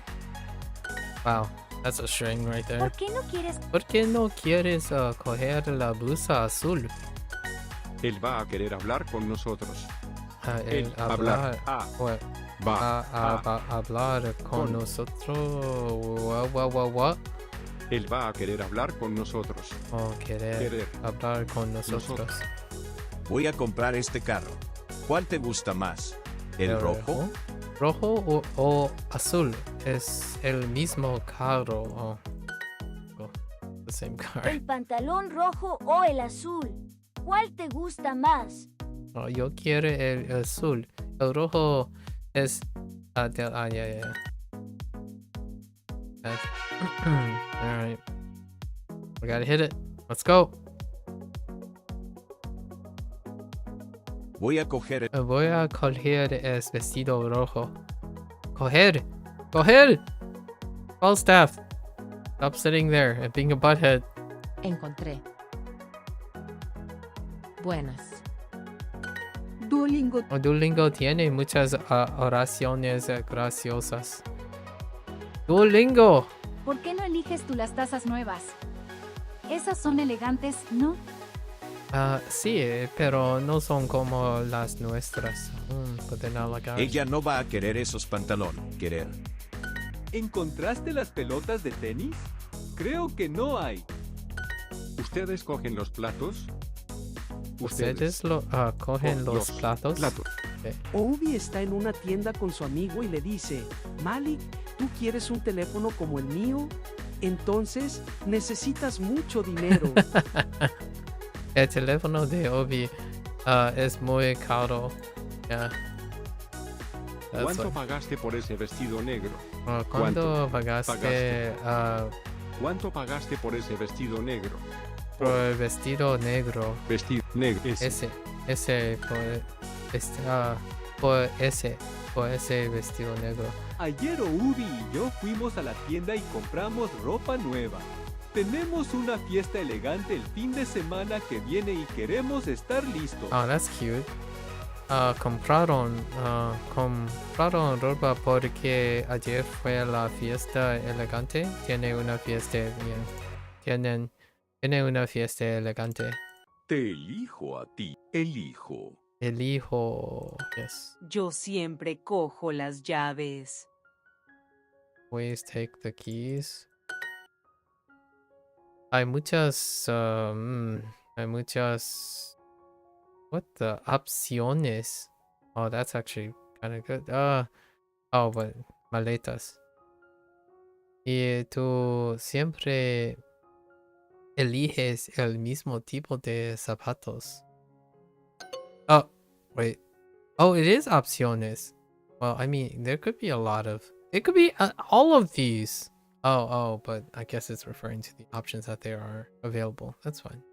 Elegimos. Elegimos opciones. Okay, so that's 5. Elegimos what? Elegimos los colores juntos. Los colores juntos. Estoy usando una camiseta nueva. Me gusta usar ropa nueva. Okay. Usar. Mi perro. Mi perro no tiene una vida dura. Okay, that's fine. Sí, la falda blanca es más larga ¿Más que qué? la amarilla. ¿Tus hijas son? ¿Tus hijas son como las nuestras? O nuestras, just statement. Alright, time for the arguably the best part, a fishing trip, huh? Un viaje de pesca. Bea está visitando a su papá. Ellos están pescando. Papá, no me gusta pescar. Suck it up. ¿Por qué? Porque es aburrido. Suck it up. Y hace calor. Y hace calor. Y hace calor. Because it's Y hot. nunca pesco nada.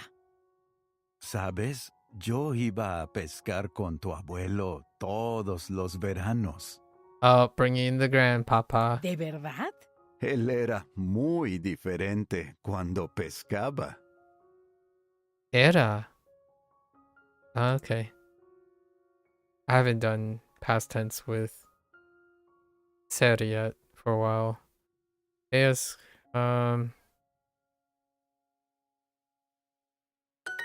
Yep. Él hablaba mucho. Hablaba. Jeez. Pero él era un hombre muy callado. Oops. Oh, they're teasing some stuff incoming soon. ¿De qué hablaba? De su vida antes de llegar a México. ¿Sabes que trabajó como médico en Francia? Interesting. Pero su pasión era cantar. ¿El abuelo? ¡Increíble! Sí, lo sé. Papá, ¿me invitaste porque quieres hablar más conmigo? Sí, ahora vives en otra ciudad y no hablamos mucho. I do talk less now. They moved to a new city, right? No tenemos que salir a pescar para hablar. Bueno, eso está bien. Porque yo también pienso que pescar es aburrido. Dad, why did Bea's dad take her fishing? He thought they would talk more. Yeah, he thinks it's really no. They would talk more because fishing is boring. That's cute. Abuelo, vida, aburrido. Pescar. Hablaba. I forgot how hablaba works.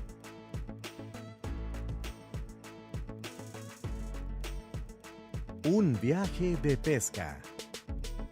Bea está visitando a su papá. Ellos están pescando. Past perfect. Something like that. Past perfect. Hablaba. Papá, no me gusta pescar. ¿Por qué? Porque es aburrido. Y hace calor. Y nunca pesco nada. ¿Sabes? Yo iba a pescar con tu abuelo todos los veranos. Iba. ¿De verdad? Él era muy diferente cuando pescaba. Él hablaba mucho. Pero él era un hombre muy callado.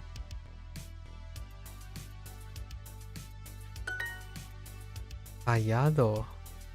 ¿De qué hablaba? De su vida antes de llegar a México. It's interesting that these don't have pop-ups. In a way that you can't look them up before it comes back around. ¿Sabes que trabajó como médico en Francia? Pero su pasión era cantar. ¿El abuelo? ¡Increíble! Sí, lo sé. Papá, ¿me invitaste porque quieres hablar más conmigo? Sí, ahora vives en otra ciudad y no hablamos mucho. I just wanted to talk to his daughter, man. No tenemos que salir a pescar para hablar. Bueno, eso está bien. Oh wait, I just realized. I think he's talking about No. Sorry. Porque yo también pienso que pescar es aburrido.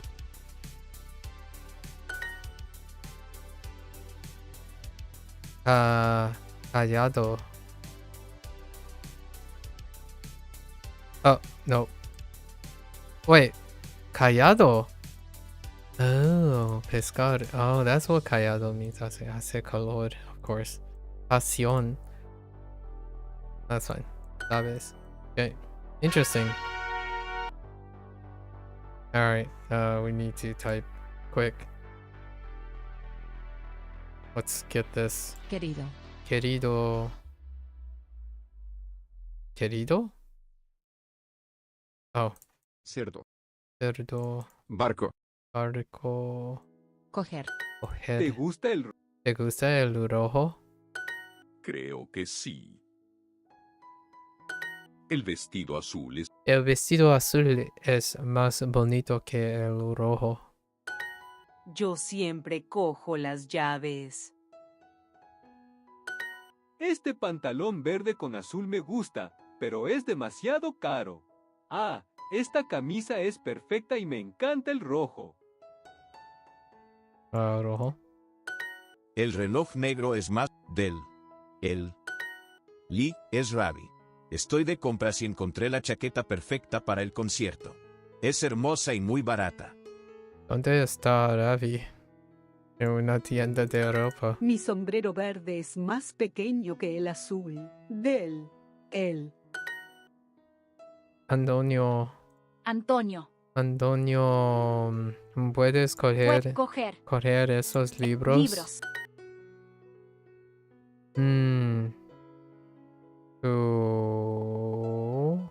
Una chaqueta azul. ¿Buscas?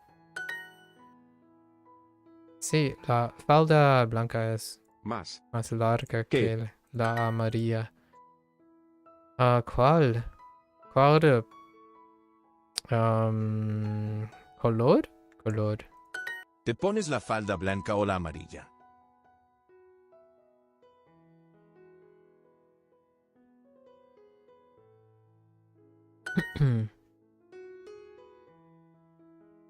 Miguel, Miguel, creo que sí. Oh, think so. Ooh, that's a little mean. Oh, wait. No. I could say creya, right? Wait. Hold up. I actually conjugated the incorrectly there. Actually, I'm taking all. How do they go with?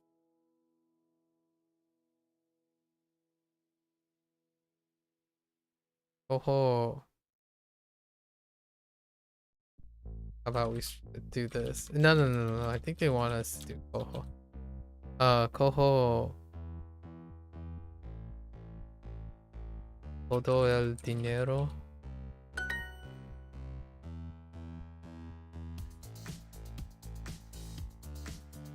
Siempre cojo las llaves.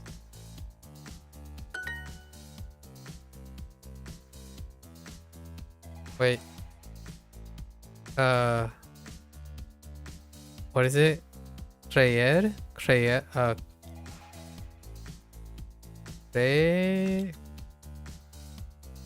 Oh, I don't think so. I don't know. Crea que sí? Dang, I don't actually know what the... It's fine. I guess we'll have to practice that. Creer?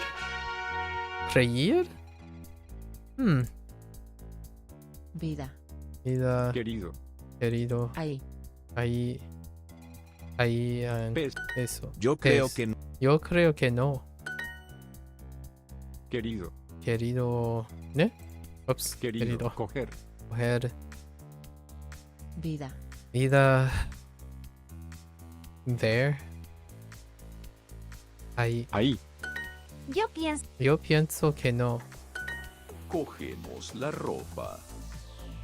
Cogemos Cogemos la ropa. Mi gato tiene 9 vidas. Mi gato tiene 9 vidas.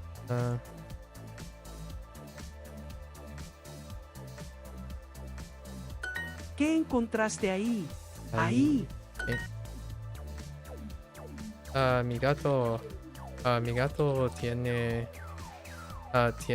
9 vidas.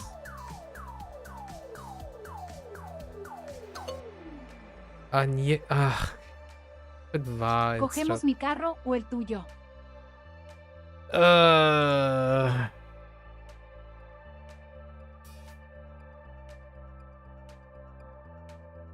No hay nada ahí. ¿Te gusta mi camisa? A mí me gusta la tuya. La tuya. ¿Encontraste tus libros, Manuel?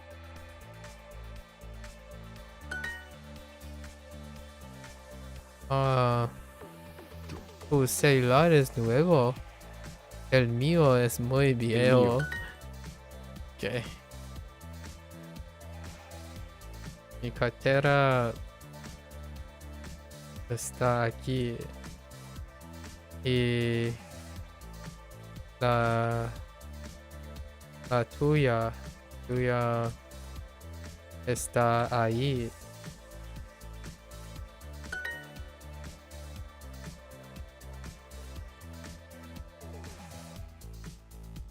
Oh, yeah, we don't need to repeat the está. That's fair. Quiero. Quiero una falda bonita. ¿Cómo? ¿Como la tuya? Tuya.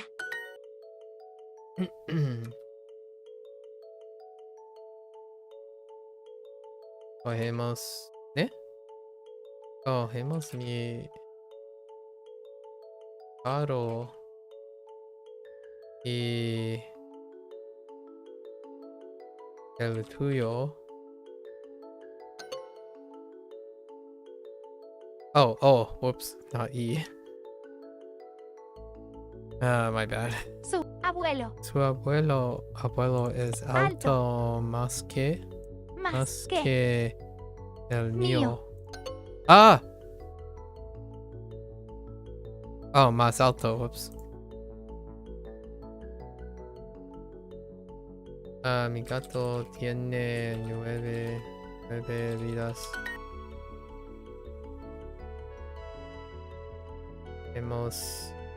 Cogemos mi carro o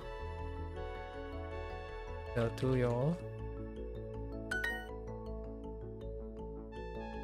Abuelo. ¿Al qué? El mío es. Alright. Estuvimos. Anuncio. Querido. Ella quiere. Ella quiere unas muñecas como las nuestras. Querer. ¿Querer? Estuvimos. Coger. Búho. Tú pagaste mucho dinero por eso caro. Tú siempre eliges caro. los mismos libros. What? Felices. Eliges. Siempre elegimos los mujeres lugares. Este anuncio es muy divertido. ¿Quieres unas gorras como las nuestras? Want caps like ours? Oh, some caps. Unas. Hay muchos anuncios en la tele. ¿Qué universidad elijo? Siempre elegir. No, eliges zapatos negros. ¿No quieres elegir otro color? Elegir color. ¿Con qué? ¿Con qué pagaste en la tienda? Con el precio. con la tarjeta de crédito. We are choosing. Elegimos los colores juntos. Ana también va a querer zapatos nuevos. Okay.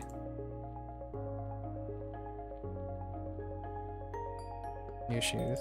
Okay. I choose you, Pikachu. Oh, I'm sorry. Sorry, I couldn't help it. Elijo. About. Wait. Can I get away with without AT? Probably not. Oh, I can. Okay.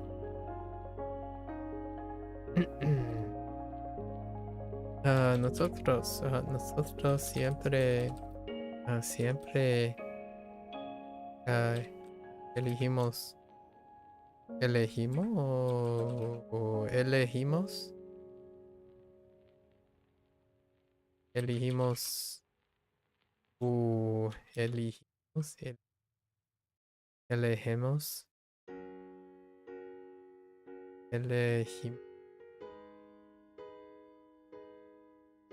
el mejor lugar, los mejores lugares. Okay, that's fine. Elijo muchas cosas en mi vida.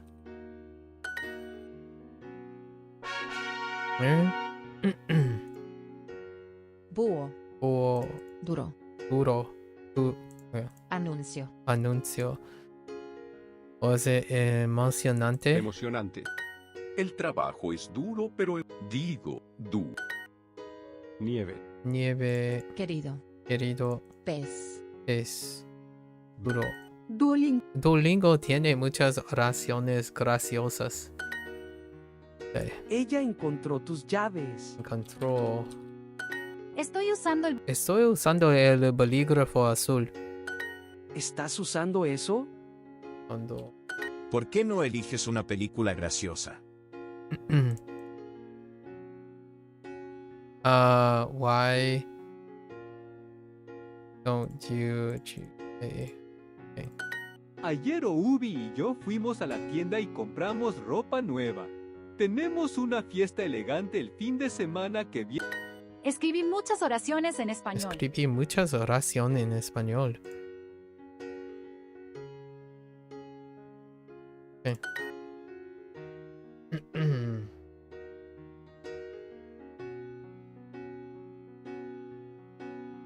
¿Entendí? ¿Entender? ¿Entendí? Wait, ¿entendí? No.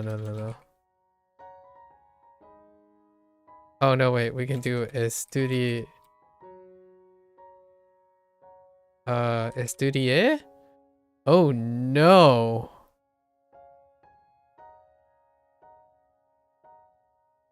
Estudié mucho para un examen duro. Okay.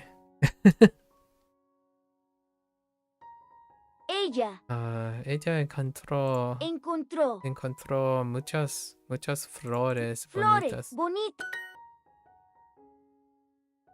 Juan encontró un regalo para Miguel. Ayer compramos un carro nuevo y pagamos muy poco.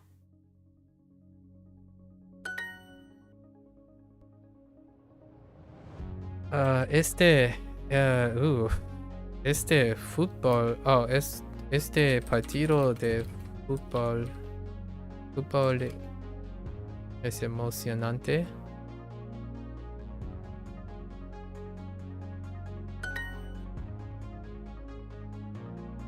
Are you using this chair? Estás usando esa, no, esta silla.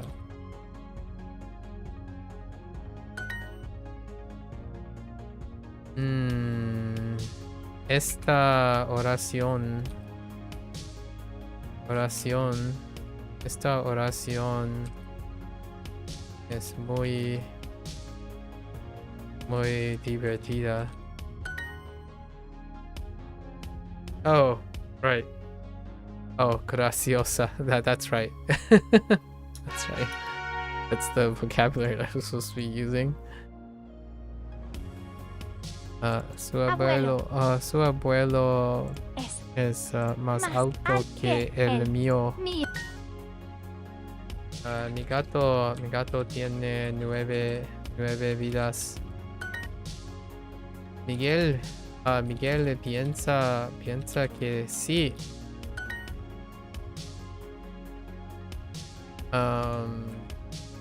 Cogemos mi carro o el tuyo. Pagaste tu café y el mío también. Hola, Mohammed. Hello. ¿Cómo estás? ¿Cómo estás hoy?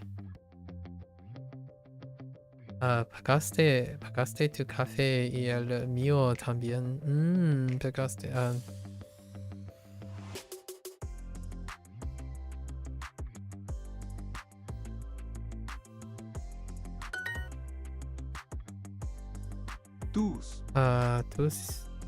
Tus hijas son como las nuestras. Ella quiere unas muñecas como las nuestras. Quiere unas muñecas como las nuestras.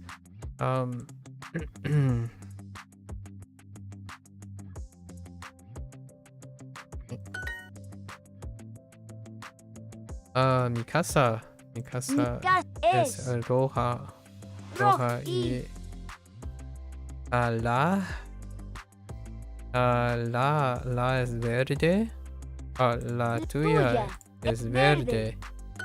Ana necesita unas computadoras como las nuestras. Ana necesitas unas computadoras como las nuestras. Okay. Ups. Okay. Lo siento. Lo siento. Creo que no. ¿Qué? No. Pagaste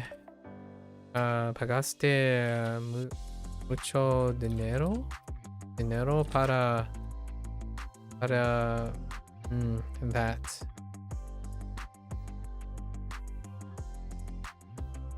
Para ese carro. Son of a bee sting. Por. Not para. Okay. I think I need to review my grammar for para and por. The two of them. You already pay it.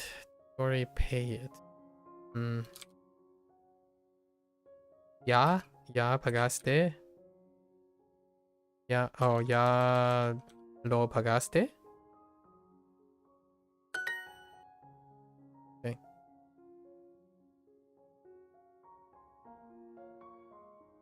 Mucho dinero por ese carro. Nice. Okay. Last one for the day. ¿Quién escribió esas oraciones? Mi cartera está aquí. Y la tuya está, la tuyo allí.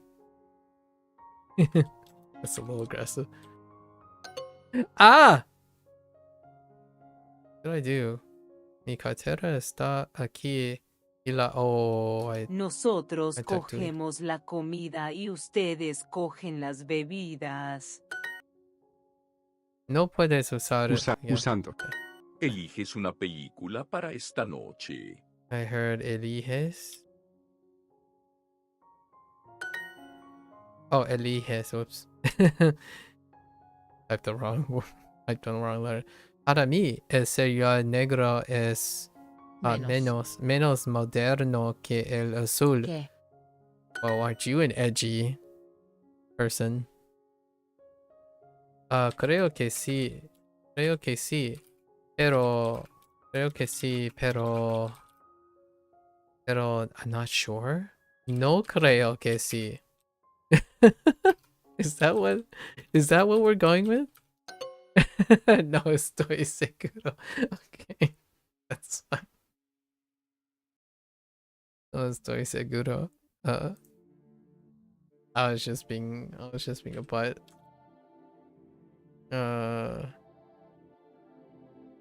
We'll go with El Amarillo.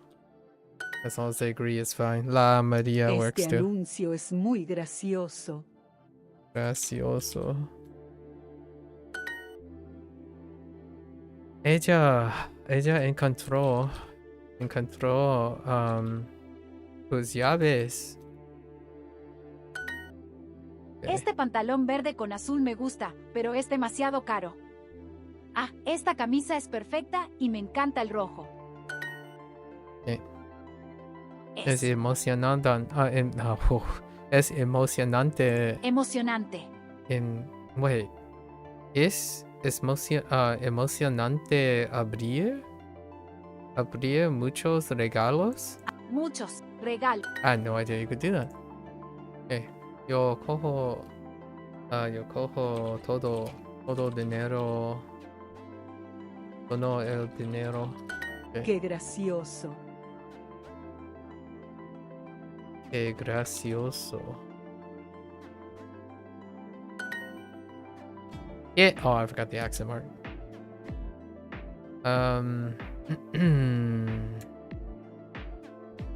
Siempre cogemos los mejores lugares. Ah. Oh, choose. Whoops. Take. ¿Cuánto pagaste?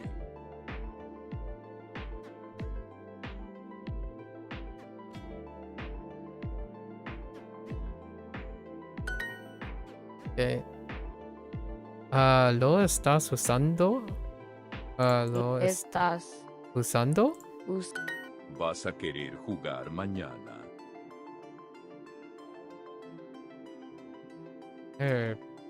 What? Vas a querer jugar mañana.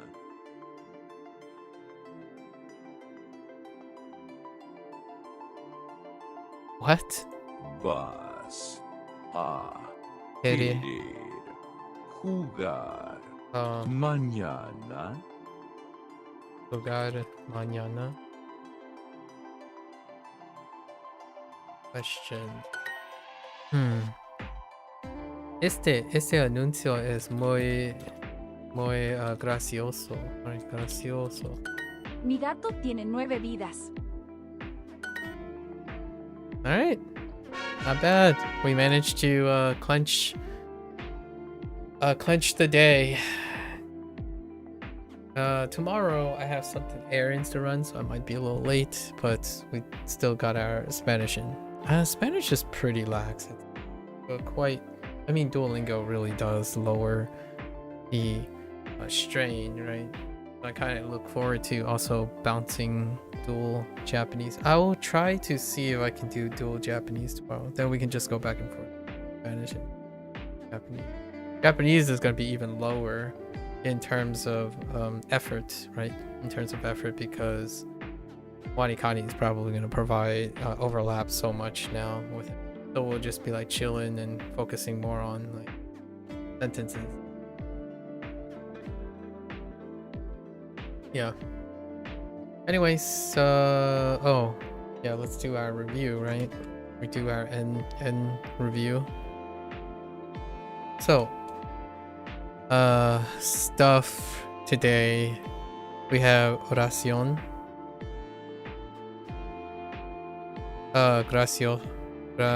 Gracioso. And I'm done. No, I'm just kidding. There's a couple more words in there somewhere. Duro.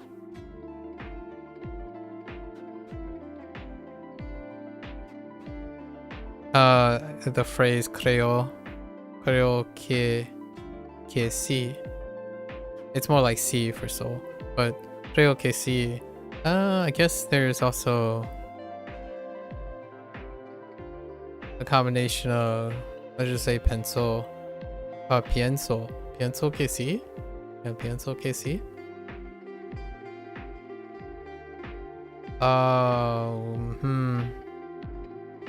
To contrast the two.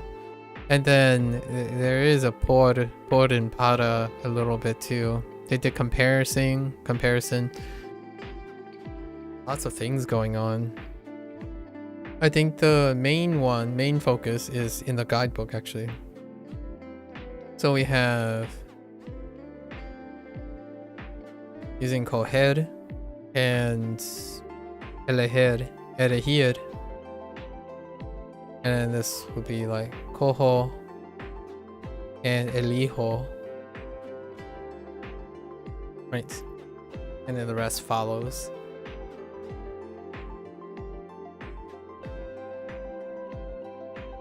There's definitely 2 or 3. I saw opciones. So opción is interesting. That wasn't actually part of it.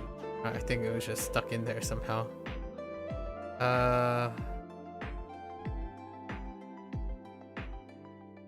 Emocionante.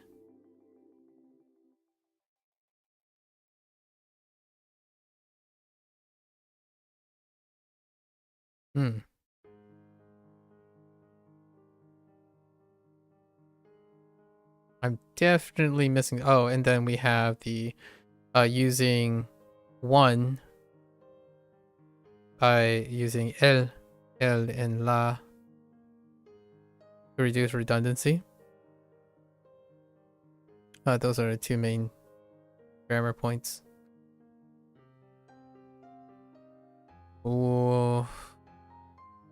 Ahí. Kind of like allá. And acá.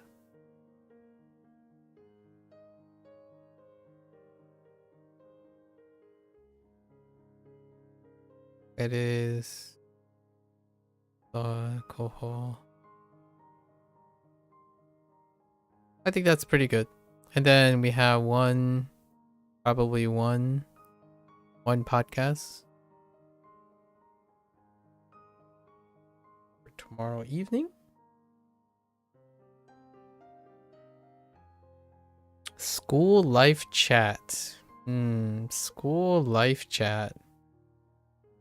That sounds interesting.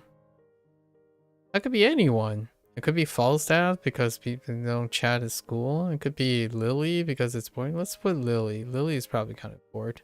Oh, no way, but it's a chat. I feel like this would end up being Lucy. Anyways. It's fine. Alright. Okity dokity. We managed to do it. What do I have? 3 a.m. I gotta get up in... Oh, or it's 3 a.m. I gotta get up in $9. Gotta eat first, though. Alright, there you have it. We knocked out our new units. We're getting close to the review. We want to finish section 3 before the end of June. Might be end of June. What does that mean for us here? 24, 25, 27, 28, 28. 28, that's 16 plus 1, 17 days, and then we'll wrap it. Yeah, we've got plenty of time, even if we miss a couple from our digressions. Alright, folks, that's a wrap for today and for Spanish. If you're gonna watch this later, muchas gracias. You're always welcome, you know. Bienvenidos a todos. Everyone is welcome to drop on by, share a little bit of your, let's exchange some stories, right? Exchange some anecdotes, grab a cup of coffee, catch up on stuff. Doesn't necessarily have to be about language learning, but it would be fantastic and an extra bonus if the anecdotes and lessons and discussions and whatnot integrate a bit of language learning in there, or some cultural exchange, right? Until next time, stay safe, stay healthy, and yeah, hasta luego. Bye bye.